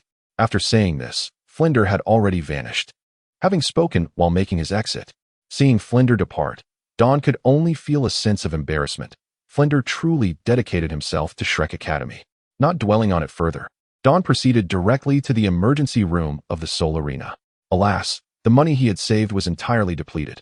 Now, we could only ensure his survival without providing treatment, as we are bound by regulations. Before even reaching the emergency area, a voice akin to that of a doctor caught his attention. Is that you, Wang Kai? Dawn strode forward and inquired gently. Are you a friend of Wang Kai? No, I am his master. I provided the funds for his treatment. Please attend to him. Dawn tossed a bag of gold soul coins and then took a seat in the waiting area. Upon seeing the bag of gold soul coins, the Soul Master immediately set about preparing for treatment. This individual appeared formidable. He would not seek confrontation simply due to the other's brusque manner. Such actions are typical of foolish antagonists. Soon, Wang Kai regained consciousness. For the moment, he was out of danger. With Dawn's approval, the remaining funds were deposited here. Should Wang Kai find himself in a similar predicament again, he would not be without resources. Simultaneously, Dawn was granted permission to visit Wang Kai. Upon entering the ward, Dawn smiled at the figure lying on the bed. Wang Kai, bewildered as to how he had lost, felt that his second transformation was far from his limit. Thus, under Dawn's gaze, he felt quite uncomfortable. Are you watching me? I told you, I possess neither sect nor family. Now, I am your subordinate. Whatever you command, I shall not resist, even if it costs me my life. You may take it at will. Wang Kai could no longer contain himself and broke the silence. What would I want with your life? Your martial soul has a flaw. Does it not? Dawn replied directly. Indeed, it does possess a flaw. However, it is not a flaw of the martial soul itself, but rather a personal shortcoming. Wang Kai initially intended to refute, yet found himself at a loss for words. Realizing that he was now Dawn's subordinate, he dismissed any pretense. You? Dawn inquired, puzzled. Before awakening my martial soul, I fell from a cliff and injured my head. Though I awakened this powerful martial soul, it has consistently eroded my mental faculties. Despite my attempts to harness its full potential, I still cannot fully unleash its power. Although my win rate exceeds 80. I know it is merely because my opponents are inept. When faced with a strong adversary like you, my abilities are evidently insufficient. Wang Kai spoke with a hint of resignation and frustration, knowing that had he been at his peak, he would not have lost so inexplicably. Is there something wrong with your mind? I believe I can assist you in resolving this issue, Dawn declared, retrieving a fruit resembling a brain and presenting it to Wang Kai. Chapter 69, The Silver Douluo Badge. Observing the fruit that Dawn offered, a peculiar energy flowed within it. Although he had seen Dawn extract it from his garment, the fruit appeared as fresh as if it had just been plucked. For reasons unknown, Wang Kai's hand instinctively reached for the fruit. Dawn made no attempt to stop him. Upon touching the fruit, Wang Kai immediately placed it in his mouth, entering a state of extraordinary sensation. It was as though he could no longer perceive Dawn before him. As the fruit was consumed, an abundance of juice flowed down his throat, and the pace quickened. Within mere breaths, Wang Kai had devoured the fruit. Watching as Wang Kai sat upright and entered a state of meditation, Don left behind a note before taking his leave. Shrek Academy. The note contained only 5 words. The fruit Don had given to Wang Kai was a 10,000-year soul fruit, cultivated in the core region of the Stardo Forest. This is the name bestowed upon him by Don. After all, it is the fruit born from a plant spirit beast that has existed for millennia. There are a total of 3 fruits, one of which has already been consumed by Xiao Wu. During the transformation, it provided a significant amount of energy.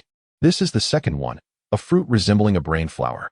Within it, there lies an overwhelming sense of soul power. Naturally, the reason Don extracted this fruit was merely to test his own hypothesis. Upon witnessing Wang Kai's actions, Don realized that his thoughts were indeed correct. As for whether Wang Kai would come directly to seek him out, as Don anticipated, he felt no concern. Individuals with such a disposition are unlikely to breach their commitments. Upon departing from the arena, Don did not behold the presence of Flandra. This fellow is undoubtedly counting his riches. Don, without further contemplation, proceeded directly towards Shrek Academy. In the ensuing days, Shrek Academy commenced its rigorous and repetitive training regimen. During the day, Yu Xiaojing organized battles among the group. During this period, Tang Xin recognized that he was no match for Don and thus refrained from further provocations. Instead, he immersed himself in an intense state of cultivation. Don occasionally provoked him to elicit some emotional response, while he continued his own training in a regular manner.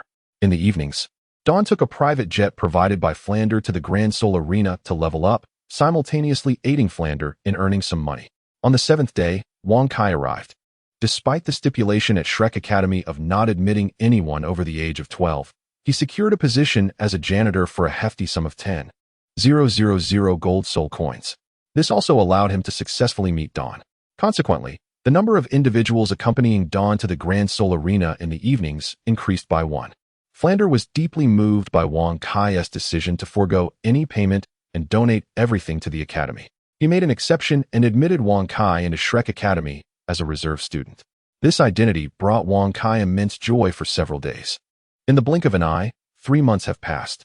On the playground, since I began instructing your training, 3 months have elapsed. Each of you has made significant progress in your physical foundations. However, to become an exceptional soul master, this is still far from sufficient. Yu Xiaojing has commenced his teachings. In the eyes of Don, this Yu Xiaojing is undoubtedly a wielder of dual martial souls, in addition to possessing the martial soul of a principal. This situation is quite challenging. Moreover, after Wang Kai commenced his training here, he realized that, in addition to his significant mental challenges, he had not fully harnessed his physical potential either. In the span of these 2 months, Wang Kai's physical condition has improved by at least 30% compared to before. This remarkable enhancement is largely attributable to the relentless training sessions instigated by Li Ming. Therefore, commencing today, we shall embark on the second phase of our training. Flander announced that all of you have previously visited the Soto Great Spirit Arena. Henceforth, the Great Spirit Arena will serve as your training ground. There is but one stipulation. You must obtain the Silver Spirit Douluo badge.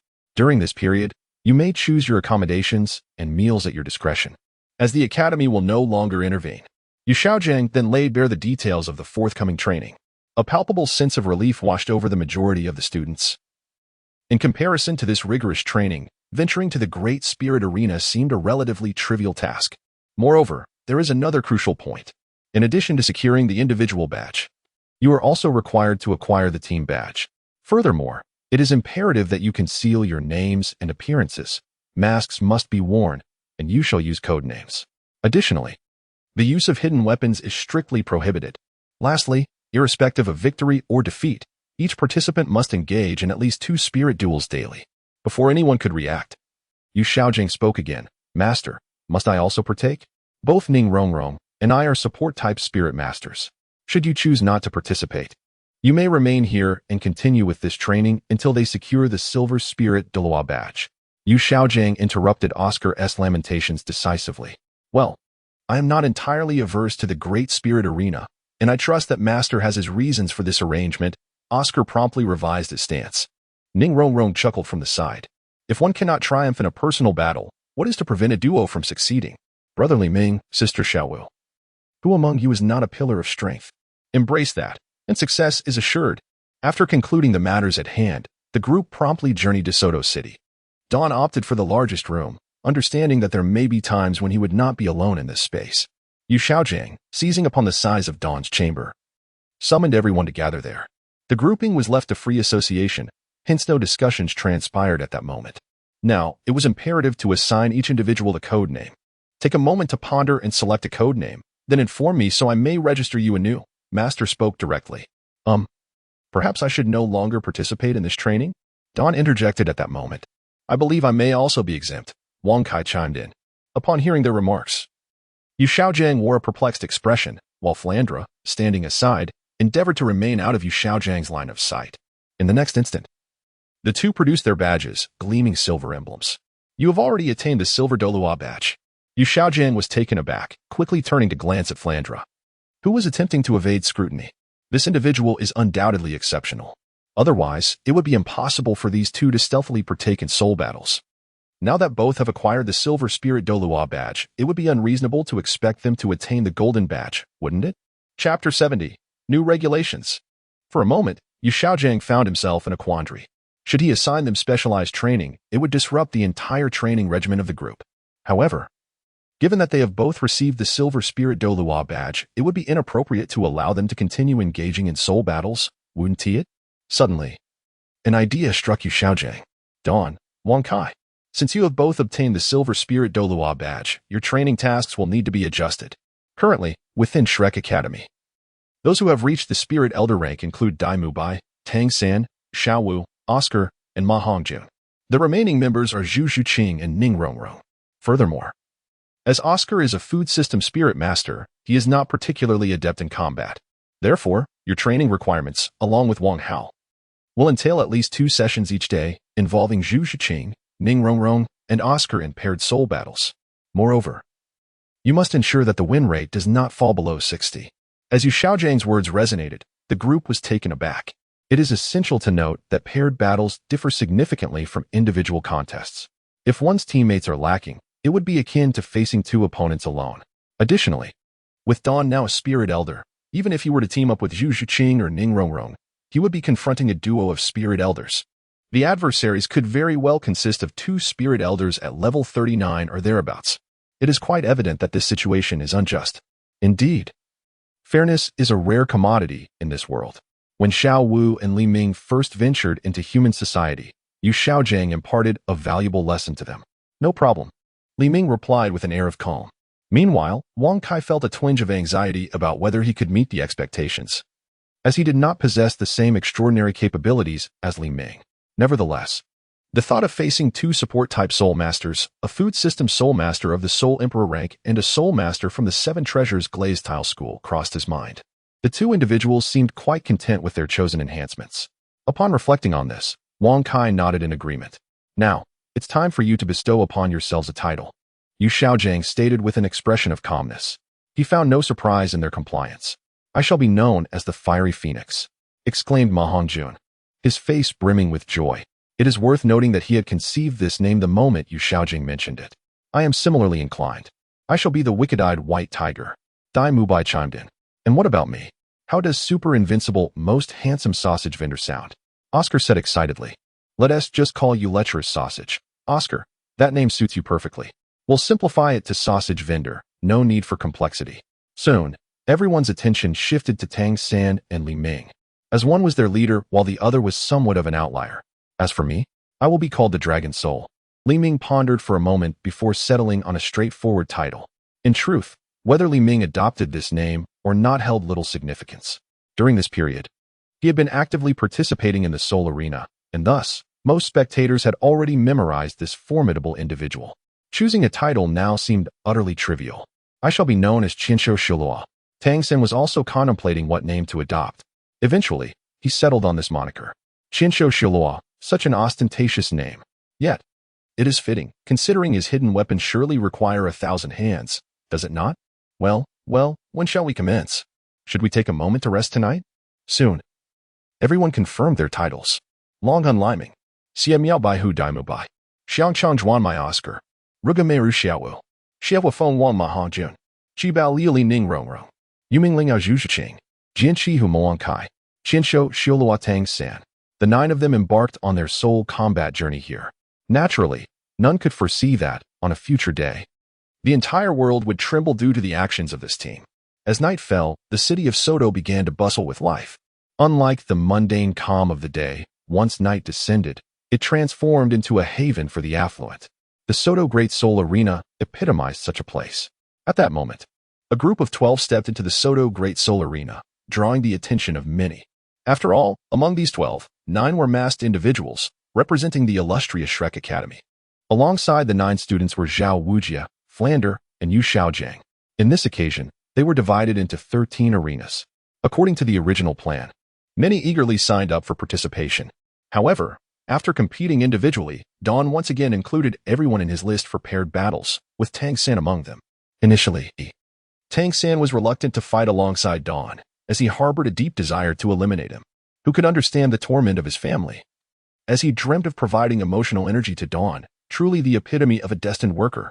Yet, contemplating the wisdom of understanding both oneself and the adversary, which leads to victory in countless battles, Tang San ultimately acquiesced to Dawn's request to form a team, prompted by Yu Xiaojiang's insistence, who wished to thoroughly analyze Dawn's combat prowess through this engagement. Thus, one can ascertain the disparity between Tang San and Li Ming. In the eyes of Yu Xiaojiang, Tang San epitomizes boundless potential. Li Ming, being older, simply cannot be compared to Tang San, let alone the fact that Tang San possesses dual martial souls. In the later stages, this renders him virtually invincible. Moreover, Tang San's hammer is no ordinary martial soul. Soon, Li Ming concluded his individual battle, securing a point. For him, in the realm of soul masters, it was merely a matter of accumulating points. Upon returning to the resting area, he fortuitously encountered Tang San, who awaited him there. The next round would be their duet battle. Li Ming, despite our numerous disagreements, they are not fundamentally conflicting. Therefore, I hope you can set aside your preconceptions and engage in earnest combat with me, Tang San said sincerely as he stepped forward. Had it not been for the incessant numbers floating above him, Li Ming might have genuinely believed him. All right. However, should we engage in serious combat? I intend to assess your strength thoroughly. You may strike first, and when you can no longer continue, I shall take my turn. How does that sound? Li Ming replied with a smile.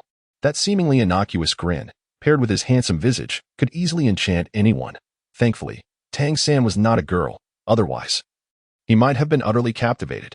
Chapter 71, The Hand-Holding Thief. Listening to Li Ming's words, Tang San nodded, choosing not to respond further. Having uttered those words, he felt he had suppressed his killing intent towards Li Ming to its limits. Continuing the conversation could easily lead to conflict. Tang San prided himself on his emotional management. Yet for reasons unknown, every time he laid eyes on Li Ming, he found it impossible to contain his simmering rage. Soon, the time arrived for their duet battle. Due to the weekend, the Soto Great Soul Arena was particularly crowded today. The spectator area of the Soul Duel was exceedingly crowded, with not a single seat available. And hundreds were left standing. All eyes were undoubtedly fixed on the illustrious Dawn. It is worth noting that the reason for the delay after registration was to allow the audience to choose which duel they wished to witness. Particularly for a celebrity like Dawn, he received the utmost preferential treatment. Is that really our brother Dawn? Why is he wearing such a unique mask? Indeed, our brother Dawn looks incredibly handsome even with that peculiar mask. But look at the one beside him. That mask is downright hideous. The voices of the audience were unabashedly conveyed. Originally, Tang San had a particular sensitivity towards the word ugly, and being directly insulted was quite displeasing. Yet, he could only harbor his displeasure, transforming it into emotional energy directed towards Dawn. In his eyes, it was all because of Dawn that he endured such humiliation. This duel battle featured the highly anticipated Dawn, the Soul Master, alongside his partner, the Thousand-Hand Azura, facing off against the formidable Ox-Horse duo. Following the host's introduction, both sides made their grand entrance. Before them stood 2 men, one rather ordinary, and the other, equally so. Uft, is this the so-called legendary Dawn Soul Master? Why is he resorting to such a cowardly display?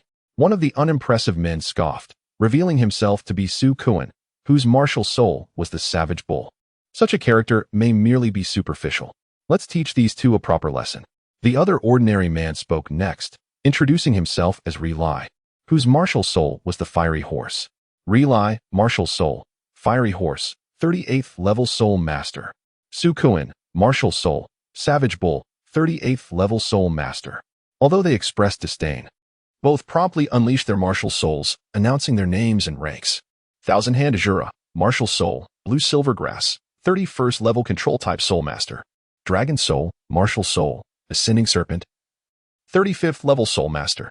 Dawn and Tang San also revealed their martial souls and levels, albeit under code names. At that moment, Dawn couldn't help but laugh as he fixed his gaze on Relai. What are you laughing at? Relai, already uncomfortable under Dawn's scrutiny, felt increasingly hostile upon witnessing Dawn's laughter. Nothing at all. Your name and martial soul are quite fitting, Dawn chuckled. At this juncture, the audience grasped the essence of the jest. Relai's horse. I can't breathe. His name and martial soul sound so much like Fiery Horse. Indeed. Dawn was quite the talent to connect the two. The audience's laughter resonated, and Relai soon understood the source of Dawn's amusement, his face turning a deep shade of anger. He had been the subject of mockery due to his name and martial soul, but such a blatant affront, especially before a battle, left him deeply dissatisfied. Without hesitation, he unleashed his first soul skill, Horse Trample Mountain Ridge. As Relai initiated his attack, Su Kuan followed suit with his own soul skill, Blue Silvergrass, Entangle. Tang San swiftly moved before Dawn, raising his hand to release the Blue Silvergrass entanglement. Both men belonged to the strength-oriented category of soul masters and lacked agility. Thus, once Tang San unleashed the Blue Silvergrass, both were swiftly ensnared by the verdant tendrils. Soon after, Poison Spike and Parasitism came into play. In a span of 3 months, Tang San had mastered his power with precision. And with no one to hinder his focus, he performed remarkably. The entanglement's poison rendered their bodies a mottled shade of purple, while the parasitic effect continuously drained their soul power. The duo could only muster a furious shout before the tide of battle turned against them. Hey, Thousand Hand Thief. Step aside and let Dawn's Soul Master take the lead. Yes, your ambush tactics are rather unappealing. I want to see Dawn's Soul Master deliver a sound thrashing. Indeed. Thousand Hand Thief, hurry down. There are plenty of thieves outside for you to apprehend. Initially, Tang San brimmed with confidence, believing he could single-handedly subdue the duo and secure victory. However, the spectators' comments shattered his composure. I am the Thousand Hand Azure. What do you mean by Thousand Hand Thief? Can't you see that I am on the verge of triumph? These individuals are as detestable as Dawn itself. If it were possible, I would wish to eradicate this filth entirely. At that moment, Su Kuan seized the opportunity while Tang San was distracted and unleashed his third soul skill. In an instant, he shattered the Blue Silvergrass and collided forcefully with Tang San's abdomen. Tang San felt as though a steel rod had been thrust into his gut, stirring incessantly. His body arched in response. Were it not for the rigorous physical training he had undergone recently, such an impact alone would have rendered him unconscious. Can he truly withstand this? I find myself questioning whether he is truly a control-type soul master. Nevertheless, such thoughts are of little consequence now. Over there is Dawn, correct? Boom. At that moment, Dawn struck, delivering a powerful punch to Su Kuan's head. The once unruly hair was transformed into a neat parting under the force of the blow. Before Su Kuan could react, Dawn followed up with a swift kick that sent him flying. Already weakened by poison and drained of soul power, Su Kuan fell and did not rise again. Meanwhile, Relai leapt high, intent on trampling Dawn beneath his feet. Come at me. Tyrant Dragon Fist. Dawn stood unflinching, meeting foot with fist. Bang. Crack. Upon impact, a crisp sound echoed as Relai's leg shattered. This straightforward and unembellished attack elicited exhilarated cheers from the audience. Indeed, it is battles like these that resonate with their preferences. Chapter 72. The winning streak continues. Yu Xiaojang's subtle schemes. Amidst the cheers, Dawn remained on the stage, resolute. Next, Ning Rongrong entered the fray. Dawn brother. Ning Rongrong approached with light steps, embracing Dawn's arm and shaking it enthusiastically. Dawn brother, you must secure victory next. Rongrong's points depend on you. If you can lead me to triumph, you may have anything you desire tonight. She leaned closer to Dawn's ear, whispering conspiratorially. Initially serious, her tone gradually took on a playful twist. The girl has finally prepared herself. Li Ming shook his head in resignation. He had mentioned Ning Rongrong numerous times, yet she remained unchanged. Perhaps this was simply the essence of her mischievous character. Therefore, Li Ming did not dwell on it excessively. By the way, brother Li Ming, Ning Rongrong playfully interjected, I have discovered something. The longer I spend time with you, the faster my soul power increases. I feel that after this soul battle, I will be nearing level 30. Li Ming nodded, aware that this was not merely a conversational gambit from Ning Rongrong. but rather a consequence of the 10 treasure-glazed heart. There were several reasons why he had not yet bestowed it upon her. First, her current strength was insufficient to withstand the energy bestowed by the 10 treasure-glazed heart. Second, such a precious item, once revealed, could incite covetousness even within the 7 treasure-glazed sect. Third, as a support-type soul master, it was wiser for her to rely on him for now, as this would enhance their rapport. After all, this was a mission. Soon, the duel battle concluded with Li Ming maintaining an impeccable record, simultaneously granting the others a modest boost in points. The gazes directed at him grew increasingly fervent, as he had become a veritable, relentless point-accumulating machine. Only Tang San remained discontent. Having suffered injuries in his previous battle alongside Li Ming, his soul power was considerably depleted. In the subsequent individual match, he faced a formidable opponent. Although victorious, it was a narrow escape. He then sought to team up with Ma Hongjun for the duel battle, but they lost. His exhaustion hindered his control, and the opposing team, composed of a control-type soul master and a power-type soul master, countered him perfectly. To ensure Ma Hongjun would partner with him again, Tang San acquiesced to a special request from him. At that moment, Tang San sat in a corner, disgruntled as he munched on Oscar's large sausage. Now, the final battle of the night approached, a team battle. Are you all prepared? Yu Xiaojing appeared. Noting that while they had 9 members and could engage collectively, they still needed to consider everyone's individual circumstances. I still possess ample soul power. I wish to participate, Oscar exclaimed. So do I. Just moments ago, I used 2 soul skills, and Brother Li Ming had already secured victory, Ning Rongrong chimed in. I have no issues either. The previous battles were effortlessly won, Dai Mubai added. Count me in, Zhu Zhiqing declared. I want to earn those points. With Leader Li here, there is nothing to worry about, Ma Hongjun insisted. I'm in too, Xiao Wu exclaimed. I'm ready, just assign me, and I shall go, Wang Kai stated. Everyone expressed their willingness to participate at this moment, except for Tang San, who continued to sulk while eating Oscar's sausage. Tang San, you should join as well. This team battle will be led by Li Ming. You will follow his command. The rest of you, simply cooperate with Li Ming. I will take my leave now. With that, Yu Xiaojing turned and departed. After observing the battles tonight, Yu Xiaojing concluded one certainty. It was exceedingly difficult for Li Ming to lose in battles of this caliber. These children were inherently talented prodigies, and Li Ming was the pinnacle among them. In such circumstances, Yu Xiaojing could hardly anticipate Li Ming facing defeat. Meanwhile, his own disciple, having endured tonight's trials, resembled a frostbitten eggplant. Thus, he felt compelled to take action. Upon leaving the Grand Soul Arena, Yu Xiaojing promptly sought out Flender. I need these items. Yu Xiaojing presented a list to Flender. These. My goodness, Xiaojing, you might as well kill me. I simply do not have that much money. No matter how you phrase it, I cannot produce it. Flender spread his hands, indicating his financial constraints. In truth, after several days of silence and with the added strain of training, Flender had believed his wallet was secure. Yet, what was this? This Yu Xiaojing is truly insidious. He has concocted a grand scheme and is waiting here for it to unfold. Not a single item on this list has a price below 4 digits. Moreover, this individual desires not just 1 or 2. Isn't this a matter of life and death? Flender, do you think I am unaware of your clandestine venture to the Soul Arena with Dawn and Wang Kai for gambling? Let me make it clear, Flender. This item was purchased expressly for Dawn's use. You must bring it forth, regardless of your circumstances. Yu Xiaojing shoved the note into Flander's embrace and turned to leave. Xiaojing, I truly owe you one. I am at a loss. Flander refrained from continuing his thoughts, gazing at the materials list with a mix of exasperation and helplessness. After exchanging a few words with Zhao Wujia, he departed from the Soto Soul Arena. Originally, the 3 of them were present, but now only Zhao Wujia remained, solitary. Yet, perhaps this is for the best, as it spares him from any interruptions while he observes Dawn's battle. In recent days, the urge to engage with the works of Zhao Wuqi has been quite compelling. Were it not for the multitude of adversaries he has, he would be tempted to immerse himself in that realm. However, upon further contemplation, it seems prudent to refrain from manifesting the title of the unmoving king for the time being, lest it brings unnecessary troubles to the academy. Soon enough, the 9 decided to take the stage. Although Tang San had yet to fully recover, with Oscar's sausages at his disposal, he could now be considered battle-ready.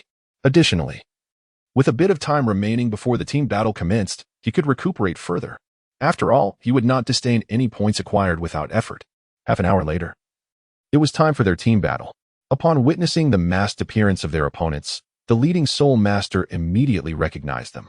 With the formidable Dawn on their team, a group adorned in masks was indeed noteworthy. Chapter 73, the Azure Plague Team, All-Out Agility Attack. Given that this was a 9-person battle, the Soul Fighting Arena required some time to match them, as suitable teams were relatively scarce. Typically, teams consisted of 7 members. Moreover, with the presence of the captivating Dawn, the arena needed to promote this event effectively to maximize its benefits. Thus, over half an hour elapsed before the 9 took to the stage. As they appeared, Dawn and Wang Kai promptly removed their masks. Firstly, there was no necessity for them to wear the masks, as, due to their notoriety, most individuals were already aware of their identities. Secondly, Dawn was intent on garnering emotional value. If the audience did not pay close attention to him, how could he amass such value? Dragon Soul, Dragon Soul, Dragon Soul. In an instant, the audience erupted in cheers, and the emotional value began to rise steadily, from 0, 1 to 0, 2. It must be said that these spectators resembled fervent admirers from another dimension. They revered the strong, celebrated combat, yet were unable to cultivate their own abilities, thus placing all their hopes and dreams upon these formidable beings. This may offer them considerable solace. At this moment, the captain of the opposing team, comprised of 9 members, bears an expression that is far from pleasant. They are regarded as a prominent team within this Soul Arena, having just achieved a remarkable 4 consecutive victories. Their initial ambition was to surge towards a 10-game winning streak, elevating their status to the rank of Copper Douluo. However, they did not anticipate encountering the team led by Dawn at this juncture. The fervent cries of Dragon Soul only served to deepen the captain's gloom. The bloodstains left in the Soul Arena further gnawed at his spirit. The third team battle features the Shrek 7 monsters against the Kangji team. The host has transitioned from the original presenter to a middle-aged man, whose demeanor unmistakably indicates that he is no ordinary individual. After all, one who is capable of presiding over a Soul Master-level team battle is undoubtedly a figure of significance. The 2 teams in question should be quite familiar to everyone. Both squads have only recently arrived at the Soul Arena. Although this marks the Shrek 7 Monsters' inaugural team battle, their captain, Long Hun Dawn, is a name that resonates with many. Therefore, I shall refrain from providing further introductions. On the other hand, the Tsongji team, having achieved 3 consecutive victories, is even more well-known. Now, let us indulge in the thrilling spectacle of this Soul Master showdown. As AO's supervisor concluded his remarks, the audience erupted into a cacophony of cheers. The captain of the Tsongji team, Gu Erjia, wields the soul of the Nether Beast and stands as a level 38 agility-type Soul Master. His 8 teammates, each possessing a well-proportioned physique and sharp gaze, comprise 4 youthful individuals in their 20s and 4 middle-aged men in their 30s. Together with Gu Erjia, they present a strikingly formidable presence. Even with numerous supporters for Dawn, many spectators began to sway towards the Tsongji team upon witnessing their impressive appearance. Gradually, chants of the Tsongji team's name began to fill the air. Meanwhile, the Dawn team is led by Dawn himself at the forefront, with Dai Mubai, Wang Kai, and Ma Hongjun positioned in the second row. Flanking them are Zhu Zhuqing and Xiao Wu, while the 2 supportive Soul Masters, Ning Rongrong and Oscar, occupy the center. Lastly, Tang San stands resolutely among them. This is not aimed at Tang San, but rather a recognition of his strength by Li Ming. This position is not one that just anyone can handle.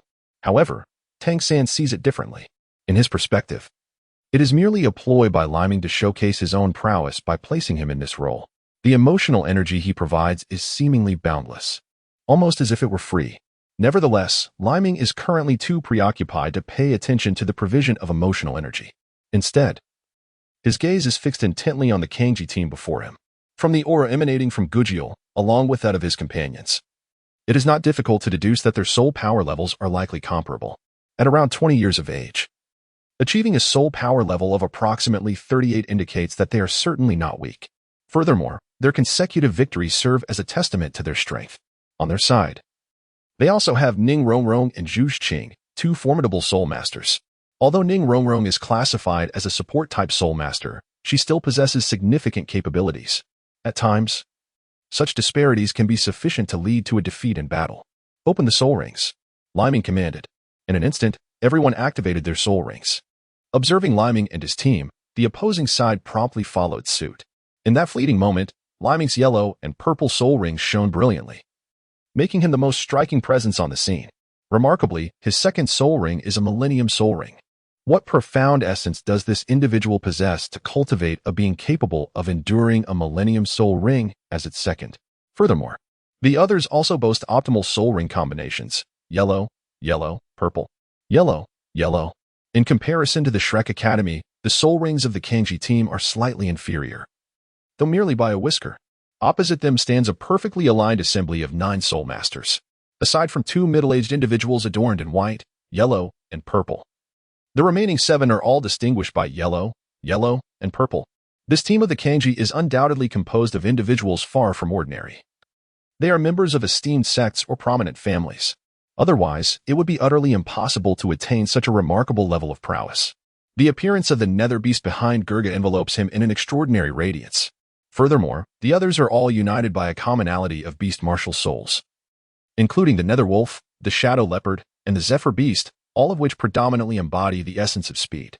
At this moment, Dawn suddenly realized a peculiar aspect of the opposing team. They astonishingly lacked any support-type soul masters. Tear them apart. Indeed, what dragon souls? Accompanied by a group of lurking individuals, eliminate them. Kanji team, let these foes witness your razor-sharp fangs and blades. At this moment, the fans of the Kanji team began to rally fervently, with some even engaging in disputes with the supporters of Dawn. However, those who had previously threatened to incite chaos soon fell silent after the possibility of being forcibly removed was made clear. Gurgur, possessing the soul of the nether beast, stood at level 38 as an agile attack spirit master. He stepped forward decisively and respectfully clasped his hands towards Dawn. Dawn, wielding the soul of the soaring serpent, was at level 36 as a formidable attack spirit master. Given the courtesy extended by his opponent, Dawn refrained from arrogance. A soaring serpent?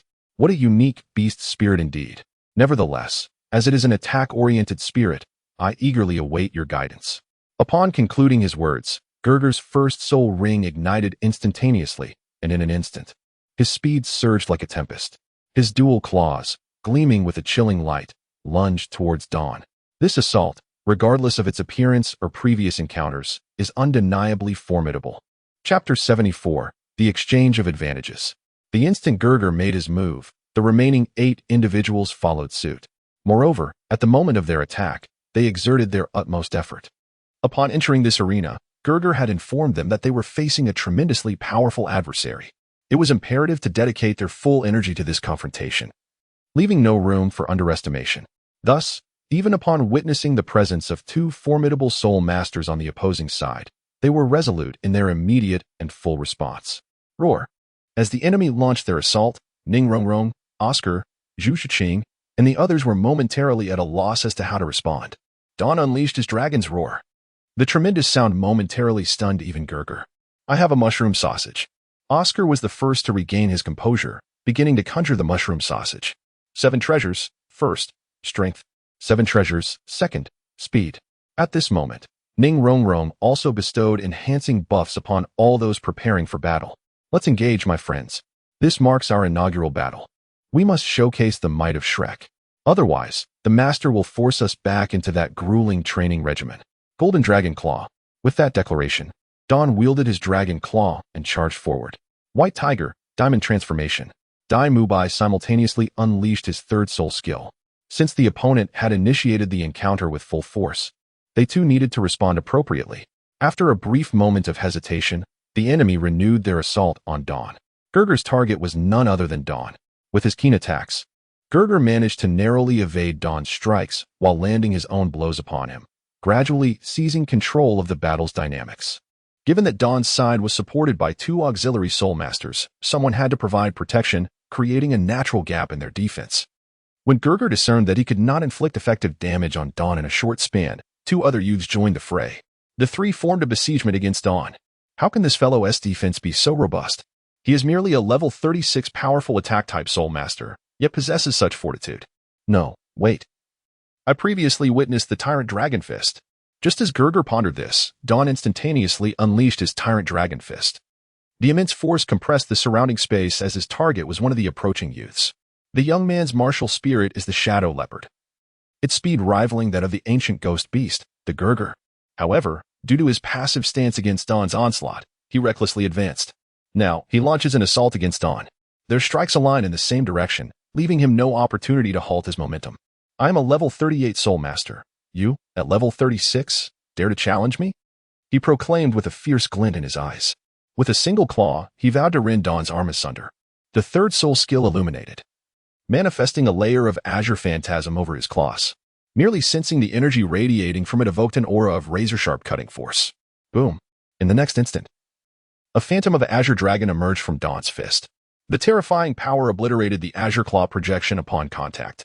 The strength of his fist surged forward relentlessly. The overwhelming force wreaked havoc upon the young man's hand. Crack. A sharp sound echoed, freezing the young man's smile. His arm had been shattered by the sheer impact of Dawn's punch. Simultaneously, Dawn's fist collided forcefully with his chest, propelling him backwards. He landed in the distant soul arena. Unconscious. Lo hell. Damn it. I will make you pay with your arms for the harm done to my brother. Luo Wen instantly unleashed his third soul skill. He bowed his body, a bloodthirsty power enveloping him. Around him, blades of wind materialized, suggesting that his opponent's speed and aggression would not be easily subdued. Bang! In the next moment, Luo Wen appeared directly before Dawn. The swirling wind blades relentlessly assaulted Dawn, while his claws unleashed overlapping shadowy projections. At this moment, it was not merely the Dawn that seemed elusive. Even Gurga, standing nearby, found himself unable to intervene. Yet, the expression on Gurga's face was one of grave concern. They were undoubtedly in a position of advantage. Yet due to Luo Hao's blunder, Luo Wen had succumbed to a state of uncontrollable rage. Presently, however, Luo Wen's assaults failed to deliver any decisive blow against the Dawn. As an observer, Gurga was acutely aware of the formidable nature of the Dawn before him. Even he dared not confront Luo Wen in such a state. Yet, the Dawn remained steadfast, like an imposing mountain, unwavering and resolute. Is this truly your utmost effort? My apologies, for I inadvertently shattered your brother's arm just now. However, there is no need for you to be incensed, for soon, your own hand shall meet a similar fate. The Dawn addressed Luo Wen with a slight smile. With a gesture, the Dawn lifted his hand, and the surrounding space appeared to compress instantaneously. Even Luo Wen's attacks were drawn and distorted. The ashen black aura emanating from the Dawn struck sheer terror into Gurga's heart. Though this method of attack may not have been direct, its terrifying nature was already apparent. Meanwhile, Dawn's fingers had already reached out. Boom. In the next moment, a powerful tiger fist descended with great force, sending Luo Wen flying. As he was propelled through the air, a strand of blue-silver grass swiftly entwined around him, pulling him back once more. Dai Mubai's tiger fist struck Luo Wen again, delivering 2 consecutive blows that rendered him unconscious. The situation had shifted dramatically. On the side of Shrek Academy, 2 support soul masters and 7 battle soul masters faced their opponents, who were also 7 battle soul masters. The initial advantage had evaporated. With the formidable presence of Dawn, who had yet to be subdued despite a 3-on-1 assault, Gu Jiao realized that they were on the brink of defeat in this team battle. However, surrender was not in his nature. Even if they were to lose, it would be as a soul master honorably defeated in combat. Just moments ago, Dai Mubai and Tang Sen had managed to break free from their adversaries' constraints and arrive here thanks to the efforts of the 2 support soul masters, Oscar's mushroom sausage and Ning Rongrong's speed. This was also facilitated by Dawn's signal to Dai Mubai. After all, this was merely a soul fight, not a battle for survival. Dawn had no intention of directly killing Luo Wen. Otherwise, that earlier gesture would have been a lethal strike rather than a means to restrict Luo Wen's movements. Chapter 75. Trouble. Someone set a fire. Subsequently, the battle became increasingly smooth. With the enhancement of 2 support soul masters, combined with Tang San's control, and the harassment from 3 primary attackers and 2 agile fighters, their speed advantage had diminished. After all, the benefits of the mushroom sausage and the 7 treasures glazed tile were not to be underestimated. The Songji team, already at a disadvantage, soon found themselves in dire straits under such relentless assaults, akin to a tempest and even a thunderstorm. When Gu Jia fell, he could hardly comprehend why their entire team, boasting an average level of 38, was losing to one that included a great soul master. Such a situation is indeed somewhat difficult to accept. However, as Dawn approached him and extended a hand, the grievances born of battle seemed to vanish entirely in this moment. Congratulations to our Shrek team for securing their first victory in the team battle. It was truly a spectacular soul fight, and we hope they will continue to deliver remarkable performances in the future. Now, we kindly ask both teams to exit the stage as we prepare for the next match. At this juncture, Supervisor AO also made his entrance to resume his hosting duties. After all, there are still 3 more team battles to come. And despite his keen interest in Shrek, he cannot afford to leave just yet. As for certain matters, they can only be discussed thoroughly once the current proceedings have concluded. The 9 members of Dawn exited with smiles, while the Kanji team showed no signs of disappointment. After all, losing in such a fierce confrontation is not an ignoble outcome. Following the conclusion of the battle here, the group departed from the Soto Great Soul Arena and returned to their lodgings, where Dawn headed directly to the bathroom. After a day of battle, there is truly nothing more comforting than a warm bath.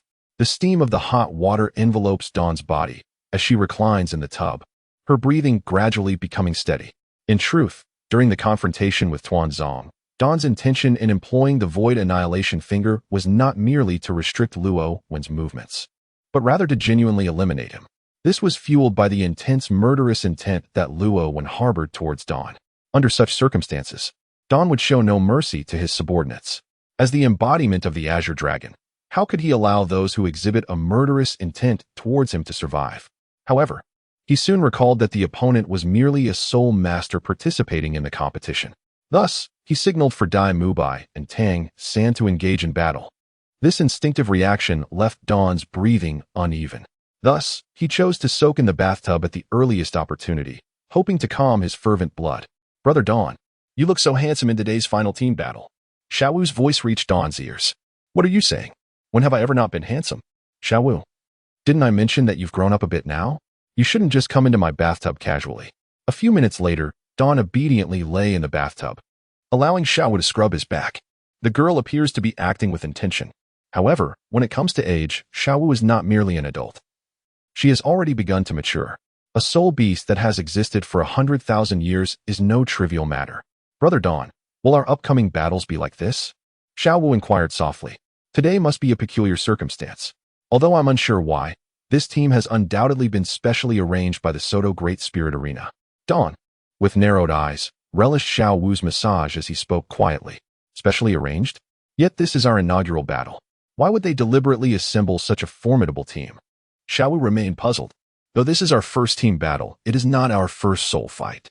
Setting aside my own experiences, Xiao Wu, you have maintained an unblemished record in your previous individual and duo battles. Tang San shares a similar record. Oscar and Ning Rongrong also boasted perfect victories when they teamed up with us.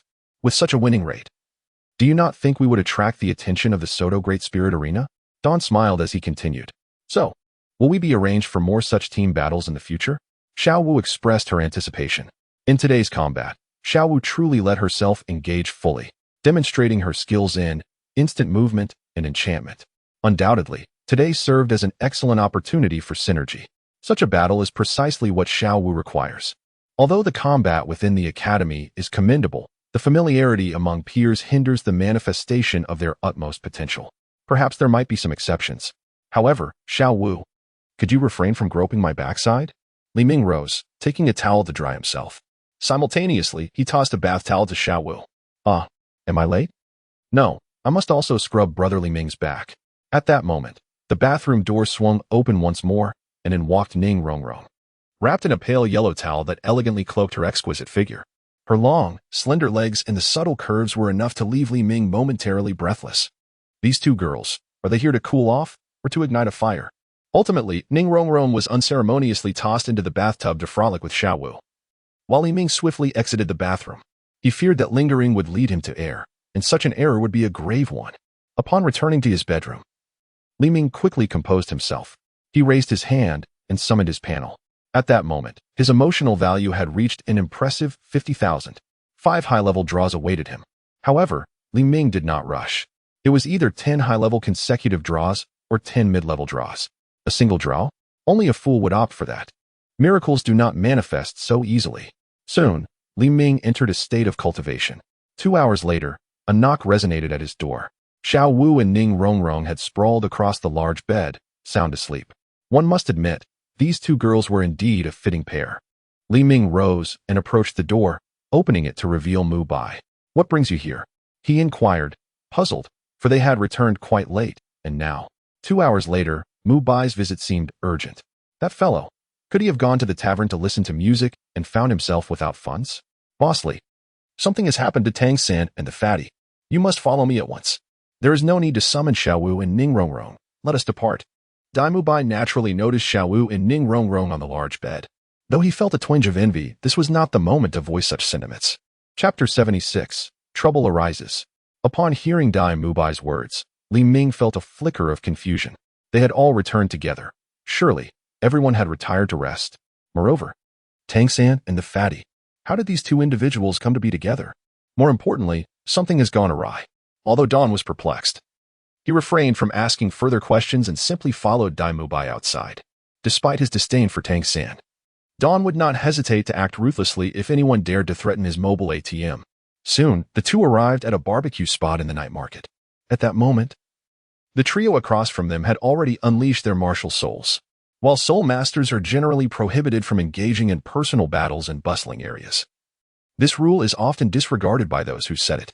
The perfect combination of yellow and purple soul rings they displayed was sufficient to signify their extraordinary status. Simply put, rules are meant for the weak to observe, while those who establish the rules seldom regard them with any seriousness. Boss Don, Brother Dai. Upon the arrival of the two, Ma Hongjun appeared to find his anchor. How much have you drunk, you rascal? Don observed Ma Hongjun's flushed face and the overwhelming scent of alcohol wafting from him, expressing his distaste. Though Don enjoyed drinking, he never allowed himself to reach such a state. Turning his gaze to Tang San, he noted that he too appeared dazed, evidently having consumed a considerable amount of alcohol. In fact, this was indeed the case. After departing from the Soto Great Soul Arena, Tang San felt a sense of dejection. Ma Hongjun, recognizing this, invited him to drink. Tang San had initially intended to return to his training and inquire about some forthcoming matters with his teacher. Yet, he thought to himself that a single indulgence would be harmless.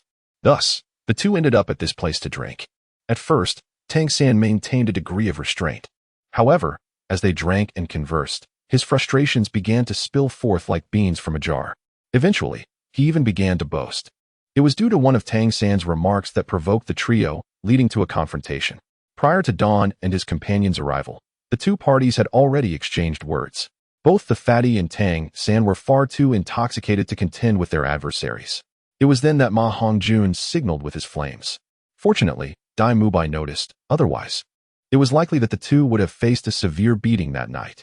As for Tang San's boastful claim of being undefeated in the Soto Great Soul Arena, dismissing the participating soul masters as entirely inept, the three individuals before them, clearly participants in soul battles, could not contain their anger upon hearing such insults. Talents and strong individuals possessed their own pride. After a brief exchange of heated words, a brawl ensued. You three must be soul masters from a soul fighting team. If I am not mistaken, the very team that has been on a winning streak lately? Don stepped forward, placing himself directly in front of Ma Hongjun.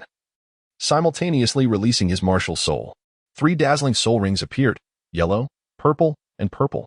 The trio's expressions froze in astonishment at the sight of Don's rings.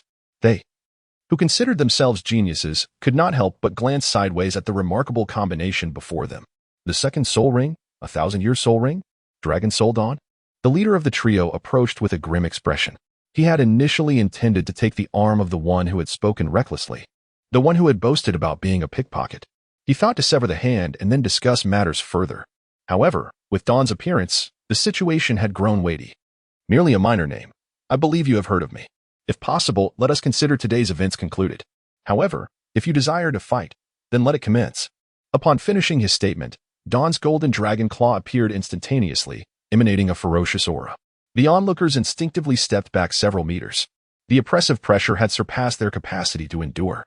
The three who faced this daunting force were once again engulfed in astonishment.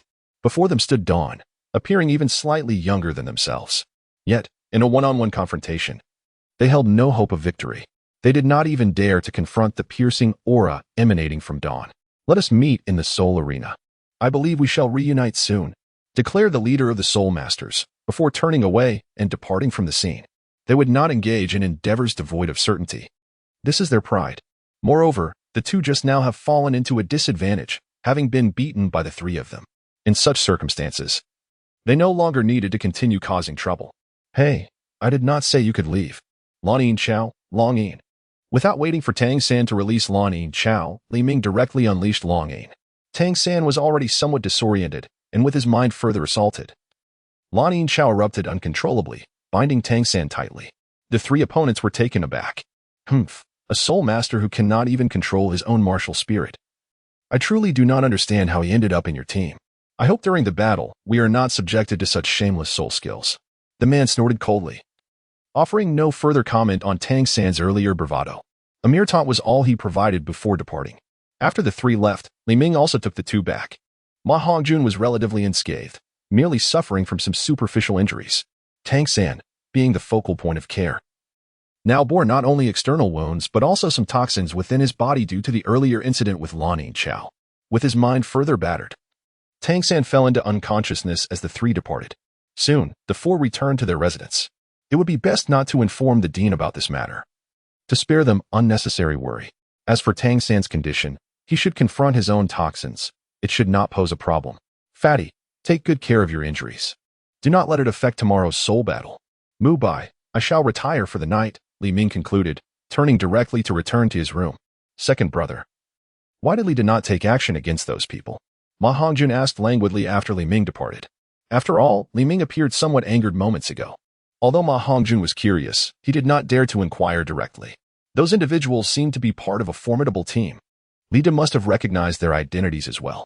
Well, as those fellows mentioned, we shall meet at the Soul Arena, Dai Bai remarked before turning to return to his own room. A formidable team? These individuals do not seem to possess the capability to threaten Li Da. Ma Hongjun scratched his head and also retreated to his own chamber. Chapter 77, The Failure of Yu Xiaojiang's Ambitions. In the ensuing time, the Shrek 7 monsters thrived in the Soul Arena battles. Over the course of a month, under the suggestion of the Duhan Arena, the Shrek 7 monsters ceased their 9-person team battles and instead divided into 7. On that day, 2 team battles could be held. A total of 42 group battles were participated in, all resulting in victory. The team's rank was directly elevated to Copper Douluo level 9. They merely needed to secure victories in 2 more team battles to obtain the Silver Douluo badge for this tournament. As for individual battles, although the win rate was not perfect, even Zhu Zhuqing managed to achieve an 80 success rate. Dawn, however, maintained a flawless record. At the Soul Master level, no one could triumph against Dawn's onslaught. The duo battles also resulted in significant victories, with the exception of a few occasions when Tang San, accompanied by Oscar and Ning Rongrong, faced defeat. Of course, they would have to wait until the end of the month for the point tally to determine everyone's current rank. Yet, it was certain that they would no longer be Iron Douluo. Throughout these battles, everyone's soul power continuously improved. Dai Bai reached level 39. Zhu Zhuqing attained level 29. Ning Rongrong also reached level 29. Xiao Wu achieved level 37. Ma Hongjun reached level 35. Oscar attained level 33. Tang San reached level 34. Wang Hao achieved level 39. Only Dawn remained at level 36 with no change. At this moment, the one most troubled was Yu Xiaojiang. He was truly out of money. He understood that the items purchased were intended to enhance the children's soul power levels and strengthen their physical prowess. However, the speed of earning money simply could not keep pace with his expenditures. Flender gazed bitterly at Yu Xiaojiang, who had a fierce expression. From the very first week, this fellow had been insisting that he buy those expensive materials for everyone's use. If it weren't for Flender's years of acquaintance with various merchants, acquiring these items would have been quite a challenge. Goodness, this had been going on for more than 20 days. Flender even wished he could sell his own underwear to prepare materials for Yu Xiaojiang. After all, as a soul sage, his underwear should hold some value. Yet, the merchants refused to buy it. Flender, tell me honestly, did you cheat for Dawn? Yu Xiaojiang spoke with a hint of gloom.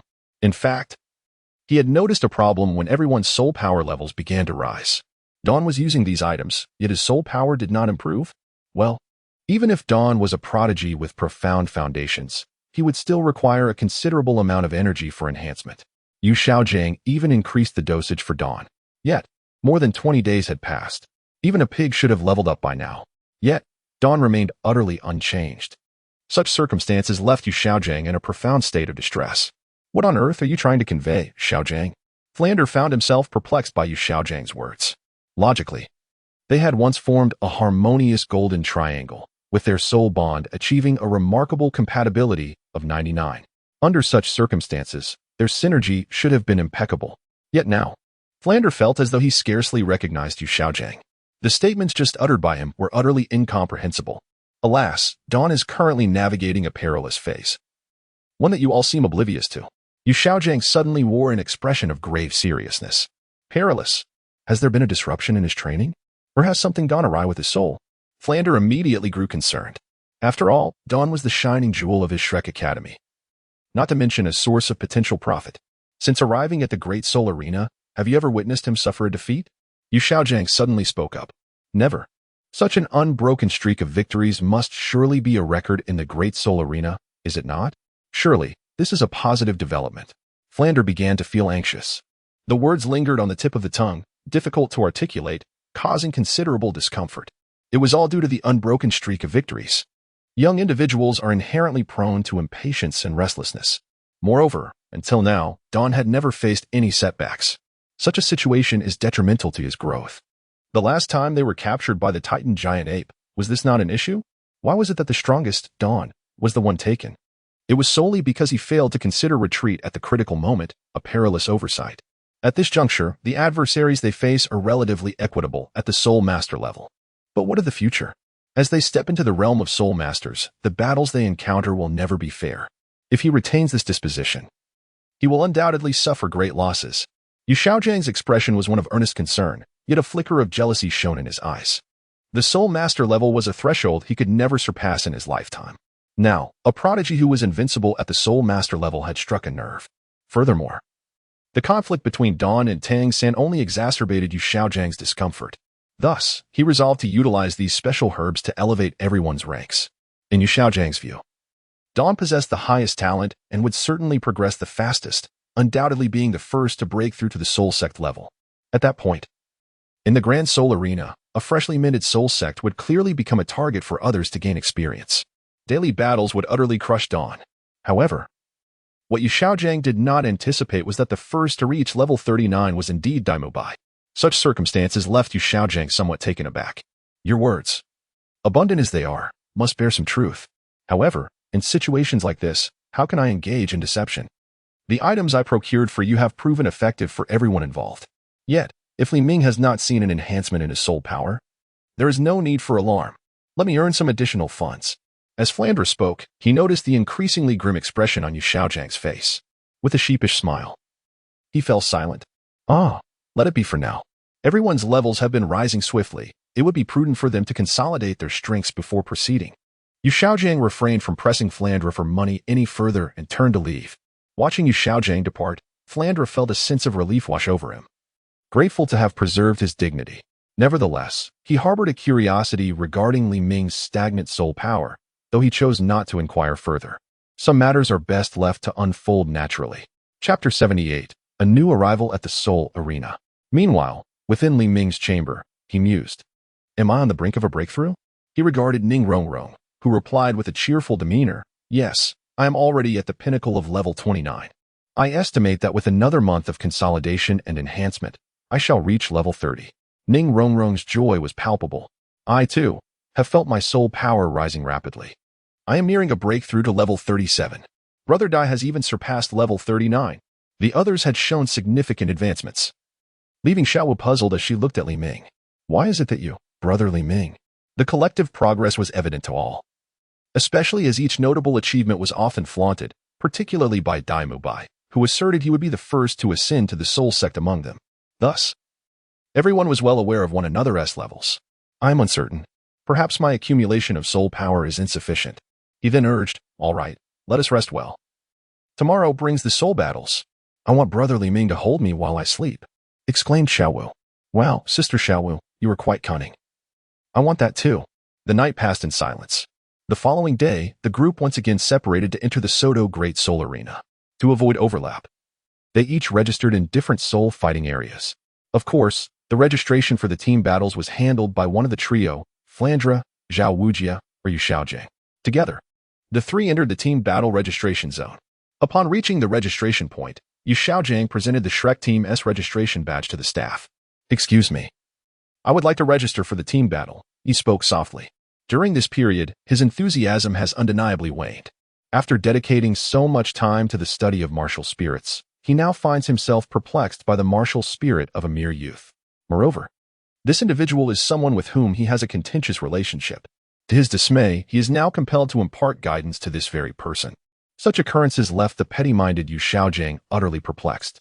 The mention of the Shrek team battle elicited a gasp from the staff as they received the badge. This interruption broke Yu Xiaojiang's train of thought, causing his brow to furrow in confusion.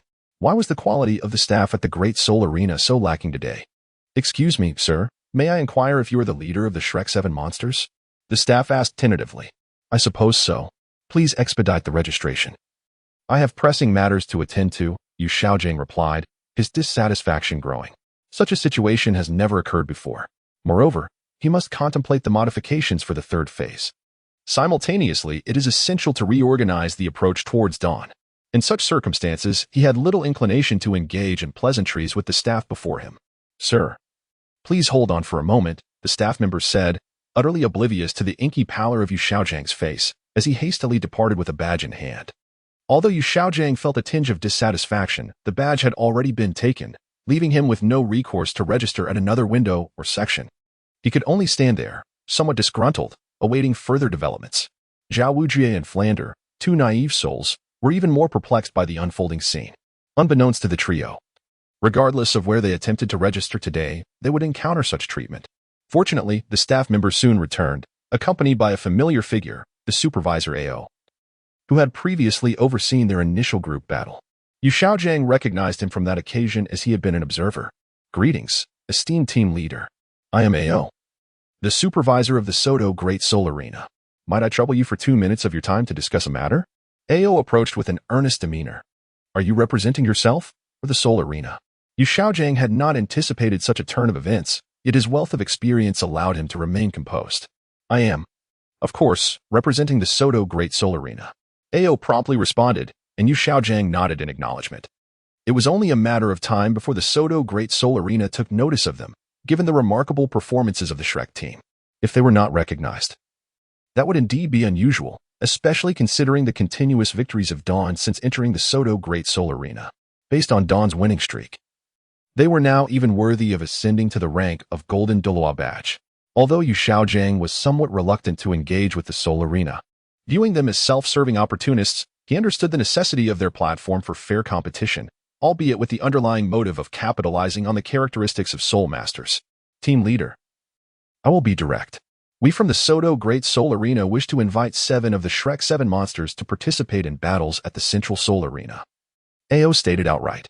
Oh, that seems to contravene the established regulations, does it not? I recall that only teams of Silver Douluo rank are eligible to compete in the Central Soul Arena, while we Shrek are merely Iron Douluo, yet to elevate our status. Yu Xiaojiang replied, offering a light-hearted retort. He is quite familiar with the common tactics employed in such negotiations. There is no need for modesty.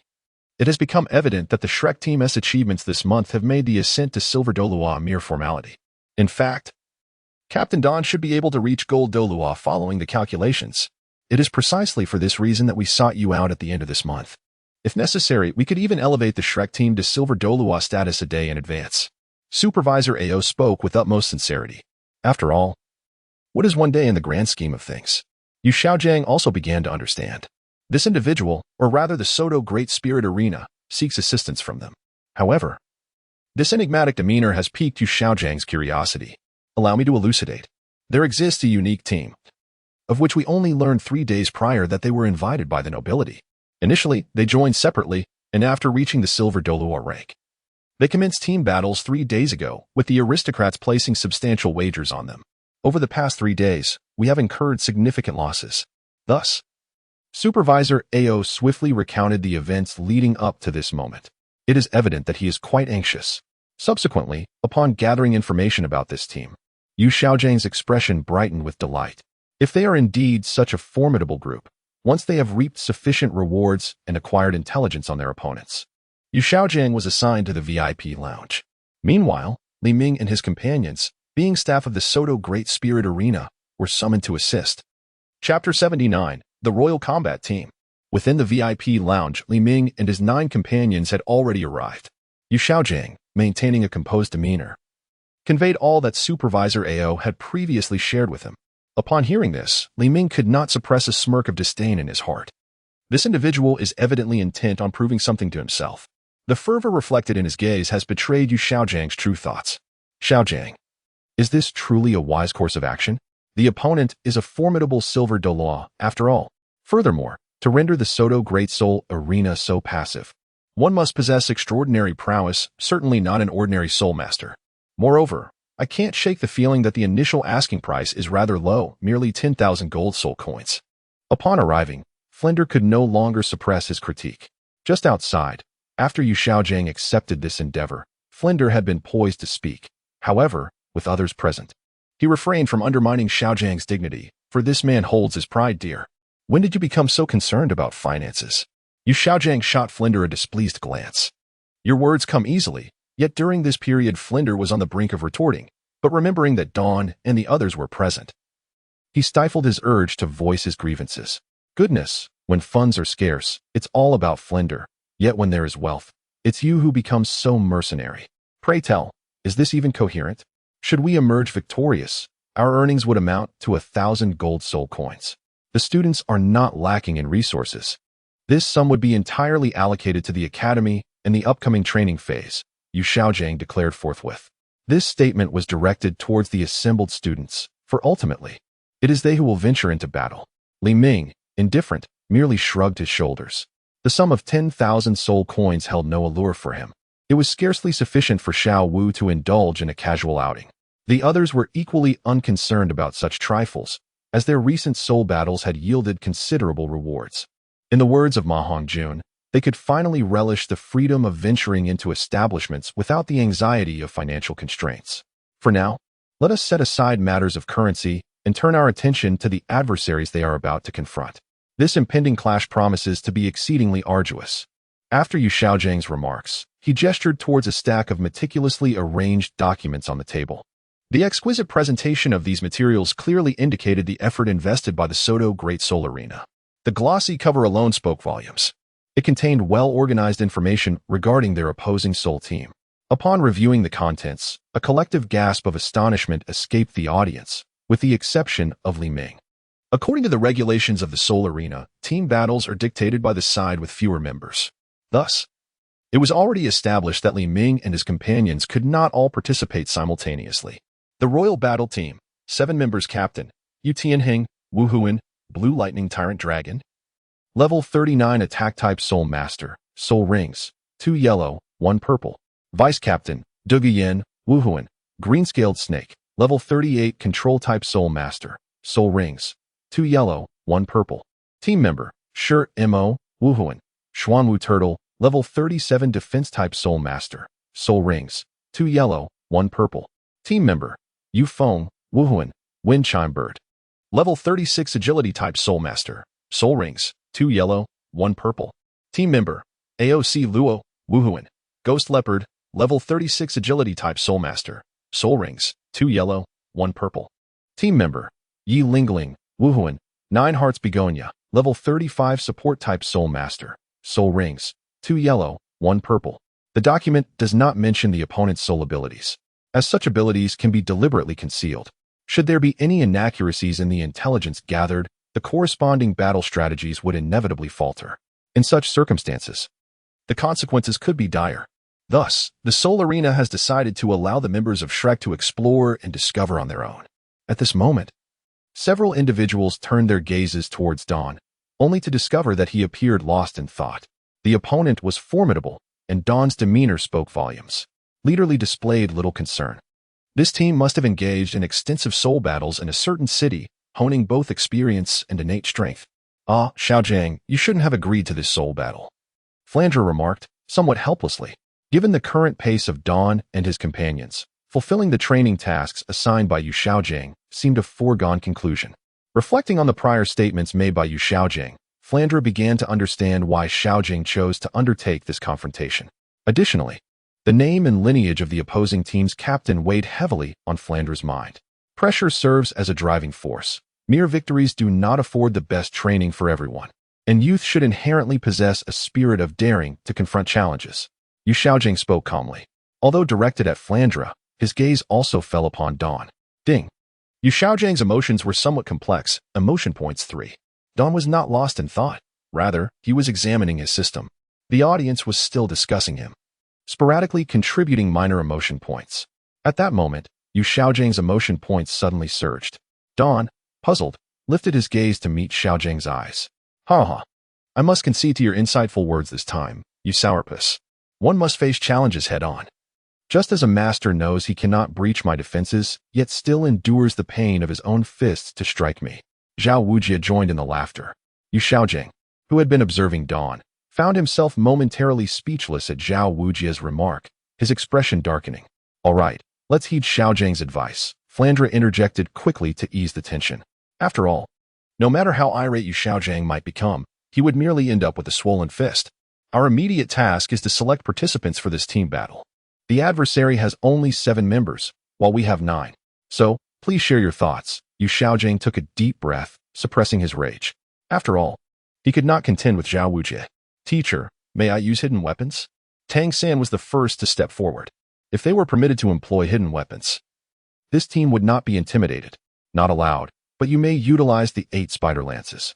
You must participate, and under no circumstances can you concede until the very end. If you triumph, beyond the rewards from the Soul Battle Arena, I will ensure the Dean grants you additional rewards. Yu Xiaojing stated earnestly. Chapter 80. I Dawn. Wish to slack off. Upon hearing Yu Xiaojing's words, Tang San furrowed his brow. Teacher, our chances of victory seem rather slim. He expressed, curiosity evident in his tone. While glancing at their ace, Dawn. Although he held little fondness for Dawn, he could not deny his strength. At the very least, he, Tang San, was not a match for Dawn. With Dawn in their lineup, alongside Dai Mubai and Oscar, they stood a formidable chance. Such a combination. Could it possibly succumb to the adversary? There remains a glimmer of opportunity. Dawn, Yu, Mubai, Oscar, and Xiao Wu, while Wang Hao possesses commendable skills. The repercussions of your transformation ability are rather significant. It would be prudent to refrain from utilizing it after the forthcoming training. Therefore, in this upcoming team battle, it is advisable for you to abstain from participation. As for the remaining member, you must choose between Zhu Zhuqing and Ning Rongrong, as both are formidable soul masters. What you must remain vigilant of are the opposing team's captain and vice captain, the Blue Lightning Tyrant Dragon Soul Master, and the Emerald Serpent Soul Master. Yu Xiaojing spoke directly. At this moment, Flanders finally recalled. Yu Xiaojing then proceeded to analyze each member of the team. Ning Rongrong supplemented the information regarding the Soul Master, Nine Hearts Begonia. After absorbing this intelligence, the atmosphere grew heavy among those present, save for the dazed Dawn. Brother Dawn, do you think we can triumph over this team? At that instant, Xiao Wu spoke, redirecting everyone's attention towards Dawn. I have no intention of participating in this soul battle. With Mu Bai and the others present, it is sufficient to vanquish the opponent. Therefore, I wish to take a step back, Dawn remarked, raising his hands to signify his reluctance to engage. What? At this moment, not only Xiao Wu but also Zhao Wujing and Flanders gazed at him in astonishment. In such a team battle, it is surprising that Dawn, the strongest among them, declared his intention not to participate. Why? Dawn, you must provide me with a reason. Yu Xiaojing squinted his eyes, gazing at Dawn with visible dissatisfaction. The emotional points began to surge. The others also expressed significant fluctuations in their emotional states. Dawn understood that this choice was indeed prudent. His aim was not solely for victory in the soul battle, but rather to harvest emotional points. The opposing team's strength may sound formidable, but in truth, it is not exceptionally powerful. Firstly, regarding the Blue Lightning Tyrannosaurus Rex martial spirit, we, Mu Bai, are equally matched. At level 39, I firmly believe Mu Bai will not falter. Secondly, the control-type Soul Master on their side employs poison, does he not? Fortunately, we have a poison expert among us. Although Tang San may seem a bit dark, antisocial, and unattractive, he is indeed adept in the art of poison. Moreover, the 8-Pig Spear possesses the ability to absorb toxins, and combined with Oscar's second and first soul skills, we are well prepared. As for the support role, who could possibly rival our lovely Rong Rong in terms of influence? Let alone Oscar's mushroom sausage. With the swift attackers, Xiao Wu and Zhu Qing, I believe that under Rong Rong's assistance, they can effectively restrain the enemy. Therefore, I truly cannot fathom how we might lose. After Dawn's declarations, he maintained an air of calmness, as if discussing whether to have twice-cooked pork or sweet and sour pork for dinner. For a moment, everyone fell silent. Dawn's reasoning indeed seemed valid. Yet, why did it feel so peculiar? Leader Dawn was not mistaken. The Blue Lightning Tyrannosaurus Rex? Allow my evil eye white tiger to transform it into a mere snake. In Dai Mu Bai's eyes, flames ignited. To him, this was Dawn's acknowledgement of his prowess. Nothing could motivate someone of Dai Mu Bai's nature more than the recognition of a revered strongman. Ha ha ha, when it comes to support soul masters. Our Seven Treasures Glazed Tile School has never feared anyone. Even the rare 9 Heartsea Pearl is merely noteworthy for its rarity. However, I still believe we should first eliminate this fellow. Ning Rongrong spoke proudly. Yet, due to her time spent with the group, her demeanor had softened somewhat. What about me? Leader Dawn? Ma Hongjun exclaimed, pointing at himself with eager anticipation. Oh, you, huh? Let me tell you, girls tend to admire the strong. Therefore, in this crucial battle, if you can perform extraordinarily or achieve a remarkable feat, perhaps a compatible girl may take notice of you. Just imagine those beautiful, innocent maidens. Dawn smiled as he spoke. Ma Hongjun, who had been awaiting praise, suddenly felt a surge of fiery enthusiasm. The Emperor fighting team? Watch my phoenix fire roast them into a team of fried beans. Once ignited, Ma Hongjun's flames would not easily extinguish. Oscar and Zhu Zhuqing remained relatively calm and astute. Yet their eyes sparkled with anticipation. They were now merely waiting for the battle to commence. Dawn, do you truly believe we can emerge victorious? Tang Xin inquired. Somewhat perplexed. Possessing the mindset of an adult, he was keenly aware of what was genuine and what was mere encouragement. If Dawn were simply rallying their spirits, then blind confidence could lead to graver issues. As long as you perform exceptionally, this battle will be without doubt. Moreover, excelling is something you have always been quite skilled at, is it not? Do not be disheartened by your current level compared to Mu Bai. Your strength is recognized by both Mu Bai and us, Dawn asserted. After hearing Dawn's words, Tang San's emotions began to spiral wildly. A myriad of feelings intertwining in his mind, with high emotional points visibly manifesting above his head. Observing this, a subtle smile graced Dawn's lips. The experiment was a success. Indeed, the primary subject of Dawn's latest experiment was none other than Tang San. This individual has harbored animosity towards Dawn for quite some time. Now, having played this card, how will he respond? Teacher, I believe we must insist. Dawn, you must participate. This upcoming team battle is of paramount importance for all of you. Xiao San's control and aggressive tactics currently cannot rival yours. At that moment, Yu Xiaojiang interrupted Tang San's words. Despite the appealing nature of Dawn's rhetoric, there are too many flaws. In Yu Xiaojiang's perspective, it is evident that Dawn is merely seeking to preserve his streak of victories. Such a self-possessed individual often behaves in this manner. Moreover, the victory in this soul battle holds additional significance for Yu Xiaojiang. Chapter 81. The Passion of Youth. Tang San is stunned. Upon hearing Yu Xiaojiang's words, Tang San was left momentarily speechless. A flicker of realization crossed his eyes. Dawn naturally perceived the shift in Tang San's gaze. It seemed that, at this moment, Yu Xiaojiang had already become a path to demise in Tang San's perspective. Master, I believe we should consider the opinions of the others regarding this matter. If anyone wishes to withdraw, or if you insist that I must participate, then please select one person to refrain from joining this soul battle. Dawn spoke with a smile. It's absurd that you, Yu Xiaojiang, expect him to partake in the soul battle. Hence, one must be chosen from these 7 to abstain, regardless of the choice made. It indirectly implies that this individual is the weakest among Shrek Academy. If such a task is to be undertaken by you, Yu Xiaojiang, then proceed with it. After all, Li Ming will not bear the burden of blame. You, being astute as Yu Xiaojiang, have undoubtedly discerned Li Ming's intentions. However, if you were to follow Li Ming's arrangements, it would be evident that it does not represent their utmost strength, nor can it ensure that the soul duel possesses a greater chance of success. This is something that Yu Xiaojiang absolutely cannot condone. Moreover, with Dawn's involvement, regardless of which side prevails in this soul duel, Yu Xiaojiang will emerge victorious. Although it may seem inappropriate to strike at you during this moment, do you truly believe that this combination is the best choice? Is it truly beneficial to forfeit the formidable strength that Dawn provides? Yu Xiaojiang directly presented the matter to everyone for their own deliberation. However, he miscalculated. I believe I can do it. I want to prove myself. If Brother Dawn believes in me, then I can certainly succeed. I wish to give it a try. My support skills are quite commendable. Do not underestimate our 7 Treasure Glazed Tile School. In unison, the 7 looked at Yu Xiaojiang with unwavering determination. This sudden display of resolve turned Yu Xiaojiang's previously confident demeanor pale. He had assumed his plans were foolproof, but had underestimated the pride that resided within the hearts of the youth. This group was in a rebellious phase. They had no inclination to ponder what was right or wrong. They were solely aware of one thing: to harness their power to forge their own miracles. Do as you wish. Since this is your choice, I shall respect it. However, should you suffer a devastating defeat, do not blame me for failing to caution you." With these words, Xiaojiang turned and exited the room. Do not blame Xiaojiang. This soul duel may merely be a stepping stone for you. Yet for Xiaojiang, it carries deeper significance. During this time, Xiaojiang has used all my funds to prepare medicinal baths and meals for you. I trust you are aware of the importance of your enhancement. Furthermore, your adversary, the Blue Lightning Tyrant Dragon Soul Master, also bears the surname Yu. Therefore, there are certain matters you ought to comprehend. With that, Flender departed the rest area. Ha ha, well done, my young friends. I must say, from this moment onward, you truly deserve the title of Little Monsters. Any team focuses primarily on tactics and strength.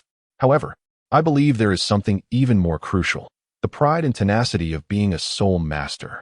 If you cower before the battle even begins, then, regardless of the outcome, you have already lost. Yet today, I see in you the ferocity akin to that of beasts. Go show them the might of Shrek Academy. At this moment, the most exhilarated individual was undoubtedly Xiao Wu, who had been silently observing. Furthermore, witnessing Yu Xiaojiang's discomfort brought him great satisfaction. Thus, he made this declaration: "Teacher Xiao, let us have you devise our strategy." Xiao Wuji's laughter abruptly ceased, as if he had been grasped by the throat, leaving him momentarily speechless. Such a task. Let him undertake it. Isn't this compelling Zhongfei to take on clients? Indeed, Teacher Xiao is renowned for his title of the Unmoving King. Undoubtedly a master of strategy. Yes, if we heed Teacher Xiao's guidance, we shall surely be invincible. The others jested with Xiao Wujin, who, once familiar, resembled a bumbling elder. No one was deceived by his sharp exterior.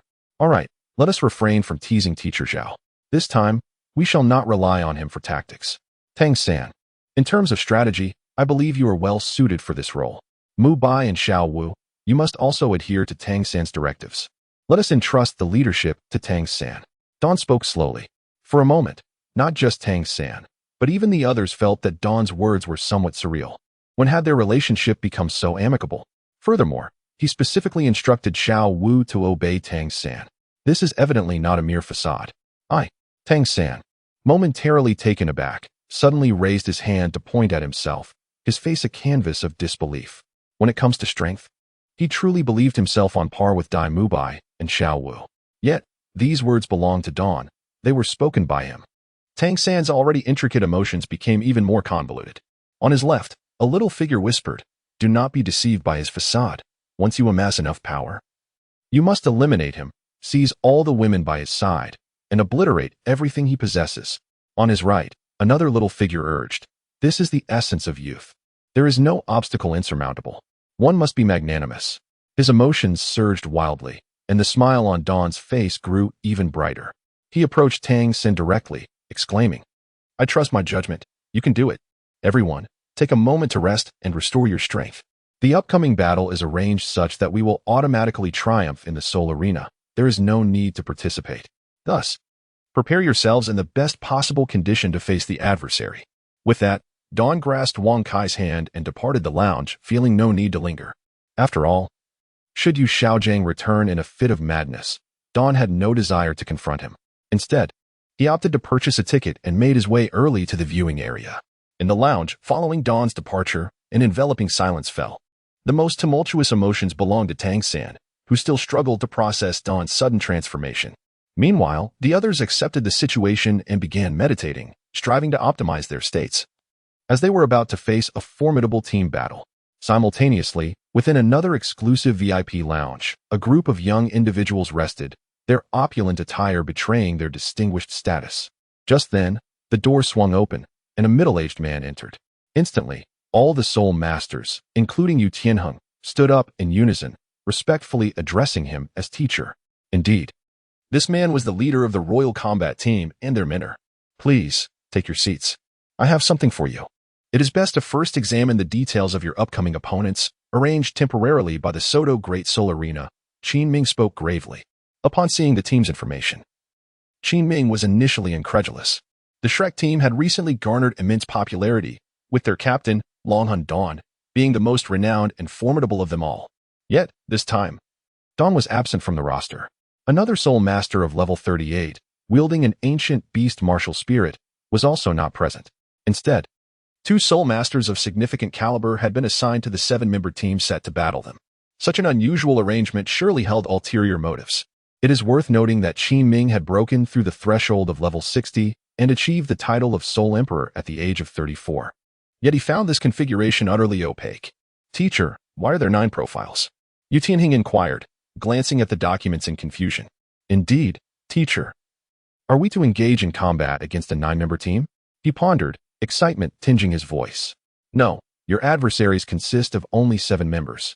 The information for 9 individuals is presented here for your analysis.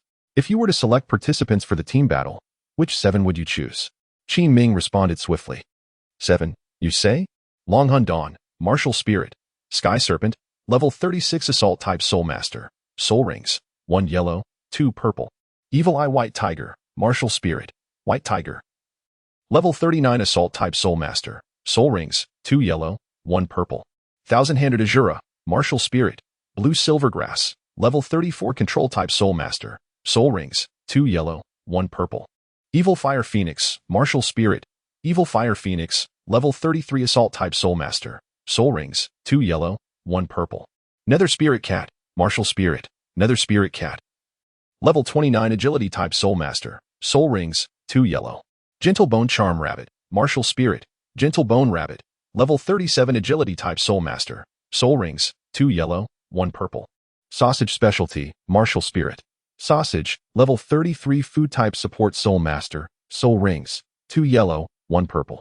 7 Treasure Glazed Tile, Martial Spirit, 7 Treasure Glazed Tile. Level 29 Support Type Tool Soul Master, Soul Rings, 2 yellow. Saber-Toothed Tiger Demon, Martial Spirit, Ancient Saber-Toothed Tiger, level 39 Assault Type Soul Master, Soul Rings, 2 yellow, 1 purple. Upon reviewing the information presented, even Yu Tianheng found himself taken aback. Each profile concluded with an estimate stating the individuals were no older than 20. This meant they were witnessing a group of extraordinary talents, particularly Longhun Dawn, whose second soul ring was astonishingly purple. Among them were 2 level 39 soul masters and even a food-type soul master providing assistance. These individuals are all under the age of 20. Initially, Yu Tianheng believed that the battles in the Soto Great Spirit Arena would be rather effortless. However, he now finds himself somewhat apprehensive. Teacher Qin. I believe the optimal configuration comprises the team leader, Qianshou Shiluo, the vice captain, Xiamiao Baihu, and the fierce beast, Jian Qi Huemo, with the support from Qibao Yuli. Control from Qianshou Shiluo, complemented by Rogu Mei Tu and Xia Huafeng Huang. While there are indeed concerns regarding levels, this should be the most effective combination, correct? The once arrogant Duge Yan, after reviewing the information presented, offered her perspective. I concur with Yan. This aligns with my choice as well, Yu Tianheng added. Although the others refrained from voicing their opinions, they nodded in agreement. Yan's analysis is indeed astute. You have all been remiss in observing the soul battles lately. Furthermore, even if you had attended, you may not have paid close attention. The information I procured at great expense from an informant records their characteristics and combat styles. In summary, my analysis coincides with yours. However, the adversaries you must face next are these 7 individuals. Upon acknowledging the group's analysis, Qin Ming presented a list to Yu Tianheng. Team leader Qianshou Shiluo, vice captain Xiamiao Baihu, and team members Xia Huafeng Huang, Xiangchang Zhuanmai, Qibao Yuli, Yu Ming Ling Mao, and Rogu Mei Tuesday. Upon seeing this list, everyone rose, their eyes betraying a flicker of indignation. What is the situation with the Shrek team? Are they truly being underestimated? The core member, Long Hun, did not take the field. Moreover, a level 39 Battle Spirit Master was also absent. Yet, 2 Grand Soul Masters were arranged to participate in this event.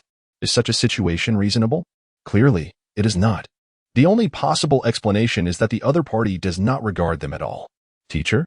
Yu Tianheng gazed at Qin Ming with a hint of confusion, his demeanor betraying a flicker of anger.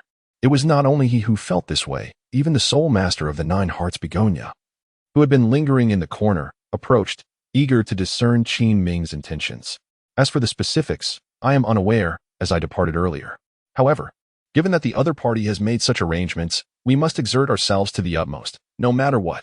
Furthermore, in this battle, there shall be no maiming of opponents or lethal force employed.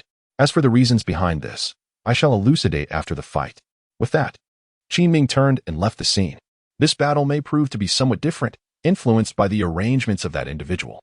Contemplating this, Qin Ming shook his head. Regardless of the outcome, perhaps this time it shall be.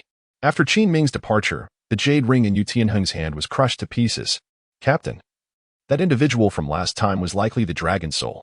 The two intoxicated individuals are the wicked fire phoenix and the thousand-handed Azura, which happen to be two of the adversaries we must confront this time. Before Yu Feng could finish speaking, Yu Tianheng shook his head. Chapter 83. The emphasis on suppression. The central soul fighting area of the Soto Great Soul Arena. Here, the area is approximately the size of a secondary competition venue. The Soul Duel Zone is slightly larger than the other zones. Moreover, unlike those other areas, which feature some open-air stands, this one consists entirely of private rooms, reserved for the nobility and the formidable. At this moment, outside the central area, Wang Kai approached Dawn with a hint of frustration, saying, "Boss, I couldn't procure a ticket. All the tickets here have long been reserved. It's all right, let us proceed to observe the other soul duels. By the way, I shall seek them out once more," Dawn replied, disappearing from sight. Before long, Dawn arrived at the VIP lounge. "Xiao Wu, Rong Rong, Fatty, come here for a moment," he called out with a smile. Upon hearing Dawn's voice, the group opened their eyes and turned their gaze towards him. As the time for the team battle approached, it seemed unusual for Dawn to seek out the three of them individually. Was there a special arrangement? However, upon reflection, Xiao Wu was an agility-type soul master. Rong Rong was a support type, and Fatty was a power type. It appeared they lacked any particular synergy. "Let us strive for victory this time. You three are indeed pivotal," Dawn encouraged, clasping their hands before turning to leave. Such actions render others incapable. Only the rotund man displayed a lewd smile at the corners of his mouth. However, regardless of how others pressed for answers, he would remain tight-lipped. In the heart of the Soto Great Soul Arena, the host commenced his classic opening remarks. Unleashing his third soul skill, he soared into the air. Both teams had already entered the arena. With their entrance, an overwhelming spirit of combat surged forth. Even the airborne host could feel the impact. It must be said, they are all soul masters. If the host were to confront these individuals, he would likely lack the courage to act, as the sheer intensity of their fighting spirit would overwhelm him.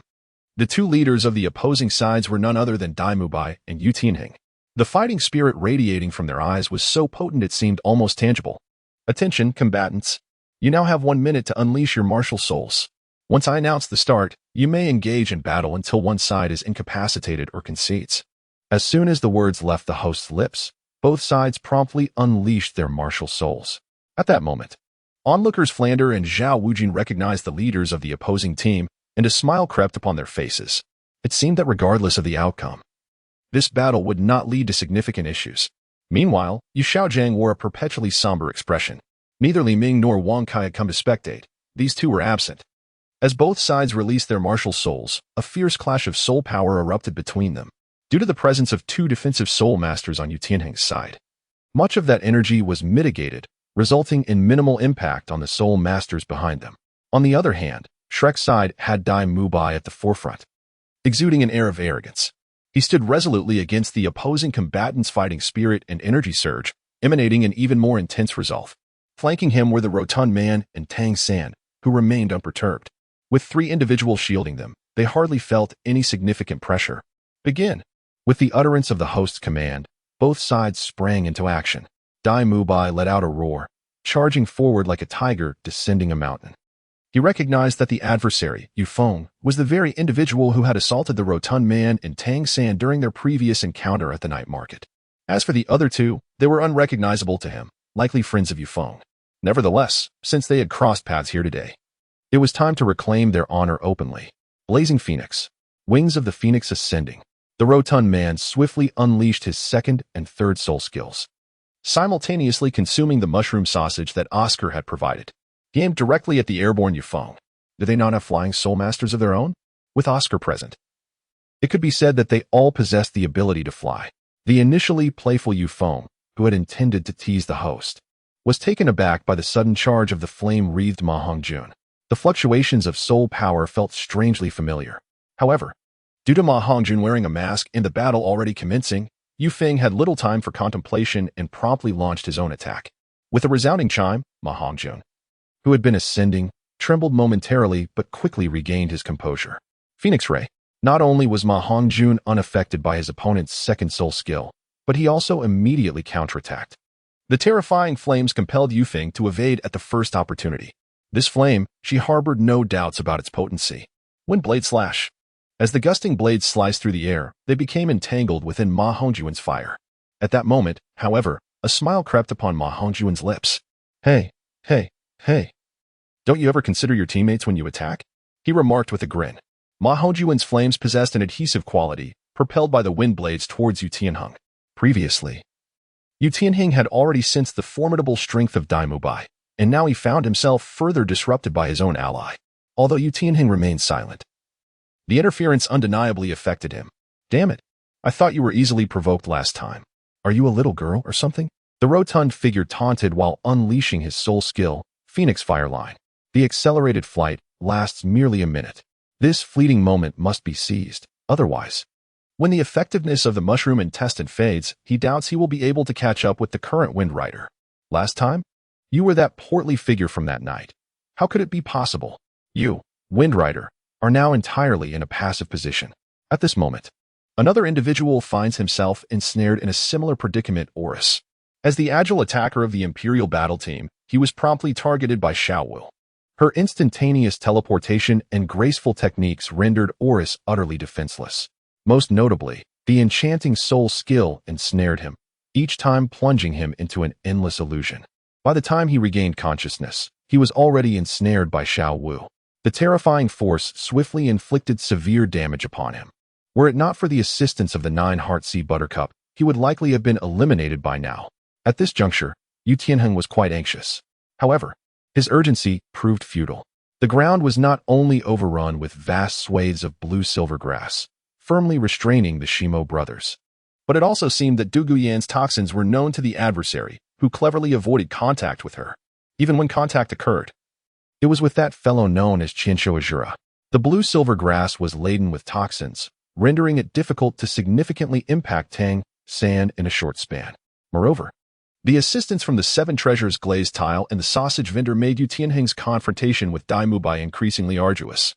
It was not that he did not wish to neutralize the opposing support Soul Master first.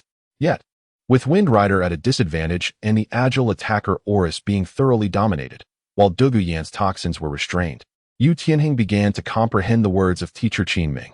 Even a powerhouse like Yu Tianheng found himself at a loss for a solution. At this moment, the one suffering the most was Yu Lingling. Whether it was Wind Rider or Oris, both were continuously depleting her soul power. Yi Lingling was utterly perplexed as to why the adversaries appeared so ordinary, even exhibiting a crushing performance. Now, such a transformation had occurred. Soon, the minute had elapsed. Although Ma Hongjun felt a twinge of reluctance, he ultimately descended. The sensation of overpowering the opponent is undeniably exhilarating. At this moment, the audience began to be filled with astonishment. This is evidently somewhat amiss. How could this team possess such formidable strength?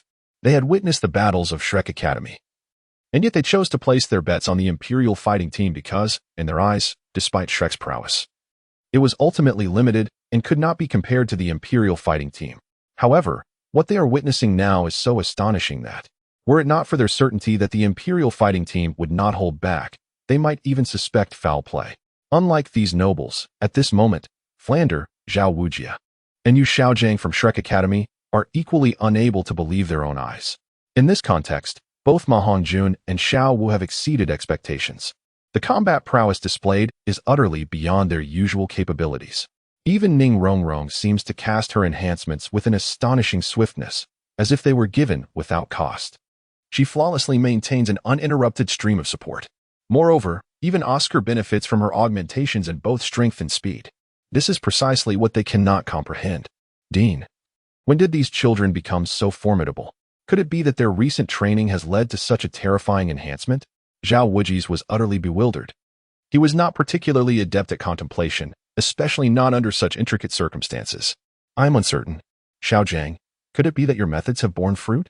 Flander directed his gaze towards Yu Xiaojiang. In Flander's view, only Yu Xiaojiang possessed such capabilities. No, I am also in the dark. The items I provided were merely intended to bolster their soul power. They should not possess any extraordinary effects. Perhaps it is indeed their innate talent that had previously been concealed during earlier battles. Yu Xiaojiang voiced his conjecture. However, such a hypothesis lacked solid grounding. After all, There had been several instances where they struggled to secure victory in their previous encounters. If they truly possessed the power now displayed, such difficulties would have been unimaginable. It appears that this battle will pose no challenge. Ha ha ha. Who would have thought that Mu Bai and the others could actually defeat the Imperial fighting team? Flander relinquished any further oversight. What they witnessed now served as the most compelling evidence. At that moment, Dai Mubai once again clashed with Yu Tianheng. The White Tiger Avatar unleashed. Dai Mubai instantaneously activated his third soul skill. As the ancient soul skill illuminated, Yu Tianheng finally discerned something, a strand of blue-silver grass at Dai Mubai's waist. When did this happen? However, by the time Yu Tianheng became aware of the situation, it was already too late. In the next moment, the other four rushed in from all directions with such swiftness that they even surpassed the agility of the. As they charged forward, they launched a direct assault on Yu Tianheng. Faced with the onslaught of 5 adversaries, Yu Tianheng found himself unable to evade and could only brace himself. At that moment, the third soul skill of the blue lightning Tyrannosaurus Rex spirit erupted at the center, unleashing a dense cloud of dust. Meanwhile, Dugu Yin had also set her sights on Ning Rongrong and Oscar. The others sought to seize this opportunity to eliminate the 2 support-type soul masters. In such circumstances, victory still seemed within reach for them. However, as they cast their gaze in that direction, they discovered that the 2 support-type soul masters had already taken to the air. With the enhancements provided by Ning Rongrong and Mushroom Sausage, capturing the 2 within a short span of time proved utterly impossible. As the mist lingered, tendrils of blue-silver grass surged forth, targeting Dugu Yin. Witnessing this scenario, one need not await the outcome to discern that Yu Tianheng had succumbed. A top-level beast martial soul at level 39, accompanied by 2 agile attackers and 1 powerful striker. Even for Yu Tianheng, defeat was entirely expected.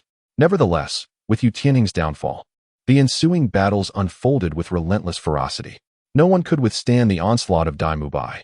Meanwhile, Yu Feng found himself once again ensnared by Ma Hongjun. Yi Lingling sought to administer immediate healing to Yu Tianheng. Yet, at that moment, she found her neck ensnared by a pair of soft legs. You'd best refrain from unleashing your soul skills, or I cannot guarantee the continued fairness of your lovely neck, came the playful voice of Xiao Wu. As a support-type soul master, Yi Lingling, trapped by Xiao Wu's delicate technique, found herself devoid of any means of resistance. In such a predicament, Dugu Yin raised her hand. We concede. Dugu Yan's declaration prompted Dai Mubai, who was poised to strike the defensive soul master, to halt abruptly. Simultaneously, Tang San released the blue-silver grass, drawing everyone back to their side. Ning Rongrong and Oscar also descended to the ground. Concede? The ultimate victors of this team battle were none other than the Shrek team. Let us extend our congratulations to the victors and express our gratitude to both the Royal Fighting Team and the Shrek team for the thrilling contest they have provided. Dodo momentarily stood in astonishment. Yet, he swiftly regained his composure and began to announce the results of the match. Such a result compelled Yu Xiaojiang to rise abruptly. Previously, his anger had manifested in a manner unbecoming of his stature, even leading him to utter harsh words and express distrust towards his own disciples. Now, however, this outcome felt akin to a series of slaps across his face. Chapter 85. The Visit of Qin Ming. After the battle concluded, Tang San remained rooted in place, stunned. Had they truly emerged victorious? Moreover, he had not even had the opportunity to employ his 8 spider lances. Numerous strategies and techniques continued to replay in his mind. Yet, they had won just like that. In this moment, Tang San recalled the words spoken by Liming at the outset. They could achieve victory. Merely those 6 words had granted him a chance to showcase his abilities here. Despite the outcome, Tang San found himself deeply dissatisfied with the process. For the individual who played a pivotal role in this battle was not him. All the contemplations of Tang San transformed into mere illusions, leaving him somewhat disheartened. Well done this time, Tang San. If you continue in this manner, perhaps we could forge a friendship, he was tentatively acknowledged. At that moment, Dai Mubai unexpectedly spoke up. Haha, Boss Mubai, you should praise me too. The plump one quickly responded, rushing over. You were simply like someone under the influence of forbidden substances. Just roll away. Dai Mubai teased the chubby one, and the others gathered around, reveling in the joy of their victory. Particularly, Ning Rongrong found herself utterly engulfed in a state of exhilaration. Recalling the fluidity of her soul skills and the continuous support she provided to her teammates, witnessing their indomitable spirit in battle, these events brought great satisfaction to Ning Rongrong. The group joyfully departed from the Seoul duel zone together.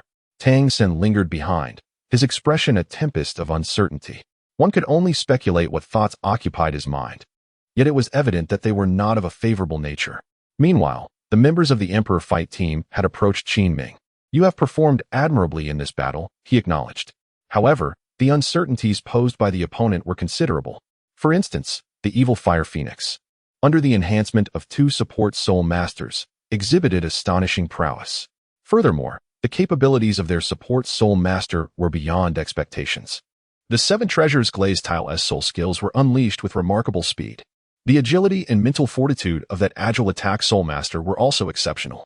Coupled with the fact that the primary attacker was the formidable 39th ranked White Tiger, supported by a control soul master adept at countering Du Guyin's poison. This defeat cannot be laid at your feet. In fact, it is not entirely detrimental. It is through failure that one can cultivate growth. A continuous string of victories may not serve your best interests. Now, return and rest, for I have matters to attend to, Qin Ming concluded before turning away. Being an astute observer of the battle, he had grasped several critical points. The wind manipulation was curtailed, rendering the advantages of flying soul masters ineffective. The toxins were constrained, preventing control. The vigorous assaults were thwarted, hindering breakthroughs. And the support failed to establish dominance. These are objective reasons. Moreover, as Qin Ming aptly stated, what they need now is a defeat to awaken their awareness of the necessity for further effort. After all, everyone possesses innate genius in certain aspects. Following Qin Ming's departure, he made his way toward the Shrek team's lounge. Simultaneously, within the confines of the Shrek lounge, Yu Xiaojiang, having returned to his usual demeanor, spoke with a calm expression. The victory in this team battle has exceeded all my expectations. Therefore, this second phase of training concludes here. Hooray! By the way, Master, does this mean we get a break now? Oscar exclaimed, instinctively inquiring. After all, with the second phase concluded, it was likely that the third phase of training would commence shortly. This is rather overwhelming. You rascal, how dare you huff and puff at being called overweight? Has this victory truly intoxicated you? Come now, Dean Flanders, the children performed admirably this time, and there is no need for you to put on any pretense here. Xiao Wuji interrupted Flanders' words. At this moment, Xiao Wuji's gaze fell upon the silent Dawn standing to the side. The fellow, having not participated in the soul duel, seemed to feel even more fatigued than those who had. Just as Xiao Wujia was about to inquire, a knock echoed at the door. Subsequently, a familiar figure stepped inside. Dean, Teacher Xiao, disciple Qin Ming has come to pay his respects. Upon entering, Qin Ming performed a respectful gesture towards the two. At this moment, he was no longer the leader of the Imperial fighting team, but a disciple of Shrek Academy, his eyes brimming with admiration and fervor for the two before him. Ha! Qin Ming, you have already broken through to the Soul Emperor, haven't you? Excellent. I dare say it won't be long before you surpass us old-timers. Xiao Wujia laughed heartily, helping Qin Ming to his feet. Teacher Xiao, you jest. Regardless of the time, I remain your student and a disciple of Shrek Academy, Qin Ming replied respectfully, standing there with humility. Ah, you haven't changed at all. By the way, allow me to introduce you. This is Master Yu, who serves as the leader of these young ones and has been assisting in their training. You must be quite familiar with these 7 youngsters. The 2 over there. The more dashing one is named Li Ming, and the more simple-minded one is called Wang Kai. Xiao Wujia began the introduction. This is Master Yu. It is an honor to meet you. Just as Qin Ming was about to pay his respects, Yu Xiaojiang stepped aside. For one who valued etiquette could not allow his nephew's teacher to bow before him. Master Yu, the name is Yu Xiaojiang.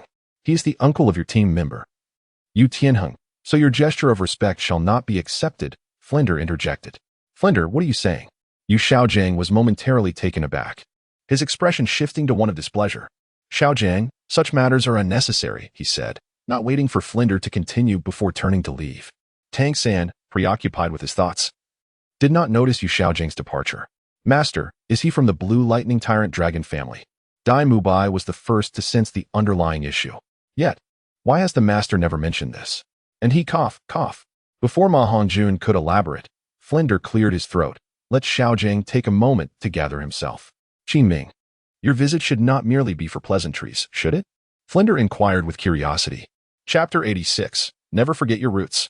My purpose for coming this time is to guide those children in their training while also visiting you esteemed teachers at Shrek Academy. Before I could even arrive, my junior colleague surprised me immensely, Qin Ming replied, still exuding humility. Qinming, you are being too modest. The children you have taught are indeed remarkable talents. Xiao Wu interjected. By the way, you mentioned you were teaching at an academy? Which one? Flender asked. At Tiando Royal Academy. These children are among the most outstanding in the institution, Qinming stated. The three continued their conversation as they made their way to Flender's residence, insisting that Qinming stay with them. Meanwhile, Li Ming and the other 9 were left to arrange their own affairs. Clearly, after their recent victory, they had earned their own time for rest. Tomorrow, they would no longer have to toil in meditation and preparation for battle. Even machines require a moment of downtime, let alone they. Meanwhile, on Yu Tianheng's side, at this moment, Yu Tianheng was leading his companions back, their faces etched with despondency. It was evident that this defeat had dealt a significant blow to them. After all, they were the prodigies among the elite. Yet they had been vanquished by an opposing team that possessed a formidable soul master. Such a blow cannot be deemed insignificant. At this very moment, a figure obstructed their path. Uncle, what brings you here? Faced with the presence of Yu Xiaojing, Yu Tianheng's pupils constricted. A flicker of disbelief and hesitation crossing his features. Let us speak privately. Yu Xiaojing merely uttered this phrase before turning away. You all may return. I shall come back shortly. This time, Yu Tianheng did not hesitate and promptly followed in Yu Xiaojing's footsteps. I apologize, uncle. Today I was defeated. I lost to an obscure team. The exchange between the uncle and nephew did not linger for long, as Yu Xiaojing soon vanished into the darkness. That thousand-handed Azura is the direct disciple of my uncle. Among the members of the Shrek Academy team, the 2 strongest have yet to make their move. To accelerate one's growth, one must first relinquish the long-held pride of the Blue Lightning Tyrant Dragon clan to challenge the Dragon Soul Dawn. Contemplating these words left by Yu Xiaojing, Yu Tianheng seemed to grasp something significant. After all, Yu Tianheng is by no means a fool. On the contrary, he possesses exceptional intelligence and talent.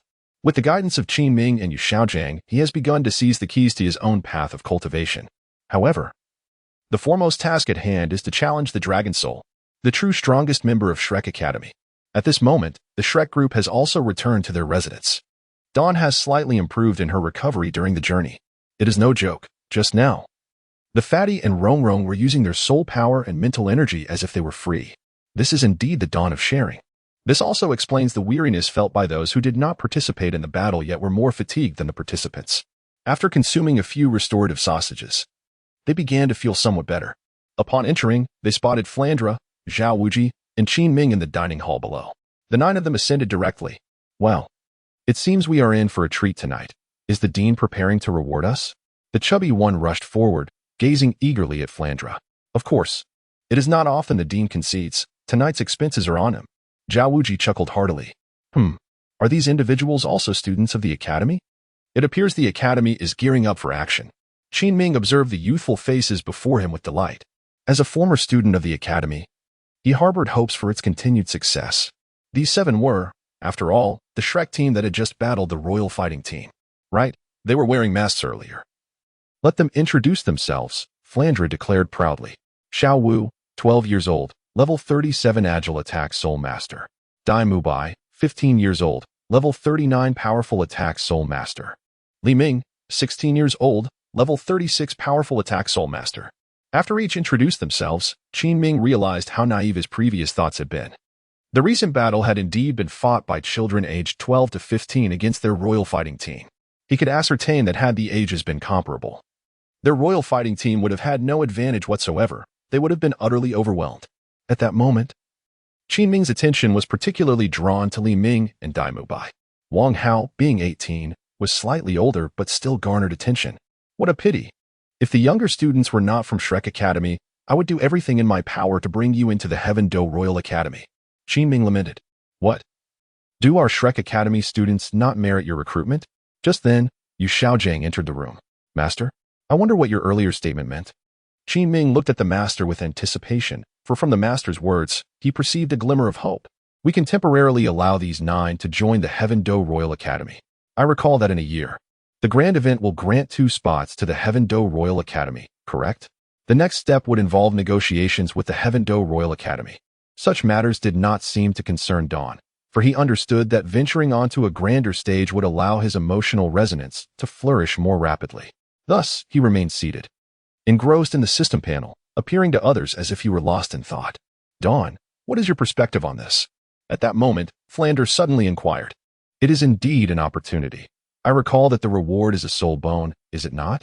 Moreover, even if we depart from this place, can anyone truly forget their allegiance to Shrek? At the very least, I shall not. With a mere thought, Don deactivated the system and lifted his head, speaking calmly. Is there anyone who could forget their identity as a member of Shrek, regardless of the circumstances? I, for one, shall not. Such a simple and tranquil statement. Yet it resounded like a thunderclap in Flanders' heart. Chapter 87. Captivated by the Three Maidens. Initially troubled, Flandra felt an immediate sense of clarity upon hearing those words. Not to mention, a year hence, they would have the option to depart at their discretion. Furthermore, during their time at the academy, they would be unrestrained in their pursuits. Under such circumstances, it is already quite commendable. After all, if Don and his companions were to attain recognition, the glory would belong to the Royal Academy of Heaven Do, not to Shrek Academy. Beyond that, there is no substantial loss to be incurred. Moreover, Flinder is confident that these young individuals are capable of achieving as much as Don. I concur. Xiao, what are your thoughts? Flinder shifted his gaze to Xiao Wu. If you have agreed, how could I possibly oppose? However, I have one stipulation. I must be certain of my role as the instructor for these youngsters. Nothing more. Xiao Wu was quite open-minded. Although this place held many memories for him, the prospect of departure stirred a sense of reluctance.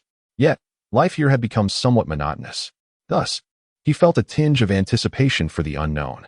Furthermore, the Royal Academy of Heaven Do would not be influenced by the Spirit Hall. In due time, Xiao Wu would no longer need to conceal himself. Very well, upon our return, let us confer with the other instructors before reaching a decision. Qin Ming, you must have matters to attend to as well. Please respond promptly. Do not keep us waiting too long. Flinder turned to Qin Ming, who was standing aside. Understood, Dean. I will attend to these matters at the earliest opportunity. I shall take my leave now. After performing a respectful bow, Qin Ming departed. With his exit, Flinder and Xiao Wu also followed suit.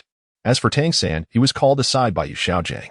The once lively atmosphere felt somewhat altered with the absence of several individuals, leaving everyone a bit disoriented. Well, we cannot remain in the academy practicing for a lifetime. We must venture out into the world. Consider this an exceptional training session. There should be no psychological burden among us. Dai Mubai spoke up. Indeed, the current situation does not affect Dai Mubai's composure in the slightest. After all, his status remains intact. If such matters were to disturb his mindset, he would not have progressed this far. Mubai is correct.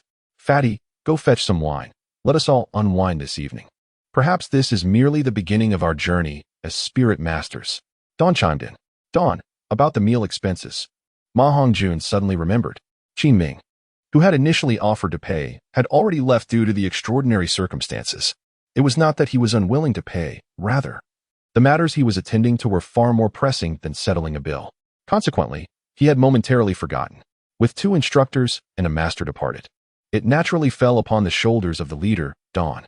Let us indulge. Tonight's expenses shall be on me, Don declared with enthusiasm. The wealth he currently possessed could easily cover the cost of the establishment. Little did Don know, he had made a rather unwise decision. In the dead of night, Don lay in bed, flanked by 3 inebriated young women. Furthermore, these 3 appeared to have conspired, ensnaring him in an odd embrace. 3 lovely legs draped over his neck, while soft arms enveloped him, rendering any movement impossible. A sleepless night ensued. The next day, with the sun high in the sky. Ju Qin, what are you doing here? The first to awaken was Xiao Wu, who stretched her body and soon realized there was an additional person on the bed. Ning Rongrong. Xiao Wu was accustomed to this, as this was her own recognized sister, and thus paid it no mind. However, the presence of the usually aloof Zhu Qing startled her.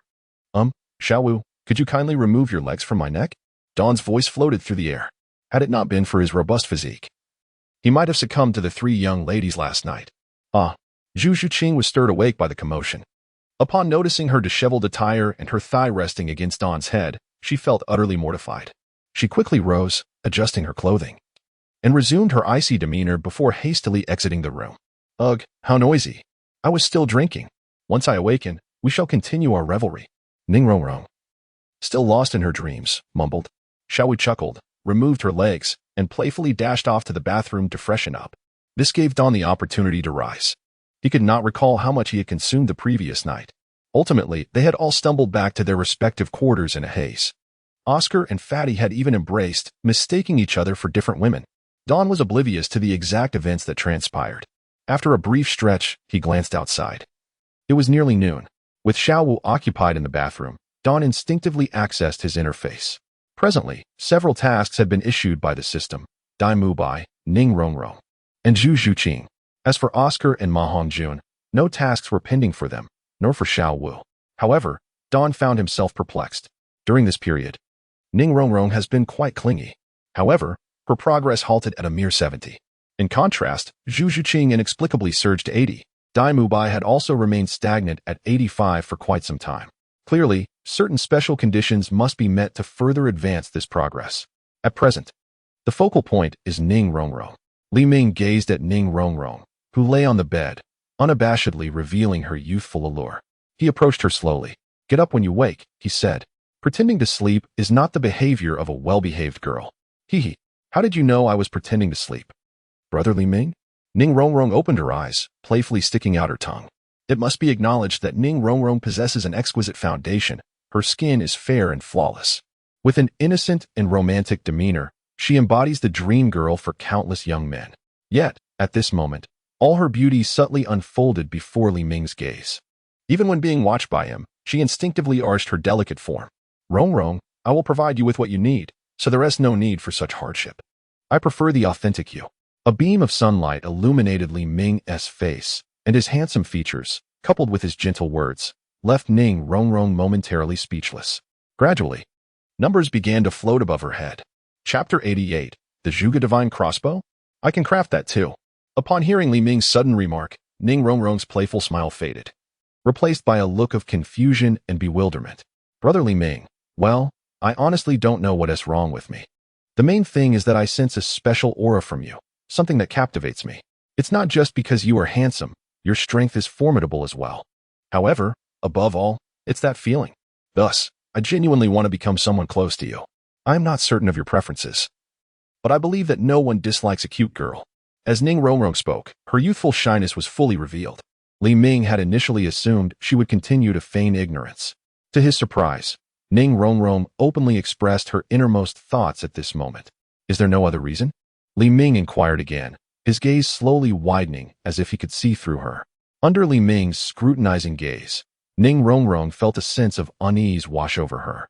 Resolutely, she stood up and approached him, disregarding the revealing nature of her appearance.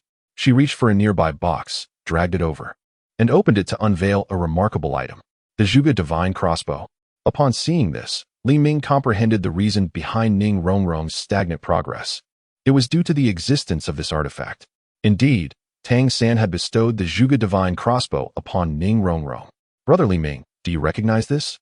But didn't Tang San claim he developed it himself?" Ning Rongrong exclaimed in astonishment. Merely borrowing another's wisdom, Li Ming thought with a smirk. Such a creation could indeed be conceived by Tang San himself. This fellow has indeed taken the treasures of the Tang sect from the Shu region with such ease. He proclaims the intent to promote the Tang sect, yet at his core, he is merely a traitor, a thief who has trespassed into forbidden grounds. I, too, possess the skill to forge such an item. If my intuition serves me correctly, you have already relayed this artifact back to your sect, have you not? Provide me with the materials, and I shall craft it for you, ensuring that it surpasses the quality of what you currently possess. With a smile, Dawn spoke. With the presence of the forge, merely handling this object would allow for effortless creation. Furthermore, the precision of items forged by the furnace far exceeds that of any blacksmith's handiwork. What? Brother Dawn, what did you just say? What is this? As Ning Rongrong stood in astonishment, Dawn raised his hand, revealing a furnace. Without further ado, he extracted specific metals from his ring and cast them into the furnace. As his soul power surged, the furnace began to exhibit subtle fluctuations. Is that the fatty's flame? Brother Dawn, Ning Rongrong was even more astonished. It is known that other soul techniques are notoriously difficult to preserve. Be it frost or blazing fire, they dissipate swiftly once their soul power is withdrawn. Even the fatty's flame, though somewhat adhesive, would not endure for long. How did Brother Dawn manage to retain this flame? Before Ning Rongrong could fully recover from her surprise, the furnace in Dawn's hands vanished. In its place appeared a new Zhuge crossbow, accompanied by 20 arrows. As she accepted the crossbow from Dawn, Ning Rongrong examined it briefly and realized that it was indeed the same Zhuge crossbow that Tang San had given her. Such a thing, how could it be? Moreover, the lingering warmth above attests that this has just emerged, rather than being a remnant of some fire acquired by Dawn. This could be regarded as a soul skill of mine. Rongrong, please do not speak of this to anyone. Dawn gestured for silence. Yes, at this moment. Ning Rongrong found herself at a loss for words. Dawn's actions undoubtedly conveyed the utmost trust in Ning Rongrong. Even the plump one could surmise that this pertains to the second martial soul. How could someone as astute as Ning Rongrong not figure it out? In an instant, the affinity surged to 85.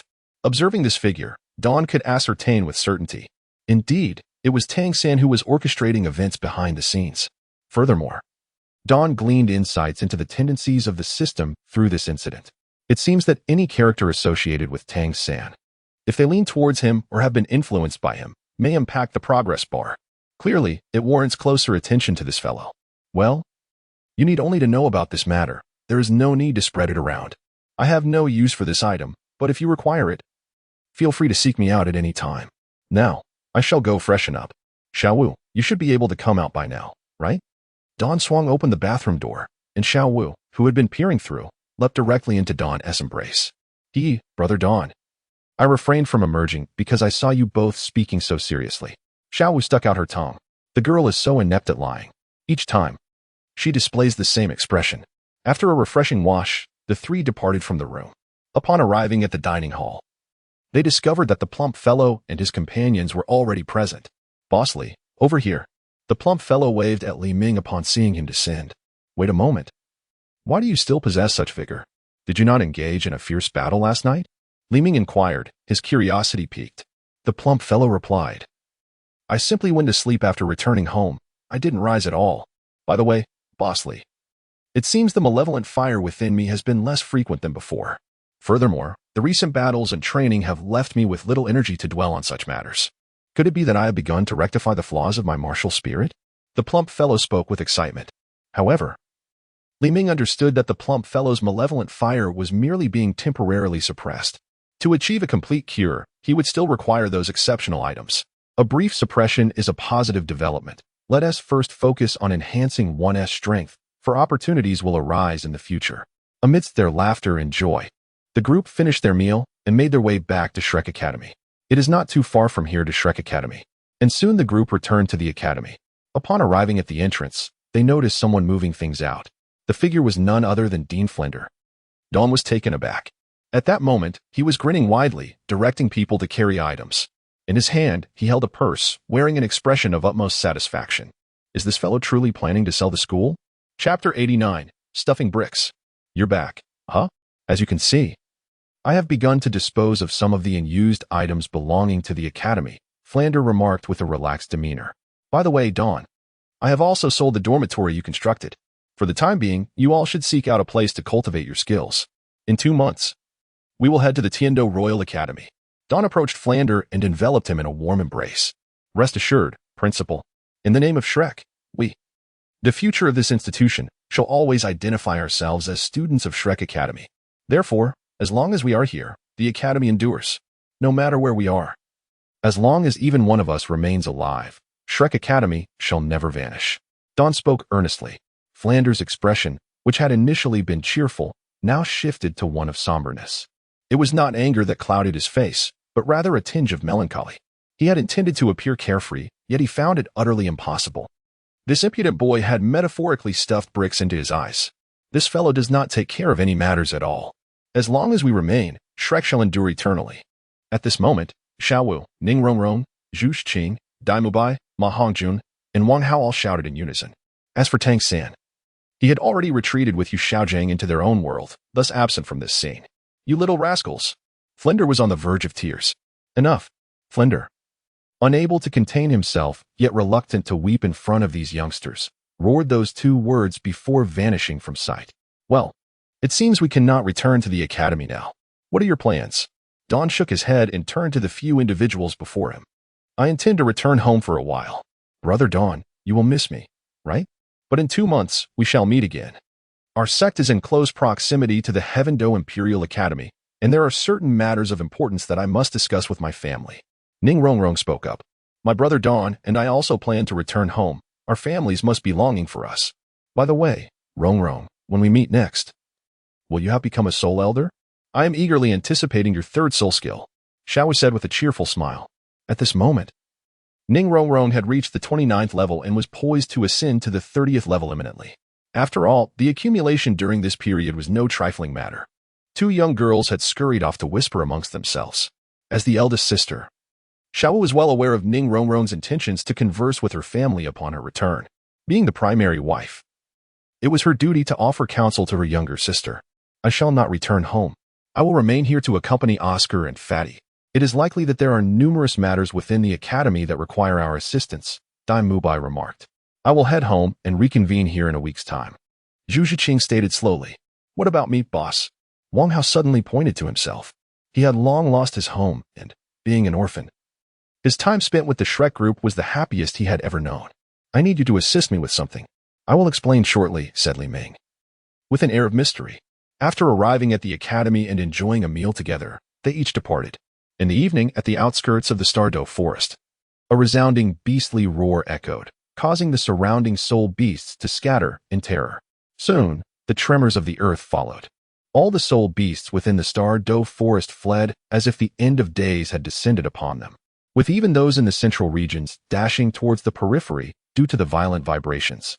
This prompted a segment of soul masters in search of soul rings to promptly withdraw from the Stardo Forest. It is best to avoid being entangled in the turmoil of these soul beasts, otherwise, one may not even comprehend the manner of their demise. Indeed, Dawn has returned. The initial roar was emitted by Dawn himself, while the ensuing tremor was instigated by the arrival of Erming. At this moment, Dawn and Xiao Wu have gracefully alighted upon the shoulders of Erming. Erming, could you refrain from creating such a cacophony each time you appear? Xiao Wu remarked with a hint of dissatisfaction as she gazed at Erming. The Titan giant ape nodded in acknowledgement, emitting a low growl, embodying a demeanor of submission. However, within the heart of the Stardo Forest, he genuinely occupies the role of a submissive entity, unable to contend with Daming and too timid to confront Dawn and Xiao Wu. This Lord of the Forest can only stir up disturbances outside, relegated to the lowest tier within this realm.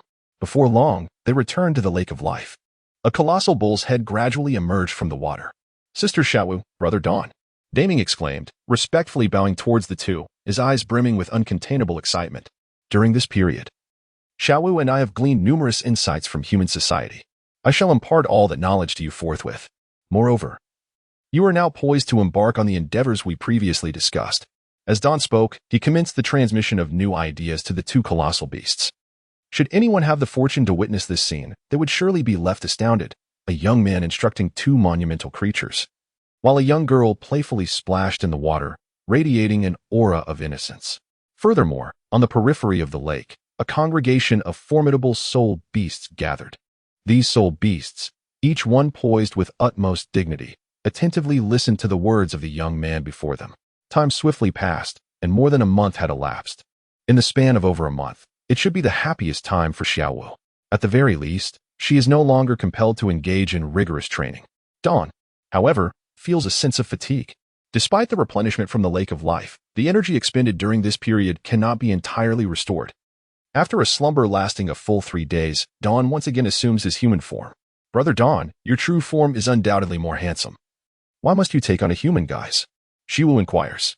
Now, Sister Xiaowu, you should be capable of navigating human society on your own. You can stay here. Daming suddenly interjects. Daming, what are you doing? Brother Dawn must accompany me. Xiaowu retorts, her annoyance flaring up at Daming's words. Without hesitation, she takes hold of Dawn and strides toward the outskirts of the Stardo Forest. As the two depart, Dawn once again receives emotional energy from Daming and Erming. Indeed, the bonds between soul beasts are the most genuine. Chapter 90. Returning to the Academy, Cooking and Building. Upon returning to the Academy, 2 days have already passed. The delay was primarily due to Xiao Wu's longing for human food, which she insisted on savoring all the way to the Academy. Upon their arrival, they find Dai Mubai engaged in tree lifting, with Zhao Wujia seated atop the trunk. Even Ma Hongjun and Oscar are participating in the endeavor. Is this a new training regimen? Could it be that Yu Xiaojiang has devised a fresh set of exercises for them upon their return to the Stardo Forest? Lida? Dai Mubai abruptly discarded the tree he was carrying and sprinted towards Li Ming. The other two, upon witnessing this, hastily followed suit. What are you all doing? Li Ming gestured towards a pile of timber nearby. The academy is undergoing renovations during this period, hence we have all been requisitioned. By the way, Lida, did you bring us any gifts from your trip? Oscar inquired with palpable excitement. Gifts, you say? I suppose there are some, but first, you must carry out your tasks while I prepare the meal.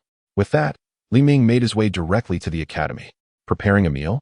Dai Mubai immediately grasped the implication and swiftly resumed his task of hauling the timber towards the academy. The others quickly followed suit, springing into action. Hey, when did this motley crew become so industrious? Xiao Wu remarked, astonished. After all, when he had previously requested their assistance, they had all sought to shirk their duties. Had it not been for his vigilant oversight, they would have barely managed to lift a couple of logs throughout the day. Yet now, within a mere 4 hours, they had transported all the timber into the academy. Moreover, the trio made a beeline for the dining hall. Xiao Wujia, intrigued, trailed behind them. Upon entering the dining hall, a delightful aroma wafted through the air. Observing the others seated obediently at the table, Xiao Wujia felt his throat involuntarily constrict. Never mind, I'll just join in. Xiao Wujia had no qualms about his lack of modesty and promptly took a seat at the dining table. Ah, Teacher Xiao has arrived. Why not join us? Aside from leaving a portion for Ning Rongrong and Zhu Zhuqing, I have prepared everything else. Let us make the most of it. With that, an array of dishes began to grace the table. The aroma, the presentation, and even a hint of energetic fluctuation captivated the plump one's senses, prompting an immediate indulgence. Dai Mubai yearned to exhibit some restraint, yet he knew that if he did, the gluttonous fellow would soon leave the platter devoid of any remnants. The mere thought of this compelled him to join in the feasting with gusto. As a mentor, Xiao Wujia prided himself on not succumbing to the same gluttonous tendencies as these rascals. Hey, you glutton, don't hog it all. Leave some for me. He called out. Mobai, how could you too? Oscar, a food-type soul master, was chastised. You're a food master, not merely a food enthusiast. After a while, Xiao Wujia ceased to feign composure. When Flender arrived, he was greeted by the sight of 4 distended bellies, reclining in their chairs, utterly incapacitated. What happened to them? Flender inquired, perplexed. They overindulged, came the response. Dean, I thought you were about to sell the academy, but I see now it's merely undergoing renovation. Is there room for me? Yes, indeed. Come with me. Those rascals truly lack decorum. Your skills far surpass theirs, Flender urged as he pulled the bewildered Dawn along. Meanwhile, Xiao Wu busied herself cleaning the table. Once they stepped outside, Dawn began to grasp the situation. The carpentry skills of these individuals are indeed commendable. However, when compared to those of Dawn, they fall significantly short. This little fellow, Dean Flanders, if you are unwilling to provide financial support, you may as well be frank about it. We have all received assistance from the academy and would not cause a ruckus. Yet, to present such a charming young lad and claim he can surpass our efforts, is that not an affront? A middle-aged man stepped forward, his face adorned with a mocking expression. An affront. Take a good look. If any of you believe Dawn's work to be lacking, I will pay immediately. Flanders asserted with pride, well aware of Dawn's capabilities. To benefit from the masterpieces of a master builder without cost is an opportunity Flanders could hardly resist. Should this young lad truly create a house to our satisfaction, not only would we forego payment, but we would also renovate all other structures for you free of charge. The leading carpenter displayed a resolute demeanor. While they could not compete with the soul masters, they were indeed born to be carpenters, with their awakened soul spirits resembling saws, wrenches, hammers, and nails. However, soon enough, the leader's mouth was agape in astonishment. Who would have thought there existed such a mortise and tenon structure? Master, can we adopt this design? And this, how is this joint secured? Master, here is our apprenticeship fee. Master, you are too modest. We shall ensure this place is completely renovated. Thank you for your generous sharing, Master. As midnight approached, Dawn had completed his work. At this moment, Flanders stood beside him with a gleeful smile, counting the money. According to Flanders, the apprenticeship fees would be collected by the academy, which would subsequently allocate the funds for their benefit. Dawn did not contest this arrangement.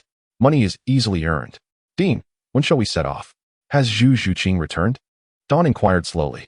Zhuqing will arrive tomorrow. Thus, we shall depart then. By the way, make sure to rest well, as I shall return to rest as well. Flanders remarked before vanishing from sight. After Flanders departed, Xiao Wujie approached. Young man, do you still have energy? Let us head to the back mountain for some practice. Xiao Wu suggested leisurely. All right, teacher Xiao. Dawn nodded and followed Xiao Wu's lead. The two swiftly made their way to the back mountain. The trees here have been stripped bare, rendering this place an ideal venue for combat training. Allow me to assess your endurance first. As Xiao Wu spoke, his martial soul was instantly unleashed, and a gravitational field materialized around them. This is Xiao Wu's soul skill, gravity enhancement. Upon feeling the pressure enveloping him, Dawn's lips curled into a subtle smile. Such pressure posed no significant challenge.